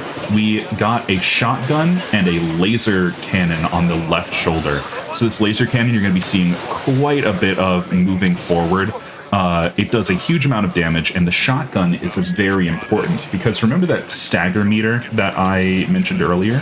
So shotguns, melee weapons, and a couple of other things have a property on them called a stagger extend. So whenever something is in that stagger mode, if you hit them with a large attack that's supposed to be like a combo, they don't want them to like break out of the combo mid-stagger. So it extends the stagger long enough to keep that going. So like the 2-hit combo on the sword is going to extend it so that you can hit both times with the sword. But the shotgun hits hard enough that it also increases the stagger. So we're going to see a lot of combos where we hit shotgun, sword, shotgun, laser, and that's going to deal massive amounts of damage because it's all going to be boosted by that stagger mechanic. Our timer is stuck. The French will figure it out. I don't know what to say about that. But we're about to meet our buddy. And if all things are well, then we're not going to have to leave him behind. We are going to be grabbing the Supply Sherpa because Moa did have to use a couple of repair kits there. But this is our second major boss, I would say, of the run, the Juggernaut. And again, you're going to see those stagger extend combos there. And then right before it dashes again, Moa is going to jump off of its back here. Because the Juggernaut's 2 moves are fire a bunch of things and run around. And if you're on top of it while it's running around, it just deals boatloads of damage to you and staggers you for quite a while. So, ooh, very, very good here. So our buddy Rusty, who is very important to the story, and we will see very little, actually, he is going to help us out a bit. Once we get the Juggernaut down to a low enough amount of health, Rusty gets called away by his corporation and has to leave us behind. But he's not going to get very far because we are already almost done with the Juggernaut. Incredible job. Yeah, fantastic job. More like the Juggernaut. Am I right, fellow gamers? 6 out of 10. Only 6 out of 7? No. I'm still looking at that little guy in the chat. Moving his arms. But yeah, I mean, as you can probably guess by looking at the Juggernaut, you also really can't damage it from the front in the first place, so you have to get around behind it. And like Pride said, getting on top of it in the first place is pretty dicey, but that was pretty smooth. Yeah, great job by Moa there. And again, we just gotta wait for some dialogue to finish here. Talking about how important this is, how much this is gonna change the face of everything, and we don't care, we just gotta move on. So we're moving into our next mission, Retrieve Combat Logs. This one is pretty simple. Again, another one of those, oh, don't take on that enemy AC. It's gonna be bad if you do. And we're like, sounds good, bud. We also do a couple of build shakeups here. We are going to be changing to a Noctrier core that is a light AC core. Just gives us a bit more movement speed and a bit more weight to work with. Blearsel boosters, which are very quick at the assault boost, which is our main form of movement, and a big old generator to handle that big laser on our right shoulder. So from now on, we're going to see a lot of charged laser blasts from the both shoulders at once. It deals truckloads of damage. But this mission, pretty simple. We are just going to be going to different fallen machines here and picking up combat logs. This is kind of our first hint in the game as to our buddy that we just met, Rusty, might not be all that he appears to be. Just some weird anomalies about him and his machine Steel Haze. but doesn't super change anything in the run. Just some fun story bits that I think goes over a lot of people's heads the first time around. Also, here's Little Zai in UAU, the worst pre-build of the entire game. I don't want to talk about it. I don't want to talk about it. Yeah, it's another one of those. You can fight this AC if you'd like, but you don't really have to. And there are bonuses for doing so, but we're trying to go fast, so we're not super concerned about her. Yep. I also realized I may or may not have been looking at the wrong Twitch feed for the last, I don't know how long. Hopefully not that long. So, almost defeated UAU in the time that it took the mission to load out. He's incredibly funny to me.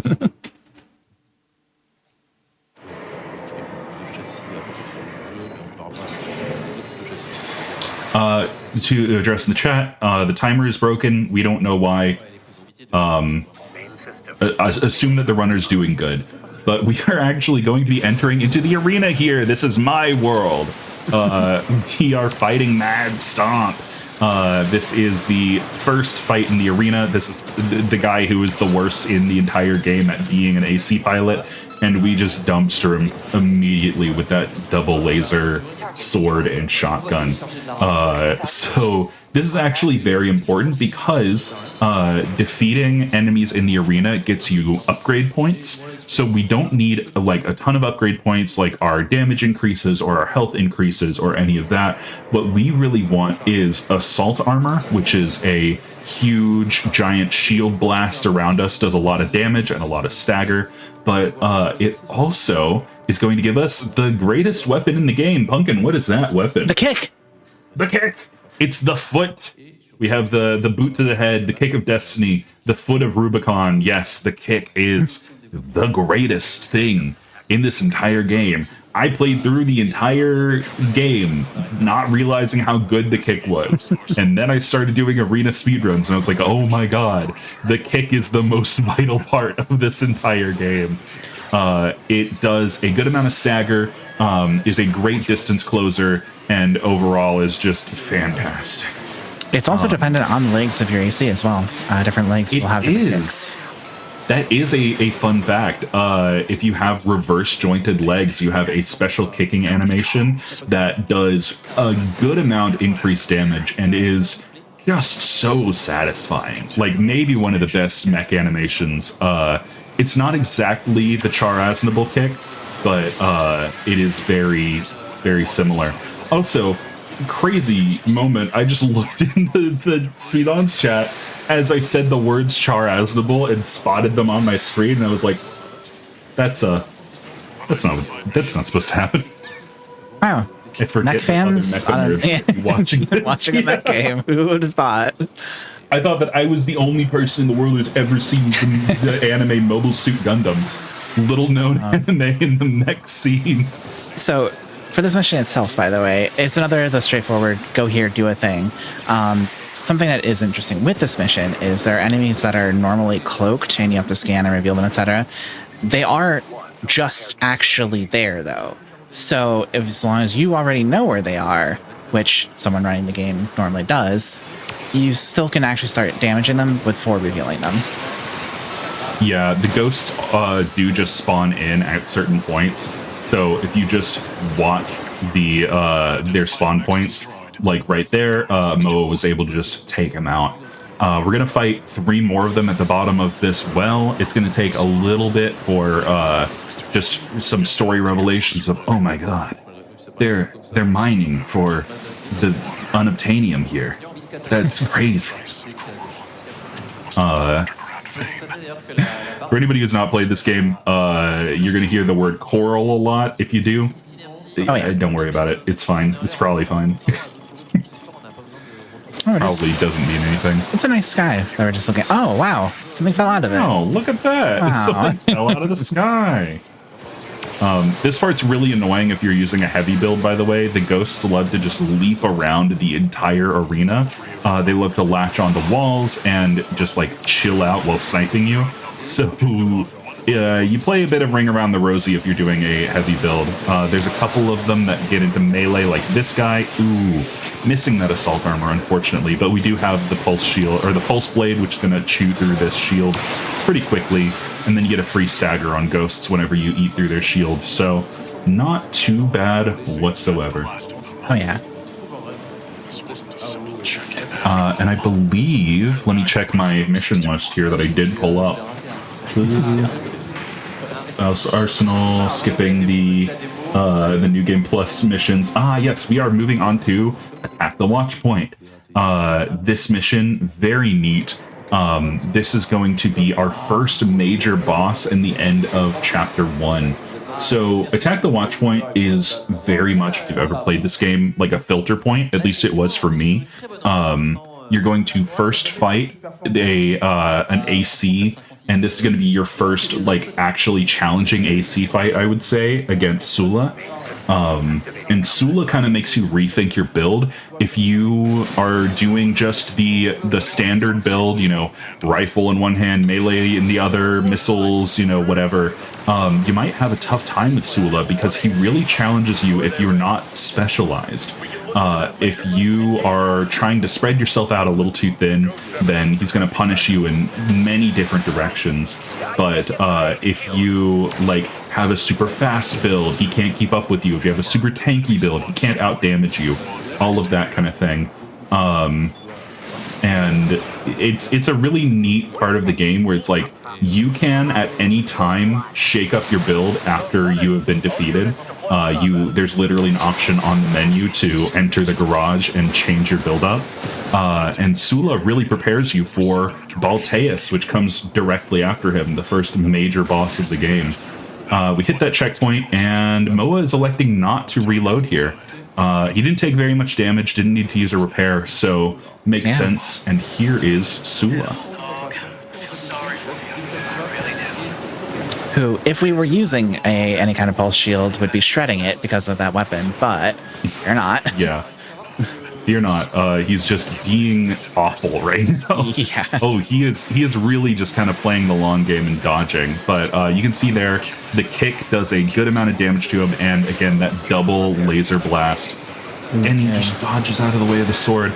So this game really has a mind of its own sometimes. If it decides that you're not going to have a good time, you're just not going to have a good time.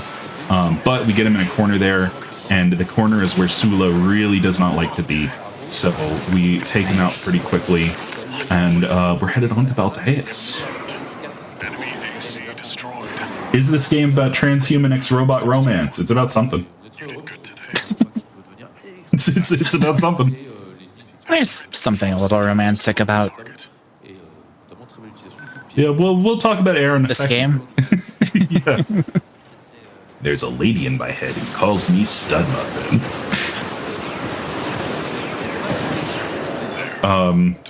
Moa really trusting, going past that supply Sherpa with one repair and half health. You know what, shoutouts to him. I would try to be very, very cautious here. But, yeah, so this is Balteus. So I don't believe that Moa plays on Old Patch. So Balteus's missiles track a little less, and he does a little less, or our weapons do a little more damage, but none of that's really going to matter super much. So there is a stun lock that you can pull off against Balteus. It is extremely hard. Yeah. Like, it is so very difficult. You can just fully lock him out of all of his subsequent phases with just the weapons at your disposal. Ooh, first death of the run there. Again, Balteus, very challenging boss. This is a huge wall for new players. This is where, as you know, the classic FromSoft, you gotta kind of get good. But we're gonna have another chance at the stun lock here, so we double blast with the laser guns, and unfortunately we're not able to get that stagger extend. The funny part, you'll see that Moa is going behind Balteus here. Ooh, again. So Balteus actually needs more recovery time if you're hitting it from the back. Phrasing. if you're attacking from the rear, Balteus needs a lot more time to recover from your attacks. So generally, if you're doing the Sunlock, that's where you want to do it from. We are running low on repair kits again, so this is going to be pretty tense. We've got him stunned. This is the phase. Ooh, looks like he might be able to get... No, we got the stun. And are we going to get a phase skip? Yes! Very well done by Moa there. That final phase, if he's able to get his shield up again, he pulls out a couple of flamethrowers and the fight gets there it is. Much harder. Yeah, that was very good. Like, if you were going to take a first death in a run, Balteus being that place, perfectly understandable. Oh, for sure. First death to Balteus is pretty understandable. We're moving into Chapter 2 now, and we're shaking up our build once again. After Balteus, we unlock some very key parts of our arsenal. So we are getting the Napalm Launcher, which does a good amount of damage over a short radius, and we're getting the Pile Bunker. The bunk. Pumpkin, you want to talk about the bunk for a little while? I figured you would, considering that you love it so much. You even gave it a name. The bunk. So the Pile Bunker. Unfortunately, I can't take credit for the name. Yeah, that is a community thing. But the Pile Bunker is fantastic. It is the melee weapon with the highest damage in the game. It is, if you've ever played Bloodborne, it's just like the stake driver. It is a huge charged attack. But unlike Bloodborne, we have a lot more mobility, which I know sounds weird now that I say it out loud, but you're going to see it here. We're going to stun Rummy, and as fast as we were able to take care of him earlier, we're going to, if he doesn't run behind a box, as soon as we stun him, we're going to go up, and we're going to give him the Rubicon handshake. Oh, and we missed! No! So that's kind of the drawback of the Pile Bunker, is it's really easy to miss with it. Taking a couple of unintended lines here, you're supposed to go through a gate and take an elevator and everything. That's slow, so we just go around the side, because again, we can fly in this game. But we take our unconventional lines into the further part of this industrial facility here. But yeah, so the Pile Bunker, there's a lot of tech that you can do with it. It's an incredibly fun weapon. It, like I said, does absolute truckloads of damage. And whenever you get a charged bunk off on a fully staggered enemy, almost all of them will just instantly fold to it. If you dash right before you use it, you can use what is called a sliding Pile Bunker. And you can just, like, you will... It's sort of like a wave dash if you've ever played Melee or you've watched competitive Melee. You slide forward as you're doing the attack, and it just carries you directly into the enemy. But we are moving into the RAD facility here. We just need to take out a couple of enemies. Not too big a deal. Yep, the Napalm taking care of one of them pretty effectively there. Hit him with the handshake. Perfect. As you can see there, it did not take very long at all. We also technically avoided a trap there that a lot of people don't even realize is there. Your first go around, those things that fall from the ceiling are actually meant to hit you. Yeah, if you just avoid them, they hit the enemies. Yep. I forget about those so much because I don't stick around. Yeah, Carla actually comments about it. It's kind of interesting because I didn't notice it my first time playing through either. Yeah, speaking of Carla, so currently we are invading upon the turf of Cinder Carla. Oh, did the game crash? No, we're good. Very scary momentary game freeze. And she's not very happy about us infringing upon her turf, so she sends this machine, which is the sweeper. I don't remember what it's called.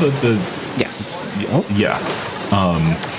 But it has 2 weak points, one of which is the giant chimney on the top, and one is this big glowing, what looks like an eye in the front, or a mouth, I suppose. But we're going to opt for the front because it is much easier to hit. Again, this thing's going to do huge damage attacks in a big sweeping area. And it's also just going to try to hit us with its body. So as long as we can stay right in front of it and hit it with those lasers, hit it with the bunk, perfect. Yeah, I'm making short work of it. Yeah, the thing you will notice watching these speedruns over just playing it casually is if you know how to manage stagger extends and get big damage onto the enemy, then bosses tend to fold very quickly. There's a lot of forethought and foreknowledge put into it. So if you're ever interested in not even just speedrunning this game, just like playing it at an even higher level, I very much recommend checking out some of the speedrun strats. They are fun to execute. Like the boss kills in this game, mwah, beautiful. But we are moving on into we were just doing some work for we were infiltrating Carla's operation, and now we're going to start doing some work for her. We're going to be eliminating the Dozer faction. She likes the cut of your jib. She likes the cut of your jib. Ignore that you just broke most of her stuff. So she wants us to take care of some guys who have been a thorn in her side. This is not the hack mission. That one's later, I think. There are dosers, which basically, I kind of mentioned it earlier. There's the coral, which is a thing on Rubicon that all of the corporations want to get. It's the spice from Dune. It's like if the spice from Dune was a very explosive. So it's used for data transmission, and it's used for fuel, and it's used for weaponry, and it's basically super useful in all ways. And also, if it ever hits the vacuum of space, it propagates so quickly and is so explosive that it could destroy the galaxy. And it did at one point deal a lot of damage to a lot of stuff. So that is why this game is called Fires of Rubicon. That is the instigating incident to this whole game. So the Dosers are a faction of people in the lore who basically they drop skooma and they see the future. I don't know a more delicate way to put it. But we took care of them pretty easily. Again, it's just a go place, kill person mission. I hesitate to call them filler because they, provide their world building gameplay, but they're that kind of mission. This is going to be the one that makes me personally upset to see, because I'm like, I could do this if I wanted to, assuming that he's going to do it exactly the way I think. Yeah, I can do this. Yeah, so this is Ocean Crossing. So again, we are back into Carla's turf, and we have been trying to find a way to get across the ocean because that's where all the coral is, and for some reason, everybody wants to get to where all the coral is. So she said there is a way there, and we're going to head there right now in a giant elevator sitting around for a hot second. Great way to start a mission, guys. Once you're up there, we gotta go up. So, we gotta go up.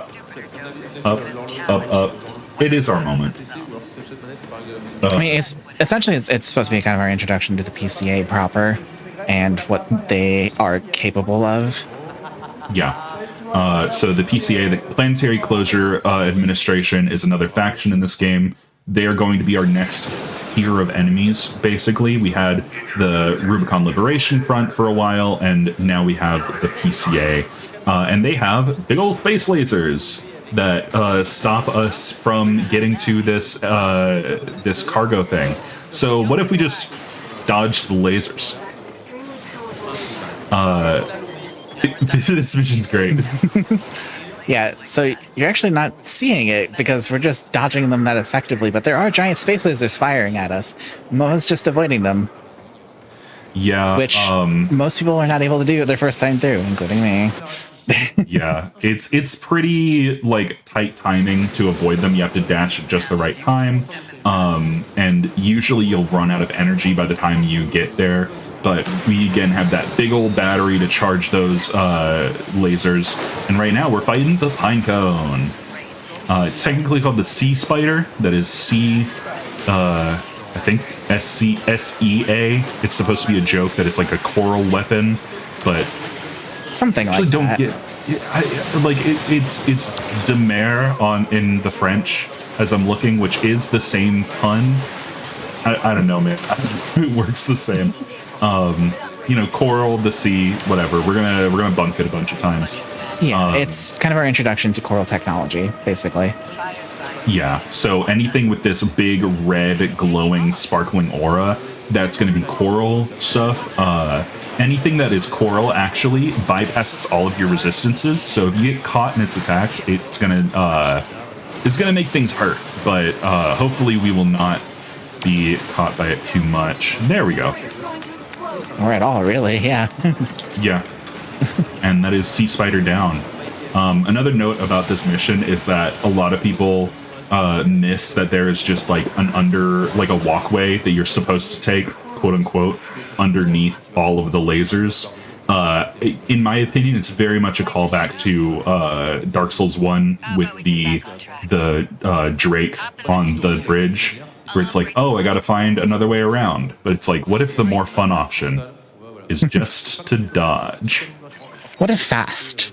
Consider? What if fast? Consider, hey, speedrunners, consider.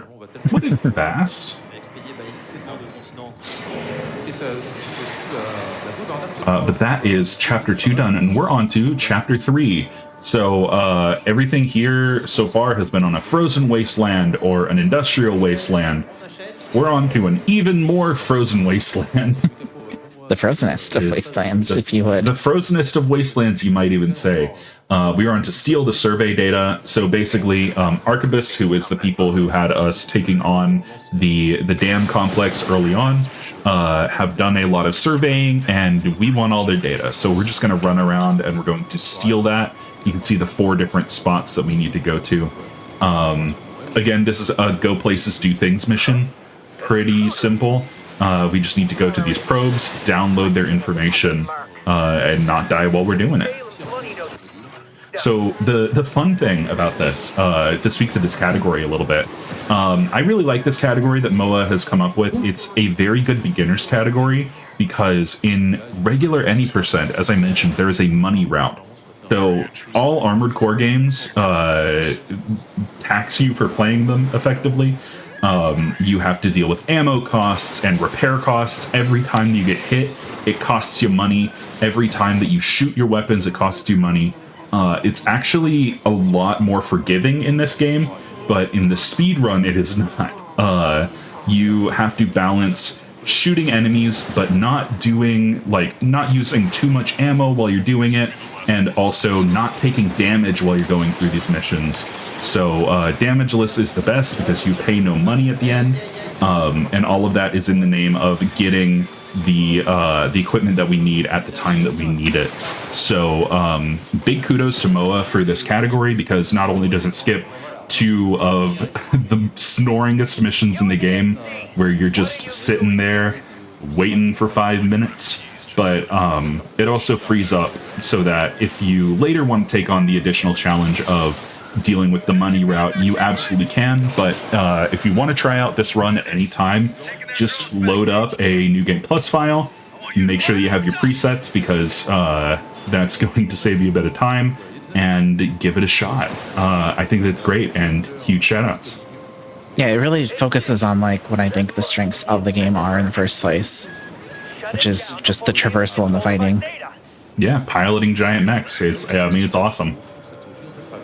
I still have yet to find a mech game that really captures the same feeling that AC6 does, and it's really sad, because I'm like, FromSoft, please give us another Armored Core game. I can't wait 10 more years.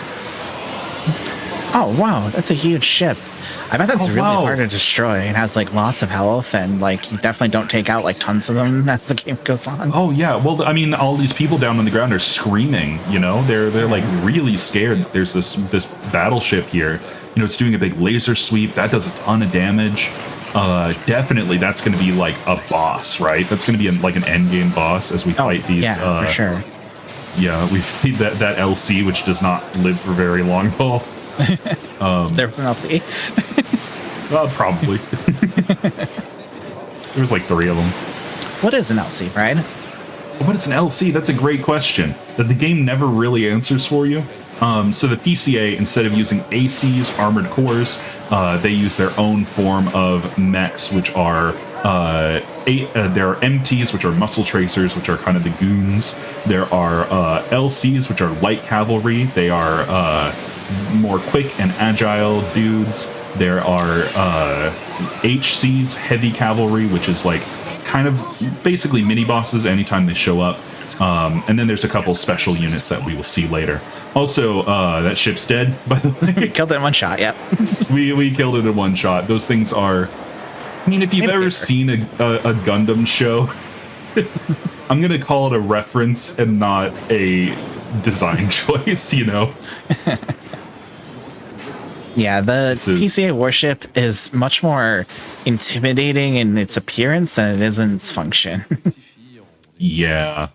It was... Fun fact, I'm currently watching through Gundam Seed with my mom because she puts up with my nonsense. And there was a part where she was like, why don't they just shoot down these the robot guys that are running around? And I was like, oh, do you want to see what happens when the robot guys fight a normal ship? And then it's pretty much that. But yeah, so we're moving into our first of the against the PCA missions. Right now, Arquebus and Balaam, the two major companies that are on Rubicon looking for the coral, are starting to form a bit of an alliance because they all want the PCA out of the way. So for a while, we're just going to be fighting PCA machines and dealing with them. So this is the refueling base. So in a normal new game, any percent run here, you would actually be doing some side objectives. There are some refueling tanks that every time that you delete them, you get about, I think it's 10,000 coam. It's like a good amount per. It's good, yeah. Yeah, 10,000. Hey, I'm actually good at this. What do you know? But you would be taking out quite a few of those. But since we don't have to worry about money in this route, we don't really take care of any of them. We are, however, going to be taking out this big target, this refueling station, and then we're going to be having a bit of a mini-boss. So I mentioned that the PCA has some extra guys that they bring in every now and again. So we're going to see some of my favorites, actually, the Ekdramoi. The Ekdramoi are just like, you know, they're faster, smarter. They're beyond the regular armored core. But they're going to be doing this tag team battle, basically. One likes to keep you at a distance, one likes to get up in your face. And that one's almost dead already. And that one's dead already. So as you can see, whenever we're prepared for them, the Ekdramoi don't stand much of a chance. We just double laser blast, give them the old Rubicon handshake. Boom. Put her there, pal. That's literally more than half your health bar. Just gone. Oh, yeah. Oh, it should be mentioned. I forgot to mention that we did another equipment swap earlier. We swapped out our napalm launcher for this shotgun, the Sweet 16. I hate it, but it is technically the best one in the game right now for our purposes. It is this stubby little monster that shoots 13 bullets, actually. I don't know why it's called the Sweet 16. It doesn't shoot 16 projectiles. But it's just going to help with our stagger meter. And also we got some of the best legs in the game for the build that we're going for, which is just speed. They have a good balance of speed and weight like control. And also we got the Basho arms, which are an early game arm set that you can get. The Basho set is supposed to be like pretty low intensity. It's like basically, it's more industrial equipment than it is warfare equipment, but it has the benefit of having, for some reason, the highest melee stat in the entire game. So, Pile Bunker plus Basho Arms is a very well-known combo among the community for just deleting health bars. And we're playing Metal Gear Solid now. Kind of. What a fail.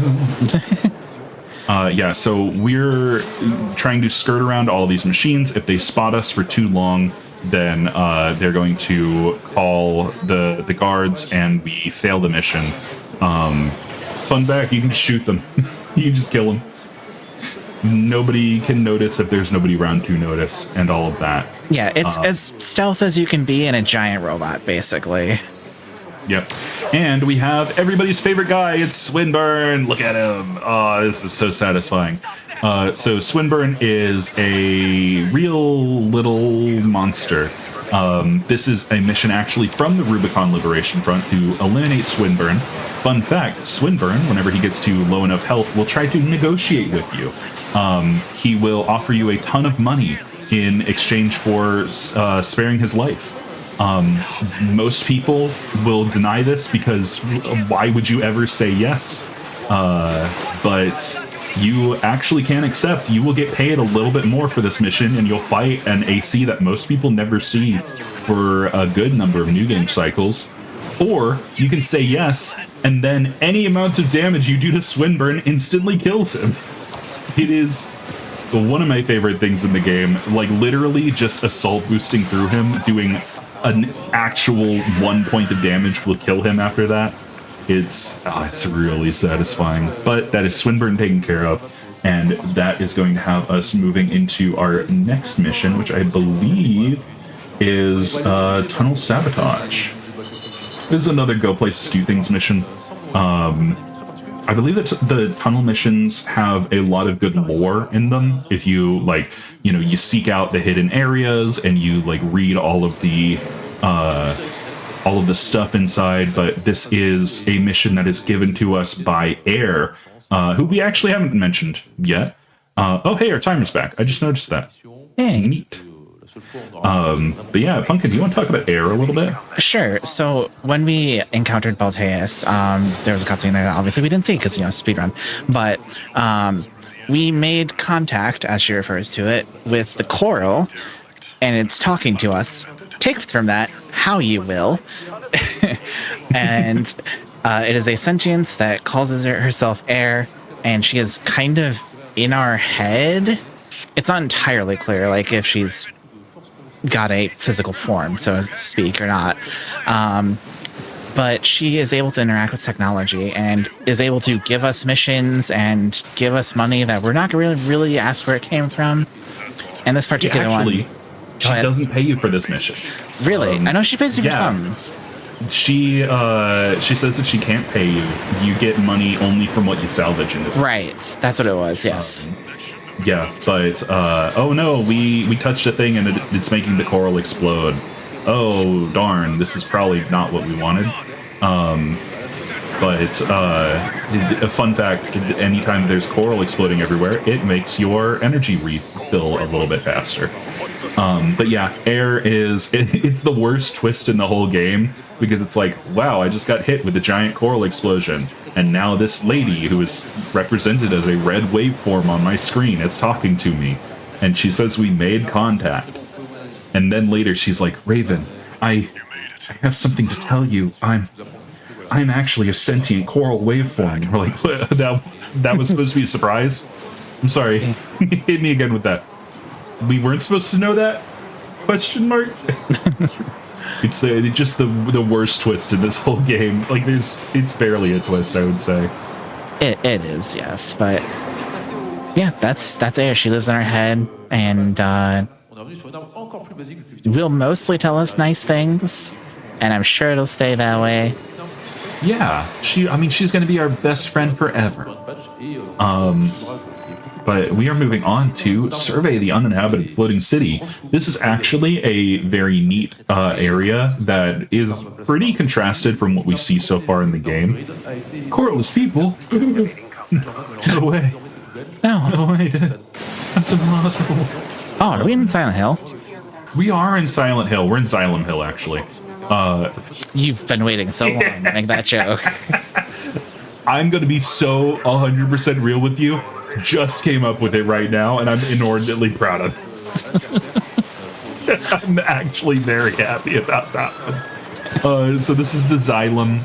This is a floating city out in the middle of the ocean. And there's some kind of mission that we have to do here. Some kind of something's going on. Walking past the chest there, very classy. But first we have to get rid of this, what is called ECM fog. It's just like jamming all of our comms equipment on our radar. So we just have to go to 3 very specific points, following a very specific route, and take them out. And then there are a bunch of new machines that are hanging around that are trying to prevent us from basically mucking about in the city. And also, there are some more ghosts. That probably means nothing. That's irrelevant. Don't worry about it. Yeah, these very specific machines hanging around, that'll probably never be addressed in the game, unless you play it 2 or 3 times. One of the best parts of this game to me, as I just kind of, quietly brought up, is that it does change between new game cycles. So up to about New Game Plus, you still get new missions and you get new context for things and you get new story beats. You can unlock new endings. It is very cool.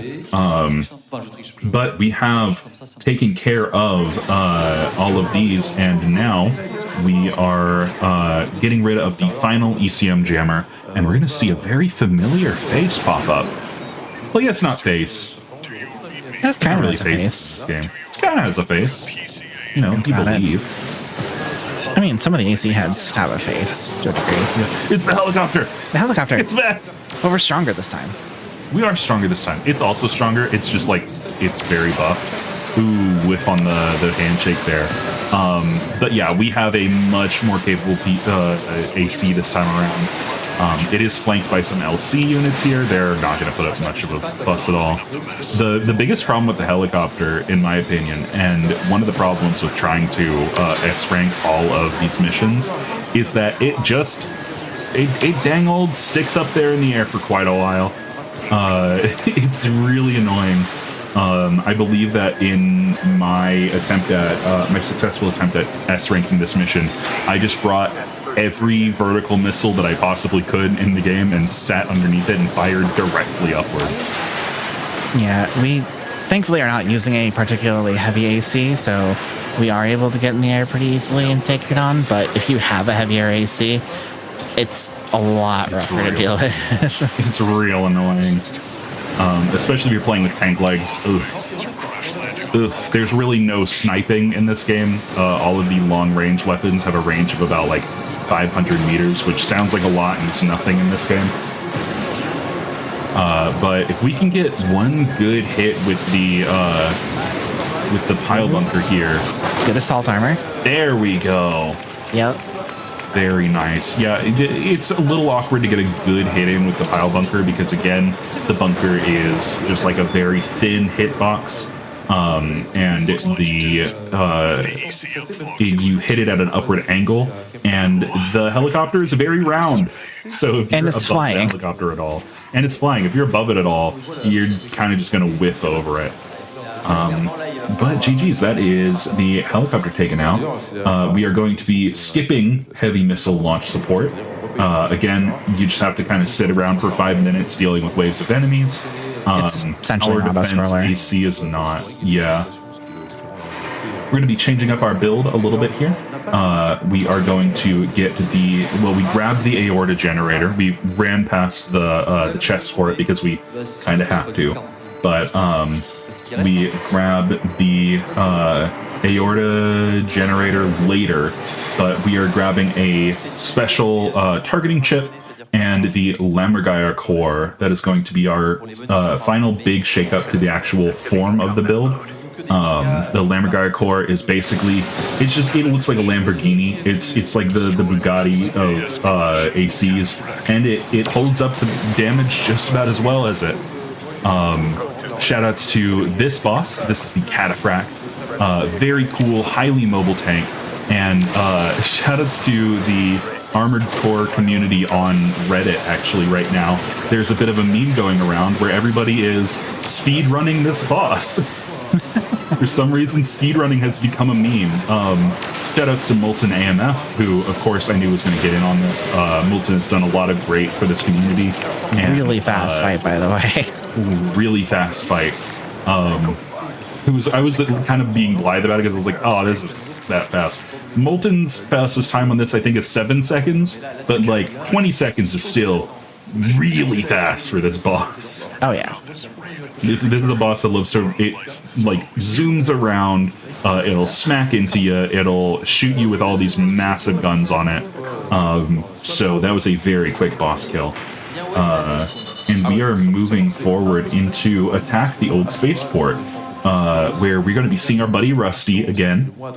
He's going to be taking care of a different spaceport, distracting the PCA while we go for the very terrifying ships that they currently have in dry dock. Oh, it's a good thing that those aren't moving, because we would never be able to take care of them as they are. That's especially now with our laser shoulder weapons. Yeah, what could we possibly do to these ships? But we are going to be seeing some pretty cool snipes here. So Moa is going to move to a couple of very specific positions on the map here, and it's going to look at specific areas. We're going to stop right here, a little further along. Okay, he does a different snipe area than I do here. So we are going to charge up those lasers, because again, and hit the first one. Perfect. Then we're going to let them cool down just long enough to drop down to the second one. Takes care of their external comms for now. Keep moving. Very good there. And the third one is going to be pretty easy. You have a ton of different angles that you can approach it from. You just need to get above it a little bit and hit 2 at once. No, we don't hit 2 at once with this one. Ooh, a little bit of targeting failure there. There we go. Yeah. One of the guns on the deck yoinked our targeting ring. But right now we're just waiting for a little bit of dialogue, and then I actually don't know if Moa does reload the checkpoint here once he gets it. We'll have to see. But we're going to be fighting our first 2 HCs. You can see a couple of enemies dropping in from the top here. You're supposed to take out these snipers. We know where they are, so we just counter-snipe them. Ooh, or we try to, and that one being a real jerk about it. There we go. Take out the first sniper, then drop over, take out the second one. Very nice. Nice. Nice. 2 more drop in, take them out, and then we're going to go and fight our HCs. Again, little mini boss here. I believe that it's 2 because Rusty is yeah, it's 2. Yes. So Rusty is going to join us, and we're going to have a 2-on-2 fight as we are going to be fighting these HCs. Of course, we have another. One of these terrifying. 2 more. Oh no! Goodness, what are we ever going to do? 2 more of these terrifying battleships. Just we introduce them to a tungsten rod. You know, it's no big deal. And then we've got 2 HCs. So one of them has, again, a bit more of a melee build, and another one has a bit more of a ranged build. Rusty's going to take on the ranged one, while the melee one gets right up in our face about it. Ooh, dropping real low there. Ooh. You gotta keep the people on their toes. Yeah, I gotta give the people what they want. What they want is underneath 1,000 AP. Let's go. Yeah, this is a fight that can go south very quickly, very fast. They deal very high damage. Yeah, as you can see, like about half of our health. Yeah. They hit us. But that is the first one taken out. Again, we do tons of damage. It is very much a trade-off in this route. We do not have tons of health, but we do boatloads of damage. So we kick them very, very good, and perfect. Very nice. Yep. Excellent showing of some net combat there. And then we're gonna have an auto-scroller. Yay! Yay! You know, can we just take that second to talk about?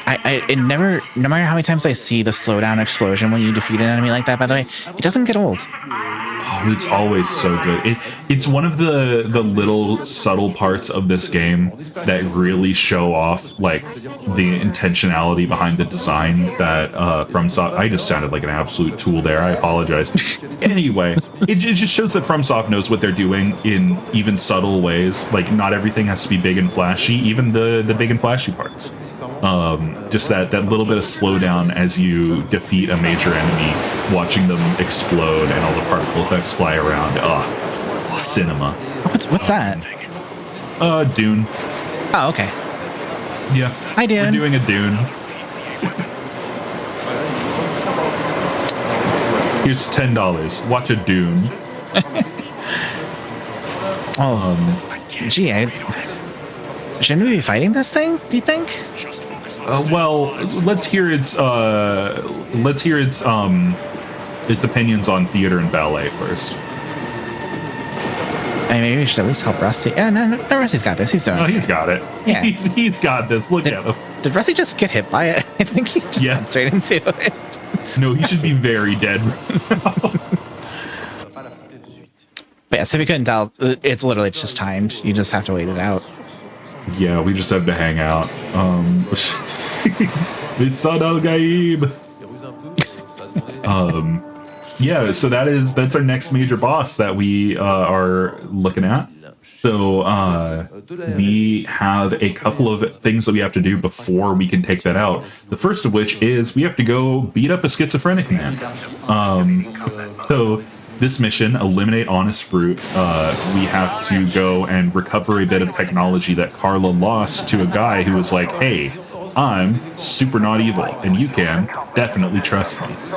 She was like, that sounds very cool, and like a thing that a super not evil guy would say. And he's like, yes, very not evil. Give me your robots.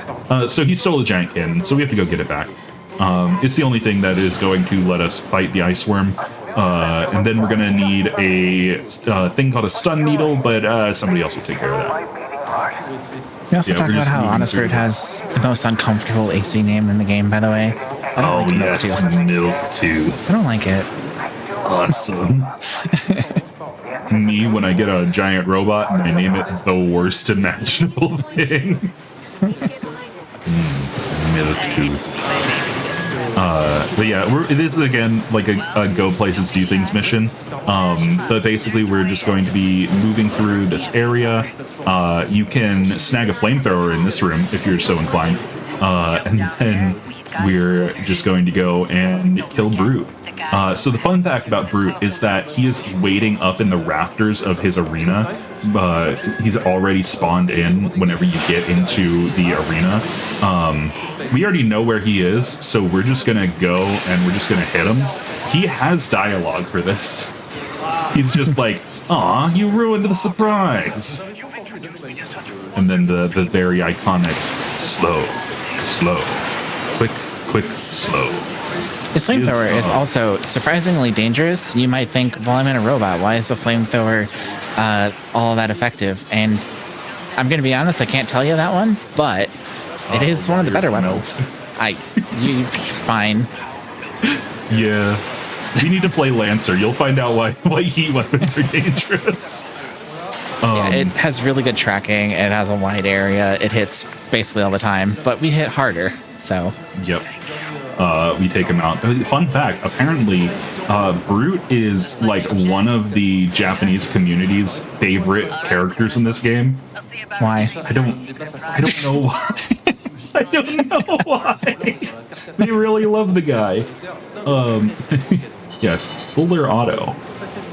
Fuller Auto is what I should call my build where I have 4 chain guns, but you know, I'm not that clever. Yeah, so we have taken out Brute, and now I believe we are going to... Which one of these are... Defend the old spaceport! This one's very neat. So we have to go and defend a spaceport from an attack that is coming. It's a very hard mission. There's a lot of enemies that we expect. A lot of those giant ships coming around. It's a long one. Like, this is maybe the longest mission in the whole game. Where is everybody? What? Hey, who's? Oh, who's that? Oh yeah, there's one of the warships back there.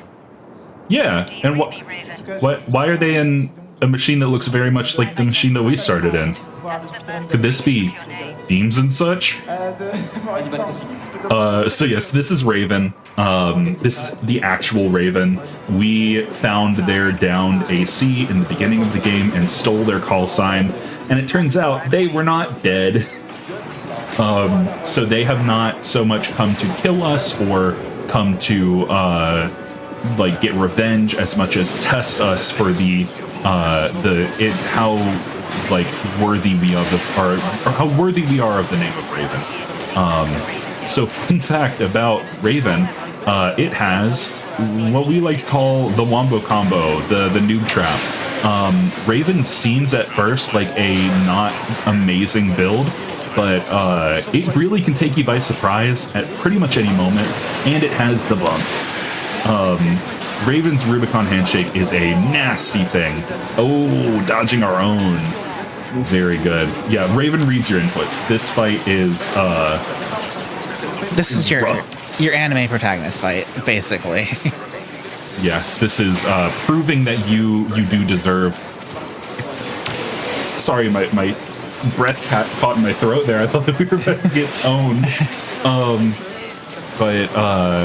This is very much like this is about the second most anime fight in the whole game. We're at 200 AP. Oh, second death against Raven.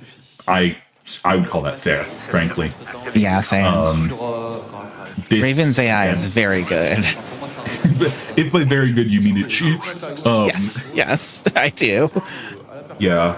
So it's pretty fun that in a lot of these fights, especially if you're fighting them in the arena, oh bam, that's an ideal Raven fight.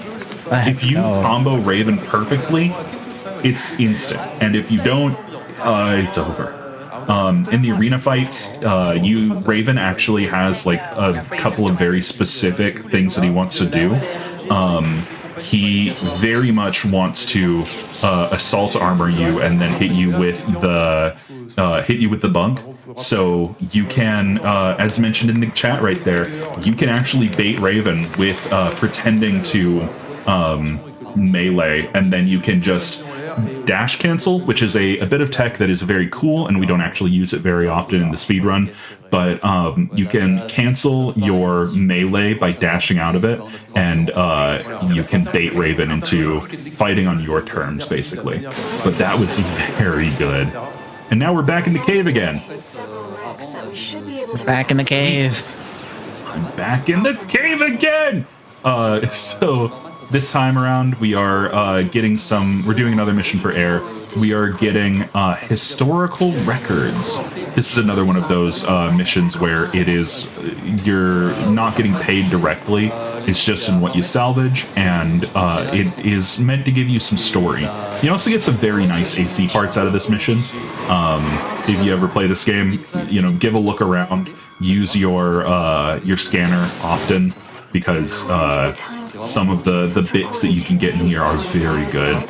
But yeah, we're just gonna get a little bit of context for like, oh, the last, like the scientists who discovered the coral burned all of it because they were scared of it because of some reason. And it's a big to do, and it is another go places do things mission.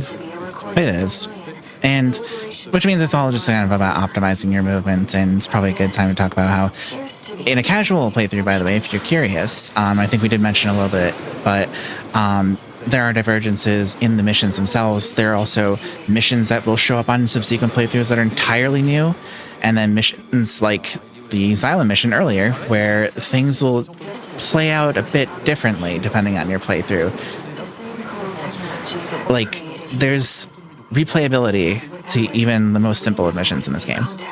Yeah, I cannot recommend this game enough. Really, it is one of my favorite missions of all time, or games of all time. It's so good. But yeah, we're just waiting for Air to kind of discuss things here. The shared future of humanity and coral. Yeah. We're just chilling.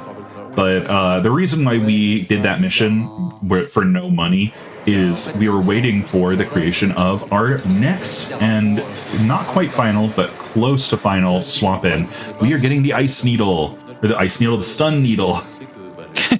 For the ice worm.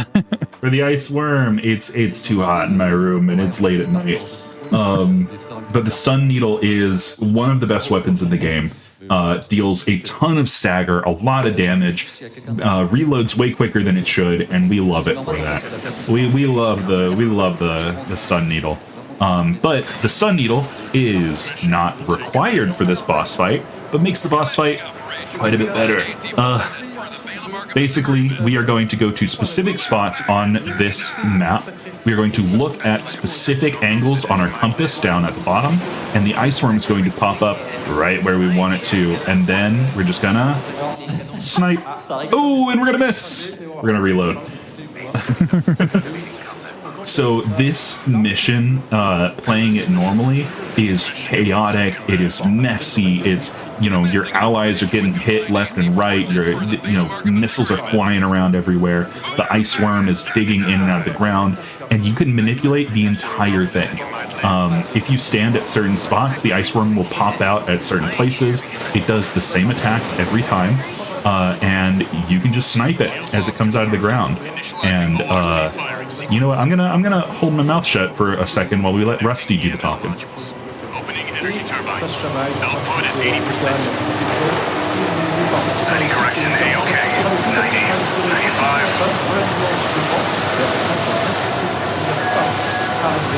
I won't miss. Secondary shield down. Cinema. Easily everybody's favorite moment in the game. Oh my gosh. Iconic moment from an iconic game. Just incredible. I won't miss. Fantastic. So we're gonna fly over here. We're gonna do that 3 more times, and then the fight will be pretty much over. We love Rusty in this household. We love Rusty in every household, and in every timeline, and everywhere. Maybe not every timeline. We'll get there. We'll get there. We love him in every timeline. It hurts. We love him in every timeline. But yeah, it is this fight pretty difficult when you're starting out. A lot easier once you get the hang of it, and very difficult if you haven't played the mission in a very long time and you load up and you forget to equip the sun needle and you go, no, but I don't need it, right? And then you forget the mechanics of the mission and you're just fighting it with shotguns. Not speaking from experience, just frustrated. Of course not. Of course, never speaking from experience. I don't have any experience. I'm a mid-20s American child. I can't speak. I'm just a little adult child. What do I know? It's interesting to watch this because, like, if you don't know any better, you look at this and think it's essentially just an auto scroller, and it's not. But you can make it an auto scroller, basically. Yeah, we're just about as optimized as we can be on this mission. Especially, like, we figured out all the places to manipulate it and everything. It's going to slide here. We're going to shoot it right there. Perfect. But yeah, like Pumpkin said, you would be forgiven for mistaking this for, like, a very easy auto-scroller boss fight. And boots on the ground, this thing is awful. It is, like I said, hectic and messy and awesome.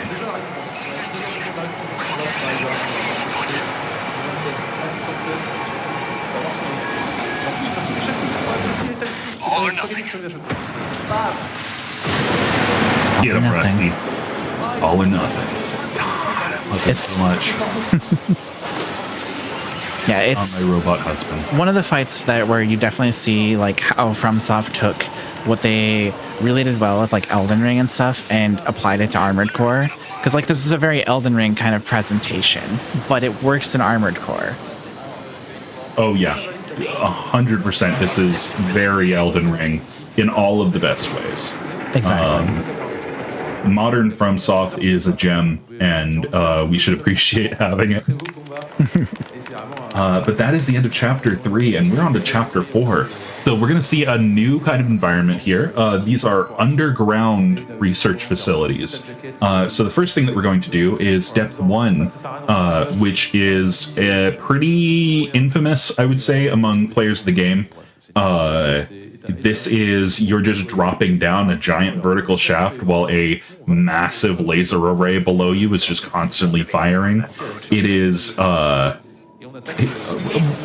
let the gameplay speak for itself here whenever you, have a plan going into it. The plan is just drop straight down. It really can't do a ton of damage to you while you're in... Oh, well, I stand corrected. Yeah. If you're in the right position there, it can't do a whole ton of damage to you. Should be noted, by the way, that generator that we picked up way back on the Xylem, the aorta we are now using, that is why our fire trails there are blindingly red. That is a huge capacity on that generator, but it also recharges pretty slowly, and the gameplay loop of the coral generators, the two of them that are in the game, is that you really want to be like using all of your energy and letting most of it recharge all at once. And you see here, the fastest way to drop is just to do nothing. So, yeah. We just heal as we get hit. The coral generators also will change specifically your assault armor to be, I don't remember if it's a larger explosion, but it is a more powerful explosion. It is, I don't believe the radius is larger, but it is more powerful. Yes. Again, like I mentioned when we were fighting the sea spider, any coral weaponry does its own type of damage. It does coral damage. And the coral damage type is unresisted by any of your defenses. So it does basically what would be in any other game true damage. And that goes for your assault armor as well. So it deals increased damage simply because it is not resisted. Yep. Just a neat little quirk of that. And it makes it look very cool. Big blood red explosion. Who doesn't love it? It does look very cool. I'm definitely not biased. I use the coral generators a lot. We're into Underground Exploration Depth 2 now. So Depth 2, we're going to have a boss fight at the end of this mission. Heck if I remember the name. It looks very cool, and I like the boss. I like fighting it. It's definitely one of the less memorable bosses of this game. Its introduction is pretty neat. The way it comes around the corner just all of a sudden like that, but yeah. It is pretty cool. Yeah, it is. It's very, it's a transforming weapon, and now that I have watched Gundam, because fun fact, I did not watch any Gundam before playing this game.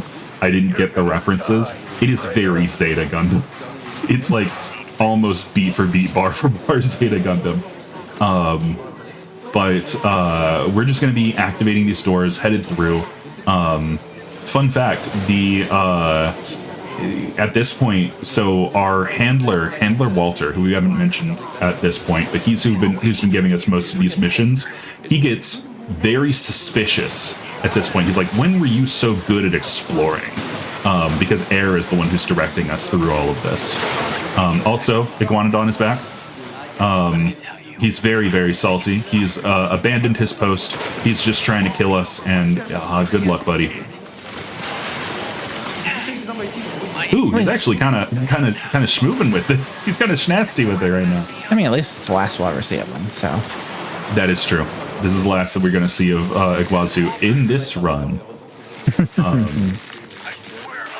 But yeah, it's very funny. Another one of those New Game Plus differences. If you go to New Game Plus and you get down here, Iguazu has given up, and at this point, he just hires an assassin to try to kill you.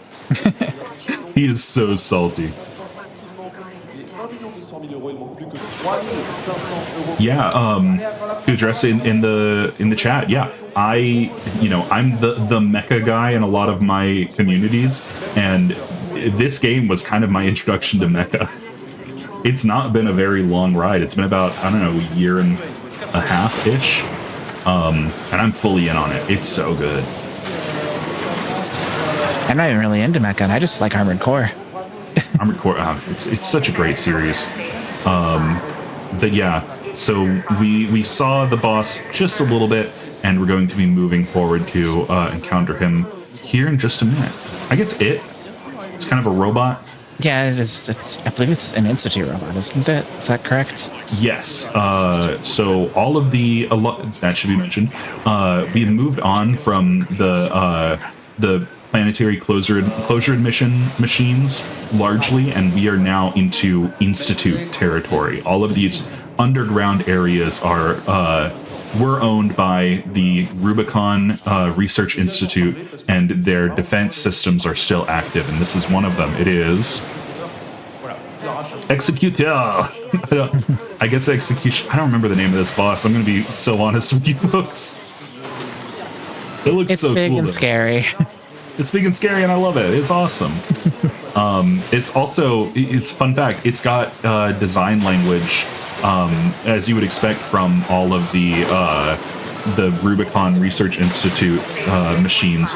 Has a lot of design language in common with all of the final bosses of this game. Like every final enemy you fight has a lot of similarities to this boss. Which it should be noted too, it has a lot of health, because you remember how much the pile bunker was doing before. Yeah, you're chewing through a lot of armor here. Yeah, good clean fight. I want to know that I am currently Googling Escaflowne, because I'm always looking for good mecha games. Yes, I believe this was a prototype. That is correct. Yes.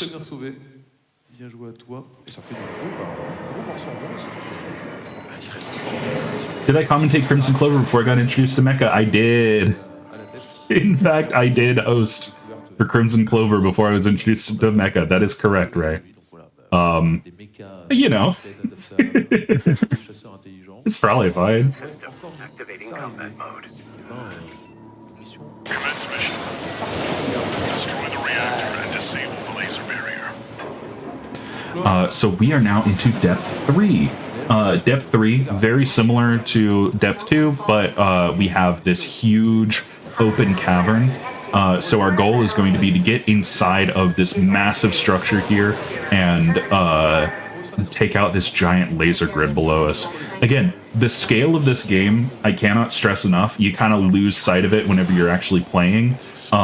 This cavern here itself is probably at least the size of like Limgrave in Elden Ring, if not quite a bit larger. It is a huge area. And you could also see right there too, as we were flying over, how the coral generator kind of works, how we burned out our energy, and then very quickly, once we had it fully burned out at least, it regenerated almost entirely. Yeah, and that's the kind of the trick with the coral generators.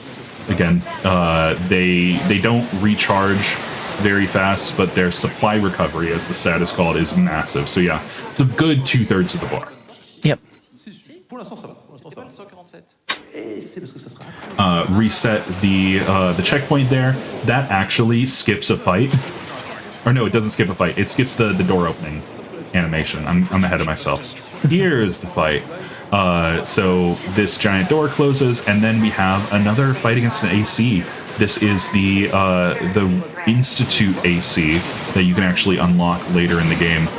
It's a pretty good build. I swear this version of it just cheats though, because it is way more mobile than that build has any reason to be. But you're locked in, you're given 2 minutes to defeat it. I don't know anybody who has taken 2 minutes to beat this thing. Like, you are either dead or you're not. There's kind of no in between. Yeah, it has a very high damage output, so chances are, if you're not taking it down in 2 minutes, you're just getting obliterated by it anyway. Yeah, Rubicon AC being very mean to us right now. If we get caught by an errant blast from its... yep, there we are. Yeah. Unfortunate. And like I said, this game has a mind of its own, and sometimes it just decides that you lose. It's a little frustrating in that way, but it does always keep you on your toes, and it means that at the very least, a run doesn't get boring to do. True. By the way, what kind of sword is this AC using? Oh, it's probably nothing. Yeah. Yeah, it's probably literally nothing. Probably not a reference to any game. I've only played Dark Souls. You're so brave for saying that aloud. Oh, this is the sword that Jugo had in Dark Souls 2. Yeah, the Sunlight sword. What is it? The blue sword? Yeah, the blue sword. The Azure sword? I didn't play New Game Plus in Dark Souls 2. It was too scary. They moved things around. I'm sorry if I just accidentally made fun of anybody. It is how yes, it is. If you all can't tell, if you are familiar from Soft Games, they love the Moonlight Greatsword. It is in, I think, literally every game they make. It might maybe Sans one or two. If I'm trying to remember, and I think that there are a couple that it has not been, but yes, a reference to Kingsfield, game that I still haven't played. You know what? I played both Lunicids. I think it counts for something. I did kind of the homework. You read the Spark Notes. Question. I read the Spark Notes. I get what Kingsfield is all about. I played the Lunicid prequel that's made in Kingsfield. I basically played Kingsfield. But yeah, so sorry about that. We're moving on into our next mission. So we have actually a big choice here. We can either intercept the red guns, which is a very, very long mission that is a huge stat check. It is a long endurance match, or we can fight literally 2 ACs and be done with it in about 30-ish seconds. Yeah. So, you know, it's kind of a big choice. We're gonna go up to this door. Fun fact, our enemies are spawned in behind this door. You can see them right there. As soon as the door starts opening, we just smack them in the face with the bunk. It's a ton of fun. A little Rubicon high five. Yep. And they're both shoving themselves in the corner there.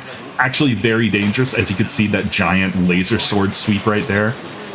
Anybody who saw my run of this game at AGDQ might recognize that big sword sweep as a thing that killed me many times. I lost a lot of money to this sword, so it's pretty satisfying to see somebody just absolutely murder the guy who's using it.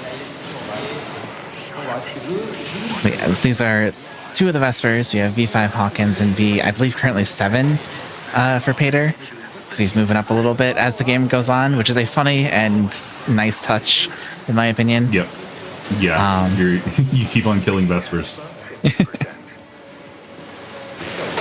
Yeah, I believe on one of the missions he's V3 or 2, something like that. I believe that he moves on to V3 in the ending of the Liberator Rubicon ending.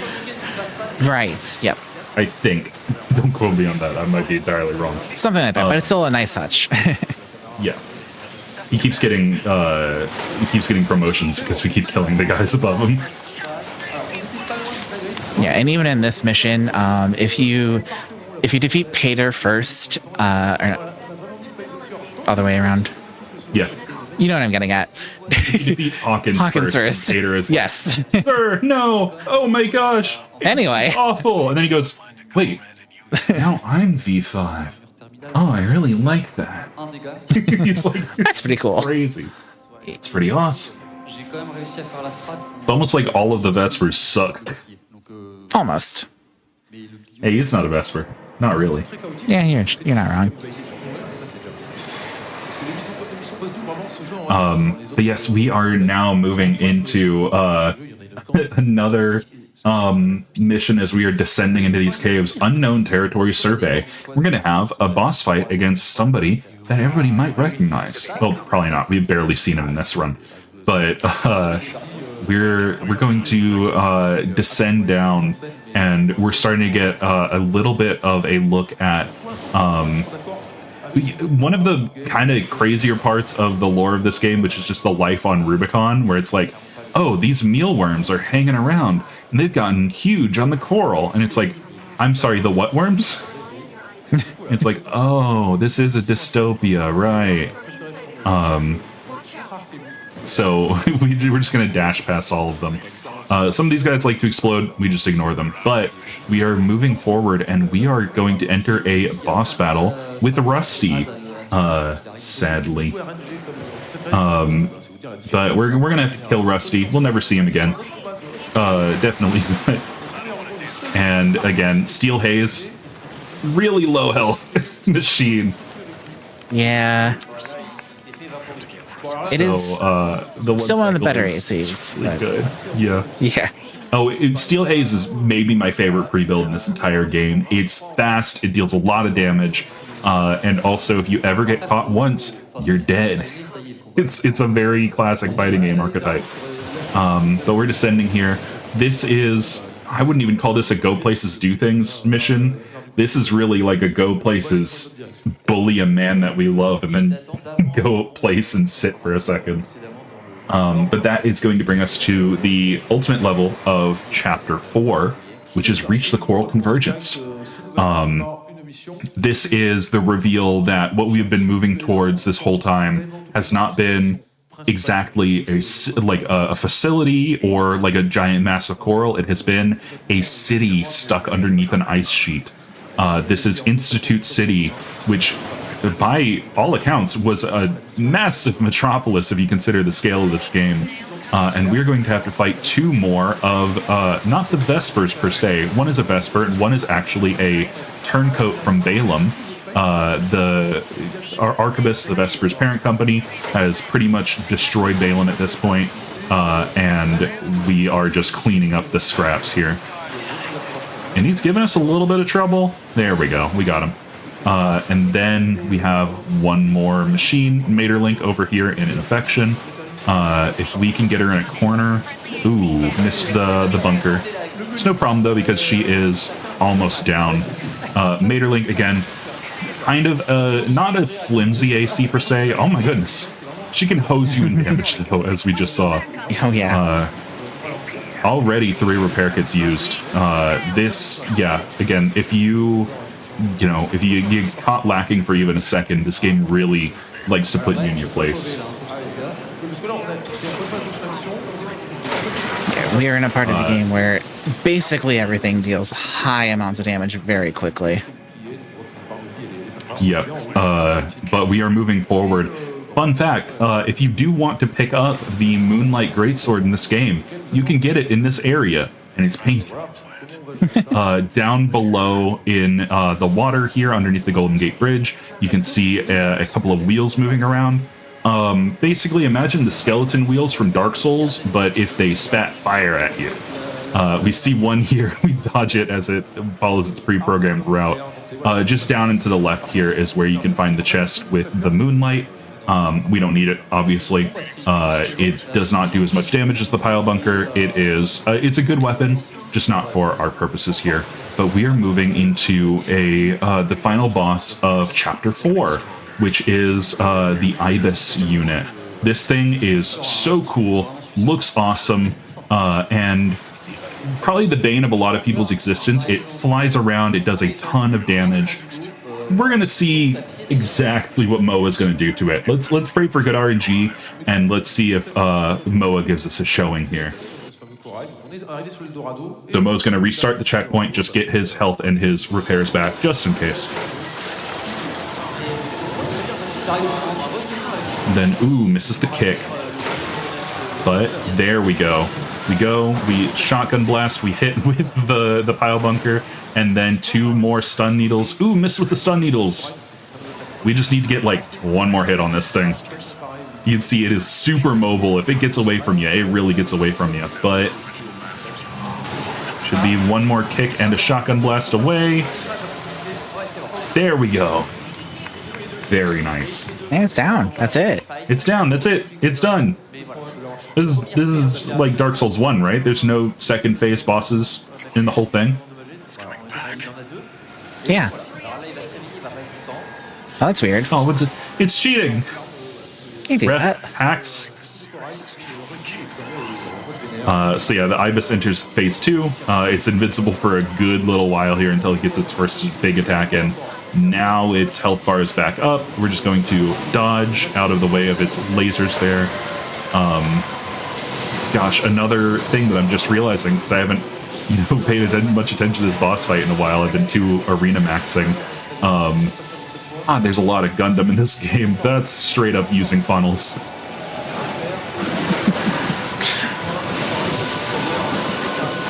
Ooh, it's toying with MOA. It's letting him get the first part of the stun lock in, but not the second part.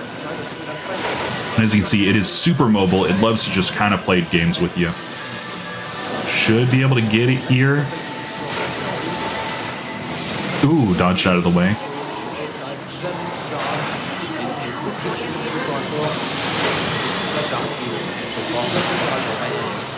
Ooh. Hits us with the big, huge attack. This is a perfect opportunity to get some damage in, and perfect. Nice. There we go. Never didn't have it. Never did not have it. So as you can see, like I said, this boss, if you're caught lacking for just a second, really likes to play games with you. As called out in the chat, shout out to Molten. Yeah, so if I mentioned stagger extends way earlier in the run, if you delay your stagger extends, you get better timings for those. But we are on to chapter 5. So after that mission, our own spells were used against us, Potter, and we were taken out with a stun needle and pulled out of our AC, and we had to crawl through the sewers, and we find this piece of garbage. Fun fact, after this mission, you unlock the jailbreak parts, and all of them don't actually have the stats of this AC in this mission. This AC is special. It has a lot of nerfs beyond what the terrible parts already give you. It has a tiny energy cap, barely, like it uses a ton of energy whenever it's assault boosting. Real sketchy getting out of there. And it's kind of a nightmare to work with. So thankfully, we're not going to work with it for too terribly long. We are going to go to a specific spot on the map, and we will call for backup, and then we just have to wait for said backup to arrive.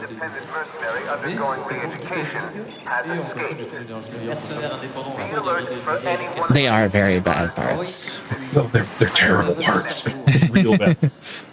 Yeah, I have seen, I do not remember who it was, so unfortunately I can't give a proper shout out, but I have seen somebody on YouTube try to do a challenge run of playing the whole game with the jailbreak AC, and unfortunately, yeah, the jailbreak in, like, the internal parts are unique to this mission. They are not any of the normal parts.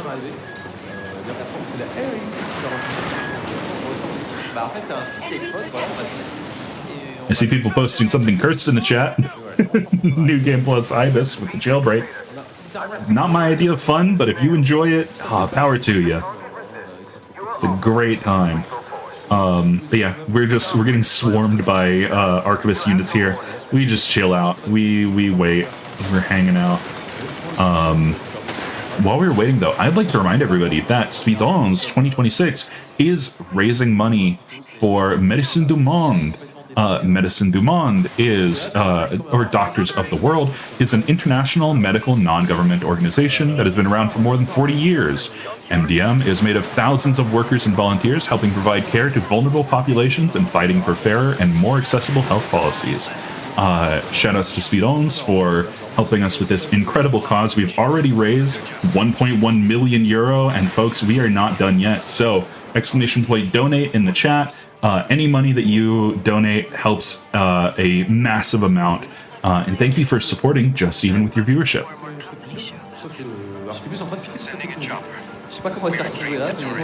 In the meantime, Carla is hanging out, I guess. She was doing something on the corner there. I'm chilling, walking around. Just chilling. So our next mission would normally be take the uninhabited floating city. but we are doing almost NG, which means that we are going to ignore that mission because, again, it is another 5-minute auto-scroller. So instead, we're going to be moving into the meat of Chapter 5, which is intercept the corporate forces. We are going for... I almost called it the bad ending. Technically, there's no bad ending of this game. It's debatable, blah, blah, blah, blah, blah. We're going for the ending where we kill everybody. I think that might be the bad ending.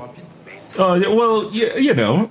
The good ending only kicks the can down the road. It's not a good ending. The ending where you save everybody isn't the good ending because you didn't do anything.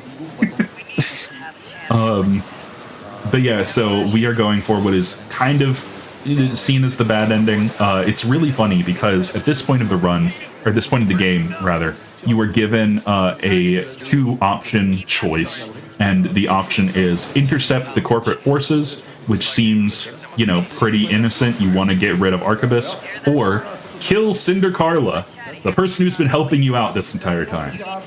Kill Cinder Carla gives you what is classically, you know, understood to be the good ending, where you save everybody, except for Carla. You do have context by this point, though, to be fair. You do have context, yes.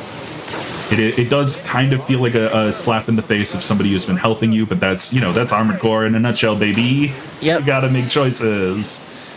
The choices are not universally good or bad. You do a little right and a little wrong. Yep, taking out this HC real quick, by the way. Just absolute quick work done of that. Saving a little time by reloading the checkpoint there. And then we are going to scoot right along. There's going to be a pretty interesting fight coming up against D1. I forget his name right now because I'm brain farting because it is late. But nope, it's not in my brain. But we're going to be fighting D1, the leader, the top of the Vespers. And he is one of the only pilots in this game, other than maybe Rusty, who is unaugmented. He is just a normal person piloting a big old fighting robot. Pretty much the most Gundam thing of all time. And he is going to, unfortunately, do what has to be done in every single timeline, which is kill Chatty. We have not talked about Chatty yet. We haven't really had the time. But Chatty does die in every timeline.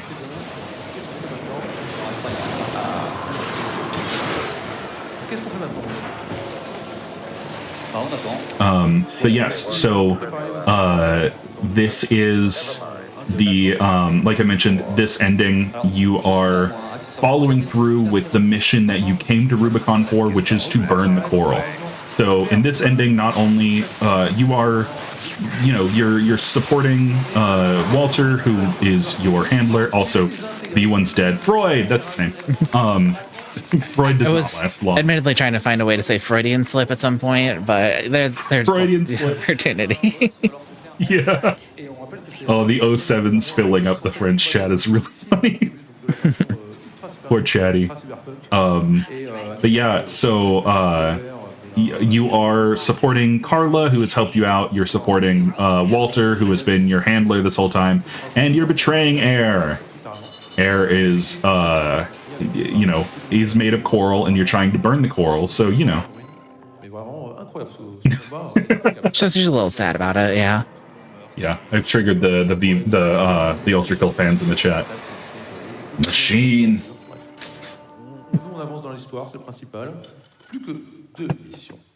I can't say the Gabriel line that I really want to because this is GDQ and we try to keep things family friendly on the stream. But we are moving on into our second to last mission here. This is breach the Carmen line. Oh no, we have to fight all these scary, these terrifying PCA fleet ships. Oh boy. Also, we're going to be doing the little side dashing there a lot, by the way, because we just have infinite flight in this mission. Yeah, we have infinite energy in this mission, so the fastest way to move in the air, vectoring, baby. Good old classic vectoring. There's a lot of shenanigans you can do in this mission with unlimited energy.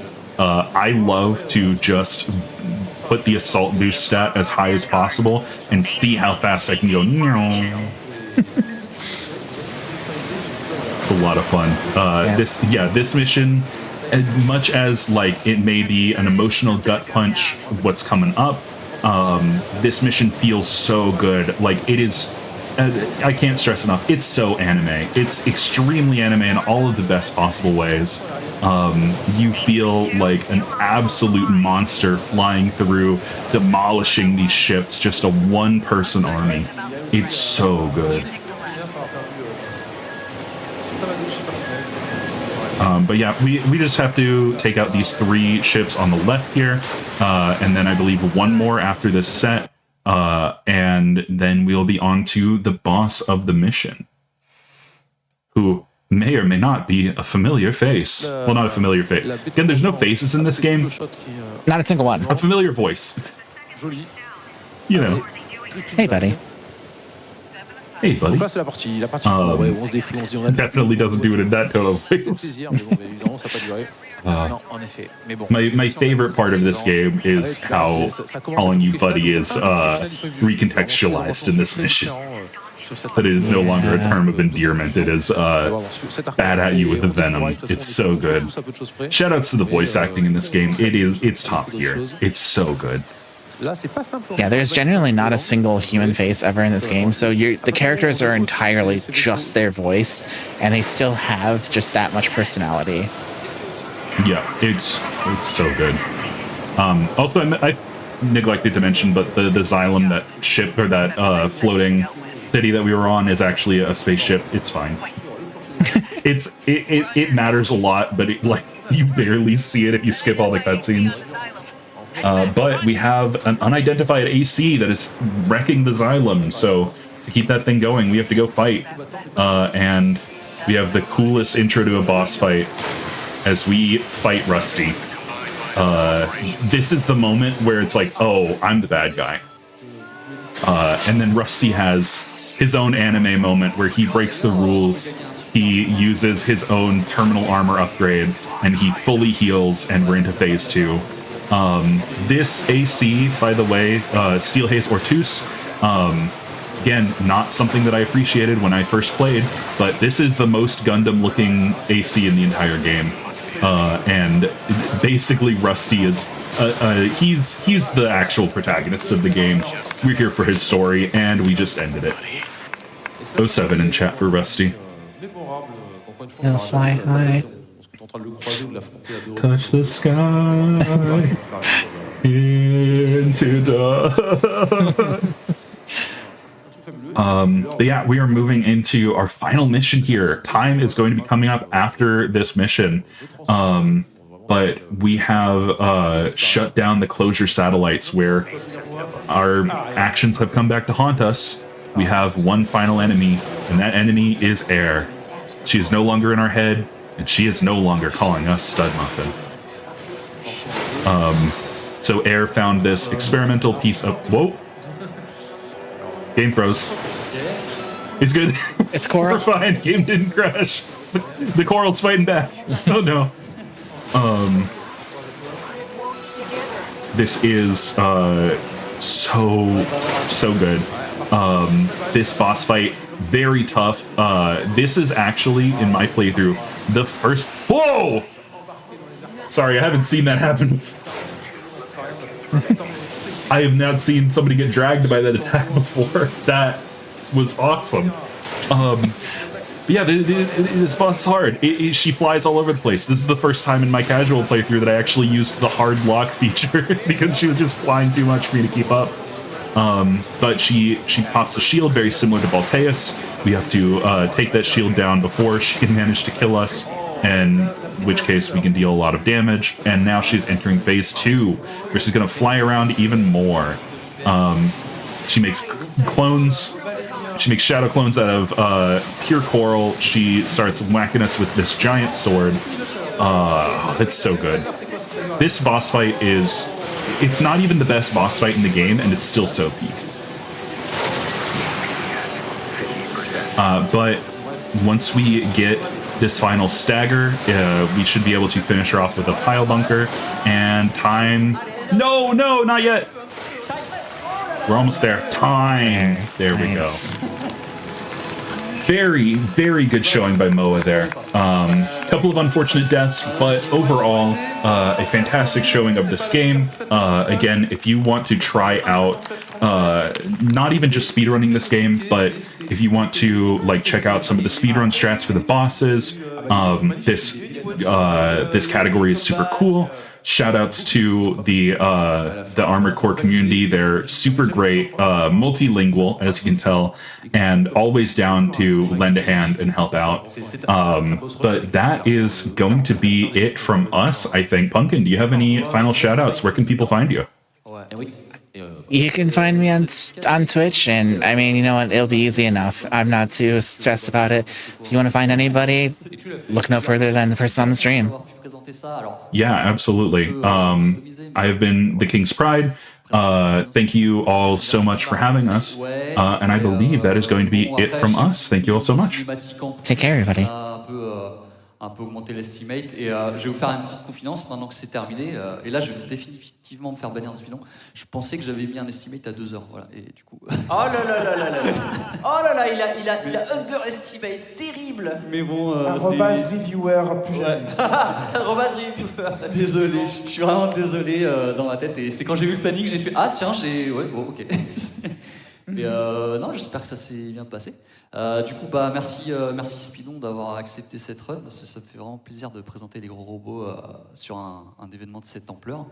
Merci du coup Yamato et Sirtan pour les commentaires. Avec plaisir. Merci à toi. C'était un régal, on s'est régalé. De redécouvrir le plaisir de ces combats et de cette mise en scène où très peu de monde à ton niveau justement pour nous faire rêver. Donc gros merci à toi pour tout ce que tu as présenté. Voilà. Et voilà, on espère que ça t'aura décidé, comme on a entendu dans le chat à tout le monde. Ravi d'avoir pu avoir notre segment de puants crasseux fans de mecha. C'est ça, de petits problèmes de dimension. Merci à la régie, merci à la technique, merci au public aussi. Hein.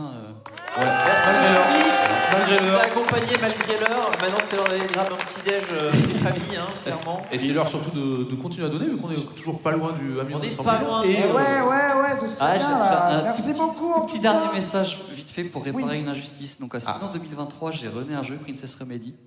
Et j'avais remercié la terre entière, sauf maman qui avait commenté ma run. Donc voilà, mieux vaut tard que jamais. Merci maman d'avoir commenté ma run. Merci maman. Voilà. Pour info, il ne dit pas de sa mère, mais bien de quelqu'un qui s'appelle maman. C'était le mot de la fin. Très fort, voilà, d'ailleurs. allez. On embrasse très fort, oui.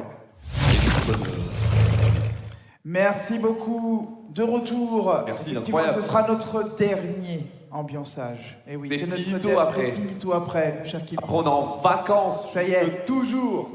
Au moins jusqu'à je sais pas quand. Bref, donc ce sera notre dernier ambiançage. Ce serait trop cool si on arriverait à 1,2 million. J'y crois moyen parce qu'on est quand même relativement... Là, faut farmer 2 000. Mais si jamais, voilà, vous les donner maintenant... Hello everyone and welcome back to Games Done Quick, where we're doing the English restream for SpeeDons 6. My name's KingJ0444. I'm joined with... Hey, my name is Dragons. Super stoked to be here. And yeah, we're gonna be here for Lego Star Wars The Complete Saga free play by Rafa, or I guess it's Lego Star Wars Le Saga Complete. Thank you for that, Fred. Yeah, it was probably horrible, so I don't know about that. Definitely was butchered, but that's okay.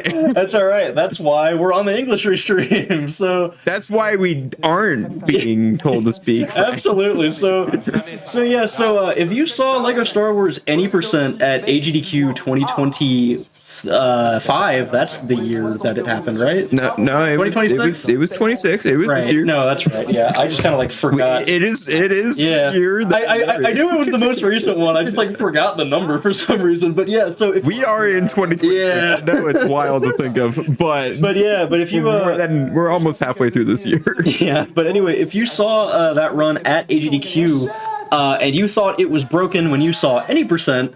You have not seen the half of it. This run is goofy, which you may be able to tell by the fact that it is less than half of the length of any percent. Yeah, a lot of that comes to the fact we don't have cutscenes because it's free play.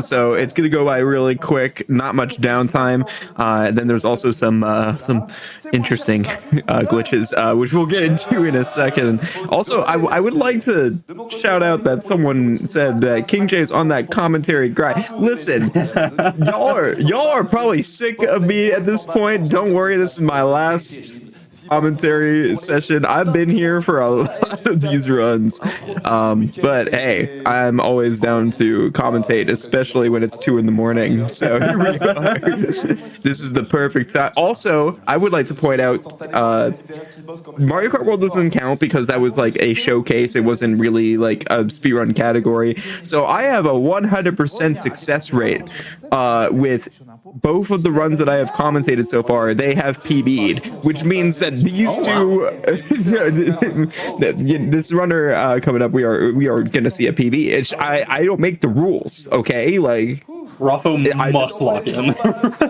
Yeah, no, Rafa, if you happen to watch this back, just know if you PB, then you are fulfilling the prophecy. If you don't, then I'm just gonna be really upset with you. I've never met him before, but listen, I have a reputation to uphold here.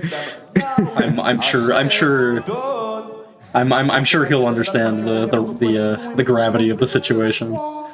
I'm sure he has like a sixth sense right now going on, being like, I need to PB on stage right now. I gotta do it. I'm actually glad I'm being told in chat that my pronunciation wasn't that bad, so we'll take it. Yeah, no, I was making a joke. So I do speak a little bit of French, not enough to understand anything they're saying on the stream because they speak too fast. But I am French Canadian, which means I am French but at home. So I can understand words here and there, but I will always still get caught off guard when they say 6-7 in English on the stream. It always will catch me off guard. Okay, like, oh no, they've done that every run that I've commentated, and the French really love that meme, and I respect it. Awesome. But as we're setting up here, I feel like they're going to be trying to transition over really quickly, just so that we can catch up, as we are a little bit behind right now, just a bit on the schedule. But as we're sitting here with the donation readers on the screen, I would like to quickly mention what we're actually raising money for, or what SpeeDons is raising money for, which is Médecins du Monde, or Doctors of the World, which is an international medical non-governmental organization. It's been around for more than 40 years. It's made up of thousands of workers and volunteers. You definitely want to get your donations in, and if you would like to donate and you're listening to the English Restream right now, go to gdq.gg/donate/SpeeDons to support that charity.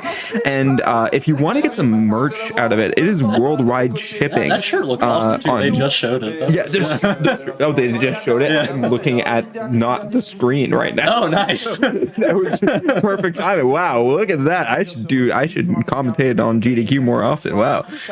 This guy's so talented. I know, right? I'm also very humble. But you should go to SpeeDons.fr. You can buy the event t-shirt, and it's worldwide shipping. 10 euros of each sale goes towards the charity, and you get merch out of it. Like, what more could you want? And it looks like we're swapping over, so look at that timing. I should get a raise. I'm not getting paid, but I should get a raise. Oh, look at those bugs. Those are awesome. Okay, someone has a very controversial sign in the background saying Lord of the Rings is better than Star Wars. What a wild sign to have during the Lego Star Wars run. All right, so it seems like we are pretty much ready to go. They're doing the intro here. I'm not as well versed in the free play runs as any percent. I'm a big, I'm a friend of Wii Super, so I know a lot more about any percent than I do about free play. So I don't even know what order he's going to be doing the runs in. So for context, our resumes for this game are that we watch it sometimes. Yeah. So I ran it 9 years ago. Yeah. I ran it so long ago that the timing was different than what it currently is, and they also banned 2-player and red bricks, so I'm an OG. Okay, yeah. So I have watched free play before. I imagine if it's similar to record, I imagine we are actually going to be going in reverse order here, and because I'm seeing Droidica and Grievous on the screen, I have to assume that is the case. Yeah, you're gonna see a lot of Droidica in this run, and the reason why is, well, you'll see. Yes. We'll get into that. Yeah. My favorite thing about this game is that we super in the bathroom, or he was in my bathroom of a hotel room, and he was calling Summoning Salt to answer questions about this game. That's awesome. So that's that was at a different speedrunning event that we were both at, and I found that really funny that I found that out later. That is very funny. He was just like, yeah, man, I gotta call someone really quick. And I use your bathroom? And I was like, why do you need to use my bathroom to call someone?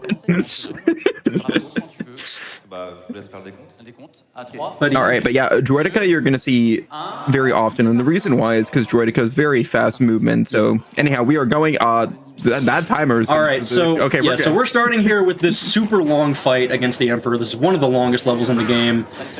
Super hard, very lengthy fight, a lot of puzzles. Yeah, and he's dead. Anyhow, it's done. Yeah, he's dead. Yeah, he just nailed that. I just want to point that out. That's way harder than it looks. Yeah, absolutely.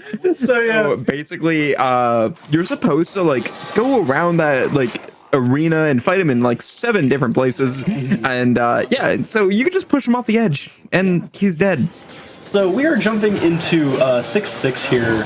So again, we are doing the episodes in reverse order, actually. So we are in episode 6 right now.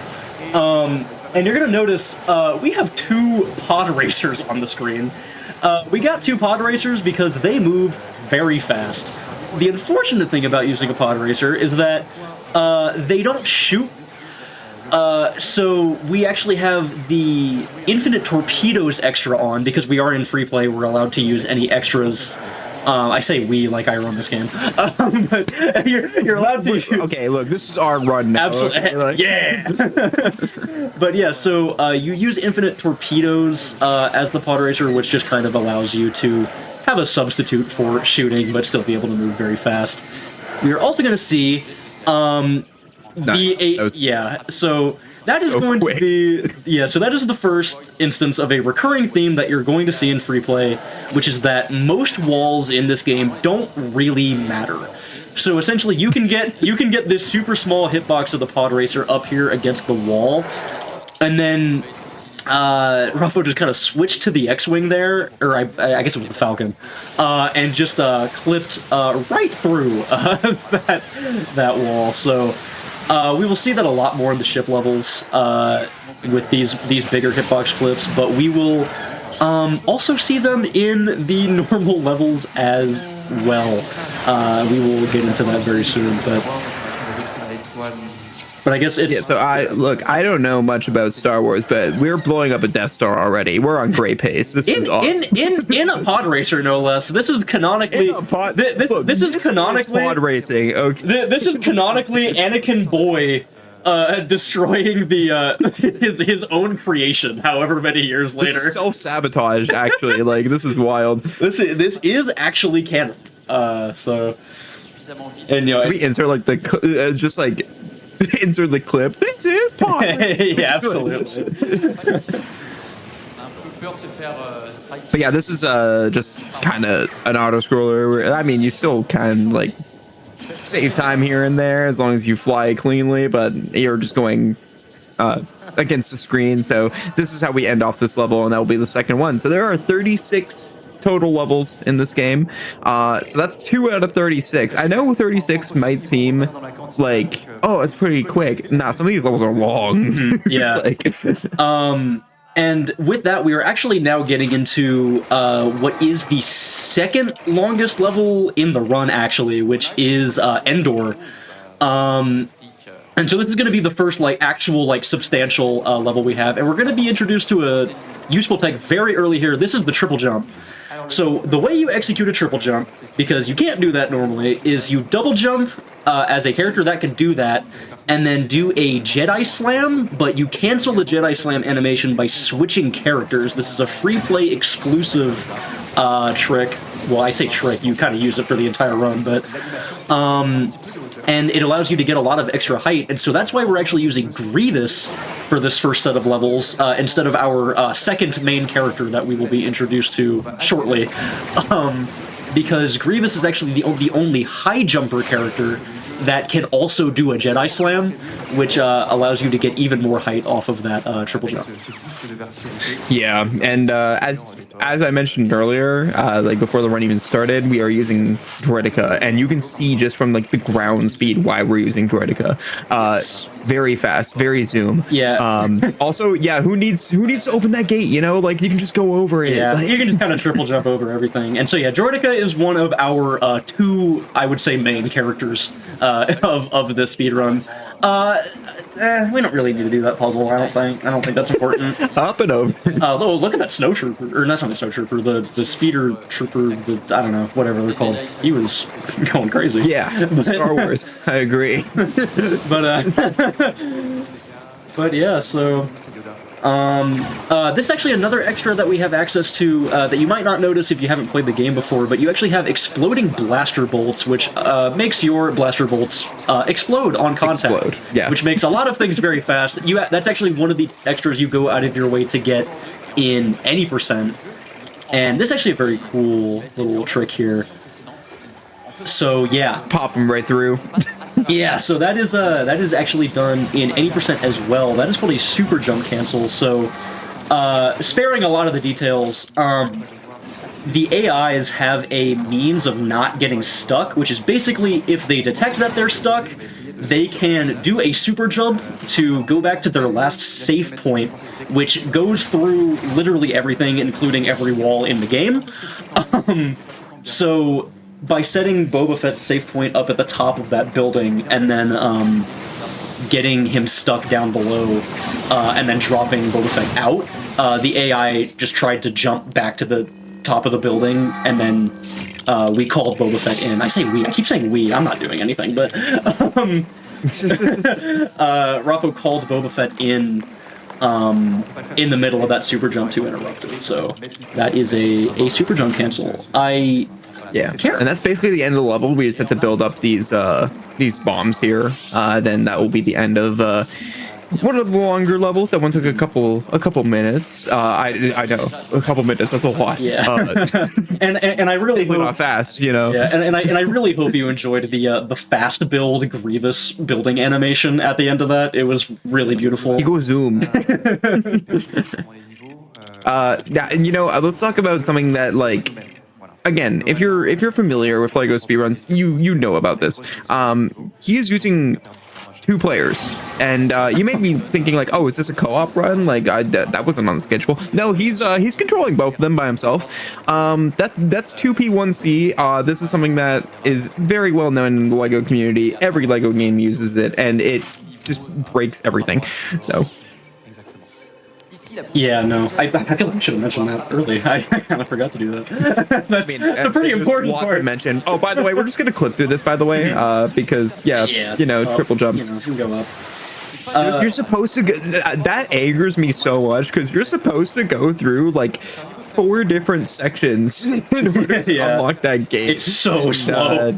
That and they're just like, you know what? Yeah, you can just do this. Oh, also, yeah, you can just clip through here. Yeah, cool. Yeah, and that skip over the barrier in the beginning. Another method is actually done to do that in any percent as well, because it does save like multiple minutes in any percent also.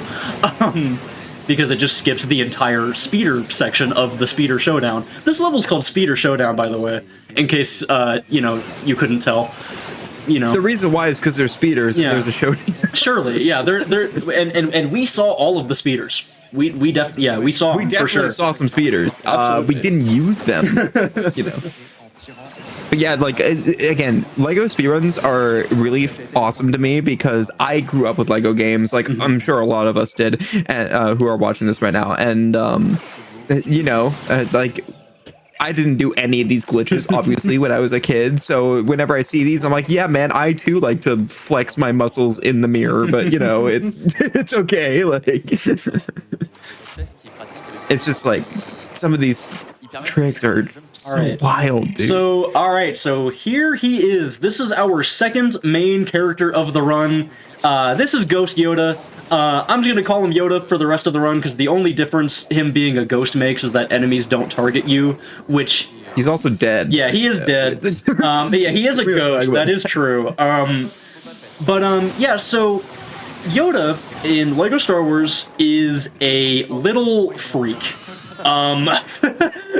Okay, so, look, you don't have to call him out like that. So, this character is super, super broken in this game for a couple reasons. One, he just travels very, very fast through the air.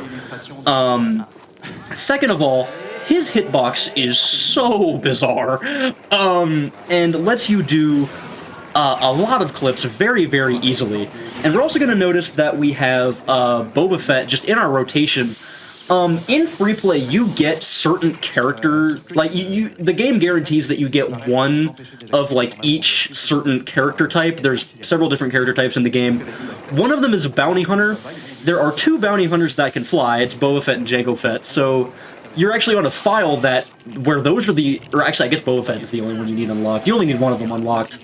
But where one of those 2 is the only bounty hunter you have unlocked, so that you can guarantee that you have a jetpack character. And so yeah, so here is Yoda. Yeah, then there goes Yoda. Also, yeah, by the way, ceilings don't exist. Like we can just go up over the ceiling. It sometimes it's a little hard, but it's yeah, that one's actually tricky. You don't have too much room to do that one, but yeah. So yoga, yeah, yoga, yeah. Let's do some yoga. Yeah, I'm ghost yoga. I'm a Wii Fit speeder, so I get those two mixed up all the time. Hey, so keep in mind, once again, it is 2 in the morning. Well, actually, to be fair, for you, it's not as bad midnight, so you have no excuse. I have an excuse. But yeah, so Yoda, so his hitbox can get really weirdly wedged up against some of these walls, which means that when you switch to Droideka, which has a very big hitbox, you can kind of just clip through whatever you want. And so now in Jabba's, we're actually going to get introduced a little later in this level to a very, very special character. And here he is. I'm sorry. I just like that. Oh my god. Okay, that spider right there. I was terrified of that as a kid, to the point where I would not play these levels as a child. I didn't have like arachnophobia. I just thought it was really creepy, and you could ride on them. It's like so gross. Ugh. All right, so welcome. We're gonna introduce you to a good friend. It's Gonk Droid, the one and only. It's Gonk Droid. So there is an extra in this game called Super Gonk, which its sole purpose is to make Gonk Droid move very, very quickly.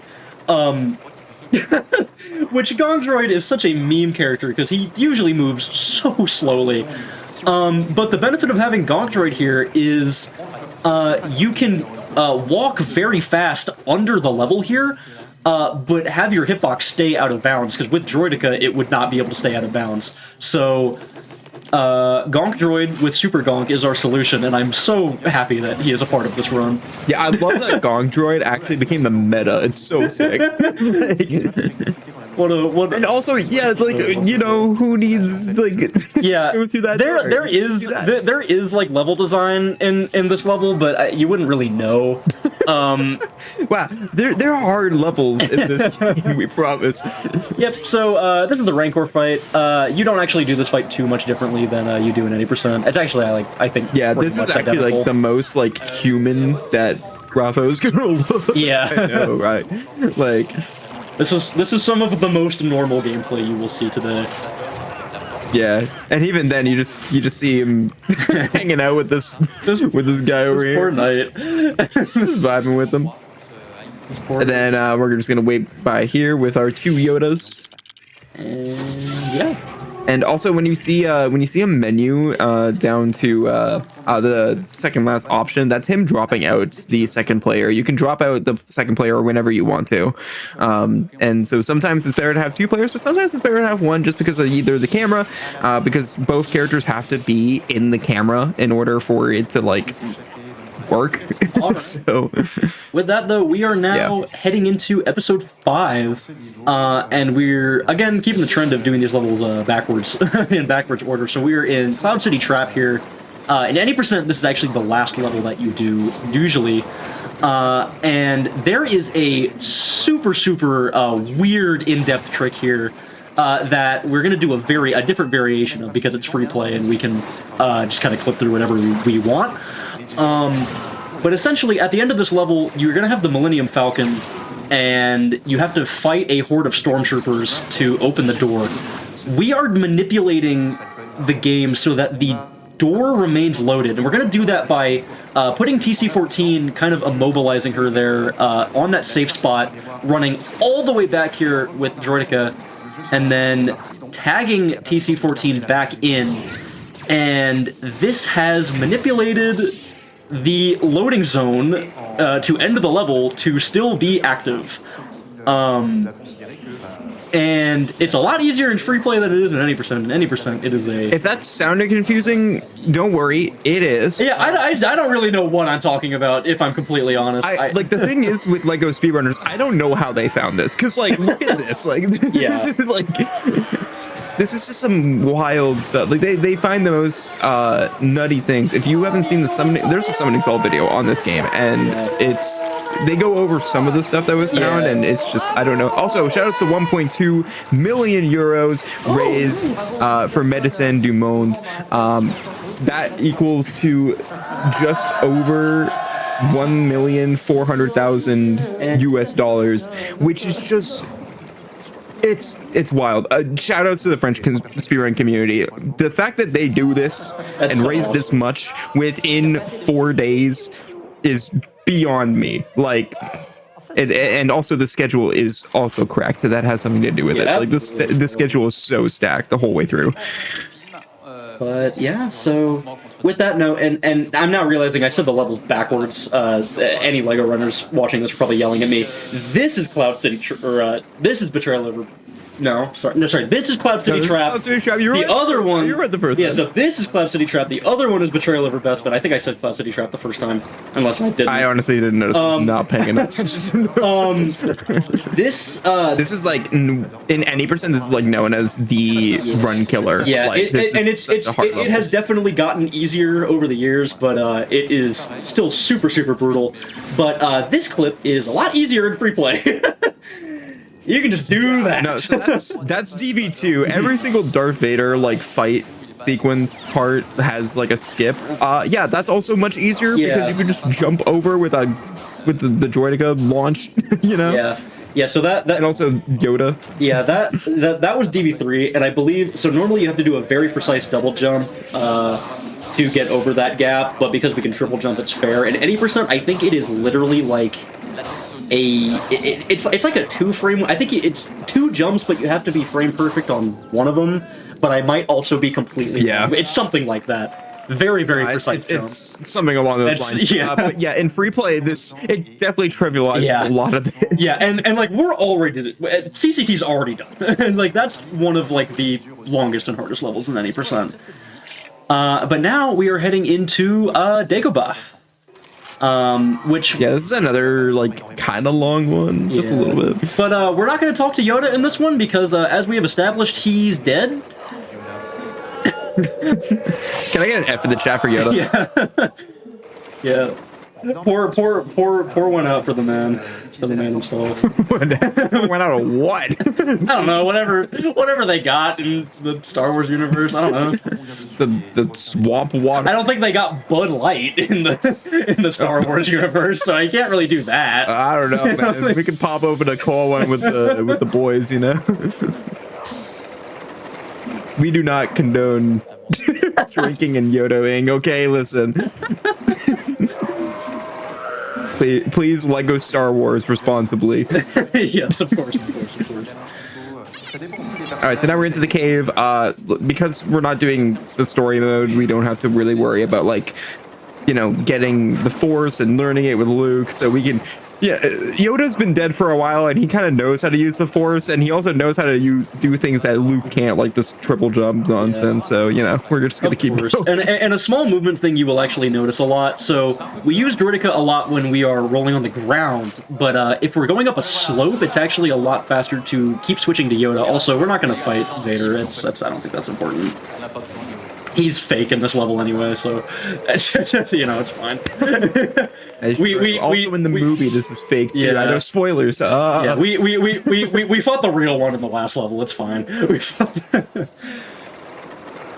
Okay, but real talk, is there ever going to be like a movie plot twist that's bigger than Darth Vader being Luke Skywalker's father? Like this is just so iconic. We're never going to get something like that again. I feel. Also, we're making a washing machine. Or at least that's what I always thought it looked like that. Okay, tell me I'm wrong. All right? Yeah, I guess that's a washing machine. Yeah, I guess they don't have American beer in the Star Wars universe, but I guess they do have Sears. Uniforce is yeah. I guess they do have. You're Sears. correct. So I thought you were gonna make a Canadian joke for a second, and you'd be correct. Because that also works. All right, so right now we have another flying mission. So once again, you know, we're going out into space, so we got to bring a child in a pod racer once again. Yeah. We just need to shoot all these turrets here, so we are actually going to be using the normal, like any normal ship that has a blaster. You can do this with the pod racer just because if you have the torpedoes, but you know, it's definitely not good. Don't do that. There's a time and a place for pod racing, okay, and this is not it. And it's right okay, now. I said that as he swapped both characters. So this level is all about like collecting torpedoes and stuff like that, so you can have enough to break these walls. And this is actually why we get infinite torpedoes in the actual any % run. Like this is a main level why, because it just saves so much. It's like upwards of a minute, I think, at least. Yeah. Way more than it's a lot. Yeah, it's especially for the last rock. Yeah. Oh yeah. The rock. The rock. The rock of all time. Yeah. The rote.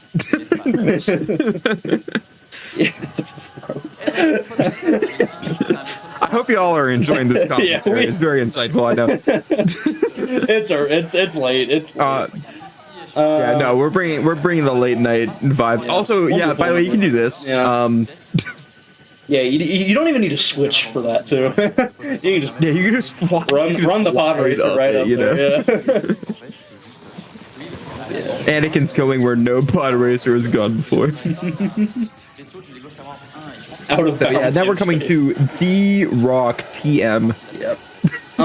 And thankfully, oh, never mind. Sorry, I forgot. You do still have to do it. I thought for some reason I thought you skipped this. Thankfully, never. Yeah. Mind. So this rock sucks. I'm so disappointed. This rock is horrible. Getting these torpedoes to properly hit the targets on this randomly spinning rock is one of the worst experiences that you could have. Especially in any % when this is at like the very end of the run. This is like the 3rd to last level, or like 4th to last level. It's rough. And we're seeing some of it you can tell that right now. Dude, this target is in an impossible location. How do you hit this target? We're getting rocked right now. We are absolutely getting rocked. This is just rough, man. This rock. I like how he's just doing donuts in the parking lot right now while we're waiting. Like, I mean, what can you do? There we go. All right, level over. Okay, we're good. Hooray. Heureusement, il n'y en a pas beaucoup. Avec 2 niveaux sur 36, ça va. But yeah, so. All right, now we're going back. Look at those two. Look at like name a better duo. A more iconic duo than Droidica and Ghost Yoda. We all remember that from the movie. Jordan and Pippin got nothing on Droidica and Ghost Yoda. Also, yeah, walls are. Who needs walls? Like whatever. those guys are just standing there to assert their dominance, and we're just gonna move past them, like as we do. This is another. Also, exploding blaster bolts. Is, we can just blow that up. Yeah, there. and that's another big reason we actually get that extra in any percent as well, because it allows you to not play a lot of these puzzles. But you don't have to just break. Like we just did there. Yeah, you don't skip that one like that in any percent. So we're actually gonna do a tricky little one underneath this door to try to get up here. This is a very, very finicky little jump. Yeah, this is not a fun one. I was curious if he was gonna go for this. Come on, you got this. It's so hard. It's hitting weird geometry like this. I think he got the up warp actually, but oh no, we clip back down. Dang. Yeah, you have to jump, but then also clip through the door. This is a brutal one. Oh, there we go. No, I thought that was it. I thought it was too, but hey, we all could use. Okay, so it seems like he's going up around. We're just gonna do the puzzle. That's fine. We got to hear Yoda die a couple times. Yeah. Everybody knows that's the best sound effect in this game. So. It's such an incomprehensible noise. Also, these switches, man, these switches are not fun to hit. Okay, good. Yeah, there we go. All right, and there we go. You. I love how cheeky these jumps are. It's so good. And you're supposed to like free these like animals to get up on top of here. Yeah, who needs that? Just squeeze Yoda in there, All right, so now we have one more level of this. I almost said chapter. This movie episode, yeah. And once again, the pod racer. Actually, we have two Anakins because we also have his ship from the first movie, from the bonus level. Fighter. So, yeah, again, we can just kind of, and then infinite torpedo. Or never mind. Sorry, you clipped through that. My bad. Because that's that's what you do in most cases. When in doubt, clip through everything. Yep, little. Also, this is a really cool one where we do like a loop-de-loop there in order to get enough height to go over. And then this one we just turn around with Anakin's speeder and we were able to get over. And now we're in the final battle. Yep. So, and we're not gonna see a lot of it. We just kind of gotta, we gotta get all those little. Yeah, so we have another extra on, and it's called Vehicle Smart Bomb, and what that does, it's basically like a screen wipe, and it saves quite a bit of time, if you can tell. So we don't have to shoot any of these.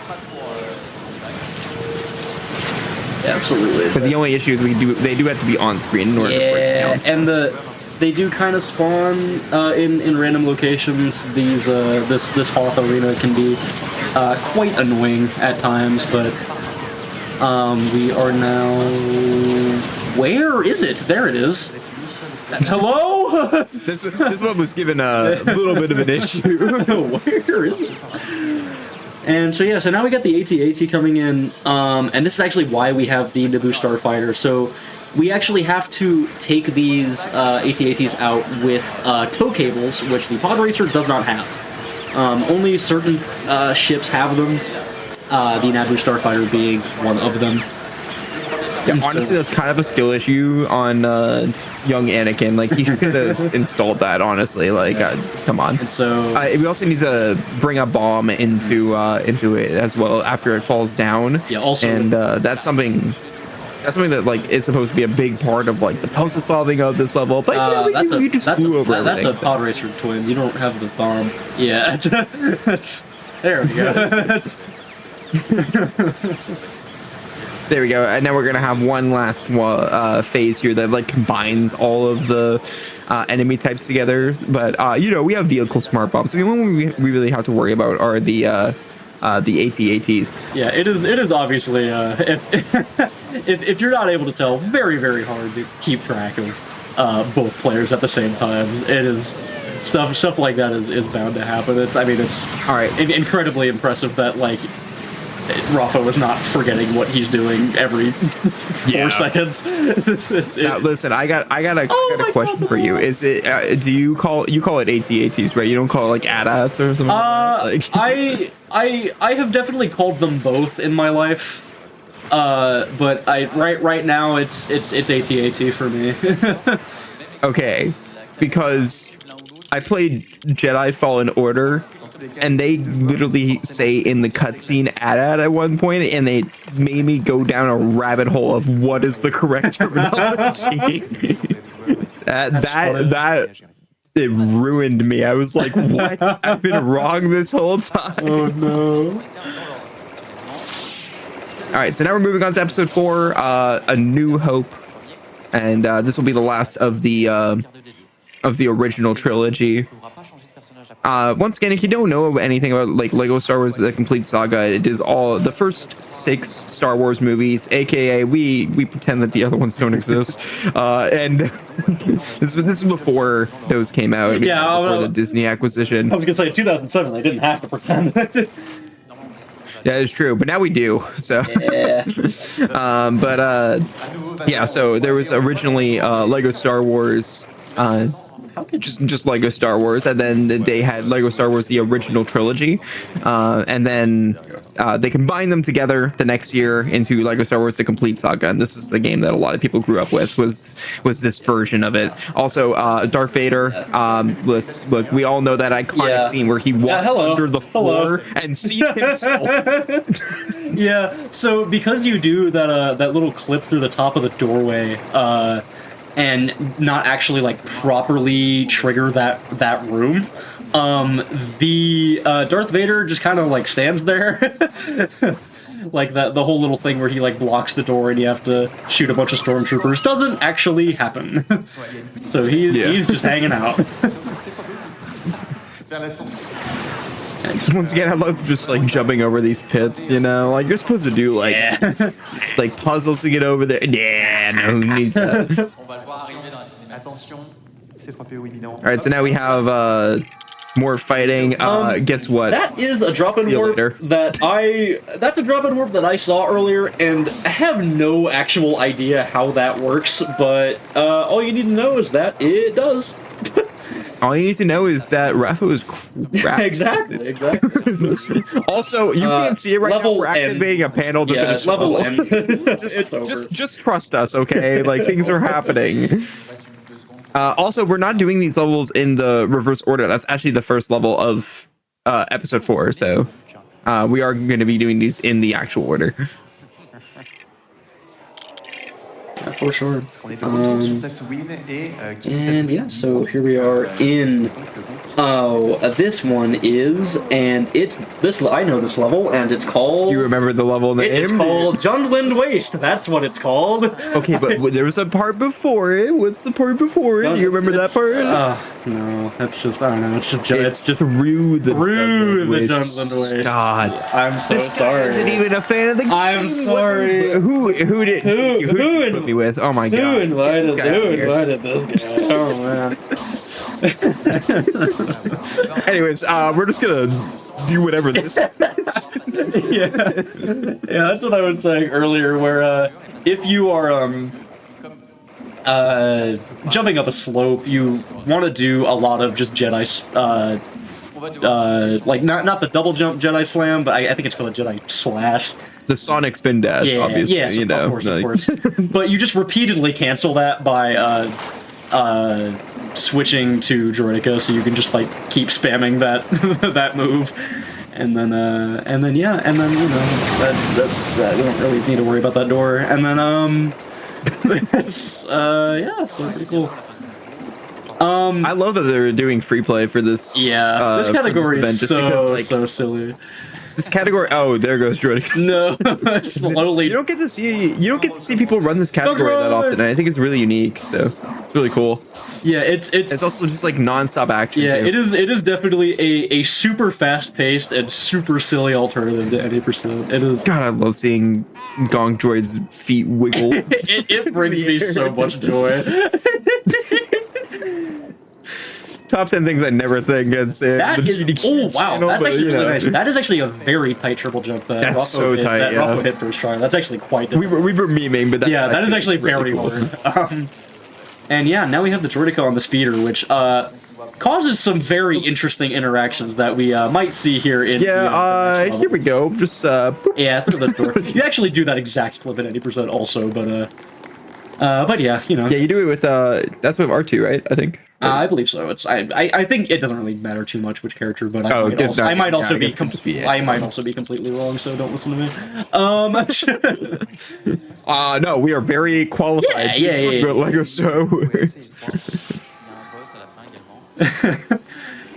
Hey, by the way, listen, if you're enjoying this commentary, feel free to look. Don't tell us in the chat, okay? We know you are, but if you want to tell us that you're enjoying it, a good way to do so is by donating $5 to Medicine du Monde and letting them know that you came from the English Restream because we're so awesome and cool, okay? Absolutely. Absolutely. Yeah, so we just turned on Extra Toggle, where we are going to introduce the best character in the run. Womp Rat! We got Womp Rat! Yeah, we got Womp Rat in this game. Yeah. Listen, this is why this category got accepted. This is truly a dream come true for every player to be able to play as Womp Rat. Everyone knows that classic scene in Star Wars where the Womp Rat is going through the cantina. Yeah, you know, when Lego Star Wars 1 came out, you know, the prequels, I mean, the biggest critique of that game is I can't play as Womp Rat. And thankfully, I want in this to game, go out of bounds with Womp Rat and walk on nothing. Yeah, so this is actually a cool little feature. I love this. Yes, I love that this is the thing.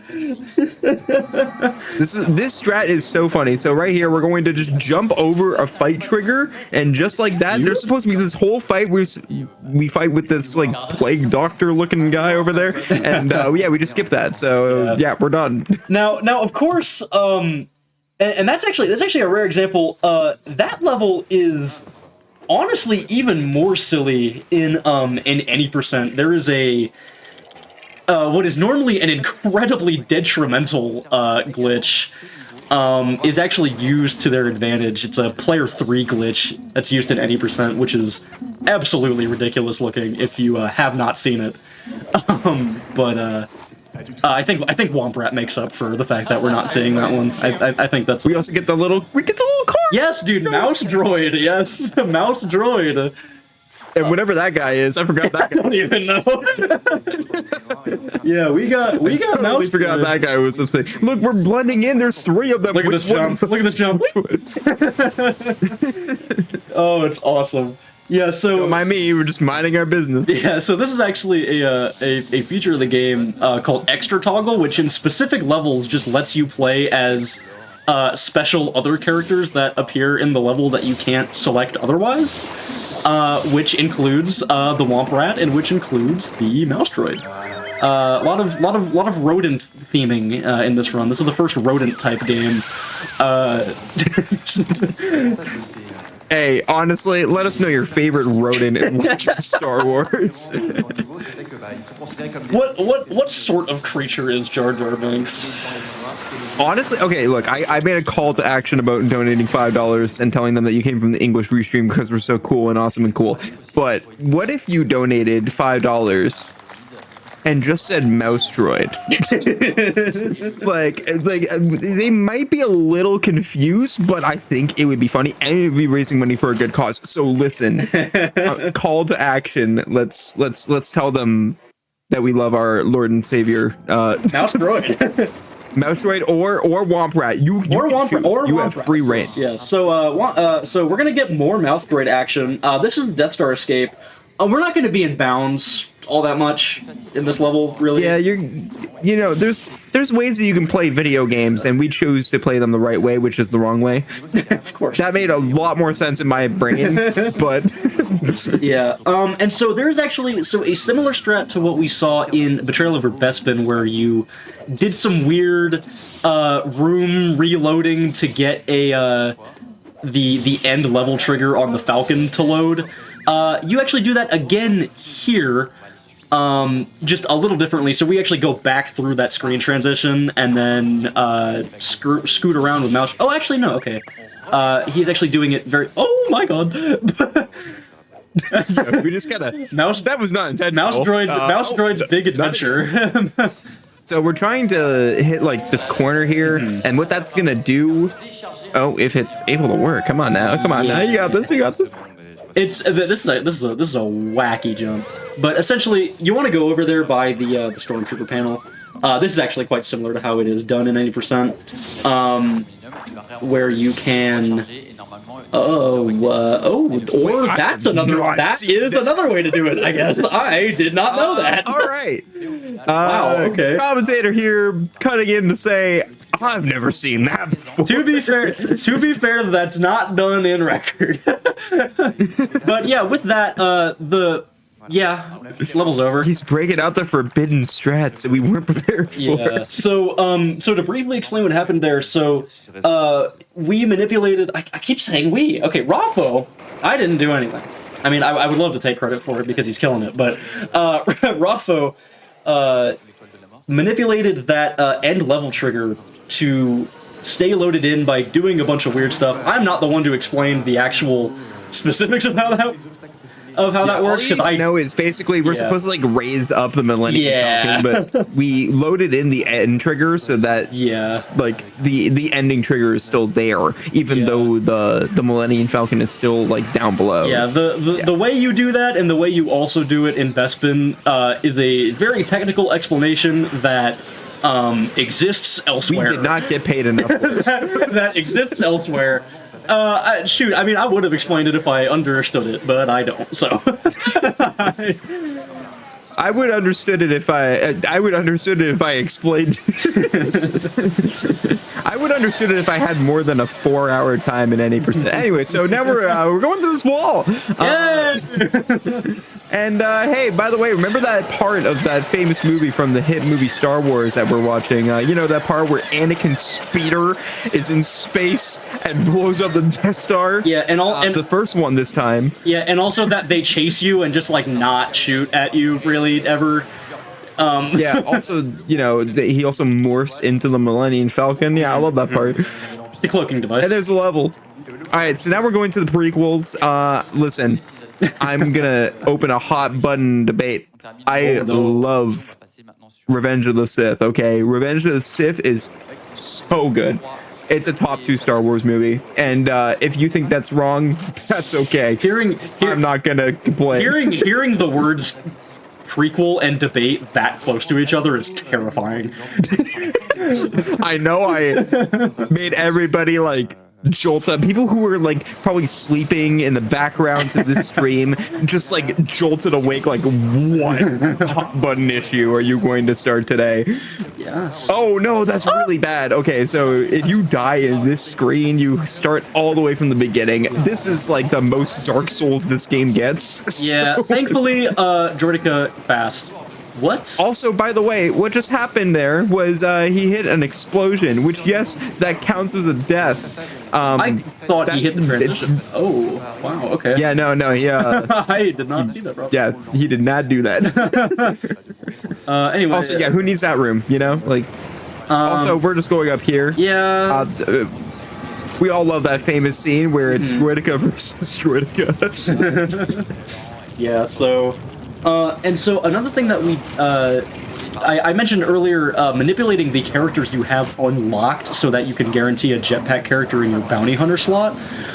We do this also for the Sith character slot, where we make sure that we get either Darth Vader or the Emperor, or I think Count Dooku as well, because we actually just call in both players here, and you can just fight each other, because it's the point of this level is you fight Anakin at the end, but you also he's also just in your party, but you do that. I love that so much. I love that so much. Just bye. Yeah.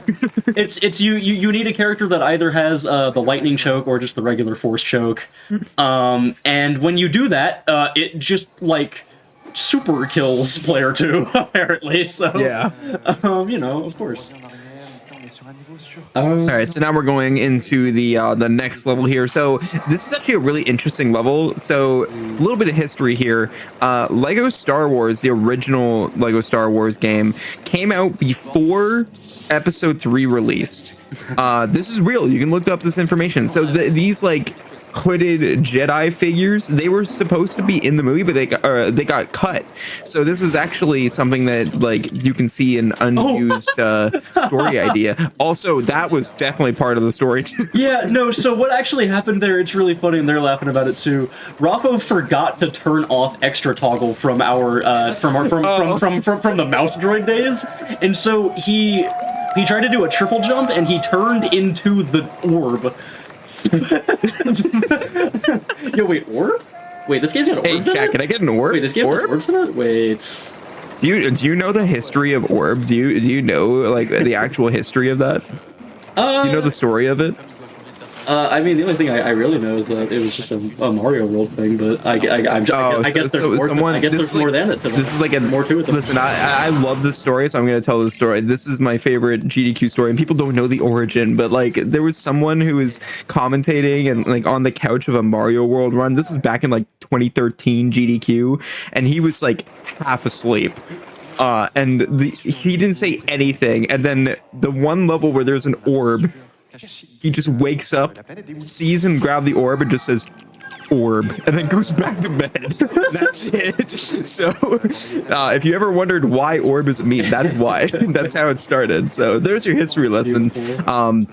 But yeah, going back to what I was saying before, while we're doing more shenanigans like this, a lot of Lego games actually came out before like a certain movie and stuff like that. So if you wanted to actually experience the story before anyone else, I know Lego Pirates of the Caribbean came out before On Stranger Tides came out.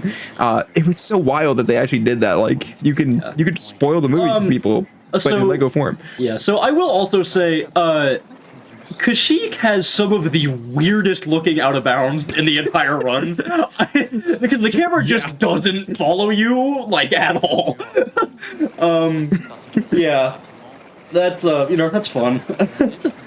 And actually, like right at the end of it, you actually just toggled to completely upwarp back to the level. So, yeah, pretty awesome stuff. Come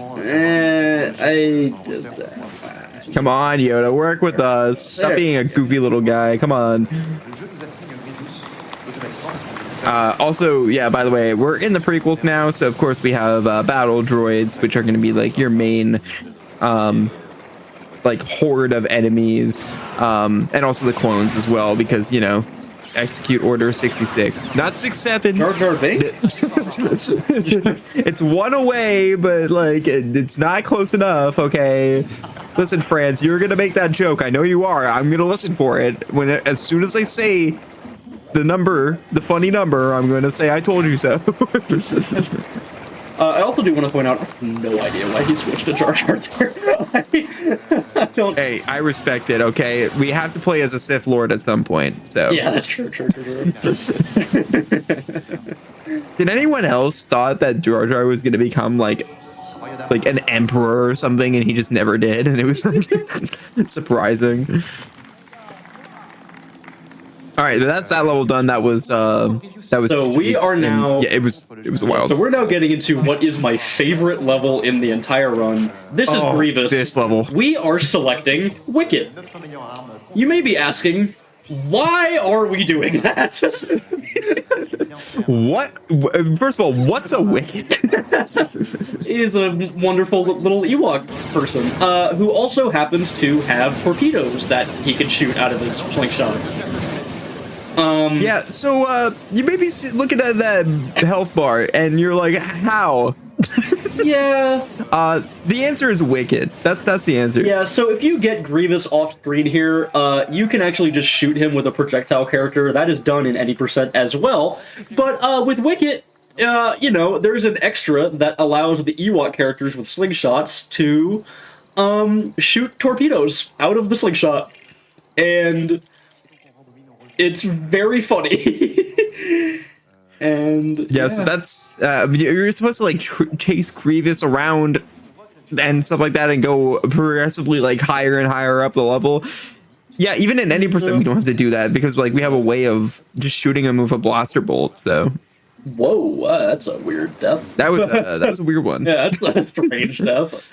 It's kind of hard because like for these skips because you're trying to like hook underneath after you clip out of bounds, and so getting that timing is really rough. So I do want to shout out Rafa for just absolutely nailing it is so hard. Yeah, the thing you don't really see is that there are death planes in a lot of places, and if there aren't death planes, sometimes there are places where you can just get soft locked out of bounds. So no, it's super tricky to navigate these out of bounds, and also I cannot believe that Droideka just shot his own kind. Also, yeah, by the way, that just happened. We're like out here now, and now we're up that there. Lego Star Wars is a broken video game. And shockingly, you can't actually clip through that door. You can get this one though. We don't need to fight Dooku. That's not important. Look, honestly, Count Dooku, he can live. Palpatine, he can stay captured because then a lot of the stuff doesn't happen. It's actually important somehow Palpatine won't return. Yeah, and so in that screen, it's actually important to mention you can actually do in any percent you actually do a tricky little drop-in warp to drop in player 2 at the end of that screen.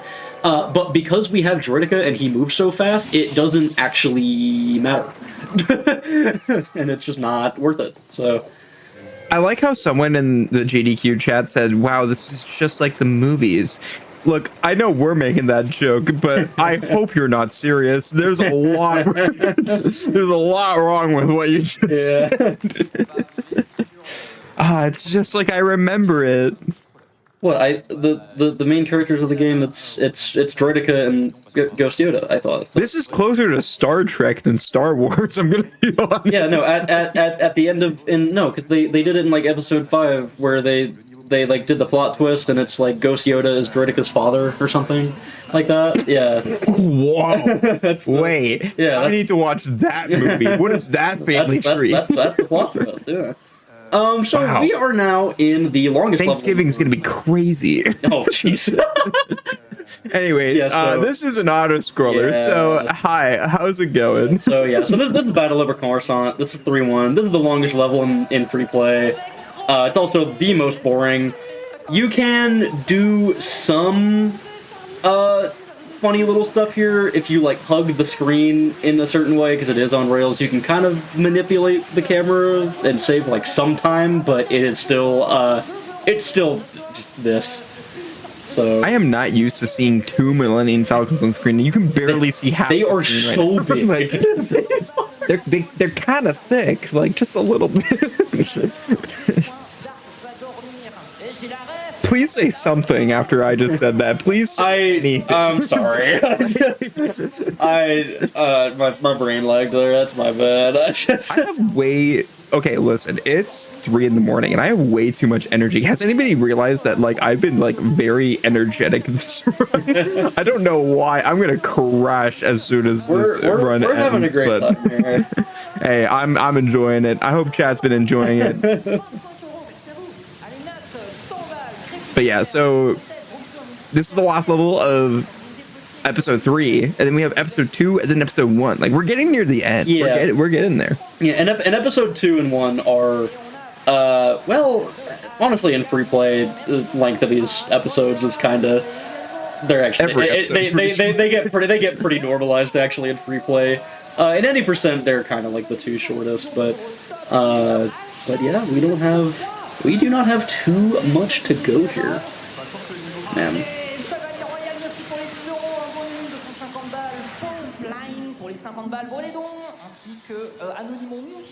All right, so we're like we mentioned before though, this level kind of long.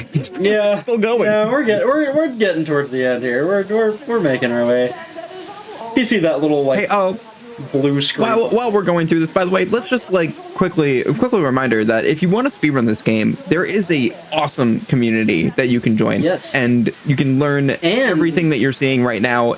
I know it's a lot to take in, but everybody has to start somewhere, and this is honestly a really good category to start with because it's a lot of glitches to learn, but they're also really easy to learn. Yeah, too. and also if you want to do 80%, there's actually a very new 80% guide that like just dropped not too long ago. Which is very, very in depth and very, very. Who made that?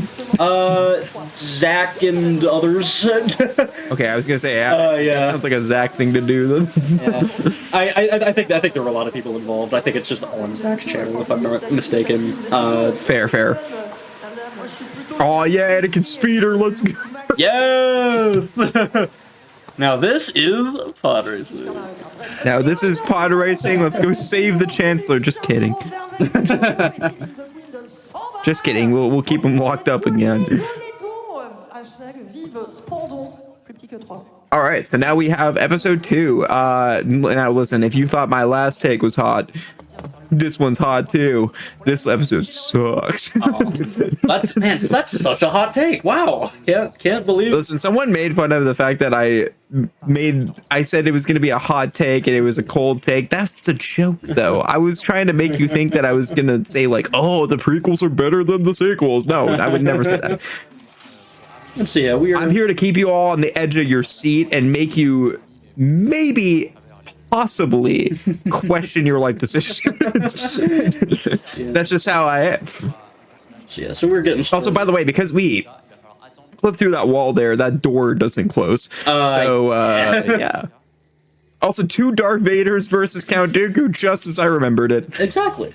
And actually, pretty soon we are going to get Boba Fett in the mix here also, because now we're in the segment of the fight where Dooku continually tries to, Jango, we got Jango, okay. We have the section where Dooku continually tries to force choke you, and then you have to switch characters and then hit him, and it's a whole long thing, but because we can switch to a blaster character, we can just do that. Yeah. and it's wonderful. I like how, look, you're going up against 2 Ghost Yodas, you stand no chance, okay, like...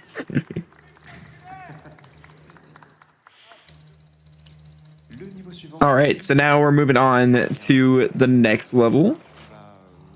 And this one is, so if you, fun fact, there's 2 levels in this game, in Complete Saga, that actually got a little bit of a revamp from their original versions. And this one, Gunship Cavalry, is one of them, because originally this was like an auto-scroller on-rail shooter. Switch, yeah. Oh yeah, that happens. Yeah, so you can just kind of sneak around these little walls if you just kind of spam toggle. And by the way, we're at the end of the level now, so... Yeah, he's got to do this whole little thing. You can't really speed this up too much. Yeah, but yeah, Gunship Cavalry is one that like got changed quite a bit from its original counterpart, and then also the pod race level actually got changed quite a bit. Now, the thing about the pod race level, you're not going to see a lot of it. So yeah, that is foreshadowing for later. That might be like my actual favorite level in the run. Oh, that level's so cool. In like 80%, it is such a spectacle. Just to hype it up, like it has an ultra shortcut. Like what more can you ask for? You know, like it is. I have not learned this full game for 80%, but I have learned episode 1, and pod race is one of the like most insane things I've ever learned in this game. I think he was waiting for the bomb to spawn, but I don't think he realized that like he brought the bomb and it just got launched, so he had to wait for quite a while there. I don't know why it took so long. But there we go. We got this one, and then we'll just blow it up, and that ends off this level. Nice.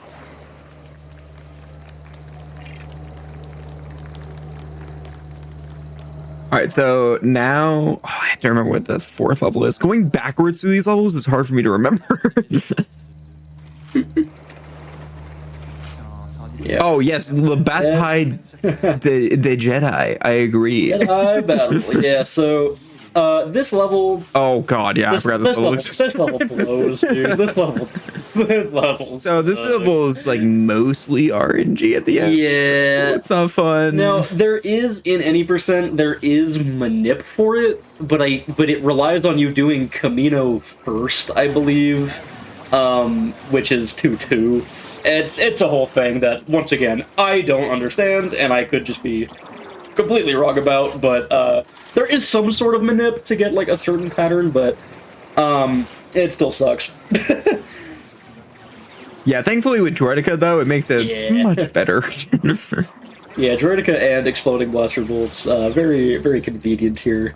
You can just kind of... Yeah, so now they're sending out these enemies, and we have to kill these specific enemies in order to progress forward. So you're just going to see him kind of shoot sporadically, and... Oh, there's two. Hope he hits him. Oh, three, you left. No, you missed it. No! No, go back. Go back. Oh, no. Does he know? We gotta go all the way around. Oh, we're going on a world tour. Oh, there. Oh. Oh, wow. Okay, that works. Scare. All right, now we have three. I can count 3 super battle droids, and then 3 regular battle droids. Yeah. Yeah. Thankfully, the super battle droids are a little easier to spot. Yeah, just a little bit. Just a little bit. It's like when there's like that one person who's over 6 foot in a crowd. Yeah, like, yeah. Okay, yeah, you. Yeah. Nice. And then we have the boss fight against Jango Fett. Yeah, just like in the movies, Yoda dies and then gets resurrected. And then here we are. And then kills Jango Fett. Yeah, so I would like to take this moment to read out a chat message from the English Restream where someone said, you know, when there was those 2 falcons in the Battle of Coruscant level, yeah, they said 2 falcons holding hands. I hated that. Thank you for that picture in my brain now. It's adorable. Come on. I mean, it is kind of cute. You know, never mind. It's growing on me. Okay. It's a nice date. Oh, you know, during a world war in the in the sky. All right, so this level, this is Droid Factory. Yes, yeah, I have to remember the name. Yeah, gonna be a lot of abuse of exploding blaster bolts towards the end of this level, and Yoda is just schmoving. Just yeah. As he he's schmoved too hard. I have. You just hate when you. Yeah. You just hate when you schmoove too much. Okay, and then you schmoove through the floor. Yeah, I have gotten this game to crash on Wii before by hitting one of those little squisher things. Oh, that's awesome. And I don't know if that happens on PC, but yeah. Yeah. Anyway, yeah, so... I like how we're just jumping over here. Yeah, and that's actually... Oh, yeah, we actually have to use this, that's right. Yeah, I forgot and so about that. that's actually a big thing, though, mentioning that Yoda travels very far when jumping. You actually do not have to move those platforms at all, even with a double... Or actually, no. No, sorry, you would do that to get C-3PO over in the beginning. Ignore me, I don't know what I'm talking about. Yeah, you're right. Anyways, moving on now. You are correct, sir. Okay, moving on. All right, so now we're gonna save Obi-Wan, which you know Obi-Wan's so happy to see a droideka just come in and blow up. And yeah, there's that exploding blaster bolts abuse I was talking about earlier. Yeah, just all of those droids are just kind of gone. And yeah, so now we are getting into Camino. This is Camino now, yeah. Which, I don't know, weird fun fact, dude, as a kid, I don't know why, but this was like my favorite level, and I have no idea why. I don't know, do you just like rain? Like I don't know. Is that what you enjoy? But I did grow up in Florida, so I guess. Maybe you like aliens, I don't know, maybe you're just into aliens. I don't know. I grew up in Florida. You'd think I'd seen enough rain in my life, but that is true. Look, I got a tornado warning today. Okay, I thought I wasn't gonna be here, so yeah. So I was a little worried. So yeah, you can just kind of clip through that wall. that actually skips a pretty long cutscene where Obi-Wan normally finds the truth about the clones like existing and stuff. But yeah, so yeah. Also, yeah, that door's open now that we just like clip through there. So yeah, fun stuff. Also, yeah, look, keep up, Django. Come on now. Yeah, this tends to happen a lot in this run where the AI player too just kind of gets left behind. Yeah, well, that's not even the AI. That's the guy we're supposed to be chasing. Oh, true. Yeah, see, there's the third Django right there. Yeah. They are plentiful. And there we go. We just, we made it to the top 4 before he did. We beat him there. Okay, but sadly he has main character syndrome and just was able to run through a cutscene. Okay, I get it. I see you. We don't gotta do with all that. Yes. Yeah, it's and so yeah, so now we have the second Django fight, which is actually the first Django fight. Okay, that was the most confusing way you could. Yeah. Yeah, I don't know. Something about seeing Droideka stanced up next to another Django facing a Django. Oh my god, that cinema, absolute cinema. Yeah. But a mostly stock standard fight here for the most part.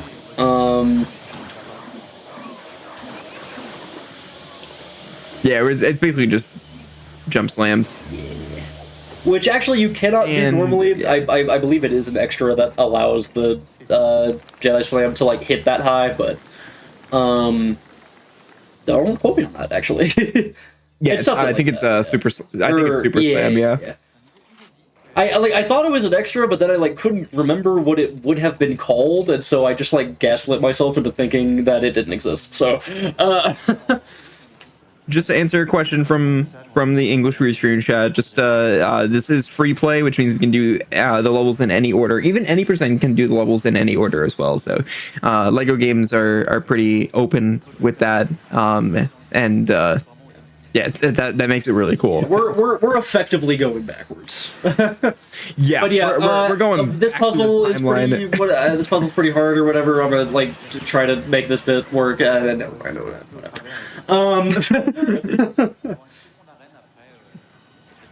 It's like when I did something like I did during Astrobot. I did this bit where it's like I was like, oh man, this as long as he doesn't die, and then he has to die on purpose in order for it to work. And I actually got my co-commentator to be confused and be like, oh no, he messed up. So shout out useless Lego Star Wars facts. You might notice Raffo screwed up. He missed one of the little things at the top that you have to destroy. For some reason, you just don't have to destroy that one, and it triggers the cutscene anyway. So, so yeah, you can just leave that one there. And so this is one of the this is the only ship boss fight. It's actually one of the longest fights in the game. It's pretty tricky. It's over, yeah. Did you see a boss fight? Because I didn't see a boss fight, honestly. Like, yeah, Zem Wessel did not really stand a chance there. Again, I wasn't looking. Yeah.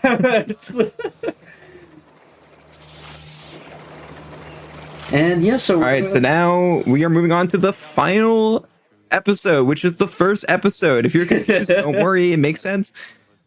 Yeah, sure. I like that we get to end off on the Darth Maul fight, though. Yeah, I think that's a great episode to end off on. Yeah, but so now we're just in negotiations. This is the first level in the game.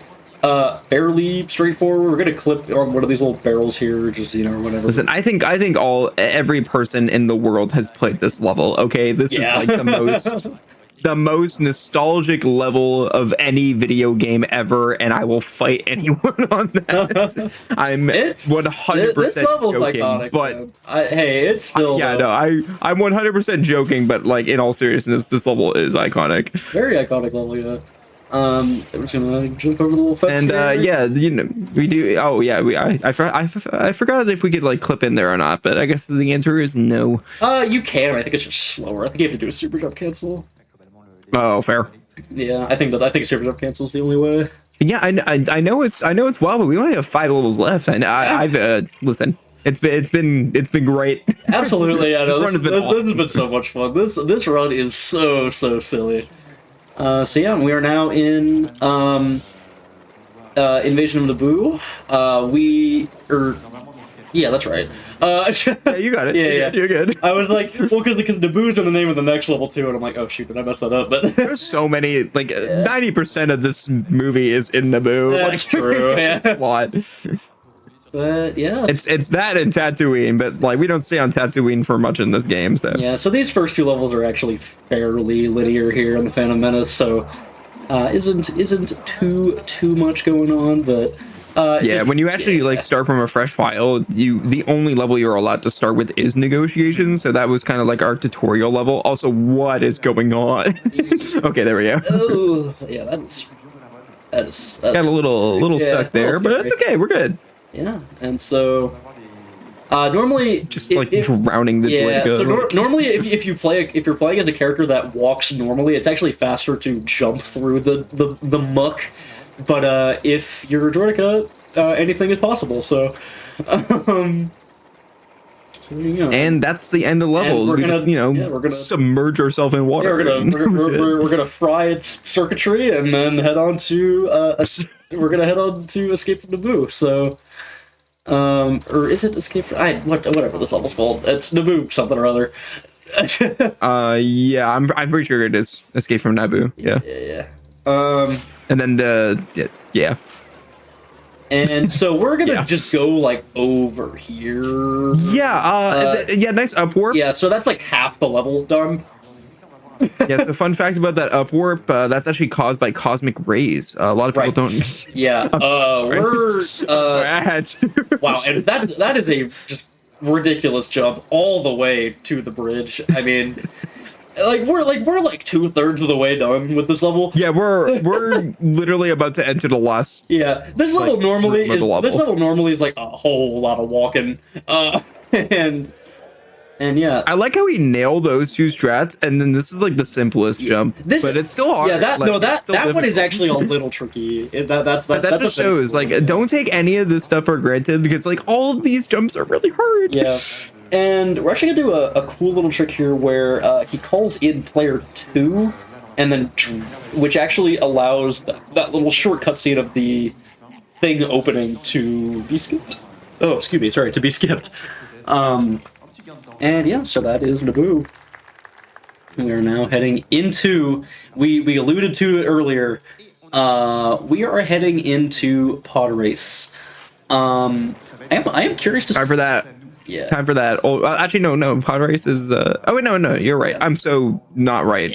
I keep remembering the other Naboo level, and for some reason, I think they're back to back. I am curious to see which variation he's doing. Okay, it looks like he is doing regular pod fraud. There is a much harder variation of this strat that I do not blame Rafa in the slightest for not going for. It's a very difficult setup, but regular pod fraud is just as silly, and you're going to see very quickly why it's called that. Once we get towards the end of this lap, you are going to do a weird little series of drop in and drop outs to get out of bounds, and once Rafa's out of bounds, I think I'll just kind of let this one speak for itself. Yeah, there's really much we need to explain because it's gonna go by really quick here.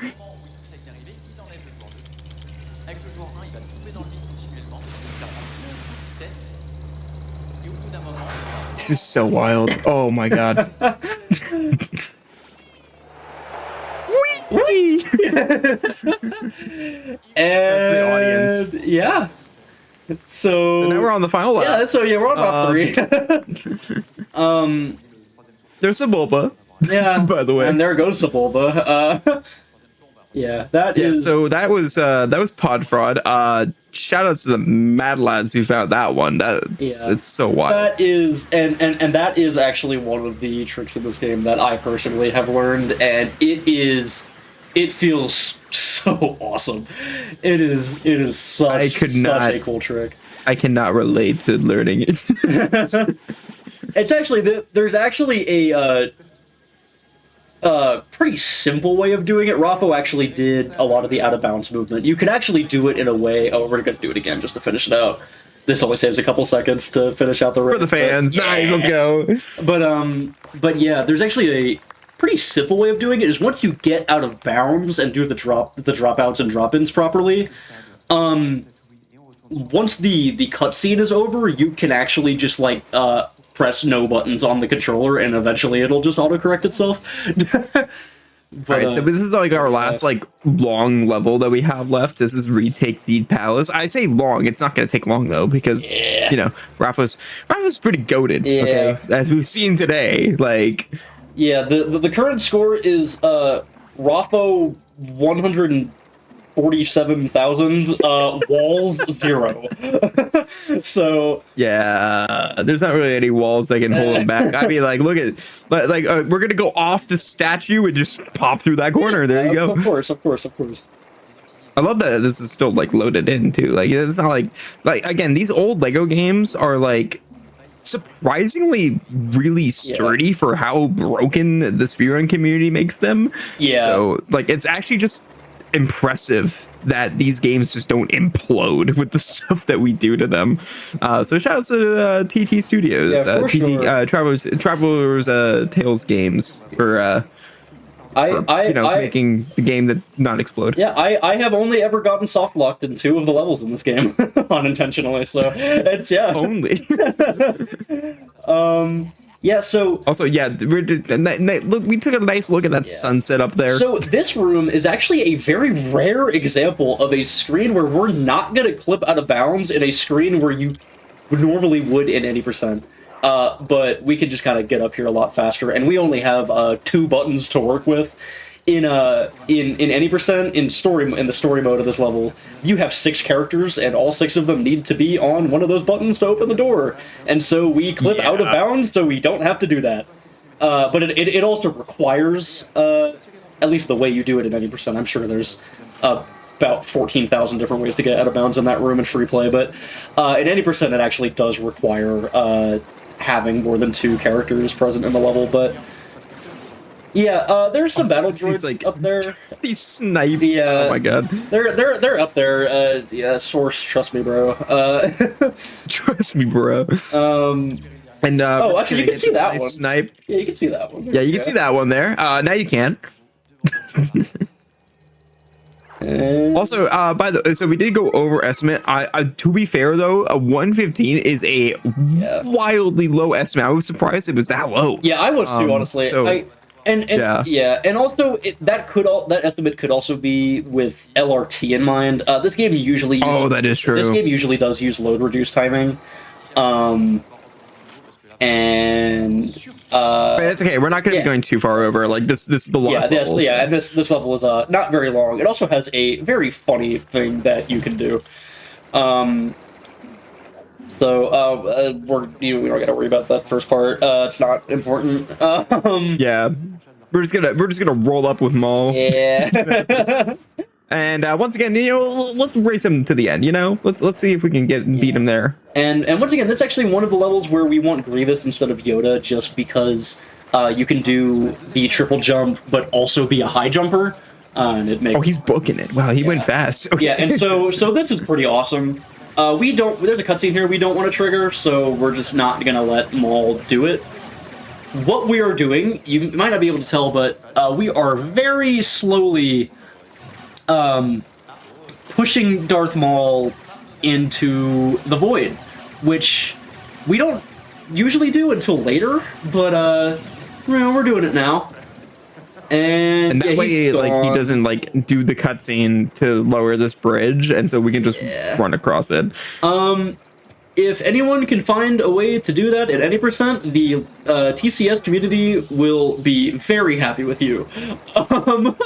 Oh yeah, that's honestly one of the holy grails for this game that would save a minute and a half or 2 minutes, something like that. But yeah, here we are. But yeah, time is going to be coming up when he pretty much loses control. Yeah, pretty much right when he kills Maul. And But yeah, this boss fight is pretty standard. Again, it's like the first like main boss you're supposed to fight in this game. We're doing it last. Yeah. So yeah, and because you can slash faster in replay or in free play with toggles, this actually doesn't matter. But in 80%, if you hit Maul with a Jedi attack on the same frame. And that's time. There we go. Wow, that was so quick. But yeah, you can do 2 hearts of damage is the end of that explanation. But it doesn't matter. It runs over. Yeah!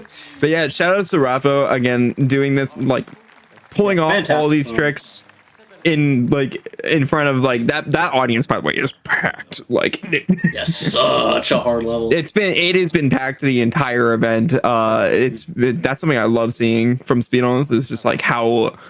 Yeah, very, very passionate. No matter what time it is, they have a packed audience, and it's always so hyped. Yes. They're always like full of energy.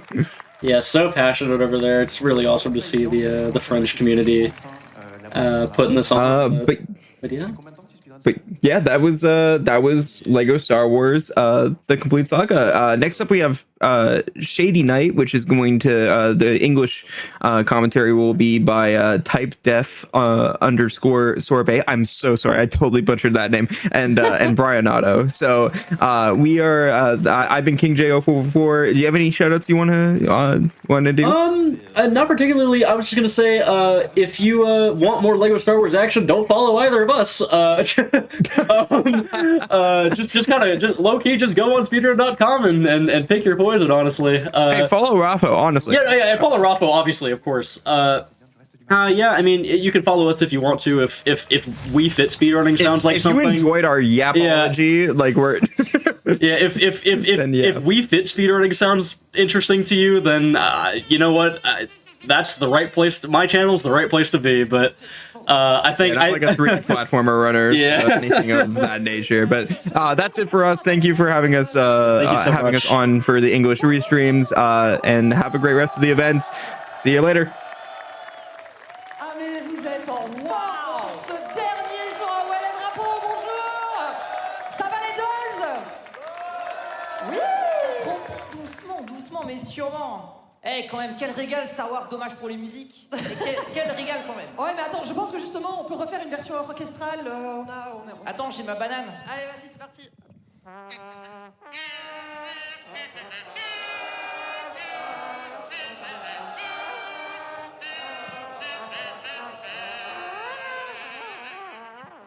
Ouais, et bah écoutez, bienvenue en tout cas. C'est SpeeDons, c'est le dernier jour, 80 heures de speedrun non-stop pour Médecins du Monde. Redevenons sérieuses, 5 secondes.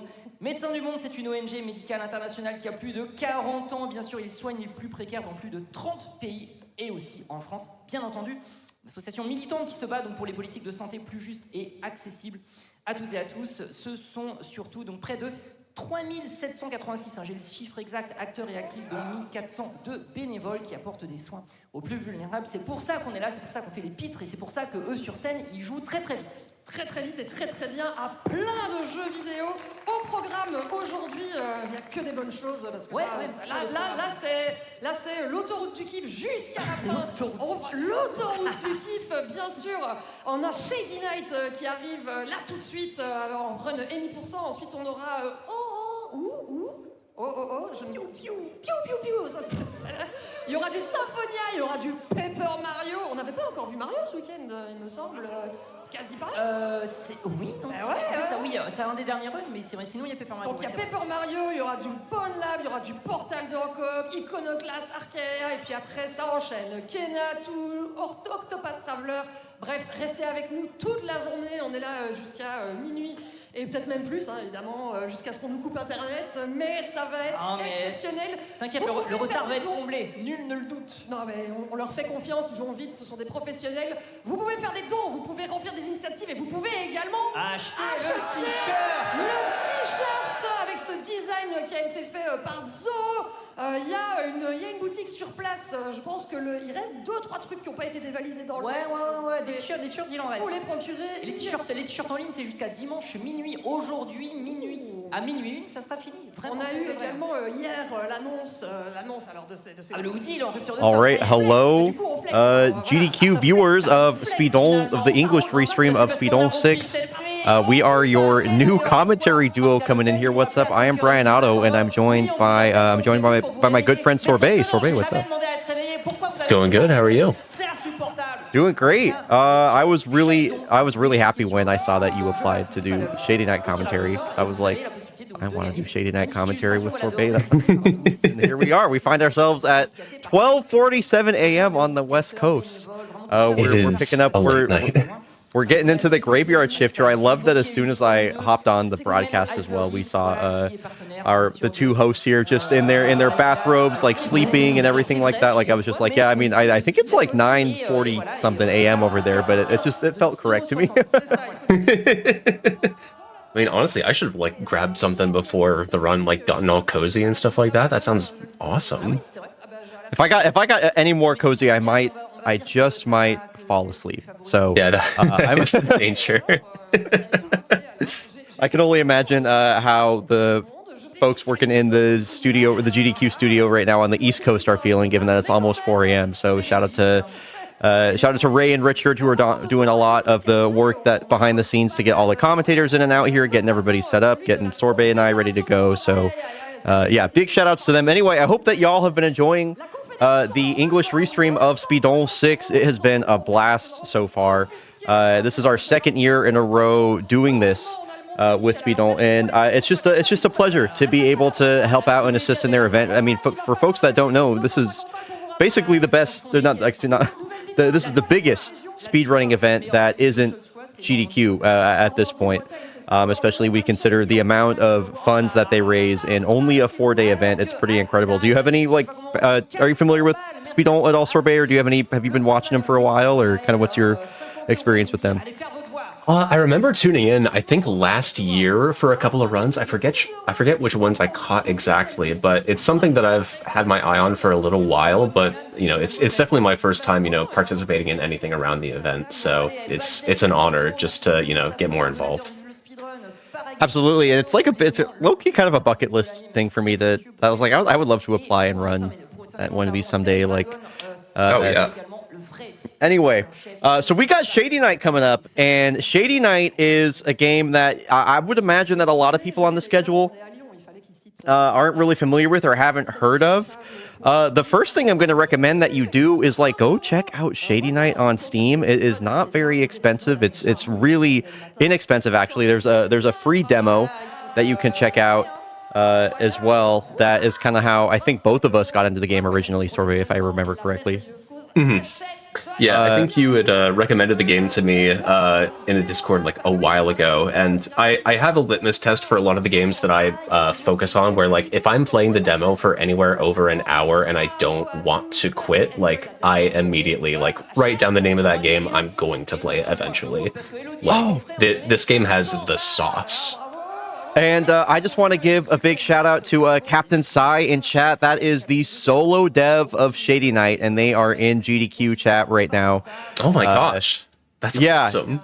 Yeah, it's pretty amazing. They've done a lot of work with this game, including a level. There's been a lot of post-launch support for this game. I remember when I was playing it, they were super hands-on with making sure everything was ready to go for the speedrun community, and now there's a ton of other features that have been added, like a level editor and everything like that. This is a very special game that is